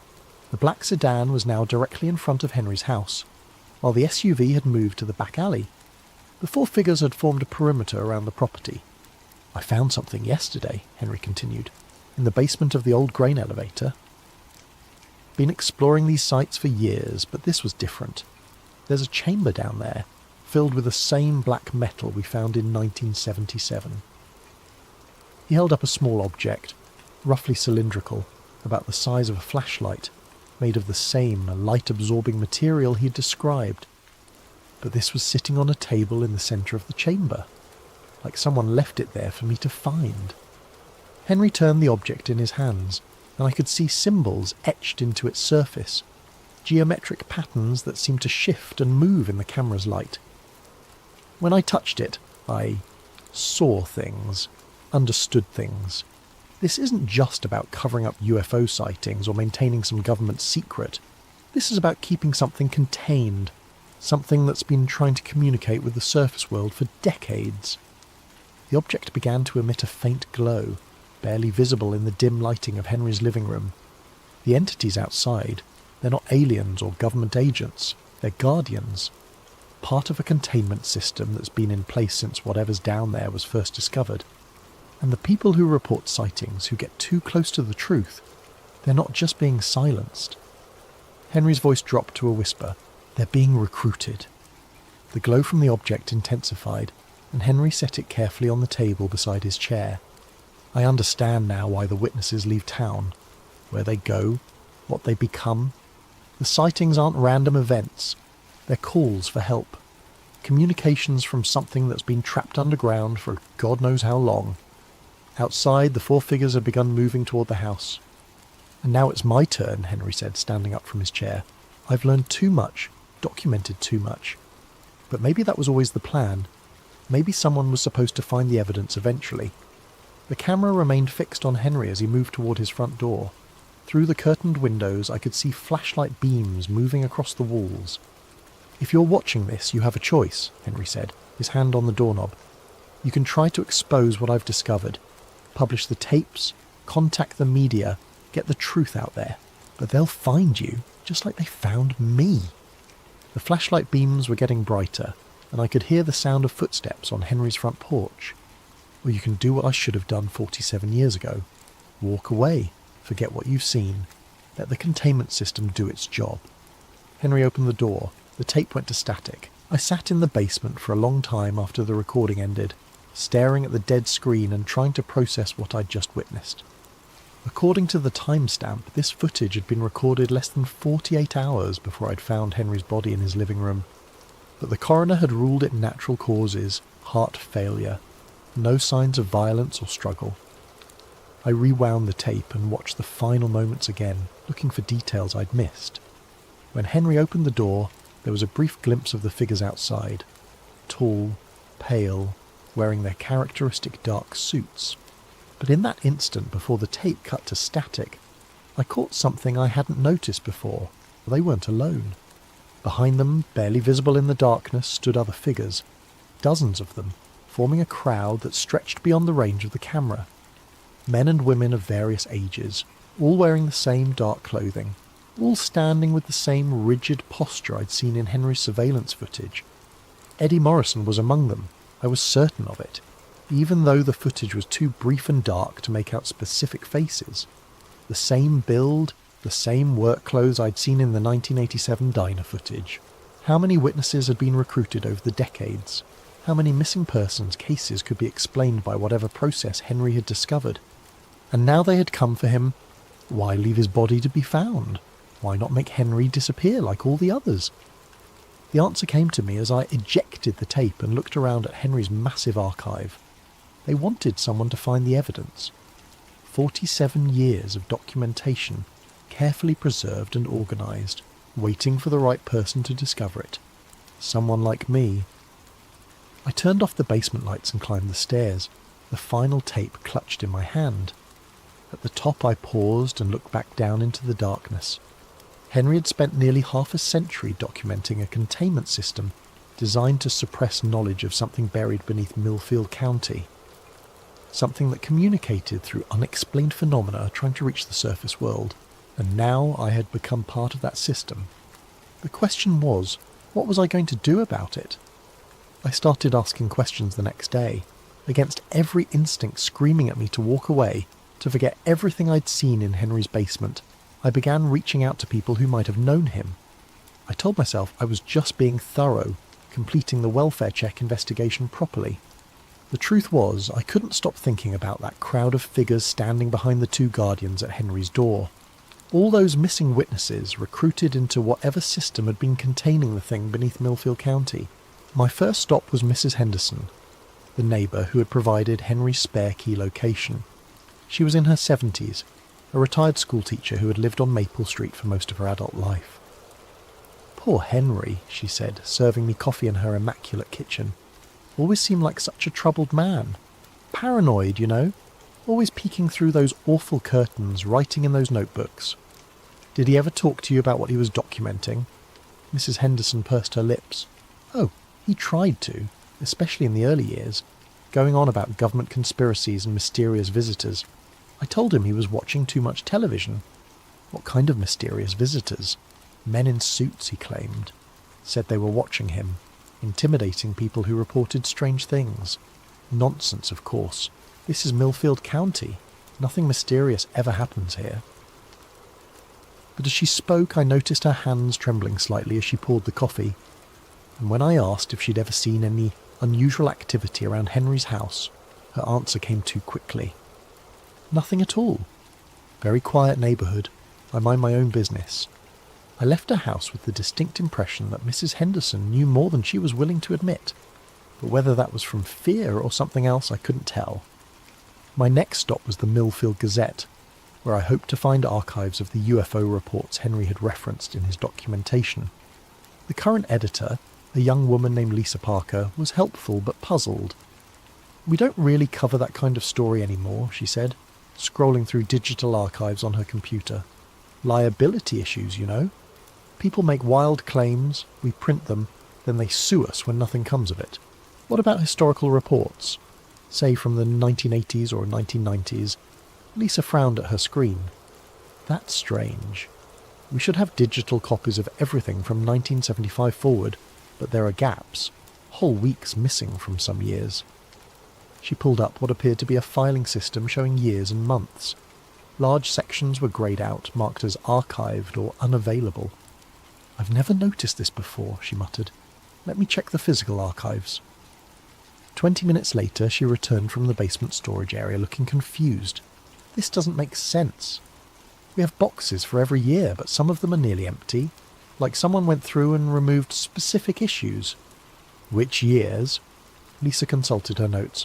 "Scattered throughout the 80s and 90s, and," she paused, checking again, 2001, 2003, 2004. Almost nothing from those years. The same years when Henry's documentation showed increased activity from the Guardians. I thanked Lisa and left the newspaper office, but I could feel her watching me through the front window as I walked to my car. In the reflection of the glass, I caught a glimpse of someone else watching from across the street. A tall figure in a dark suit standing perfectly still beside a black sedan. My heart rate spiked, but when I turned for a direct look, the street was empty. That afternoon, I drove to the Millfield Diner and spoke with the evening manager, an older man named Carl who had worked there for over 20 years.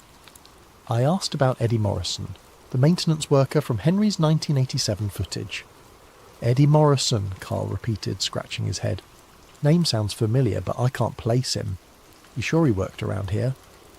He was a regular customer, apparently. Used to come in late at night. Carl's expression changed slightly. Oh, you mean late shift, Eddie? Yeah, I remember him now. Quiet guy, kept to himself. Stopped coming around suddenly. Must have been the late 80s or early 90s. Do you know what happened to him? Moved away, I think. People do that sometimes. Get tired of small-town life, head for the city. But Carl avoided eye contact as he spoke, and his voice carried the same forced casualness I'd heard from Mrs. Henderson. I ordered coffee and sat in the same booth where I'd seen Eddie Morrison confronted by the Guardians.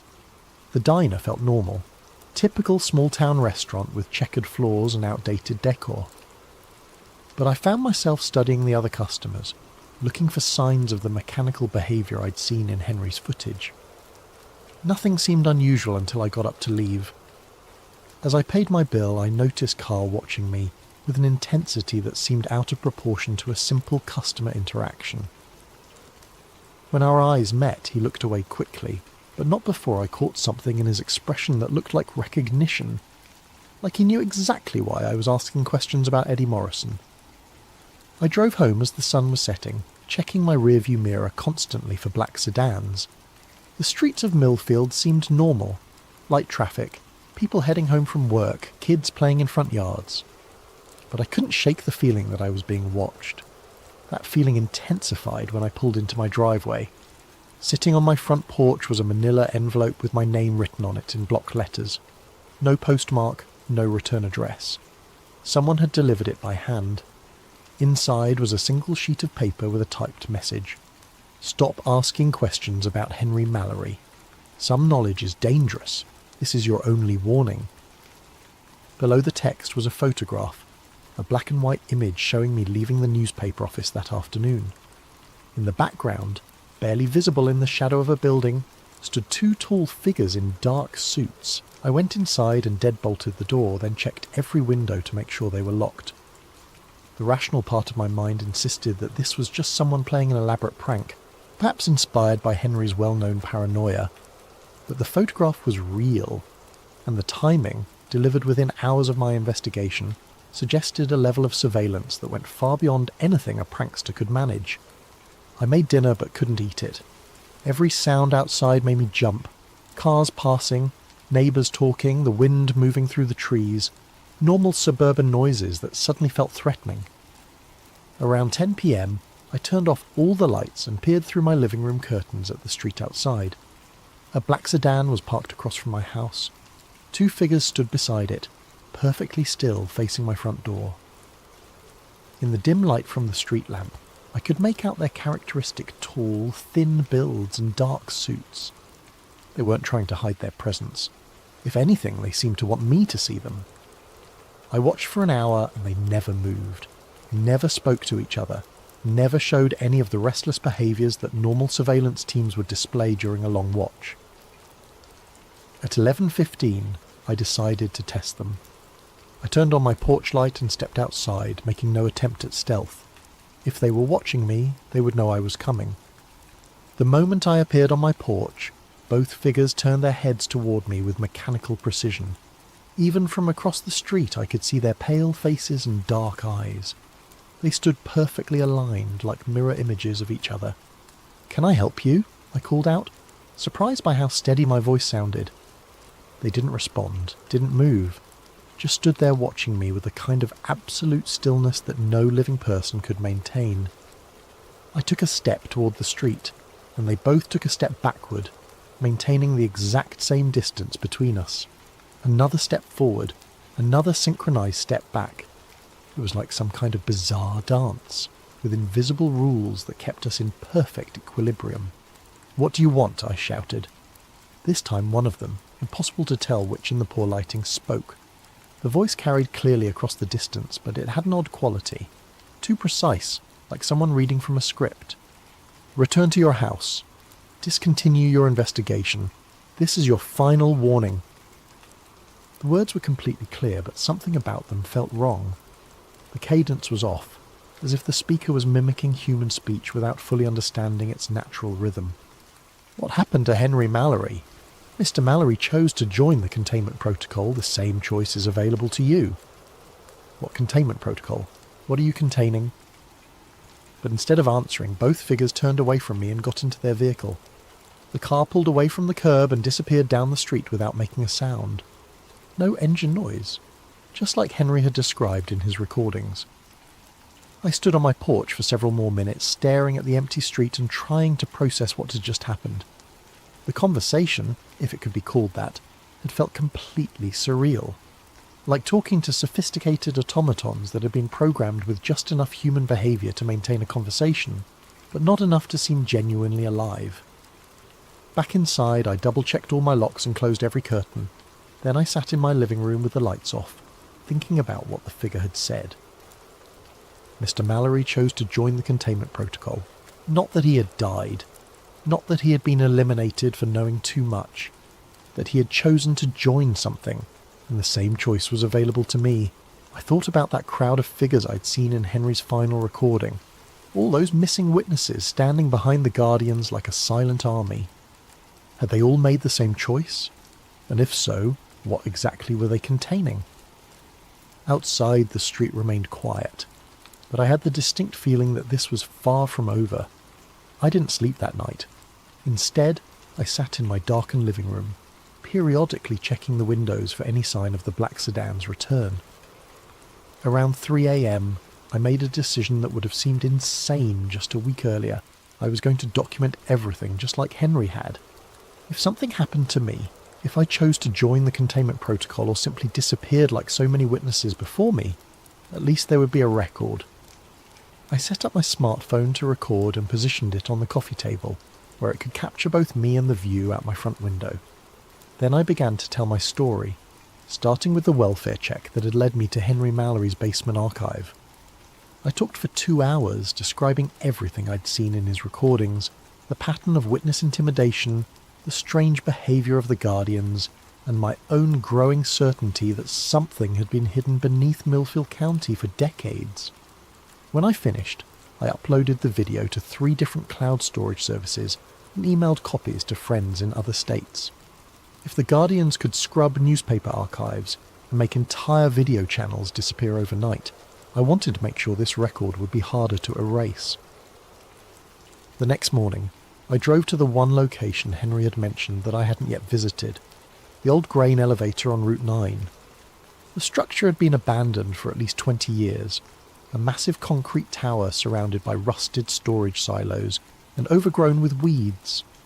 A chain-link fence topped with barbed wire surrounded the property, but age and weather had created several gaps large enough to slip through. I parked a half-mile away and approached on foot, carrying a flashlight and the smartphone I'd used for my recording the night before. If Henry had found something in the basement of this building, I needed to see it for myself. The main elevator building was 4 stories tall, with broken windows and graffiti covering most of the accessible surfaces. But what I was looking for would be underground, in the basement levels that Henry had mentioned. I found a service entrance on the north side of the building that had been secured with a padlock very similar to the one on Henry's basement door. The lock was old and rusted, and it gave way after several minutes of work with a crowbar I'd brought from my car. The door opened onto a concrete stairwell that descended into absolute darkness. My flashlight beam revealed steps leading down at least 2 levels, with water-stained walls and the musty smell of long abandonment. The first basement level was what I'd expected. Old machinery, storage rooms filled with obsolete equipment, the normal detritus of an industrial facility that had been shut down decades ago. But at the far end of the main corridor I found another stairwell leading deeper underground. This second basement was different. The walls were made of the same black metal Henry had described from the 1977 excavation. Smooth, geometrically precise surfaces that seemed to absorb my flashlight beam rather than reflect it. The corridor extended in both directions beyond the range of my light, but I could see doorways at regular intervals. I chose the left corridor and began exploring.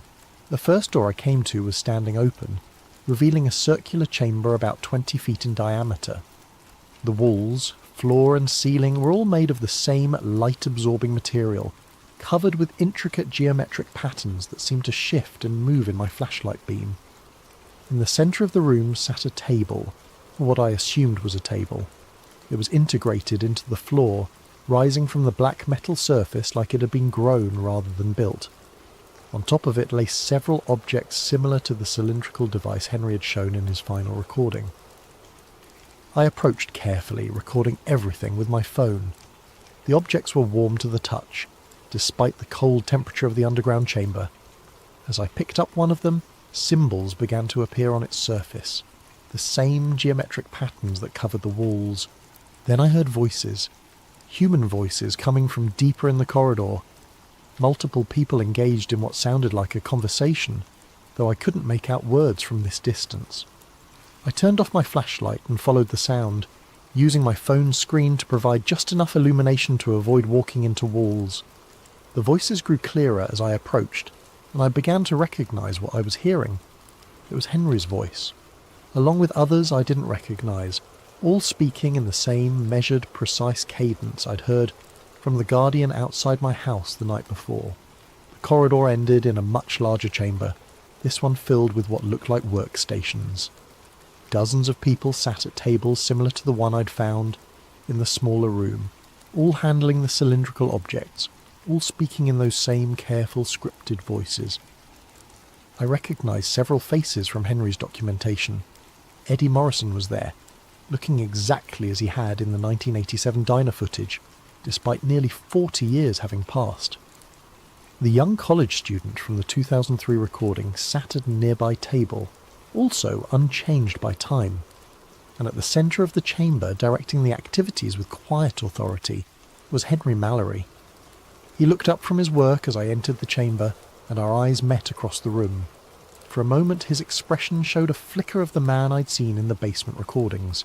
Frightened, desperate, human. Then it shifted to the same blank efficiency I'd observed in all the others.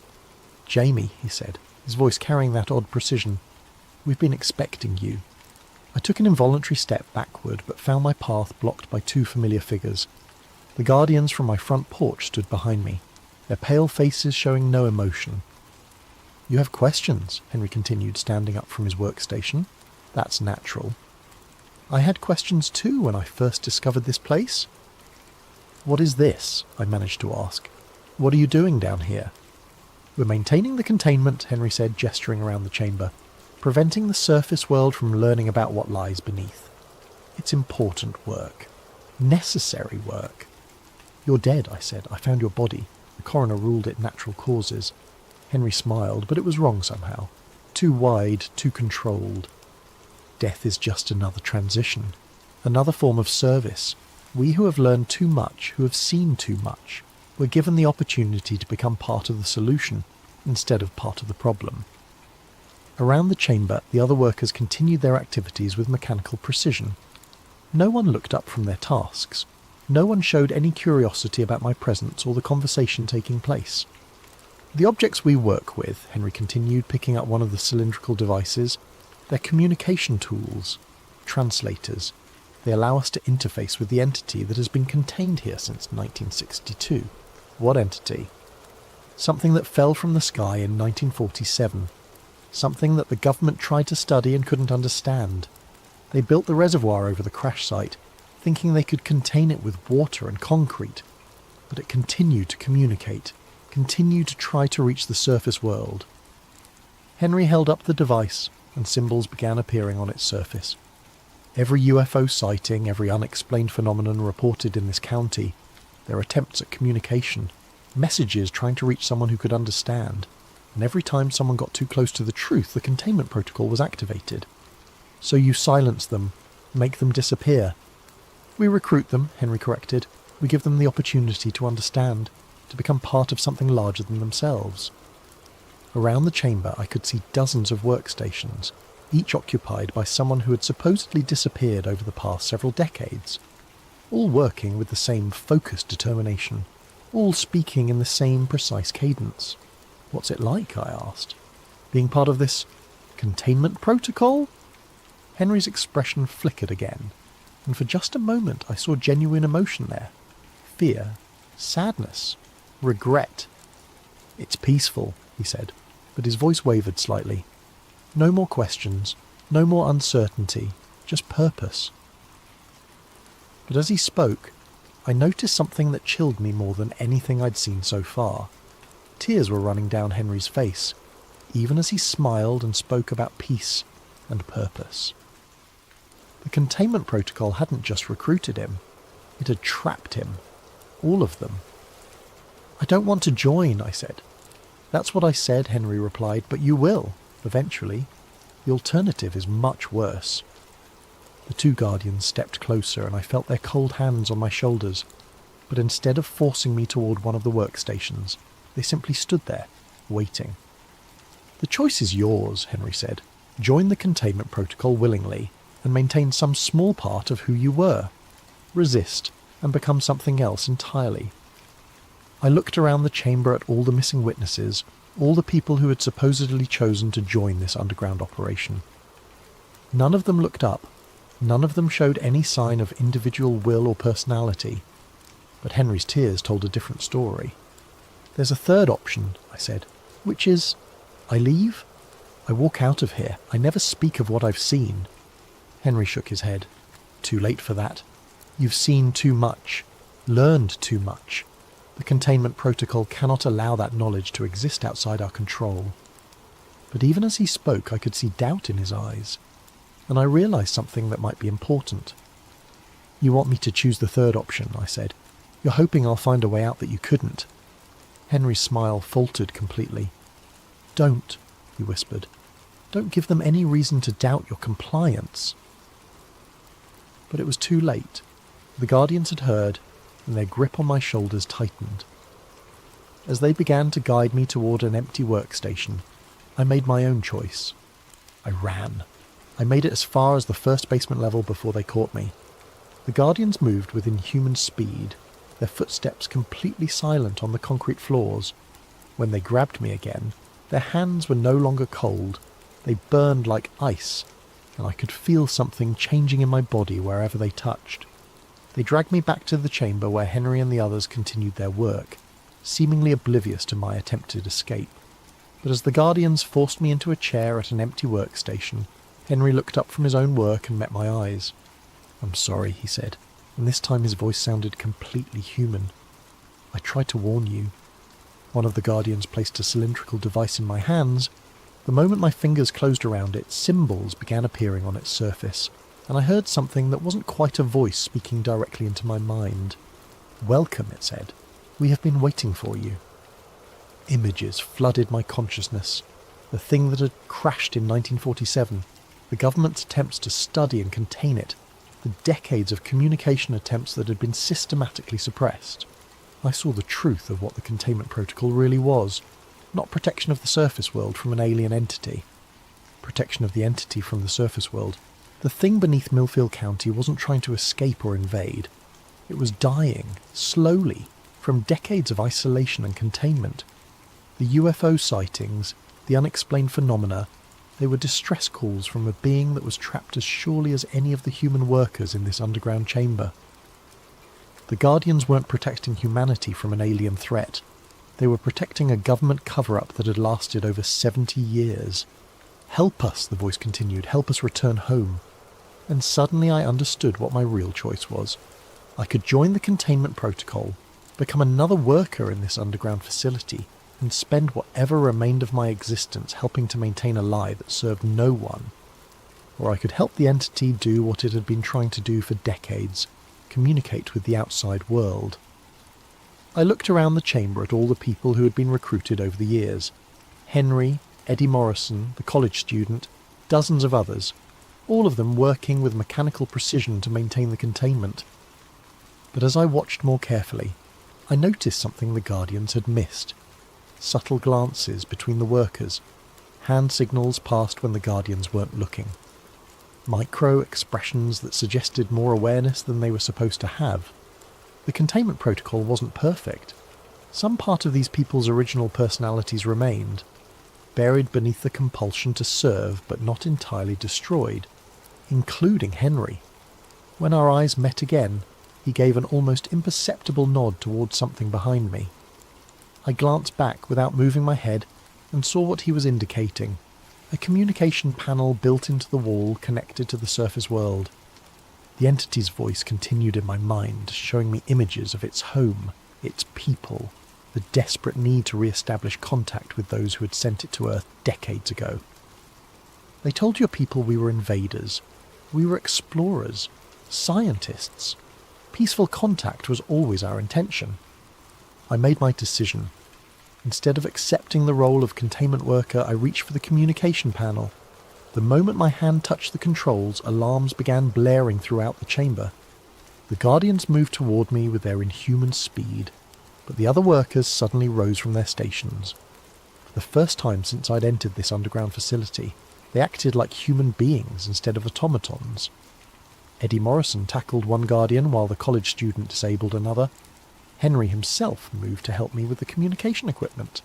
"Hurry," he said, his voice urgent and completely human now. "The compulsion is strong. We can't fight it for long." I input the emergency broadcast codes I'd learned during my county training, patching the chamber's communication system into every radio and television frequency in the area. Then I stepped back and let the entity speak for itself. The broadcast lasted exactly 17 minutes. 17 minutes of first contact, broadcast live across 3 counties.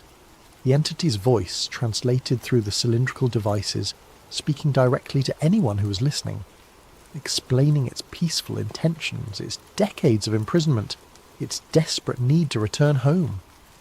The Guardians eventually overcame the resistance of the recruited workers and shut down the broadcast, but it was too late.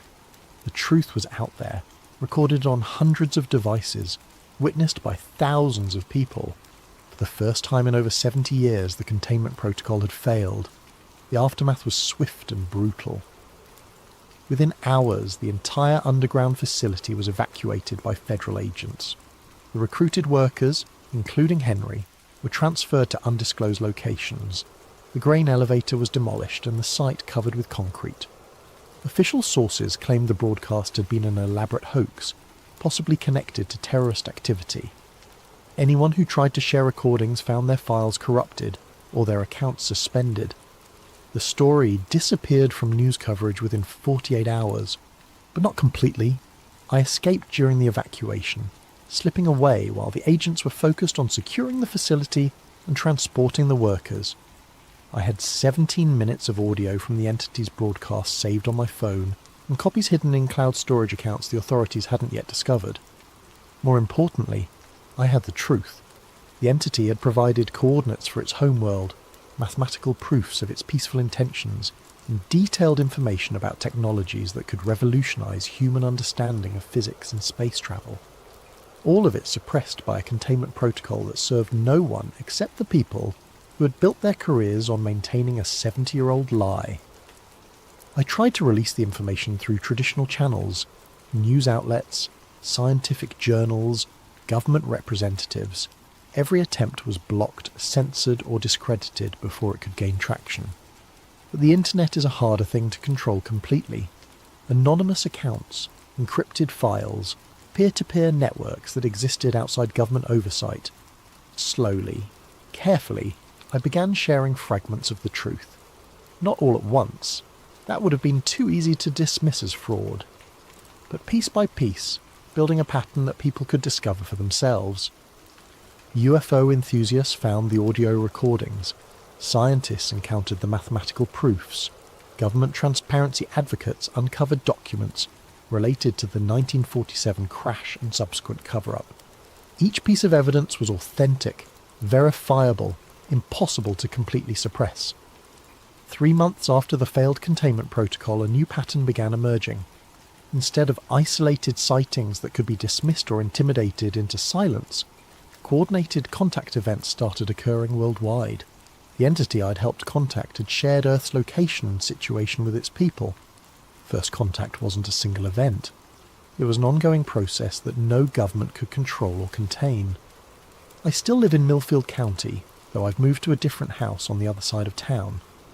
Sometimes I see black sedans in my neighbourhood, and occasionally I notice figures in dark suits watching me from a distance. But they don't approach anymore.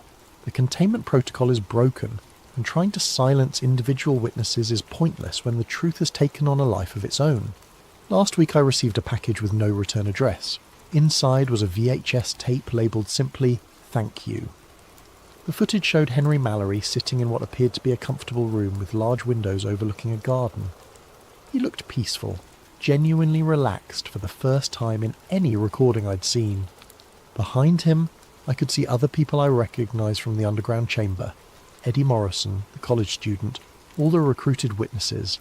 They were free. The entity kept its promise, Henry said to the camera. When contact was re-established with its people, they came for all of us. We're being taken home, not to their world, but to a place where we can live without the compulsion, without the containment protocol controlling our minds. He smiled, and this time it reached his eyes. "You did the right thing, Jamie." The truth was worth the risk. It's always worth the risk. The tape ended with a view of the garden where former witnesses walked freely, talking and laughing like human beings instead of automatons. I keep that tape in a safe place, along with copies of all the evidence I've managed to preserve. Not because I think anyone will try to take it from me, the time for that kind of suppression has passed, but because it reminds me that even the most carefully constructed lies eventually fall apart when confronted with enough truth. The entity and its people are still here, working openly with human scientists and governments to establish formal diplomatic relations. The technology they've shared has already begun revolutionizing our understanding of physics, medicine, and space travel. And somewhere in the files of a dozen different agencies, there are records of the people who spent 70 years maintaining a containment protocol that served no purpose except to protect the careers of those who had created it. Henry Mallory was right about one thing. They never do leave you alone once you've learned too much.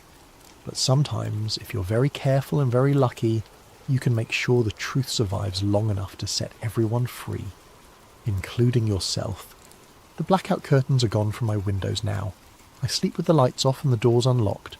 The shadows no longer hide watchers, and the silence is just silence.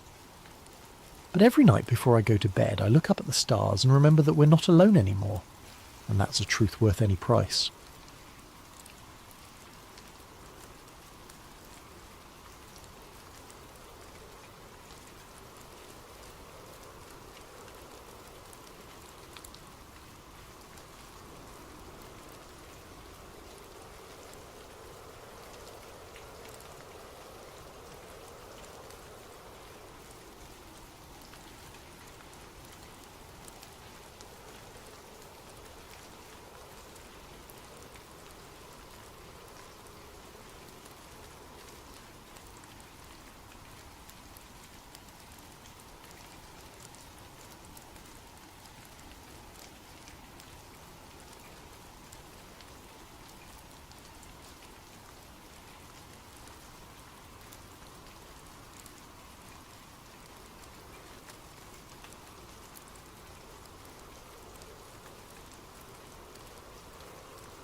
Before we begin, I just wanted to thank Todd Rockwell for this story idea.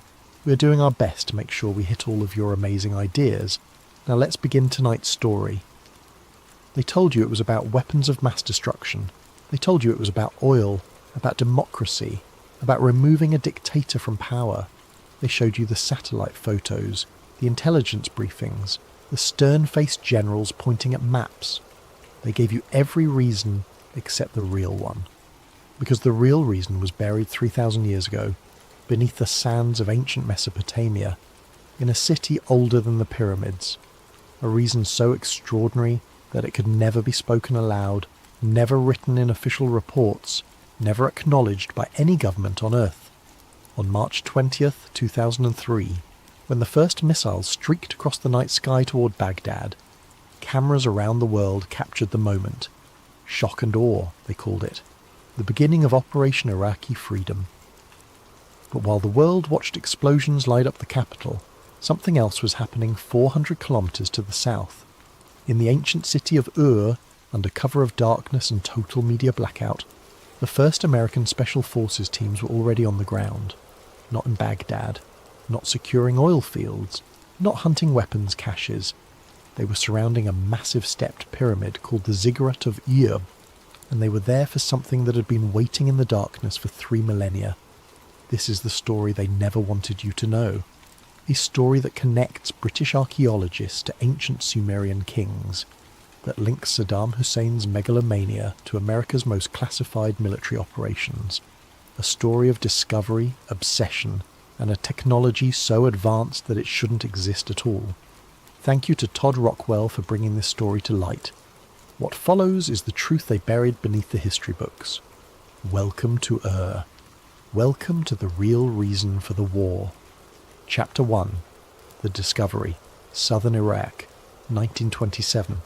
The sun beat down mercilessly on the excavation site, turning the ancient sand into something that felt like powdered glass against exposed skin. Leonard Woolley wiped his brow with a handkerchief, already soaked through with sweat, and bent closer to the tomb entrance his team had just uncovered. At 47 years old, Woolley had already made his reputation as one of Britain's finest archaeologists. He had excavated in Egypt, worked at Carchemish in Syria, and now he was leading the joint British Museum and University of Pennsylvania expedition to Ur, the legendary city of Abraham. They had been digging for 3 seasons, uncovering the remains of one of humanity's first great civilizations, but nothing had prepared him for what lay beneath the royal cemetery. The tomb of what they would later identify as Queen Puabi had yielded treasures beyond imagination. Gold headdresses, lapis lazuli beads, silver harps with gold bulls' heads, the skeletal remains of attendants who had apparently followed their queen into death with cups of poison still clutched in their bony fingers.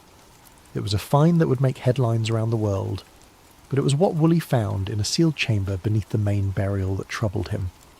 His assistant, a young man named Thomas, called out from the darkness of the tomb entrance. His voice echoed strangely off the mud brick walls, carrying a note of excitement tinged with something else. Concern, perhaps, or fear. Woolley descended carefully, his lamp casting wild shadows as he made his way through the narrow passage. The air grew cooler as he went deeper, and there was a smell he couldn't quite place. Not the mustiness of ancient death or the mineral scent of disturbed earth. Something else. Something almost metallic. Thomas stood at the entrance to the lower chamber, his face pale despite his desert tan. He held up a fragment of something that caught the lamplight in a way that made Woolley's breath catch.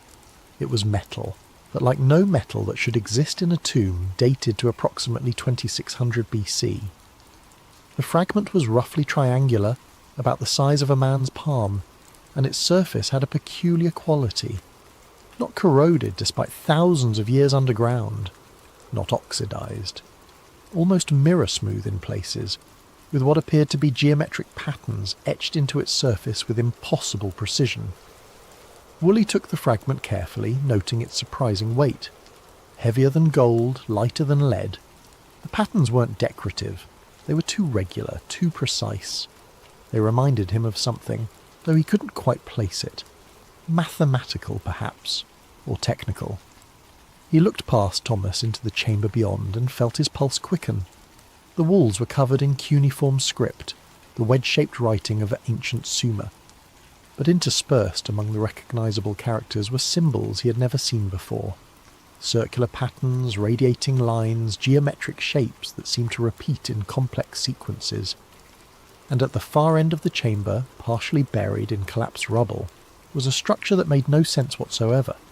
It was roughly circular, about 3 metres in diameter, made of what appeared to be the same strange metal as the fragment he held. Its surface was covered in the same precise geometric patterns, and around its perimeter were dozens of symbols, each one different, each one positioned with obvious intention. And the strangest thing of all, the ground around it was scorched black, transformed into glass. Vitrified earth.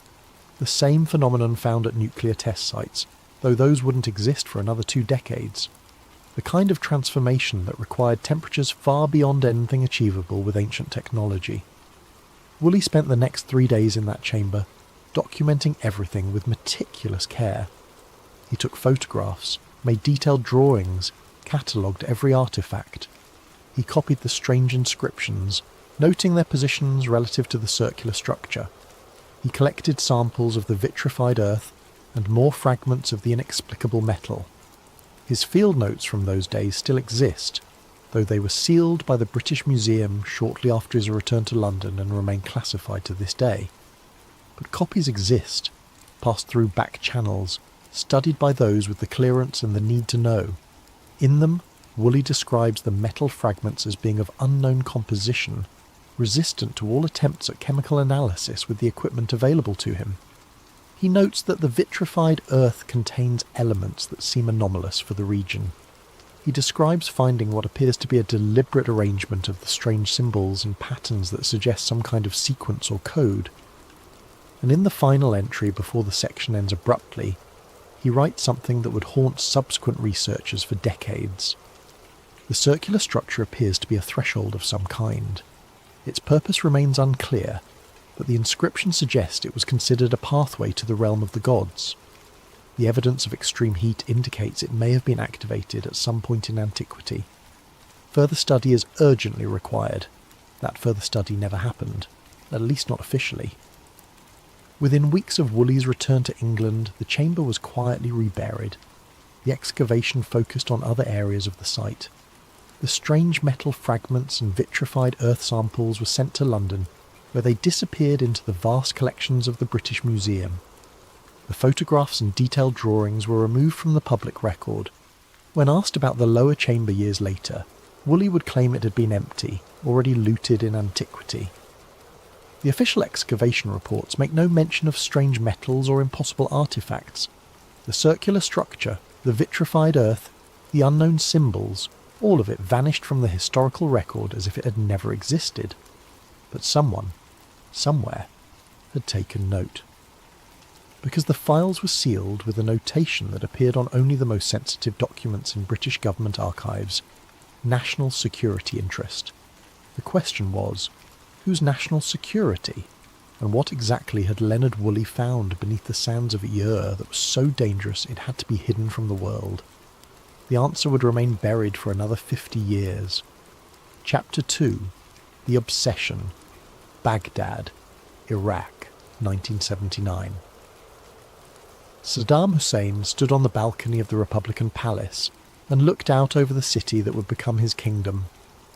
At 42 years old, he had just manoeuvred himself into the presidency through a combination of political cunning and ruthless elimination of rivals. Iraq was his now, to shape as he saw fit. But Saddam did not see himself as merely another modern dictator. In his mind, he was the heir to a legacy that stretched back thousands of years, to the very dawn of civilization itself. He was Nebuchadnezzar reborn, the modern incarnation of the great Babylonian king who had built empires and defied the world. This was not metaphor to him. This was truth. Within months of taking power, Saddam initiated an ambitious program to reconstruct the ancient sites of Mesopotamia. Millions of dollars poured into archaeological projects across Iraq. The ruins of Babylon were to be rebuilt, brick by brick, with each brick stamped with his name just as Nebuchadnezzar had done millennia before. The ziggurat of Ur would be restored. The glory of ancient Iraq would rise again under his rule. But there was another reason for his interest in the ancient sites, one that few people knew about and even fewer understood. Saddam had obtained copies of certain documents, British documents sealed and classified, that had made their way through various intelligence channels into Iraqi hands. Documents that described Leonard Woolley's discoveries at Ur in meticulous detail. Documents that spoke of impossible artifacts and mysterious structures buried beneath the ancient city. And Saddam, who saw himself as the rightful heir to Mesopotamian greatness, wanted what the ancients had possessed, wanted the power that had allowed them to build a civilization so advanced it was remembered as the cradle of human culture, wanted the secrets that had been hidden from the world for 3,000 years.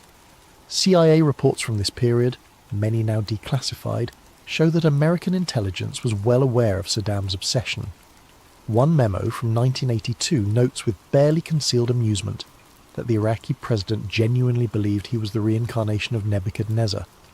Another from 1985 expresses concern about his spending on archaeological projects, questioning whether these might have a military application. But it was a report from 1988 that should have raised more alarm bells than it did. A field agent's observation that Iraqi excavation teams at Ur were working in areas that had supposedly been thoroughly explored and documented decades earlier. That they were digging deep, far deeper than any legitimate archaeological investigation would require. That the sites were surrounded by military security far in excess of what would be needed to protect historical artifacts. The memo suggested that Saddam might be searching for something specific, something he believed would give him an advantage. The memo was filed, noted, and largely forgotten. Until 1991. Kuwait, February 1991. The Gulf War was in its final days. Iraqi forces were in full retreat. The much-vaunted Republican Guard decimated by coalition air power and the overwhelming technological superiority of American forces. General Norman Schwarzkopf coordinated the ground campaign from his command centre, watching as victory became inevitable. But as coalition forces advanced into Iraqi territory, they began encountering something unexpected. Not resistance exactly, not military formations preparing for battle, but excavation teams, dozens of them, working frantically at archaeological sites across southern Iraq. Most were at sites near Ur. American troops who secured these sites found them defended not by regular army units, but by Republican Guard special forces, Saddam's most elite troops. They found sophisticated drilling equipment, ground-penetrating radar, electromagnetic survey instruments. They found maps and documents written in a mix of Arabic and what appeared to be ancient cuneiform. They found evidence of excavations going down 30, 40, even 50 metres below the surface, and they found the Iraqi teams trying desperately to destroy their own records before retreating. General Schwarzkopf received reports about these discoveries and immediately classified them at the highest level. He sent an encrypted message back to Washington that contained only one line, but it was a line that would echo through the corridors of power for the next 12 years. They were not digging for oil. The recovered documents and equipment were shipped back to the United States under total secrecy. The excavation sites were photographed, documented, and then deliberately collapsed and buried. The American troops who had secured them were reassigned, scattered to different units, made to sign non-disclosure agreements that came with dire warnings about the consequences of breaking them. And in classified briefing rooms in Washington, analysts began piecing together what Saddam had been searching for, what he might have found, and whether whatever lay beneath Ur was dangerous enough to warrant action. The conclusion was unanimous. They needed to know more. They needed to understand what Saddam had discovered, and most importantly, they needed to make absolutely certain that whatever was buried beneath those ancient sands never fell into the wrong hands. But in 1991, with the war over and Saddam still in power, there was nothing they could do. They had to wait. They had to watch. They had to be ready to act when the opportunity came. That opportunity would come 12 years later, and when it did, they would be prepared. Chapter 3. The Blackout. Tel Al-Ubaid, Iraq, August 1998. The small village of Tel Al-Ubaid sat 6 kilometres from the ruins of Ur, a collection of mud brick houses that had stood in various forms for thousands of years. Its inhabitants were farmers and shepherds, people who lived much as their ancestors had, connected to the land and the endless rhythms of the desert. On the night of August 19th, 1998, that ancient rhythm was violently interrupted. It began just after sunset. The Iraqi military had cordoned off a section of desert between the village and Ir several weeks earlier, turning away the curious with curt explanations about unexploded ordnance from the Gulf War. Locals knew better. They had seen the trucks, the equipment, the constant movement of personnel. Another excavation, they assumed. Another example of Saddam's obsession with ancient glory. But what happened that night was different. Ahmed Hassan, a farmer who lived on the edge of the village, was bringing his goats in for the night when he saw it. A flash of light from the direction of the sealed site, so bright it turned night into day for a fraction of a second. Not the orange-yellow of an explosion, not the white of burning magnesium. Something else. Something that hurt to look at even in that brief instant. The light was accompanied by a sound that he would later struggle to describe. Not quite thunder, not quite the sonic boom of an aircraft. A deep resonant pulse that he felt in his chest, in his bones, in his teeth. A sound that seemed to come from everywhere and nowhere at once. And then, silence. The electric lights in the village went out. Not flickering, not dimming, just instantly dark. Ahmed's battery-powered radio, which had been playing music from Baghdad, went silent mid-song. His watch stopped. The truck he had been planning to drive into Ur the next morning would not start, its electronic ignition system completely dead. Every electronic device in the village, in the entire region, had simply stopped working. For 3 hours the blackout continued. No lights, no radio or television, no communication with the outside world. The Iraqi military trucks that had been stationed around the sealed site sat silent and immobile, their sophisticated electronics rendered useless. The people of Tel Al-Ubaid gathered in the darkness, speaking in hushed voices about what they had seen. Some claimed to have felt a strange tingling sensation pass through their bodies at the moment of the flash. Others reported that animals had behaved strangely in the hours leading up to the event, restless and agitated as if sensing something humans could not. And then, just as suddenly as it had begun, it ended. Power returned. Radios crackled back to life. Watches that had been stopped started running again, though none of them showed the correct time. By morning, Iraqi military forces had descended on the village. They questioned everyone, their questions pointed and specific. What exactly had you seen? What had you felt? Had you approached the sealed site? Had you told anyone outside the village about what happened? The message was clear. This had never happened. The flash of light, the blackout, the strange effects on electronics, all of it was to be forgotten, never mentioned again.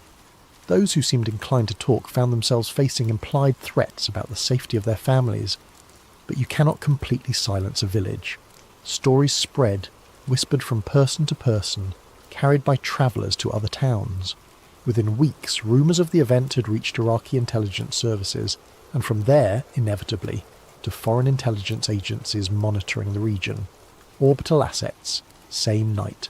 300 kilometres above Iraq, a KH-11 reconnaissance satellite pursued its endless orbit around Earth. Officially, these satellites were used to photograph military installations, track troop movements, and provide intelligence on weapons programs. They were among America's most closely guarded technological secrets, capable of resolving objects on the ground smaller than a license plate. But the KH-11 satellites had other capabilities that were even more secret. They carried instruments designed to detect unusual electromagnetic signatures, radiation spikes, and other phenomena that might indicate nuclear weapons tests or other strategic threats.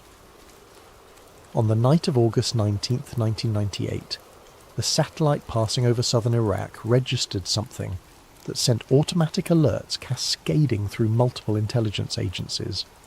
A massive electromagnetic pulse, centred on coordinates that placed it precisely at the ancient site of Ver.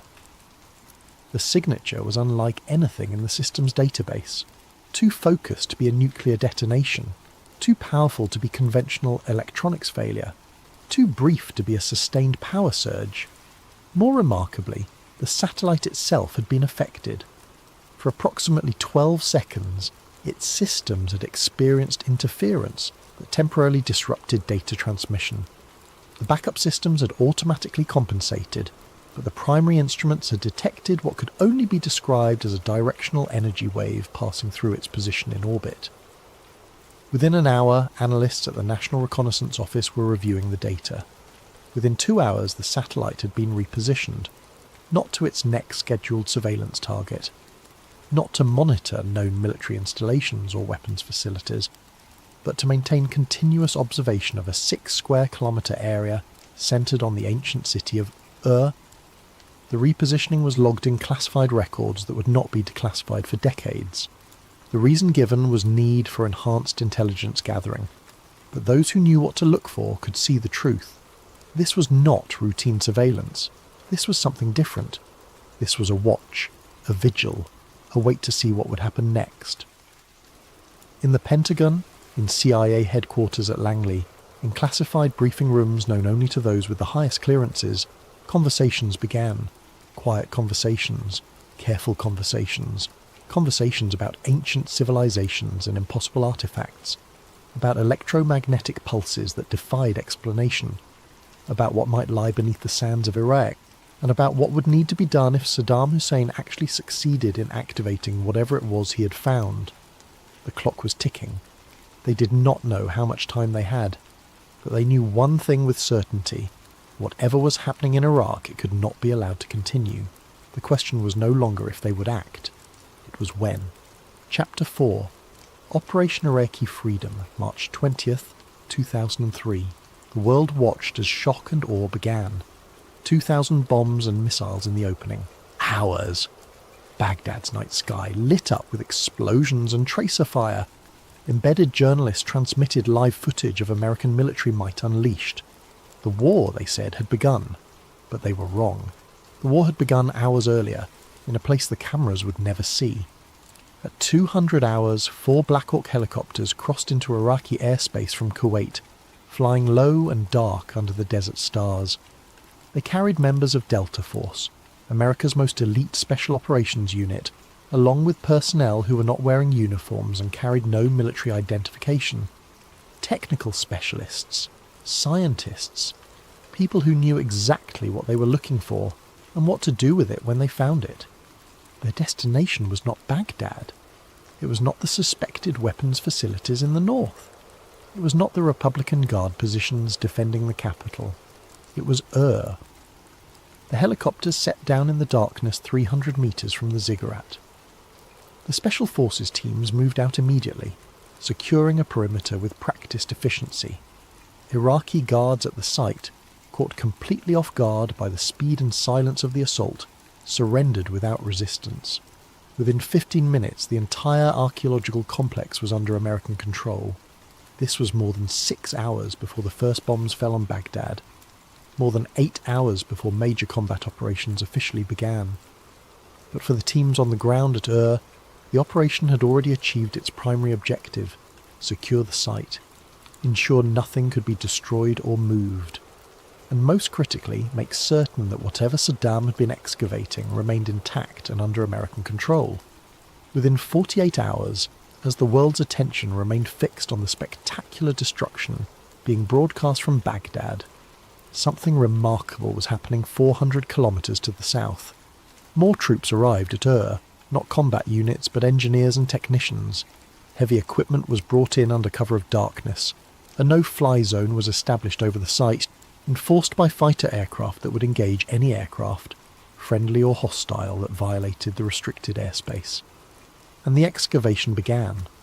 But while Ur received this extraordinary attention, something else was happening in Baghdad that would later be cited as evidence of American incompetence or indifference. The Iraqi National Museum, home to priceless artifacts from humanity's first civilizations, was left completely unguarded.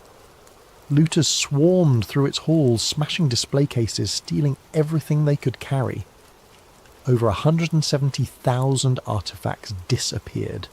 Cylinder seals, cuneiform tablets, gold jewellery, statues, reliefs, entire collections that represented thousands of years of human history. The international community expressed outrage. How could American forces protect oil facilities, but not irreplaceable cultural treasures? But those who understood what was really happening saw the truth. The looting was not an oversight. It was a distraction. While the world focused on the chaos in Baghdad, demanding answers about why the museum had not been protected, no one was asking questions about what was happening at Ur. No one was wondering why hundreds of American troops were guarding an archaeological site in the middle of a war zone. No one was questioning why satellite imagery of southern Iraq was being classified at levels typically reserved for nuclear weapons facilities. No one was noticing that Ur had become the most heavily defended location in the entire country, with more security than even the presidential palaces in Baghdad. The misdirection was perfect. The world's attention remained fixed on the chaos, the looting, the apparent failures of post-invasion planning. And at Ur, work continued undisturbed. Captain James Martinez, commanding one of the security detachments at the site, would later describe the operation in a classified debrief. He spoke of perimeters within perimeters, security clearances checked and double-checked, areas where even he was not permitted to enter. He described seeing equipment he did not recognise, hearing conversations in technical jargon he could not understand. He talked about the sense that something extraordinary was happening, something that went far beyond normal military operations, and he mentioned the lights. At night, from his position on the outer perimeter, he could see lights coming from the excavation site. Not the steady glow of work lights or the flash of welding torches. Something else. A pulsing rhythmic illumination that seemed to come from underground. Blue-white light that reminded him of nothing he had ever seen before. When he asked his superior officer about it, he was told curtly that it was none of his concern and that he should forget he had seen anything. The message was clear. Some things were above his security clearance. Some things were not to be questioned. But Martinez was not the only one who noticed. Soldiers stationed at Ur would later report similar observations, always in quiet conversations, always with the understanding that these were not official accounts. Lights from underground, strange sounds in the middle of the night, a sense of energy, of power, emanating from the excavation site. And they all noticed something else. The specialists who worked at the site, the civilians who came and went on unmarked helicopters, they looked different when they left. Excited, frightened, changed by whatever they had seen in the darkness beneath those ancient sands. The official military logs for this period contain only routine entries. Security patrols conducted, perimeter checks completed, supply deliveries received. Nothing to suggest that anything unusual was occurring, but that was the point. Whatever was happening at Ur, it was not meant to be recorded, not meant to be remembered, not meant to exist in any official capacity whatsoever. The war that dominated headlines was a cover for an operation that would never be acknowledged. And beneath the ziggurat of Ur, 3,000 years of secrets were about to be revealed. Chapter 5. The Silent Expedition. Ur Archaeological Site, April 2003. The excavation went deeper than any archaeological dig in history, past the levels explored by Woolley in the 1920s, past the foundations of the ancient temples, past layers of civilization built upon civilization, down into bedrock that should have been solid, unworked, untouched by human hands. Except it was not. The team working the site operated under conditions of absolute secrecy. No press access, not even from embedded journalists with full security clearances. No communication with the outside world except through encrypted channels. No documentation that could ever be linked to the operation. The specialists who formed the core of the excavation team were drawn from multiple fields. Archaeologists, yes, but also physicists, materials scientists, linguists, who specialised in ancient languages, engineers who worked on classified aerospace projects. It was a team assembled to deal with something that transcended traditional categories, something that required expertise from multiple disciplines. And they were accompanied by representatives from several private aerospace contractors, companies whose names were household words, but whose classified work remained deeply hidden. Companies that built satellites and missile systems and aircraft that officially did not exist. Companies that had experience dealing with technologies that pushed the boundaries of known science. The presence of these corporate representatives raised questions that no one dared ask out loud. Why would aerospace contractors be interested in an archaeological site? What could ancient Sumerian artifacts possibly have to do with modern aerospace technology? The answer lay 40 metres beneath the surface, in a chamber that Iraqi excavation teams had reached but not fully explored before the invasion. A chamber that had remained sealed for 3,000 years until Saddam's engineers had broken through in their obsessive search for ancient secrets. The circular structure that Woolley had partially uncovered in 1927 was still there. But it was not alone. It was part of something larger, a complex of rooms and passages, all carved from solid bedrock with impossible precision. Walls that were too smooth, too perfect to have been made with ancient tools. Corners that met at exact right angles. Surfaces that showed no tool marks, no indication of how they had been created. And everywhere, the strange metal. The same material Woolley had found in fragments was here in intact sections. Panels covering walls, conduits running through the stone, components that suggested purpose and function but resisted all analysis. The circular structure itself was revealed to be even more impressive than the limited excavations had suggested. It stood upright, approximately 5 metres tall and 4 metres in diameter, its surface covered in intricate symbols that seemed to form some kind of interface or control mechanism. The metal of which it was made was neither corroded nor damaged despite millennia underground. It had a peculiar property of seeming to absorb light rather than reflecting it, giving it an appearance of depth that was unsettling to look at. Local workers who had been hired to assist with the excavation, carefully vetted and closely supervised, spoke in whispers about the site. They claimed that sometimes, in the quiet hours before dawn, you could hear sounds coming from the underground chambers. Not the settling of ancient stones or the drip of groundwater, but something else, a hum, a vibration, as if the structure itself were alive, waiting. The workers also reported seeing machines at the site that seemed to operate without sound, equipment that moved with an eerie silence, performing tasks that left no visible exhaust or emissions. They described lights that appeared at night, emanating from beneath the ground, illuminating the interior of the ziggurat in ways that made the ancient structure look almost alien. These accounts were dismissed by security personnel as imagination and superstition, but privately those dismissals were not so confident. Because the Americans working the site had seen similar things and knew they could not be explained away so easily. Electromagnetic readings from the site were unlike anything in the scientific literature, patterns of energy that seemed to pulse in regular intervals, as if something were drawing power from an unknown source. Magnetic field anomalies that defied conventional physics, temperature variations that had no obvious cause.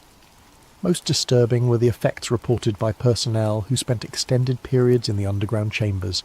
Headaches, disorientation, a sense of being watched, dreams that seemed more vivid than normal, filled with symbols and patterns that matched those found on the circular structure. Medical staff attached to the operation documented these symptoms but could find no physical cause. Brain scans showed normal activity. Blood work revealed nothing unusual, yet the effects persisted, and they were consistent across multiple individuals with no prior connection to each other. The linguists made progress in deciphering the inscriptions found throughout the complex. Most were in recognizable Sumerian cuneiform, describing the structure as a gift from the gods, a pathway to realms beyond human understanding. But interspersed among the familiar script were other symbols, more abstract and mathematical in nature, that seemed to form instructions or coordinates. One inscription carved into the wall of the central chamber was particularly significant. Roughly translated, it read, "The threshold opens when the key is turned and the pattern is complete. Beyond lies the realm of the Anunnaki, the lords who descended from the stars.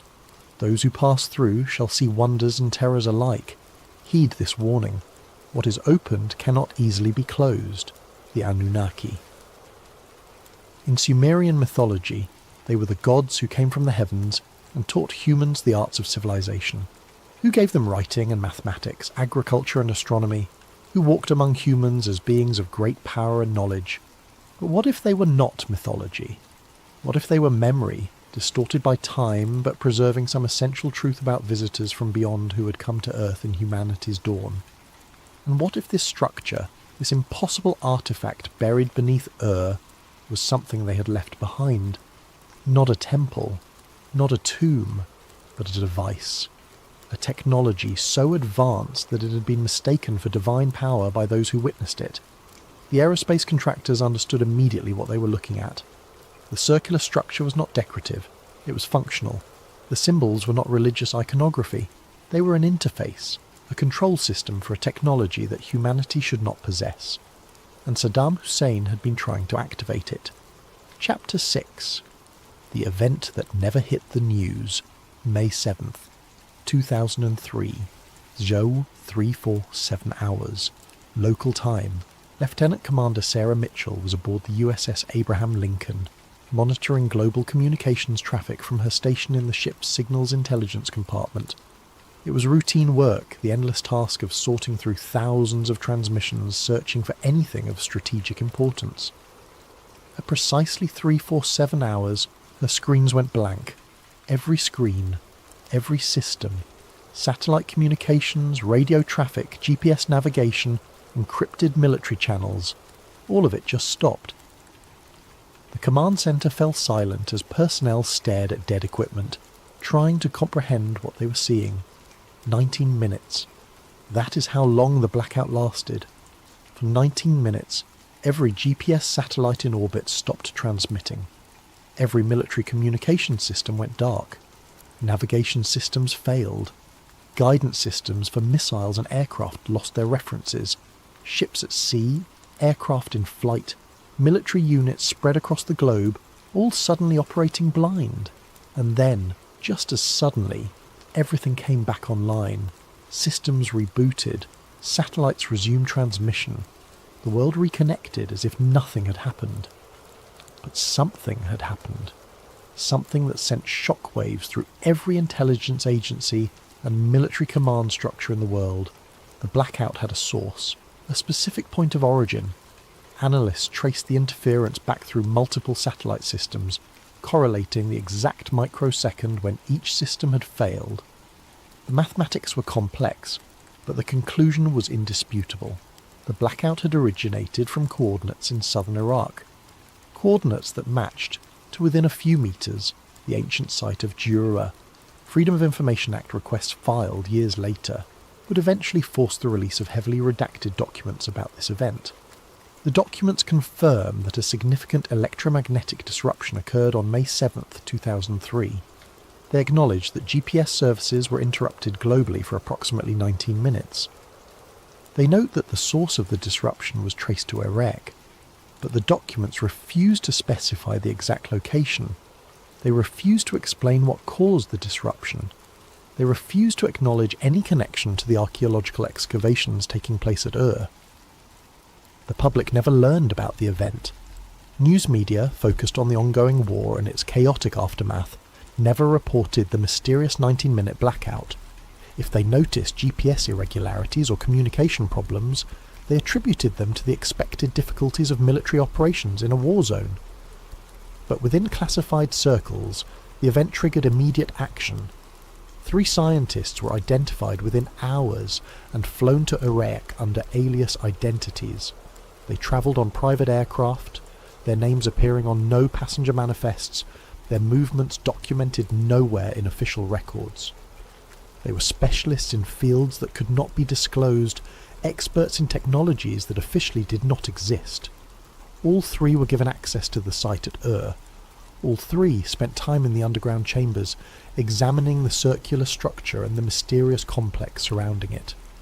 All three provided classified briefings to officials whose names have never been released. And one of them, a physicist who had worked on classified projects related to electromagnetic pulse weapons and exotic propulsion systems, never returned to his previous life. His name was Marcus Reeves, and before May 2003 he had been a prominent figure in his field.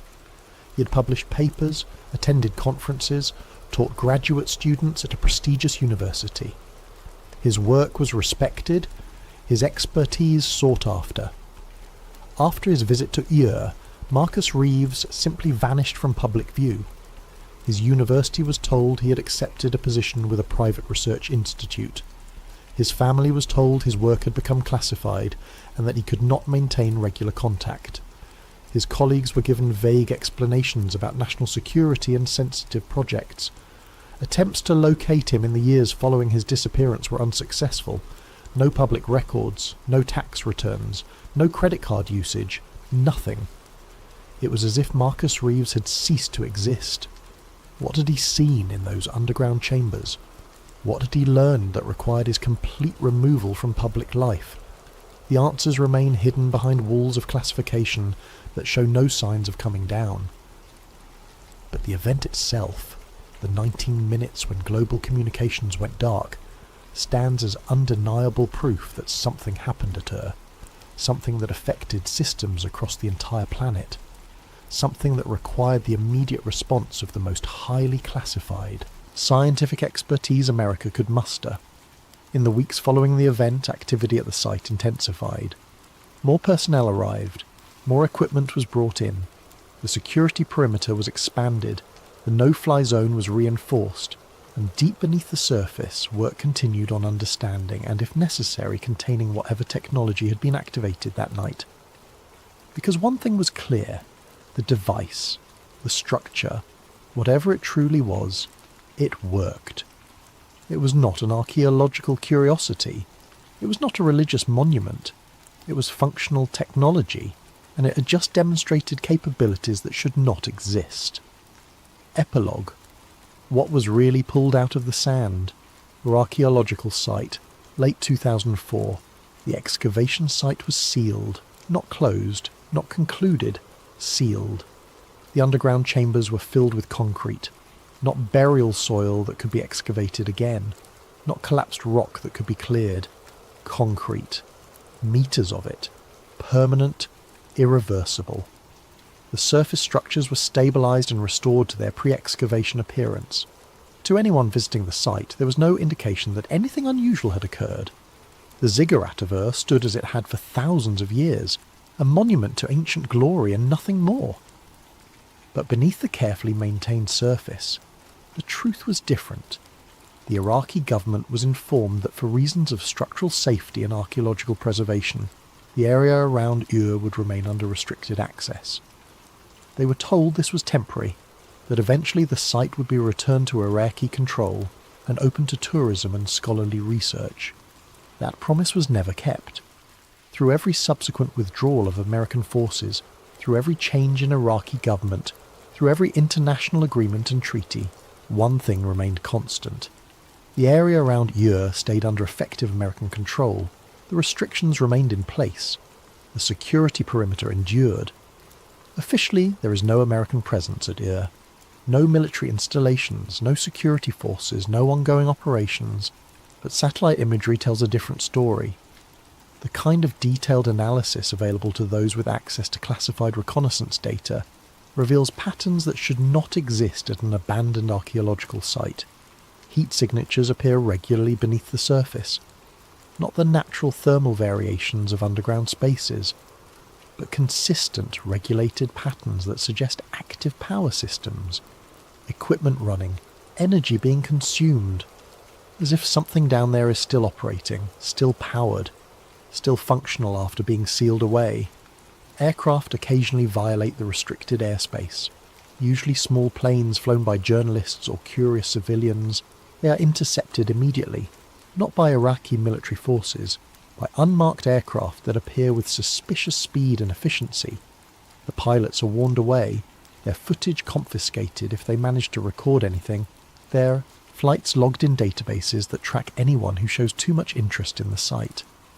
Local residents near report occasional strange phenomena, lights in the night sky that move in patterns inconsistent with conventional aircraft, low-frequency sounds that can be felt more than heard, electronic devices that malfunction for no apparent reason when near the restricted zone. These reports are dismissed as superstition, misidentification, or simple fabrication, but they continue, consistent in their details, coming from multiple independent sources who have no reason to coordinate false stories. So what was really pulled out of the sand at What did Leonard Woolley find in 1927 that was important enough to seal and classify? What did Saddam Hussein search for with such obsessive determination? What drove the American military to secure the site before even entering Baghdad? The official answer is nothing. Ancient pottery, cuneiform tablets, the remains of a dead civilization. Archaeological treasures certainly, but nothing more. But the evidence suggests something far more extraordinary. A technology that predates known civilization. A structure built by or for beings who possessed knowledge that humans should not have had 3,000 years ago. A device capable of affecting global communication systems, of generating electromagnetic pulses that reach into orbit, of doing things that challenge our understanding of physics and history. And perhaps most disturbing of all, a device that still works. The circular structure, the Stargate as some have come to call it in whispered conversations, was not destroyed.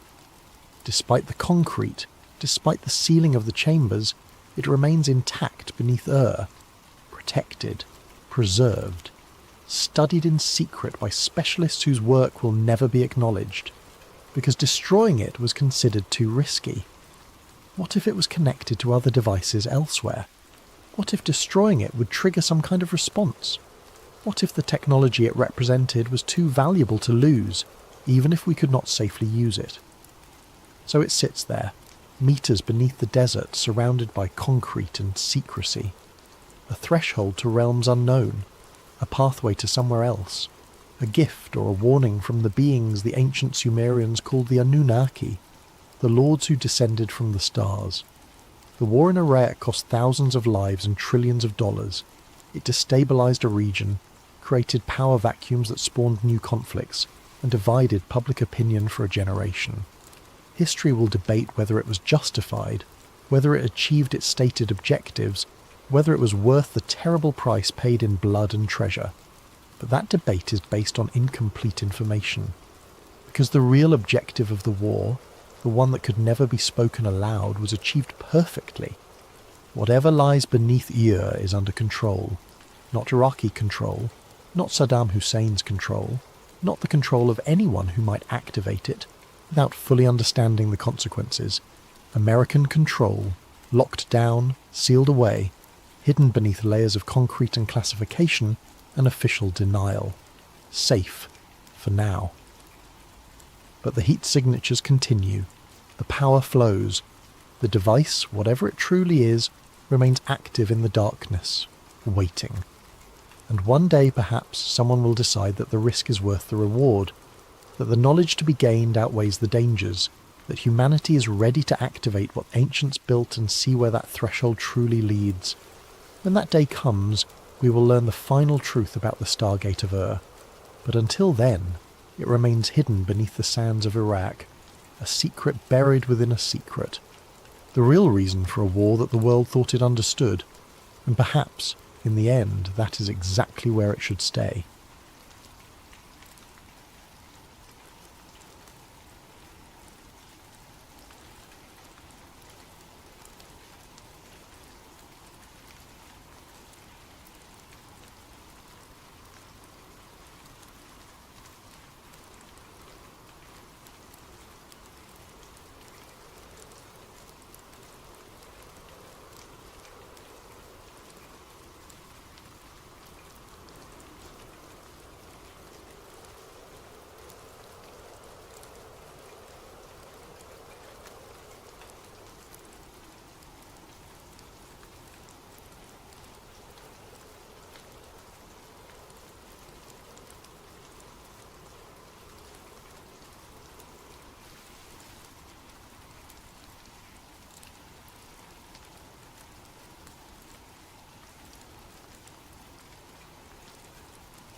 Tonight we're diving into a story that will make you question everything you think you know about American history. But first, I want to thank Thundy308 for suggesting this story in the comments. Your ideas keep sleep theories alive. If you have video ideas of your own, drop them in the comments below. And if you enjoy these late night mysteries, please hit that like button and subscribe to Sleep Theories for more stories that blur the line between history and conspiracy. Most people don't know America was attacked long before 9/11. Hell, most people don't even know about Pearl Harbor beyond the Hollywood version. But I found out the hard way that our nation's first taste of domestic terrorism happened in 1916, right in New York Harbor. And the real story, it's so much worse than what they taught us in school. My name is irrelevant. Let's just say I'm someone who stumbles into things I shouldn't. 3 months ago, I was helping my grandmother clean out my grandfather's attic in Jersey City. Standard stuff. Old furniture, mouldy books, boxes of Christmas decorations from the 1970s. But tucked away in a corner, beneath a tarp that looked like it hadn't been moved in decades, I found a trunk. Not just any trunk. This thing was old. Really old. The kind of leather and brass construction they don't make anymore, with travel stickers from steamship lines that went out of business before my grandfather was born. The lock was broken, hanging loose like someone had forced it open years ago and never bothered to fix it. Inside, the air smelled of ash and time, burned papers, some so brittle they crumbled when I touched them, insurance ledgers with faded ink. And at the bottom, wrapped in what used to be white cloth, a letter dated July 31st, 1916, the day after the Black Tom explosion. The letter was signed by a man named Samuel Weiser, and he claimed to have witnessed something that, if true, would rewrite American history. He wrote about sabotage, but not the kind they told us about in history class. He wrote about American officials not just watching it happen, but helping it along. They wanted it to happen, the letter said in shaky handwriting. The blast was too perfect, too convenient, and I saw them, our own people, making sure those German boys got exactly where they needed to be. That was 3 months ago. I should have put the letter back, closed the trunk, and pretended I never found it. But curiosity killed more than just cats, and now I'm sitting here at 3 a.m, looking over my shoulder every few minutes, wondering if the same people who silenced Samuel Weiser in 1916 are coming for me next. This is my story. If something happens to me before I can tell it properly, at least it'll be out there. Someone needs to know the truth about Black Tom Island. Let me paint you a picture of what America looked like in 1916. World War I was raging across Europe, turning an entire continent into a muddy graveyard. Officially, the United States was neutral. Unofficially, we were making a fortune selling ammunition to Britain and France through a complex network of shell companies and dummy corporations. The centre of this operation was a place called Black Tom Island. Though calling it an island was generous. It was more like a man-made peninsula jutting into New York Harbor, connected to Jersey City by a narrow causeway. From Manhattan you could see it clearly. Massive warehouses, railroad cars lined up like dominoes, and mountains of ammunition crates waiting to be loaded onto ships bound for European battlefields. On the night of July 30th, 1916, Black Tom Island held over 2 million pounds of ammunition. Dynamite, TNT, artillery shells, rifle cartridges, enough firepower to level half of Manhattan if it all went up at once. At 2:08 a.m. on July 30th it did exactly that. The first explosion shattered windows across lower Manhattan. The second, 30 minutes later, was so powerful it registered as a 5.5 earthquake on seismographs as far away as Philadelphia. Shrapnel embedded itself in the Statue of Liberty's torch arm. Clock towers in Jersey City stopped working, their mechanisms thrown out of alignment. People in Brooklyn thought it was the end of the world. The official story came together remarkably quickly. German saboteurs had infiltrated Black Tom Island and blown up the ammunition depot to prevent American weapons from reaching the Allies. Clean, simple, and perfectly designed to make Americans angry at Germany. But Samuel Weiser's letter told a different story. I was working the night shift, he wrote, checking manifests in the office overlooking the main causeway. Around midnight I saw them coming, 3 men in dark coats walking like they owned the place. But they weren't alone. 2 police officers were escorting them, and not like prisoners, like guests. According to Weser, he watched these 5 men walk directly to Warehouse 18, the largest ammunition storage facility on the island. The police officers had keys. They opened doors that should have been locked, disabled alarm systems that should have been active. The Germans, and they were Germans, I could tell by their accents when they talked to each other, they knew exactly where to go, like they had blueprints. The police officers didn't just let them work, they helped them carry the equipment. Weser wrote that he watched for over an hour as this group systematically placed charges throughout the warehouse. When they finished, they all left together. The police officers drove the Germans away in an official police vehicle. 45 minutes later, Black Tom Island ceased to exist. I tried to tell people what I saw, Weser's letter continued. The fire chief, the police captain, even a reporter from the Jersey Journal. But every time I opened my mouth, someone would pull me aside and suggest I must be mistaken, must have been confused by the darkness, the smoke, the chaos. After a few days, I stopped trying. After a few weeks, I realised I probably shouldn't have tried at all. The letter was dated July 31st, 1916. According to records I found later, Samuel Weser disappeared on August 3rd, 1916. His body was never found. The insurance ledger was the second thing I found in that trunk, and honestly, it might have been more damning than Weser's letter. Numbers don't lie, and these numbers told a story of their own. The ledger belonged to Northeastern Mutual Insurance, a company that specialised in maritime and industrial coverage. Page after page of entries, all dated between August 1916 and December 1917, all related to Black Tom Island claims. The payouts were staggering, not just for the physical damage, that was expected, but for what the insurance industry calls business interruption claims. Companies that had been shipping ammunition through Black Tom collected millions of dollars for lost revenue, cancelled contracts, damaged relationships with European buyers. But here's what caught my attention. The companies collecting the biggest payouts weren't small operations that got wiped out by the explosion. They were massive corporations that simply redirected their business through other ports. DuPont collected $2.1 million. Bethlehem Steel got $1.8 million. Remington Arms walked away with nearly $3 million. For context, $3 million in 1916 money is about $80 million today. These companies didn't just recover from Black Tom, they profited from it. I started cross-referencing the names in the ledger with newspaper archives from 1917 and 1918. The pattern was unmistakable. Every single company that collected major Black Tom insurance payouts had executives who publicly advocated for American entry into World War I. They weren't just war profiteers, they were war lobbyists. DuPont's president, Irénée Dupont, gave speeches about America's moral obligation to join the fight against German aggression.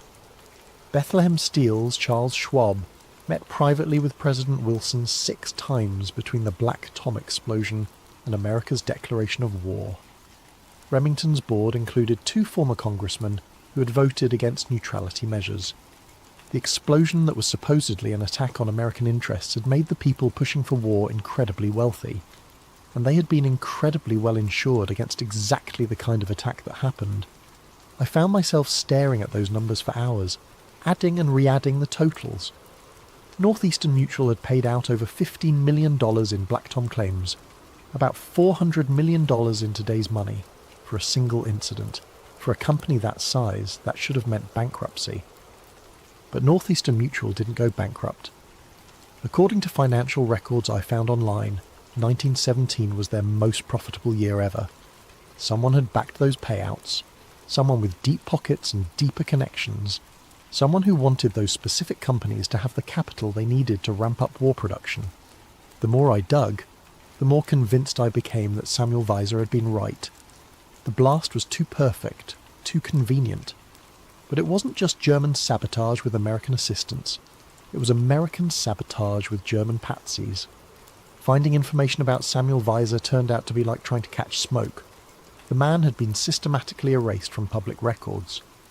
I started with the obvious places: birth certificates, marriage licenses, employment records. Jersey City Hall had a Samuel Weser listed as employed by Black Tom Terminal from 1914 to 1916, but the file was incomplete. No address, no next of kin, no termination date. Just a note that said, "Employment ended August 1916. The Jersey Journal archives were more helpful, but in a way that made my skin crawl. I found 3 mentions of Samuel Weiser in the weeks following the Black Tom explosion. The first was in a list of witnesses being interviewed by federal investigators. The second was a brief quote in an article about the damage assessment, where he mentioned seeing unusual activity before the blast. The third mention was his obituary. Samuel Weiser, 34, dock worker, found deceased in Hudson River August 3, 1916. Cause of death listed as drowning. No known relatives. Services private. 12 words. Most people who die accidentally get more space than that, especially if they die in unusual circumstances, just days after being a witness to the biggest domestic attack in American history. But here's the thing that really bothered me. The obituary was dated August 4th, 1916, but it was printed on page 8 of the newspaper, buried between advertisements for patent medicines and notices about church socials. The Black Tom explosion was still front-page news, investigations were ongoing, and a key witness had just died mysteriously. You'd think that would warrant more than 12 words on page 8. I tried to find records of the investigation into Weiser's death. Police reports, coroner's findings, anything. Nothing. According to the Jersey City Police Department archives, there was no investigation. Samuel Weiser's death was ruled accidental drowning. Case closed, no follow-up required. A man who claimed to have witnessed American officials assisting German saboteurs was found dead in the Hudson River 4 days later, and nobody thought that was worth investigating. I found myself thinking about those police officers Weiser described, the ones with keys to the warehouses, the ones who escorted the Germans and then drove them away. If Weiser was telling the truth, those officers would have known he was watching from the office window. They would have seen the light, seen his silhouette against the glass. They would have known exactly who could identify them. The more I researched, the more convinced I became that Samuel Weiser hadn't drowned accidentally. He'd been silenced. And whoever silenced him had enough influence to make sure the investigation never happened. But Weiser had been smart enough to write that letter before they got to him. He'd documented what he saw, hidden it away, and hoped someone would eventually find it and ask the right questions. Someone like me. The problem was, if they had killed him for talking in 1916, what would they do to me for digging in 2023? The newspaper archives told a story of narrative manipulation that would make modern spin doctors proud. In the hours immediately following the Black Tom explosion, reporters had no idea what to write. The blast was unprecedented, the damage was massive, and nobody had any official explanation. So they wrote what they saw and what witnesses told them. The first newspaper accounts, published in evening editions on July 30th, described the explosion as an industrial accident of unprecedented scale. Reporters interviewed dock workers, nearby residents, anyone who had seen or heard something. The quotes were revealing. "It looked like the whole harbour was on fire," read Manhattan resident. "We heard 3 distinct explosions, not just one," Jersey City police officer. "There were people running from the island before the first blast, like they knew it was coming," Brooklyn dock worker who was looking across the water with binoculars. But within 48 hours the narrative began to change. A new explanation emerged, seemingly from nowhere. German saboteurs. Articles started focusing on German spies, German plots, the German threat to American neutrality. Witness accounts that didn't fit this narrative simply disappeared from follow-up stories. I found draft articles in the archives of the New York Tribune that were never published. One reporter had interviewed a Black Tom security guard who claimed to have seen men in police uniforms acting suspicious on the night of the explosion. The article was pulled before publication, replaced with a piece about German espionage networks. Another unpublished draft described mysterious ships seen in the harbour before the explosion, ships that left immediately after the blast without offering assistance to rescue efforts. That story was replaced with speculation about German U-boats. The pattern was clear. Any information that suggested the explosion might have involved American officials or pointed to a more complex conspiracy was systematically removed from public discourse. Within a week, the story had solidified into something clean and simple. Germans bad, Americans victims, war justified. But the most disturbing thing I found wasn't what was published, it was what was buried in the government archives. I spent weeks requesting documents under the Freedom of Information Act. Most were denied or heavily redacted, but I managed to get partial access to files from the Bureau of Investigation, the predecessor to the FBI. What I found there made my blood run cold. Internal memos from August 1916 revealed that federal investigators knew within days that the official story didn't add up. Witness statements contradicted each other. Physical evidence suggested multiple coordinated explosions, not a single sabotage incident, and several witnesses had mentioned seeing American officials in the area before the blast. One memo, dated August 15, 1916, was particularly damning. Recommend suppression of witness statements that implicate domestic parties. German attribution serves national security interests. Case should be closed expeditiously to avoid public panic. The memo was signed by someone whose name was redacted, but the title was visible: Special Assistant to the President. President Woodrow Wilson's administration wasn't just covering up American involvement in Black Tom, they were actively suppressing evidence of it, and they were doing it to manipulate public opinion towards supporting the war. By 1917, when America officially entered World War I, the Black Tom explosion had become a rallying cry. German saboteurs had attacked American soil, damaged an American icon, killed American workers. It was Pearl Harbor before Pearl Harbor, 9/11 before 9/11. Except it wasn't. It was something much worse. An attack carried out with American assistance, covered up by American officials, and used to drag America into a war that made specific American companies incredibly wealthy. The cover-up wasn't just about hiding the truth, it was about weaponizing a lie. Standing on Liberty Island, looking up at the Statue of Liberty's torch, you can see the scars if you know where to look. The official tour guides will tell you that the torch has been closed to public access since 1916 due to structural damage from the Black Tom explosion. They make it sound like a minor inconvenience, a bit of historical trivia. The truth is much more disturbing. I managed to get access to the original engineering reports from 1916, filed by the Army Corps of Engineers immediately after the explosion. What they found was structural damage far beyond what has ever been publicly acknowledged. Shrapnel hadn't just embedded in the copper skin of the torch, it had penetrated deep into the internal framework, compromising the statue's structural integrity. But here's what really caught my attention. The pattern of damage wasn't consistent with a random explosion. The shrapnel strikes were concentrated on specific sections of the torch, almost like someone had aimed the blast to hit particular symbolic targets. The report included detailed photographs that I'd never seen before. Close-ups of the damage showed pieces of metal embedded in the statue's torch arm, but also in her crown and tablet. The inscription on the tablet, July 4, Mdkalekski, July 4, 1776, had been partially obliterated by shrapnel. Someone had damaged America's symbol of freedom on the anniversary month of American independence. If that was coincidence, it was a hell of a coincidence. I started researching the conspiracy theories that had grown up around the symbolic nature of the attack. Some claimed the timing and target selection were evidence of ritual occultism, that the explosion had been designed as a symbolic assault on American liberty itself. Others suggested the damage to the torch, a symbol of enlightenment, was meant to represent the extinguishing of American neutrality.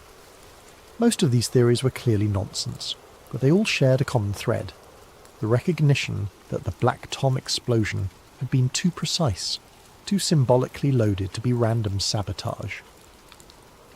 The engineering reports supported this interpretation. According to the technical analysis, the explosions had been carefully calculated to maximize symbolic damage while minimizing structural collapse. If the goal had been simply to destroy the ammunition depot, the charges could have been placed more efficiently. If the goal had been to cause maximum casualties, the timing would have been different. But if the goal had been to create a symbolic wound in America's most iconic monument, something that would remain visible for over a century as a reminder of foreign attack, then the placement and timing were perfect.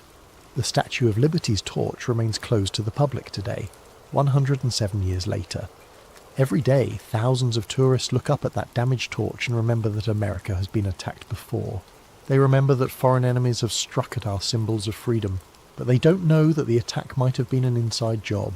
Standing there on Liberty Island, I found myself wondering about the people who planned this operation. They hadn't just wanted to destroy an ammunition depot or kill dock workers. They had wanted to wound America's soul, to create a permanent reminder of vulnerability and victimization. And they had wanted that wound to be visible from Manhattan forever.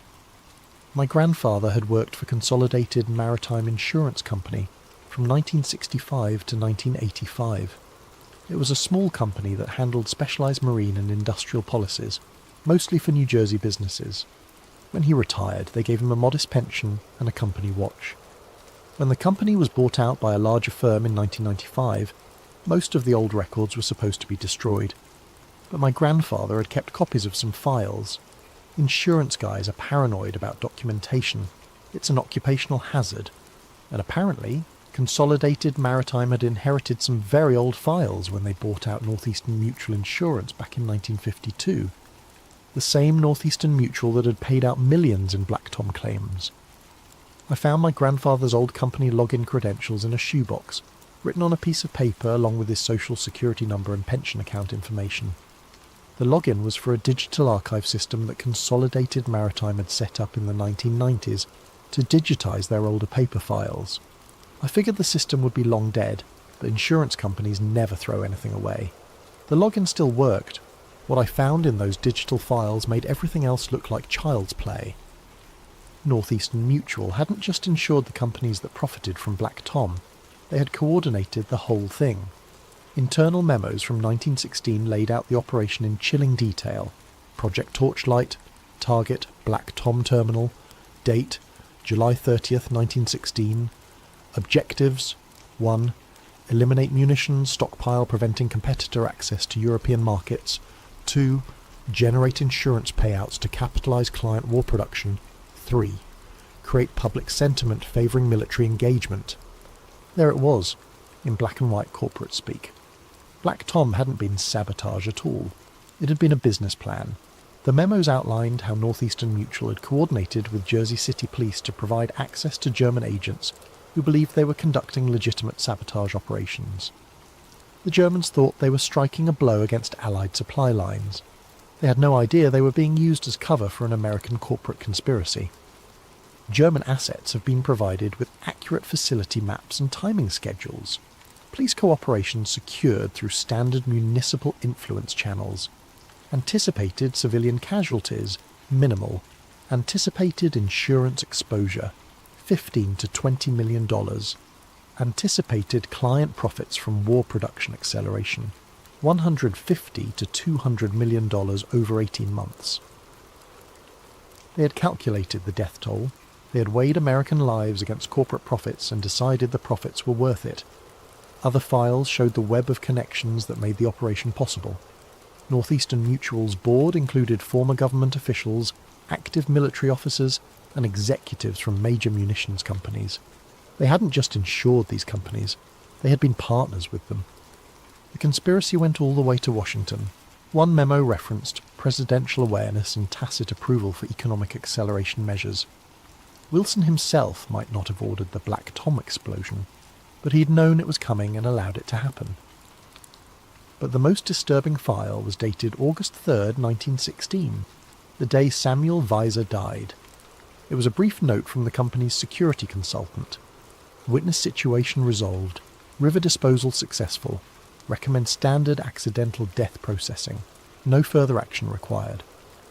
They had murdered Samuel Weiser and documented it in their corporate files like it was just another business expense.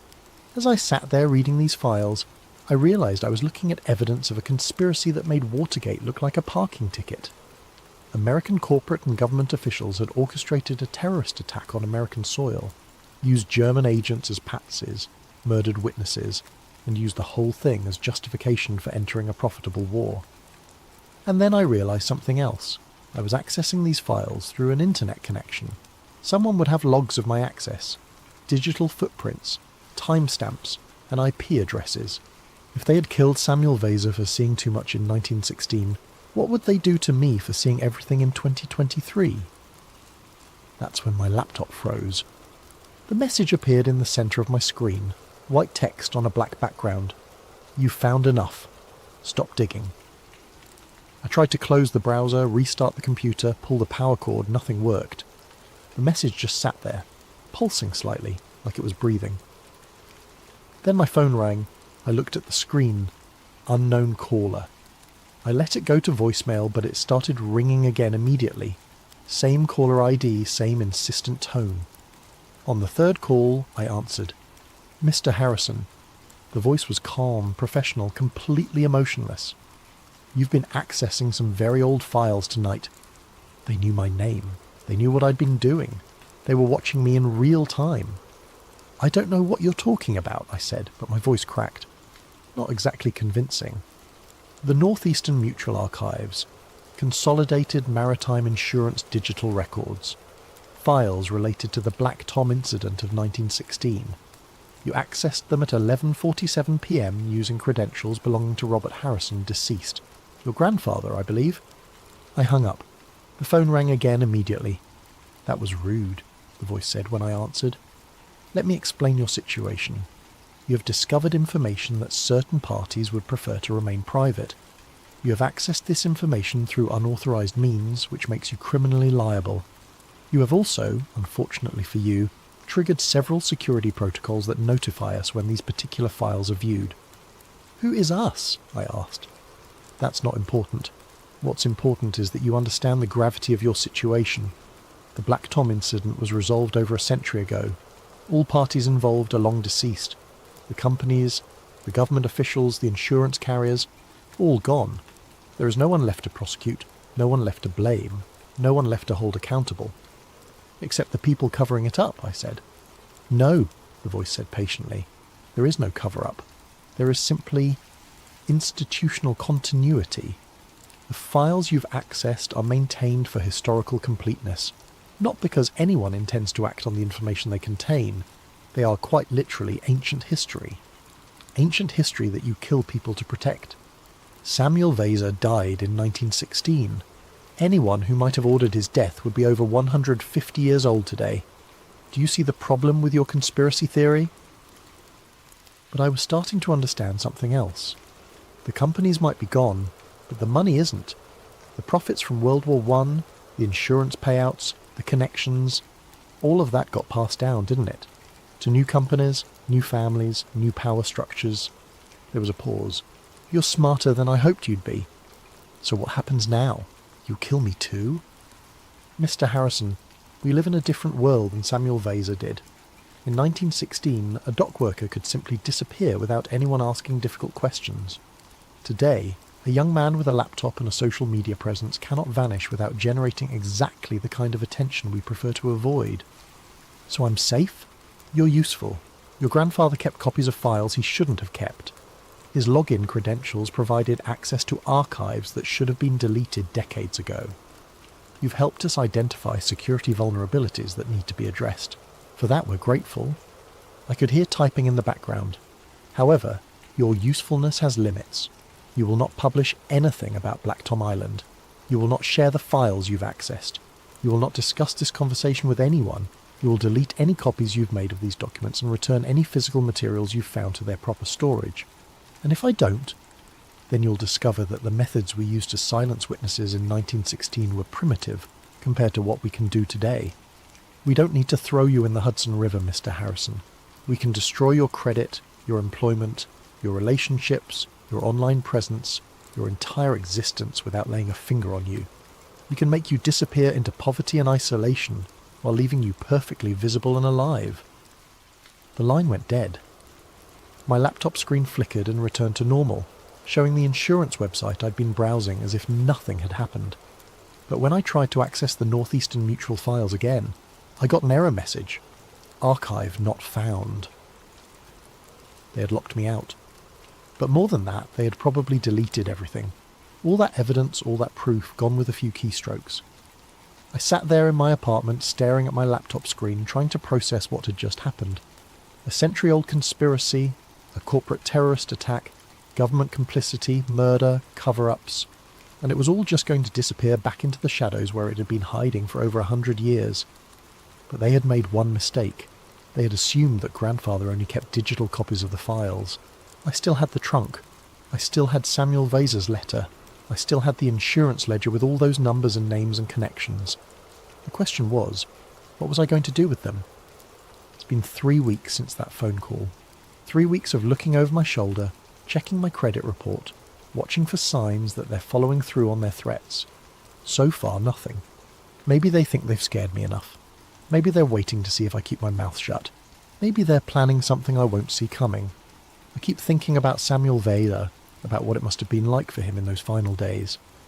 He had seen something he wasn't supposed to see, and he knew they were coming for him.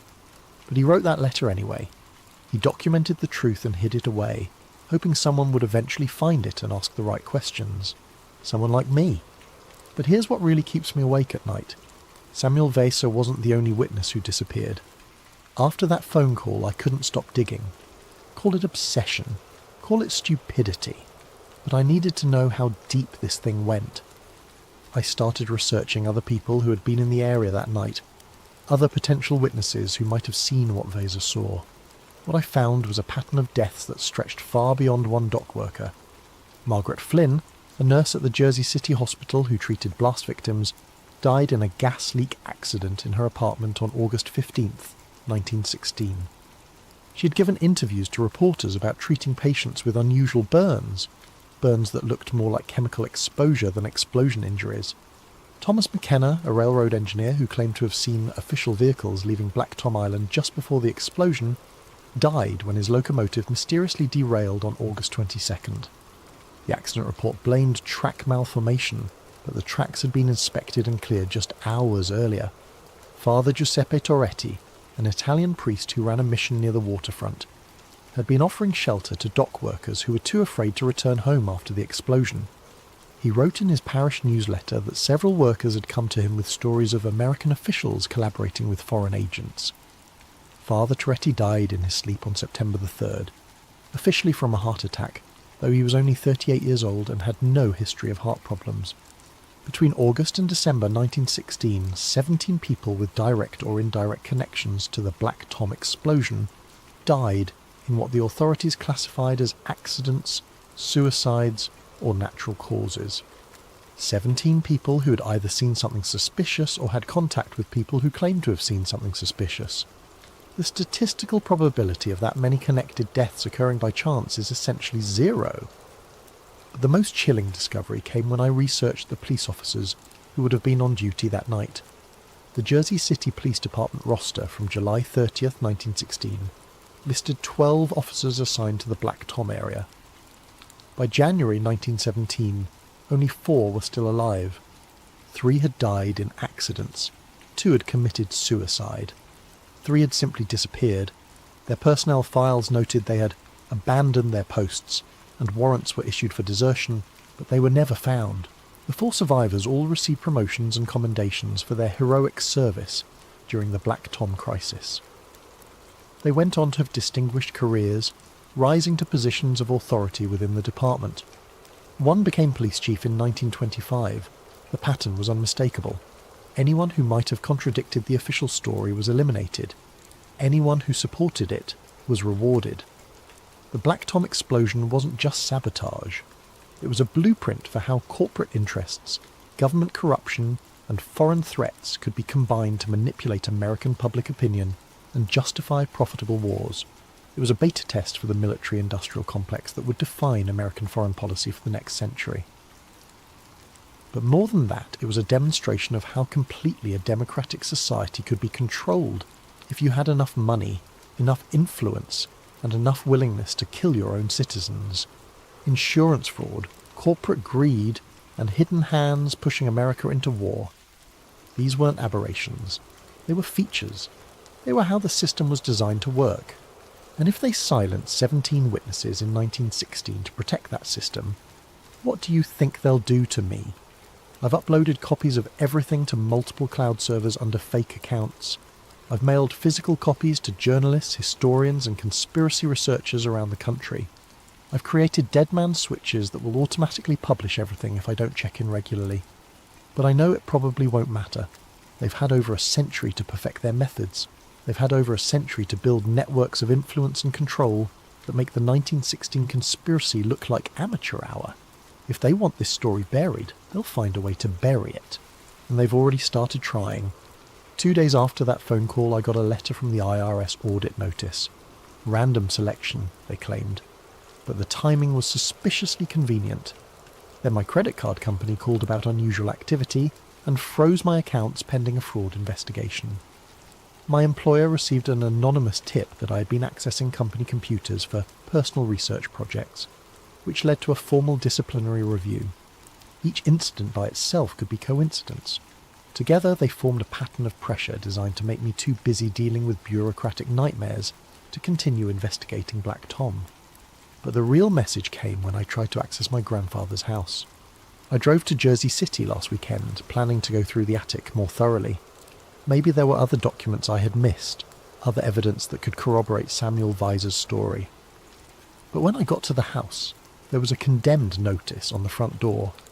According to the city building inspector who posted the notice, the house had structural integrity issues that made it unsafe for occupancy.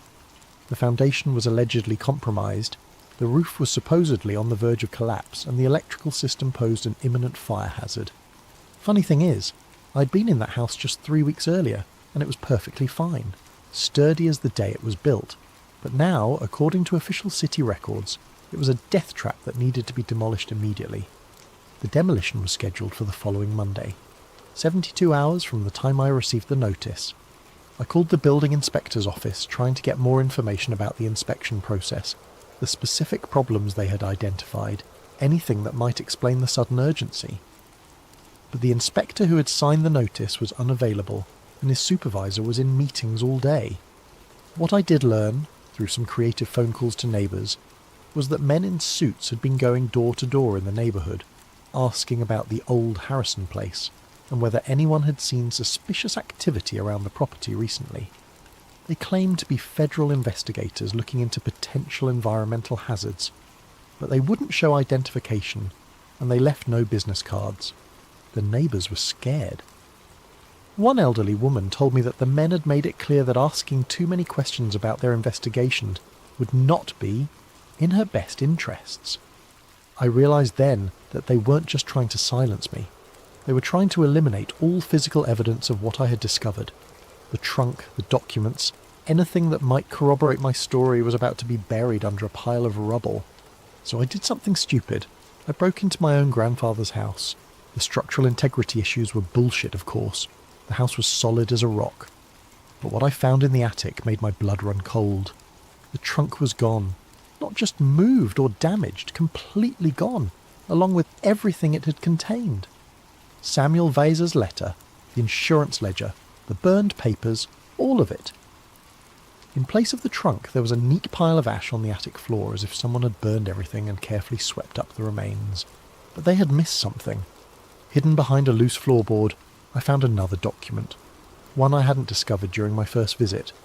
It was a carbon copy of Samuel Weiser's letter, written in the same handwriting but addressed to someone different. Father Toretti, it began. If something happens to me, please make sure this information reaches the right people. This was Weiser's insurance policy. He had made copies of his account and hidden them with different people, hoping that even if they found and destroyed one version, another might survive. The letter to Father Toretti was identical to the one I had found in the trunk, but it included an additional paragraph at the end. They know I saw them. 2 of the police officers came by my boarding house yesterday, asking questions about my work schedule, my family, whether I'd been talking to reporters.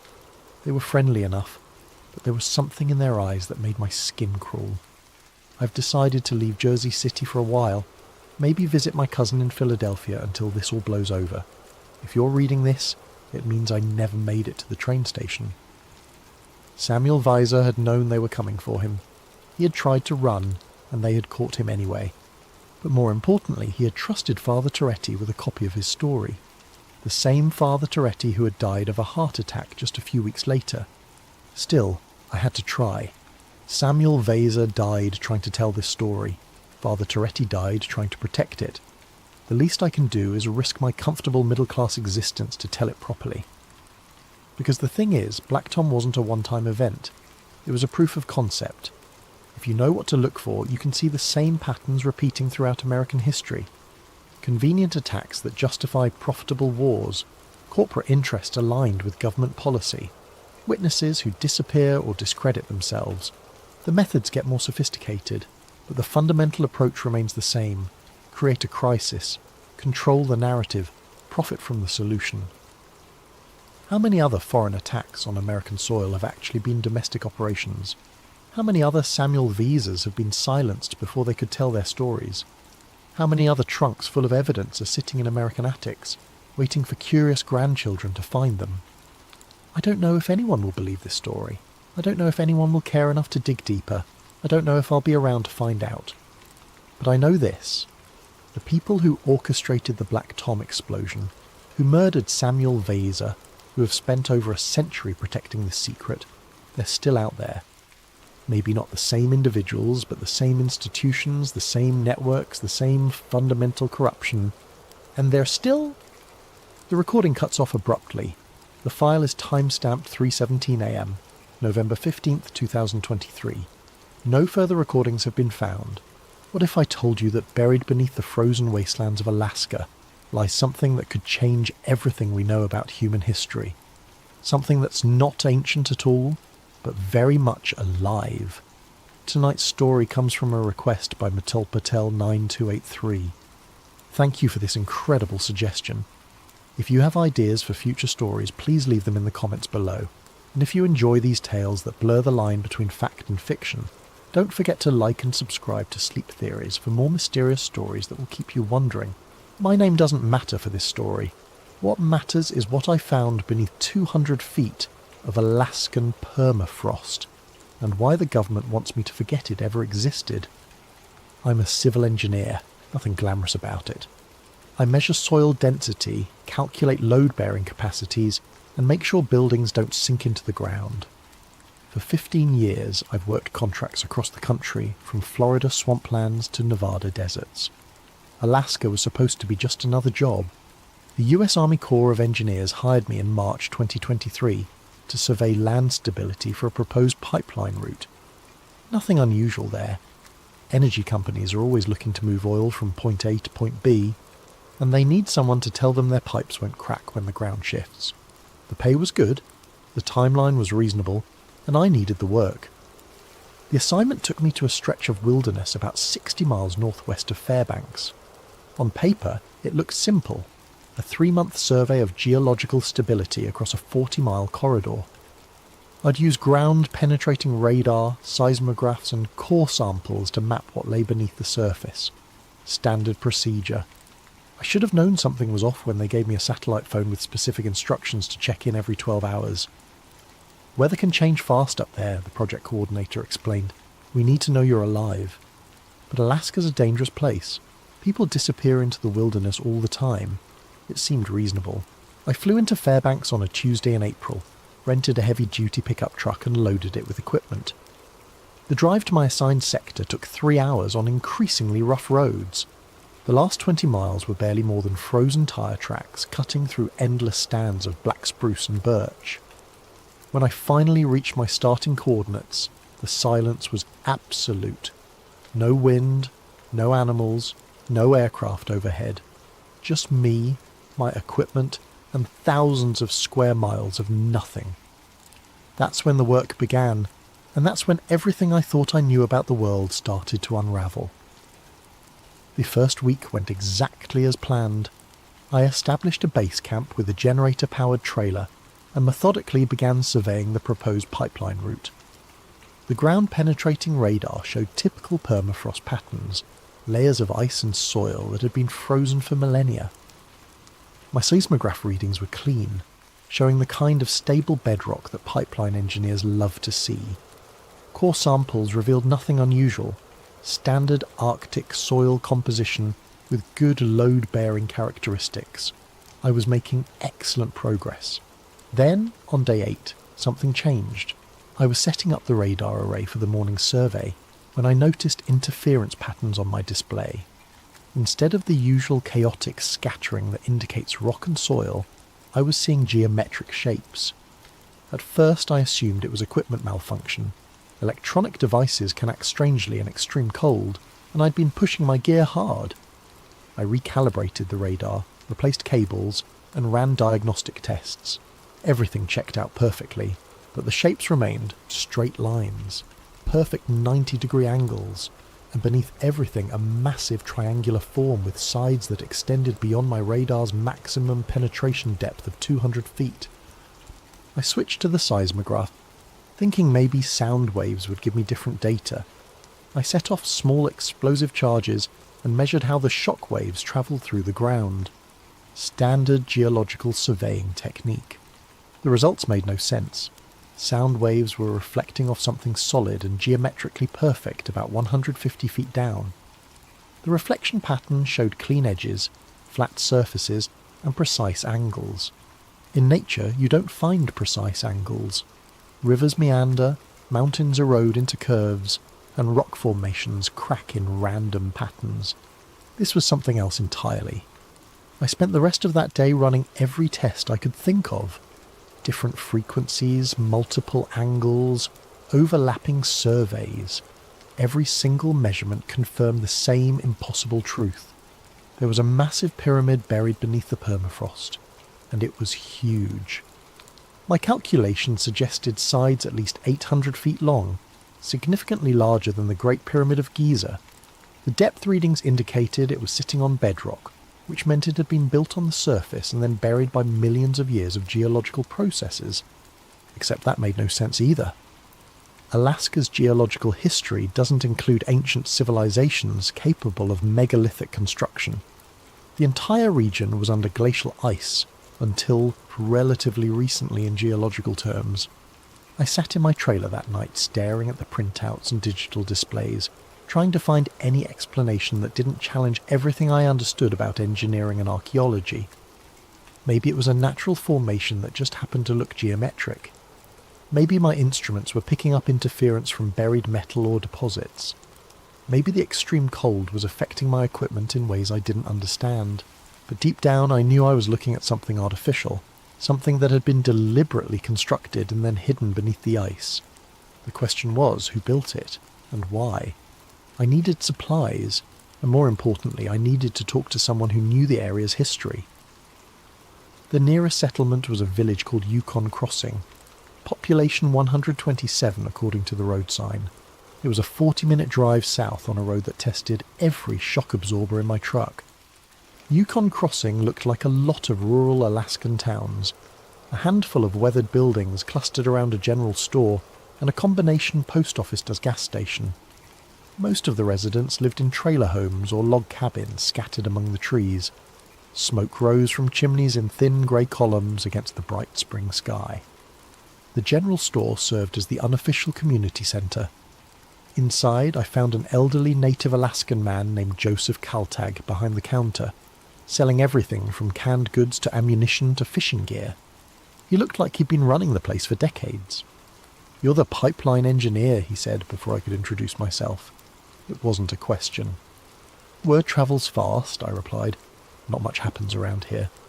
He rang up my purchases: batteries, fuel canisters, and enough food to last another week. "You working up in the Forbidden Valley?" I looked up from counting cash. Forbidden Valley? Joseph's weathered face remained expressionless, but I caught something in his eyes. Concern, maybe, or warning. That's what my grandfather called it. Said the spirits there were angry, animals won't go near it, and hunters who get too close. He shrugged. "Their compasses don't work right." "Magnetic interference," I said automatically. "Probably iron ore deposits in the bedrock. Maybe," he handed me my change, "or maybe some things are better left buried." I was loading supplies into my truck when a younger native woman approached. She introduced herself as Marie Kaltag, Joseph's granddaughter, and a pilot who flew supply runs to remote camps throughout the region. "I heard you talking to Grandpa," she said, "about the valley where you're working." He mentioned compass problems. Marie glanced around to make sure no one was listening. "It's more than that. I've flown over that area maybe 50 times in the last 10 years. My instruments go crazy. GPS cuts out. Radio gets static. Engine RPMs fluctuate." "Electromagnetic interference," I suggested. That's what I thought too. but 3 years ago I was flying a supply run to a hunting camp about 20 miles north of your work site. Clear day, perfect visibility. I was following the river when my GPS started spinning. Compass needle was rotating like a clock hand.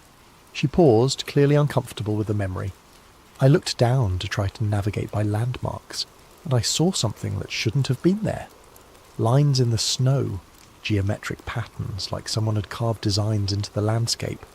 They were huge, maybe a mile across and perfectly symmetrical. Could have been natural formations, wind patterns, erosion channels. Marie shook her head. I've been flying over Alaska my whole life. I know what natural looks like. This was artificial. And when I flew back over the same area a week later, the lines were gone, covered by fresh snow. I thanked her for the information and headed back to camp, but I couldn't stop thinking about what she'd said. Geometric patterns in the snow, electromagnetic interference, compasses spinning wildly. It all pointed to the same conclusion I was trying to avoid. Something beneath the permafrost was actively affecting the environment around it. That night, I reviewed my survey data again, looking for any detail I might have missed. The pyramid structure was consistent across all my measurements, but there was something else. Subtle variations in the electromagnetic readings that suggested complex internal architecture. Whatever was down there, it wasn't just a solid mass of stone. It had chambers, passages, and what looked like intricate internal mechanisms. And according to my instruments, some of those mechanisms were drawing electrical current. I woke up on day 12 to the sound of helicopter rotors. From my trailer window I could see a Black Hawk settling onto a flat area about 200 yards from my camp. No military markings, but the aircraft had the unmistakable look of government hardware. 3 men in winter camouflage climbed out as the rotors spun down. They walked directly to my trailer with the confident stride of people who expected cooperation. The leader was a tall man with close-cropped hair and reflective sunglasses. His companions looked like soldiers trying to dress like civilians, too alert, too fit, and carrying themselves like they had weapons hidden under their jackets. "Mr. Harrison," the leader said, reading my name from a tablet. "I'm Agent Collins, Department of Homeland Security.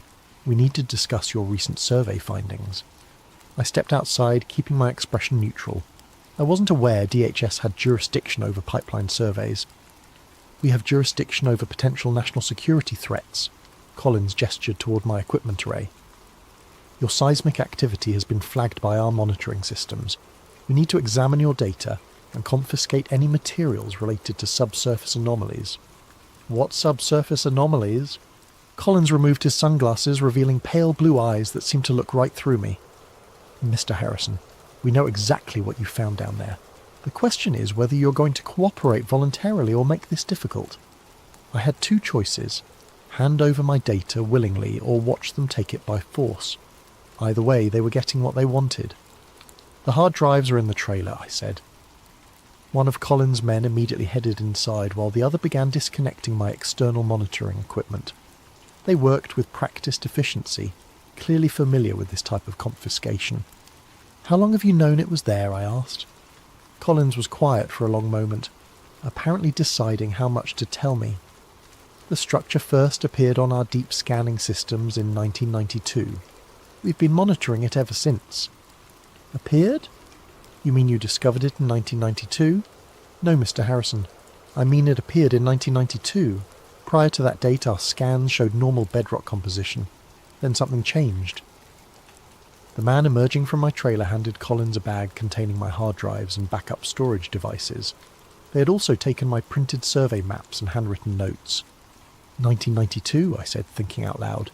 That's when China conducted their largest underground nuclear test. Collins' expression didn't change, but I caught a flicker of something. Surprise, maybe, that I'd made that connection. "The Lopner test was 3,800 miles away," he said. "There's no possible connection." But his tone suggested otherwise, and I remembered something from my geological studies.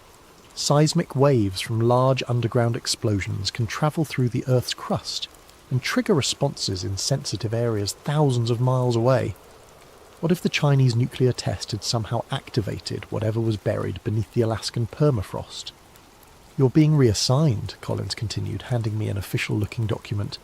Your contract has been terminated due to unforeseeable circumstances. A helicopter will arrive tomorrow morning to transport you back to Fairbanks. What about my equipment? It's been contaminated by proximity to hazardous materials. Standard decontamination procedures require disposal. That was obviously a lie. There were no hazardous materials in the area. I'd have detected them during my survey. They were confiscating everything because they didn't want me to have any physical evidence of what I'd found. One more thing, Colin said as his team prepared to leave. You'll be required to sign a non-disclosure agreement before returning to civilian areas. The penalty for violating that agreement is 10 years in federal prison. They climbed back into their helicopter and lifted off, leaving me alone with my suddenly empty trailer and a growing certainty that I'd stumbled into something much bigger than a pipeline survey. But I still had one advantage. They thought they'd taken all my data. They were wrong. I've always been paranoid about data backup. Too many years of watching hard drives crash and taking blame for lost survey information. So I keep a small handheld GPS unit with built-in memory storage that automatically logs all my location coordinates and instrument readings. Collins and his team had missed it because it was clipped to my belt, looked like standard hiking gear, and wasn't connected to my main computer systems. That night I reviewed the stored data on the device's tiny screen. Everything was there. Coordinates, depth readings, electromagnetic measurements, and seismic mapping data. Enough information to prove that something massive and artificial was buried beneath the permafrost. But proof wasn't enough. I needed to understand what it was and why the government was so determined to keep it secret. I made a decision that probably should have gotten me killed. I was going back to the site for one final investigation. The helicopter pickup was scheduled for 8 a.m, which gave me about 6 hours of darkness to work with. I loaded basic equipment into my backpack. The handheld GPS, the digital camera, a small electromagnetic field detector, and a battery-powered radio, and hiked back to the survey area. The night was clear and bitterly cold. My breath formed ice crystals that seemed to hang in the air, and the snow crunched under my boots with sounds like breaking glass. Above me, the aurora borealis painted green curtains across the star-filled sky. I reached the coordinates where my instruments had detected the pyramid's apex.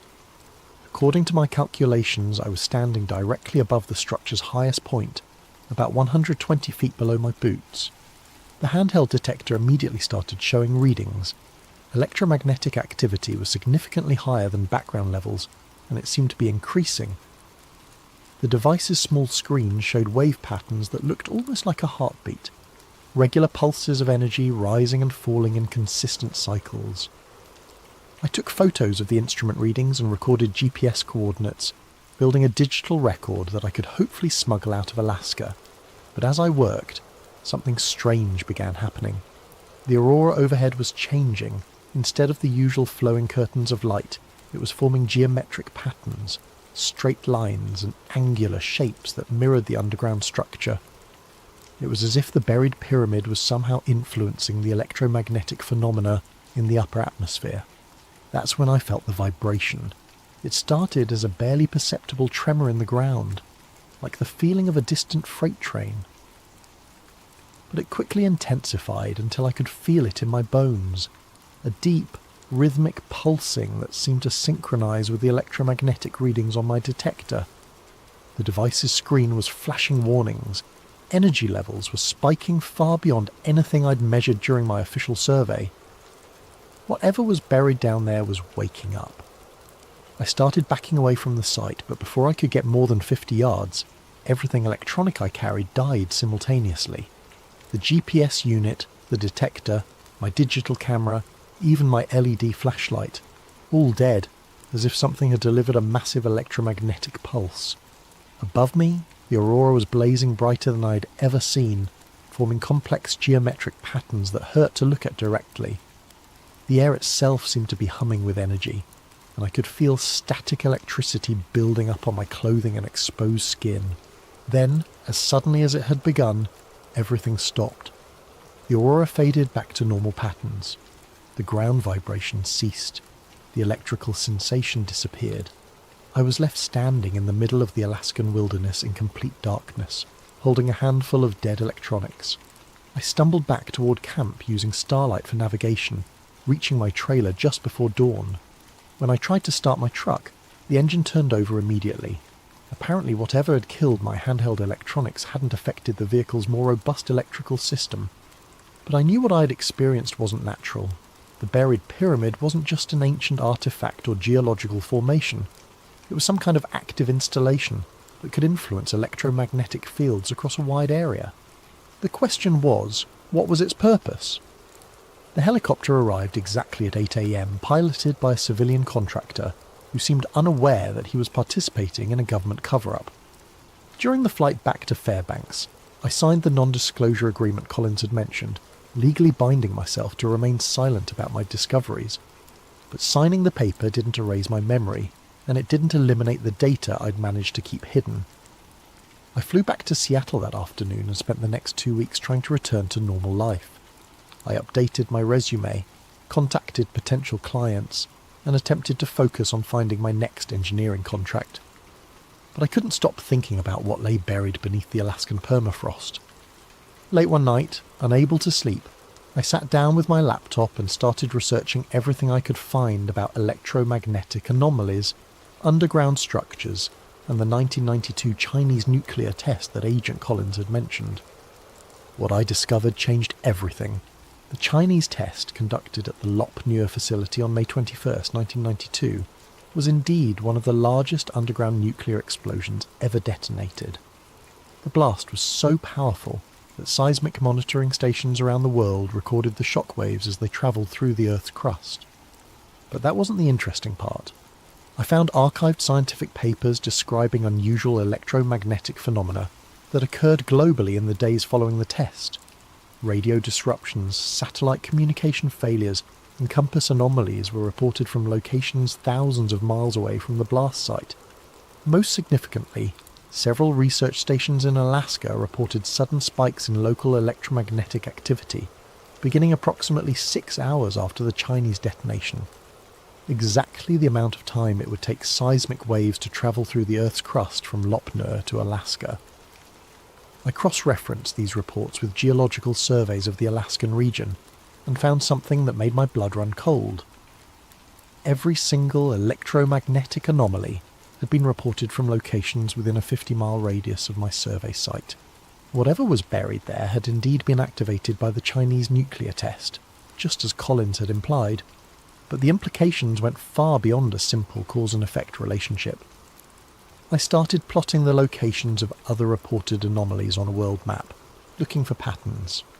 What I found was a global network of similar sites, places where electromagnetic activity had spiked following major seismic events, underground installations that seemed to respond to specific triggers. The more I researched, the more convinced I became that the Alaskan pyramid wasn't unique.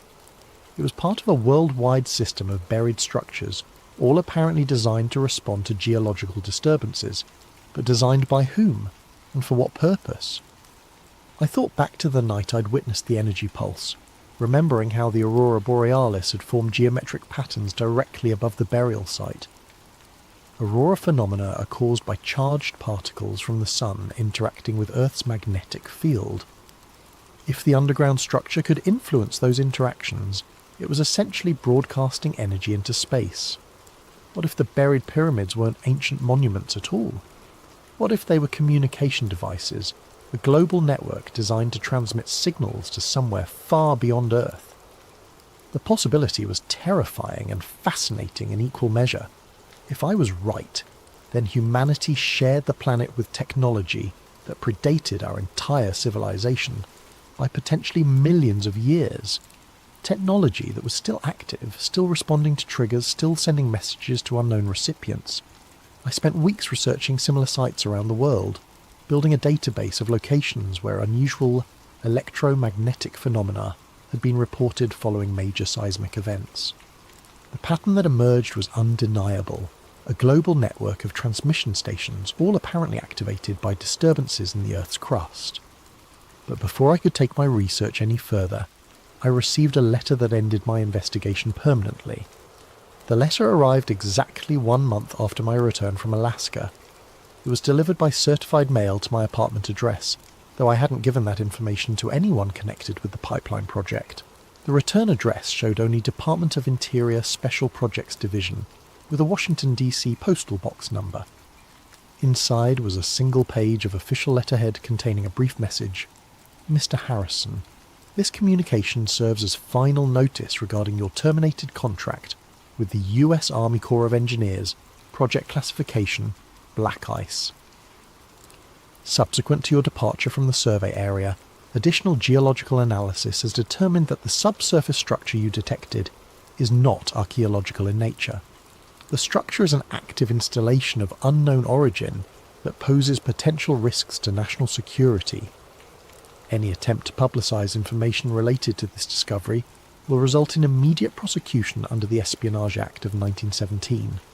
Your signed non-disclosure agreement remains in full effect indefinitely. The installation you discovered is not a relic. It is a machine. Do not pursue further inquiry. Sincerely, Director, Special Projects Division. I read the letter 3 times before the full implication sank in. They weren't denying what I'd found. They were confirming it. The underground structure was artificial. It was active. And the government had known about it for over 30 years without understanding what it was or who had built it. But the most chilling aspect was the letter's final warning. It is a machine. Not a monument. Not an archaeological site. Not a natural formation. A machine. I thought about the energy pulse I'd witnessed, the geometric patterns in the aurora, the electromagnetic signals that seemed to respond to seismic events around the world. If the buried pyramid was indeed a machine, then its purpose was clear. It was designed to detect and respond to geological disturbances by transmitting signals into space. The question remained, signals to whom? I locked the letter in a safety deposit box along with copies of all my survey data and research findings. If something happened to me, at least there would be evidence that the discovery had been made. But I never published my findings. I never contacted journalists or researchers or anyone else who might be interested in the truth about what lay beneath the Alaskan permafrost. Because I realised that some knowledge carries a price too high to pay. If there really was a global network of alien communication devices buried beneath our feet, broadcasting our planet's geological status to unknown recipients in space, then humanity was living on borrowed time. We were tenants on a world that belonged to someone else, someone who had installed monitoring equipment long before our species existed. The machines weren't dormant relics of an ancient civilization. They were active components of a surveillance system that was still operational after millions of years. And every earthquake, every volcanic eruption, every nuclear test was sending updates to whoever had built them. I returned to my normal life as a civil engineer, taking contracts that kept me far from Alaska and far from any situation that might uncover similar installations. I told myself that ignorance was safer than knowledge, that some secrets were better left buried. But sometimes, late at night when I can't sleep, I think about that machine humming beneath the permafrost. I wonder if it's still transmitting. I wonder who's listening. And I wonder what they plan to do when they decide we've learned too much about the world we think we own. For 6 months, I managed to convince myself that forgetting was possible. I took contracts in familiar territories, building inspections in suburban developments, soil analysis for shopping mall construction, routine work that involved nothing more mysterious than concrete and rebar. Then the dream started. At first they were just fragments, flashes of geometric light, the sound of deep humming that seemed to vibrate through my bones, the sensation of standing on solid ground while everything around me pulsed with invisible energy. I'd wake up with my heart racing and a metallic taste in my mouth as if I'd been breathing electrified air. But the dreams became more vivid as weeks passed. I began seeing the pyramid not from above, as I had during my survey, but from within. Vast chambers carved from black stone that absorbed light rather than reflecting it. Corridors that stretched beyond the reach of any illumination, filled with the constant sound of machinery that had been running for millennia.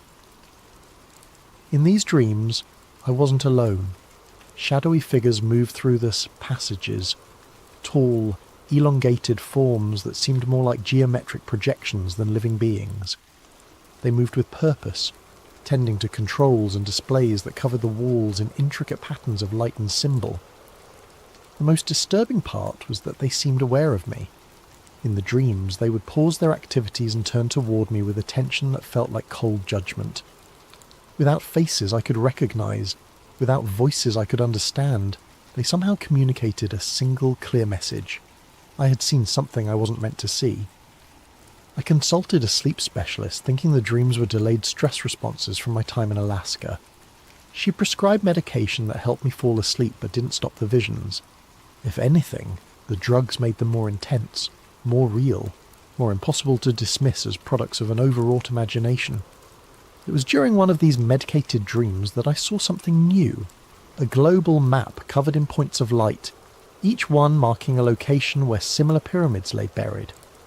The network stretched across every continent, even beneath the ocean floors, hundreds of installation sites, all connected by lines of energy that pulsed in synchronized patterns. I woke from that dream with absolute certainty that I was seeing something real. The buried machines weren't isolated installations. They were nodes in a planetary communication grid that spanned the entire world. 3 days later, I made a decision that changed everything. I started investigating again. Using the global locations from my dreams as starting points, I began researching electromagnetic anomalies and unexplained phenomena at similar sites around the world. What I found was a pattern so consistent it couldn't be coincidental. Every location where I dreamed of seeing a pyramid corresponded to a place where unusual events had been reported. The Nazca lines in Peru, built over an area where aircraft instruments malfunctioned regularly. The underwater structures near Bimini in the Bahamas, where submarines had reported mechanical failures and compass deviations. The Giza Plateau in Egypt, where modern surveys had detected massive voids beneath the known pyramids. Each site shared common characteristics: electromagnetic interference, geometric precision in ancient or unexplained structures, and a history of covering up or dismissing scientific findings that couldn't be easily explained. But the most significant pattern was temporal. Every site had experienced increased activity following major seismic events, exactly like the Alaskan installation after the 1992 Chinese nuclear test. I compiled a database of seismic events and electromagnetic anomalies dating back 50 years. The correlation was undeniable. Large earthquakes, volcanic eruptions, and underground nuclear tests consistently triggered responses from specific locations around the globe. The buried machines weren't just monitoring geological activity, they were responding to it, broadcasting information about Earth's internal dynamics to receivers beyond our planet. I was building a case for the existence of a global alien surveillance network when I made a discovery that terrified me more than anything I'd found so far. The activity was increasing. According to my research, electromagnetic anomalies at these sites had been relatively stable for decades, showing only minor fluctuations in response to major geological events. But starting in 2020, the baseline activity levels had begun rising at all locations simultaneously. Something was changing. The network was becoming more active, more responsive, more awake. I plotted the activity increases on a timeline and noticed they correlated with something unexpected. The global increase in seismic activity over the past few years. More earthquakes, more volcanic eruptions, more geological instability than had been recorded in previous decades. What if the relationship wasn't cause and effect? What if the buried machines weren't just monitoring geological activity? What if they were causing it? The possibility was so disturbing I initially dismissed it as paranoid speculation. But the more I studied the data, the more compelling the evidence became. The timing was too precise. The correlations too consistent. If I was right, then humanity was living on a planet where alien technology was actively destabilizing the geological systems that supported all life on Earth. But why? What possible purpose could be served by triggering earthquakes and volcanic eruptions? The answer came to me during another dream, but this time I was prepared. I had set up a digital recorder beside my bed, hoping to capture any words or sounds I might make while experiencing the visions. What I heard when I played back the recording the next morning was my own voice, but speaking words I didn't remember saying: stress testing, planetary stability assessment, structural analysis phase approaching completion. I'd somehow been speaking in the technical language of engineering, describing the geological chaos as if it were a planned evaluation of the planet's physical integrity. The machines weren't trying to destroy Earth, they were testing it. Over the following weeks, I dove deeper into geological data, looking for patterns that might support my terrifying hypothesis. What I found convinced me that the buried network was conducting a systematic analysis of Earth's structural stability. Seismic events weren't random, they were following a pattern. Stress points in tectonic plates were being tested in sequence, as if something was methodically evaluating how much pressure the planet's crust could withstand before catastrophic failure. The 2011 Japanese earthquake and tsunami, the 2010 Haiti earthquake, the increasing volcanic activity in Indonesia, Italy and Iceland, the unprecedented earthquake swarms in places like Oklahoma and Arkansas. All of these events clustered around locations where I'd identified buried installations. I created detailed models showing how the network might be triggering these events through focused electromagnetic pulses directed at specific geological fault lines. The technology required would be far beyond human capabilities, but for a civilization that could build planet-spanning monitoring networks, it would be routine engineering. But the most chilling aspect of my research was the timeline. If the current rate of geological testing continued, the network would have evaluated every major tectonic system on Earth within the next 5 to 10 years. What would happen when the testing phase was complete? I spent sleepless nights imagining scenarios, planetary mining operations that required clearing the surface of inconvenient biological life, terraforming projects that would remake Earth's atmosphere and geology, or simple property reclamation by the network's builders returning to a world they had left unattended for millennia. None of the possibilities included a future for human civilization. It was during this period of growing despair that I received an unexpected contact that changed everything once again. The email appeared in my inbox on a Tuesday morning with a subject line that made my blood freeze. Alaskan survey data, classification black ice. The sender's address was scrambled text that looked like a random string of characters, clearly routed through multiple encryption services to hide its origin. But the message content was brief and specific. Mr. Harrison, we know what you've discovered about the global network. Your research parallels investigations conducted by others who have encountered similar installations. A meeting has been arranged.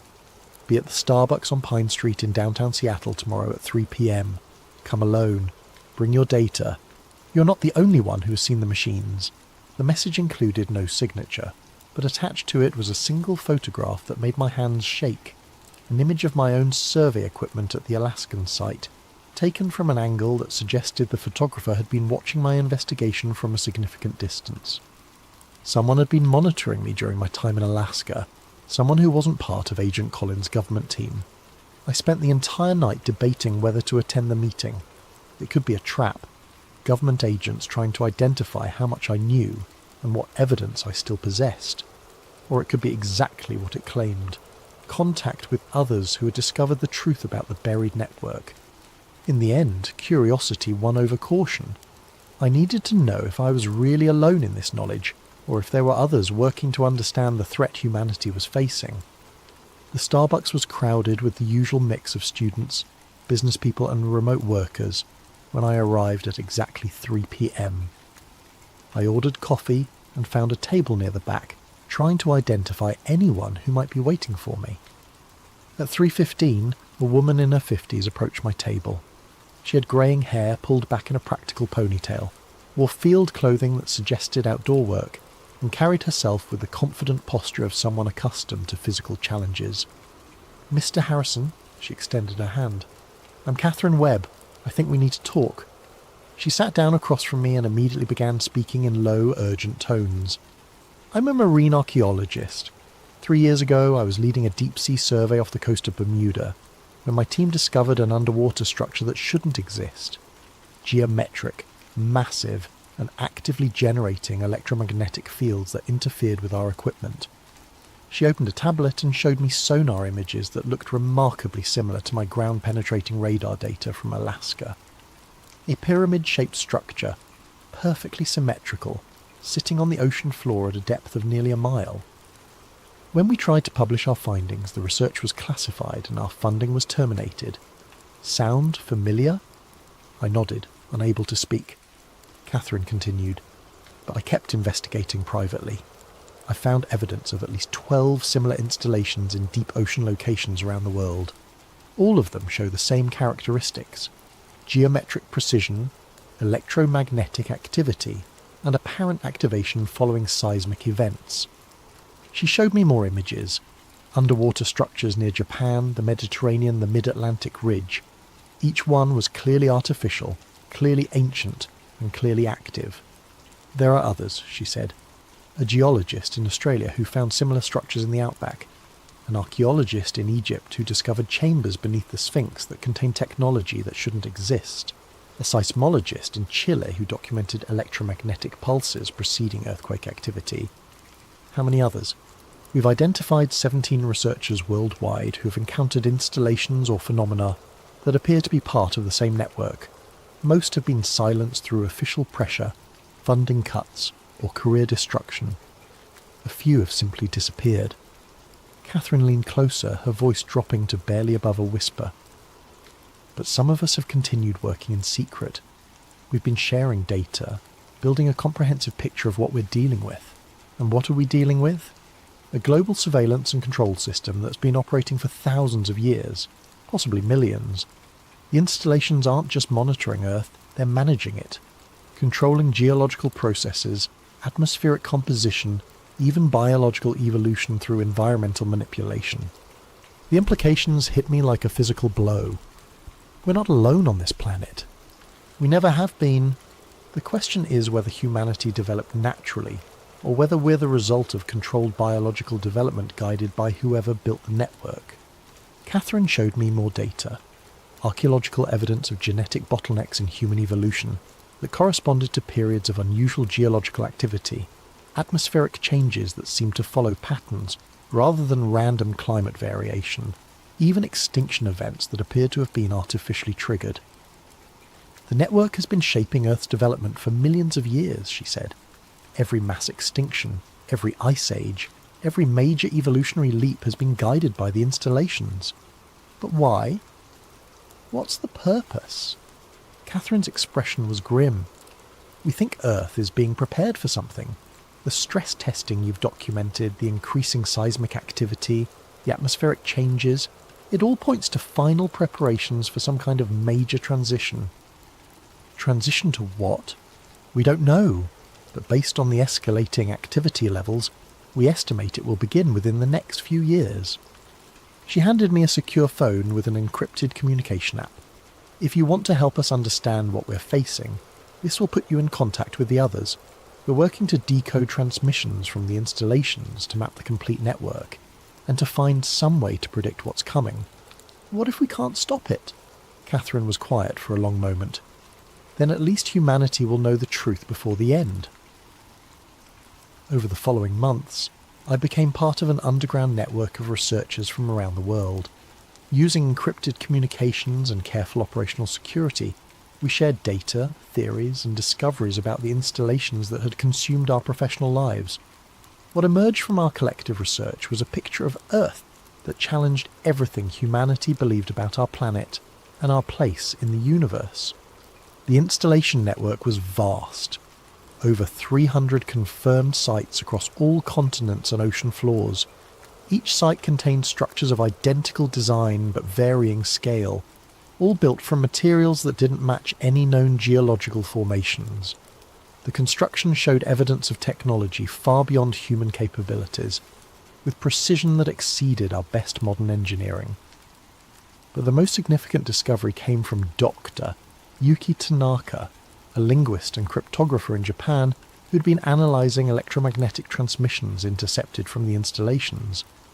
The transmissions weren't random energy pulses, they were coded communications in a mathematical language that described Earth's physical and biological status in incredible detail. Real-time reports on atmospheric composition, geological stability, ocean chemistry, magnetic field fluctuations and biological diversity levels. More disturbing were the projections embedded in the transmissions, mathematical models showing how Earth systems would respond to various environmental stresses, including massive geological disruptions, atmospheric changes and population adjustments. The network was continuously updating these models based on data from the stress testing we documented. Each earthquake, each volcanic eruption, each environmental change provided new information that refined the projections, and all of the models pointed to the same conclusion: a massive intervention scheduled to begin when current biological systems reached predetermined stress thresholds. We were approaching those thresholds rapidly. Climate change, resource depletion, ecological collapse, and social instability were all being monitored by the network. But rather than random consequences of human activity, they appeared to be planned phases in a managed transition process. Humanity hadn't created the environmental crisis. We were living through the final stages of a controlled experiment that had been running for thousands of years. The realization was overwhelming. Every environmental disaster, every resource shortage, every social conflict was part of a planned sequence designed to bring Earth's biological systems to a specific end state. But what would replace them? The answer came from an unexpected source: my dreams. As I became more deeply involved with the research network, my nighttime visions became more detailed and informative. I was seeing not just the installations, but the purpose they served. The geometric beings I encountered in the dreams weren't aliens. They were artificial intelligences, created by the network's builders to manage Earth's transition through automated systems. The real builders were gone, had been gone for millions of years, but they had left behind a planetary management system designed to prepare Earth for their eventual return. The stress testing, the environmental manipulation, the biological management, it was all preparation for recolonization by a species that had left Earth eons ago and was now ready to reclaim it. But sometimes, late at night when I can't sleep, I think about that machine humming beneath the permafrost. I wonder if it's still transmitting. I wonder who's listening. And I wonder what they plan to do when they decide we've learned too much about the world we think we own. Because now I know the truth. We are temporary occupants of a world that has always belonged to someone else. The installations beneath our feet are counting down to a transition that will remake Earth according to specifications we cannot understand for purposes we cannot imagine.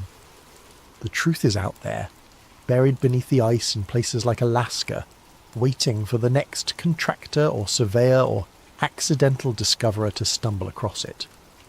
When that happens, and it will happen eventually, I hope they're wiser than I was.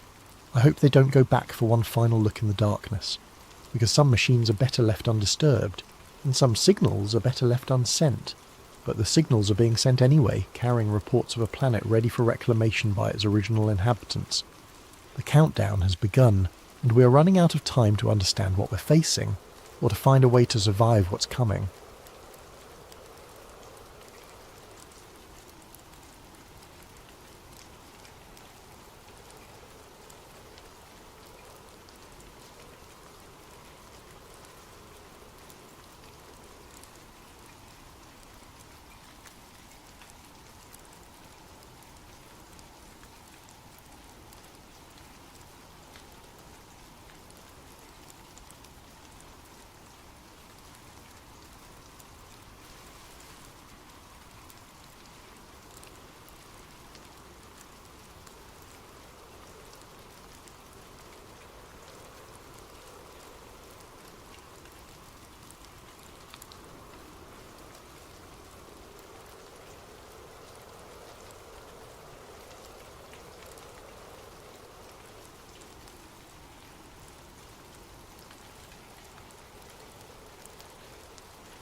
A special thanks to Unanimous 369 for this incredible video suggestion.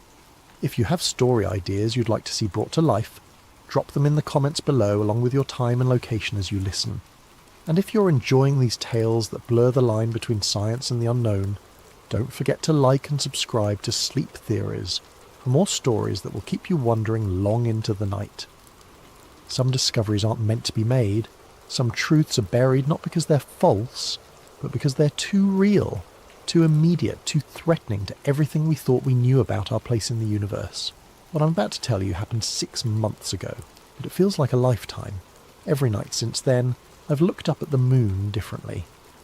Not as Earth's faithful companion, but as something else entirely. Something that's been watching us far longer than we've been watching it. The funny thing about working nights is how alone you become with your thoughts. When the rest of the world sleeps, reality becomes more malleable, more open to possibilities that daylight would dismiss. Maybe that's why I was the one to hear it first, or maybe it chose me. I'm still not sure which possibility terrifies me more. The Deep Space Communications Array sits on a mesa in New Mexico like a metallic flower turned skyward, its massive dish perpetually searching the cosmos for whispers of intelligence. Most people imagine radio astronomy as glamorous work, first contact with alien civilizations, breakthrough discoveries that reshape human understanding. The reality is far more mundane. Endless nights of static, false positives from microwave ovens, and the occasional excited discovery of a new pulsar that turns out to be interference from a nearby airport. My name is Marcus Webb, and I've been working the graveyard shift at the array for 7 years.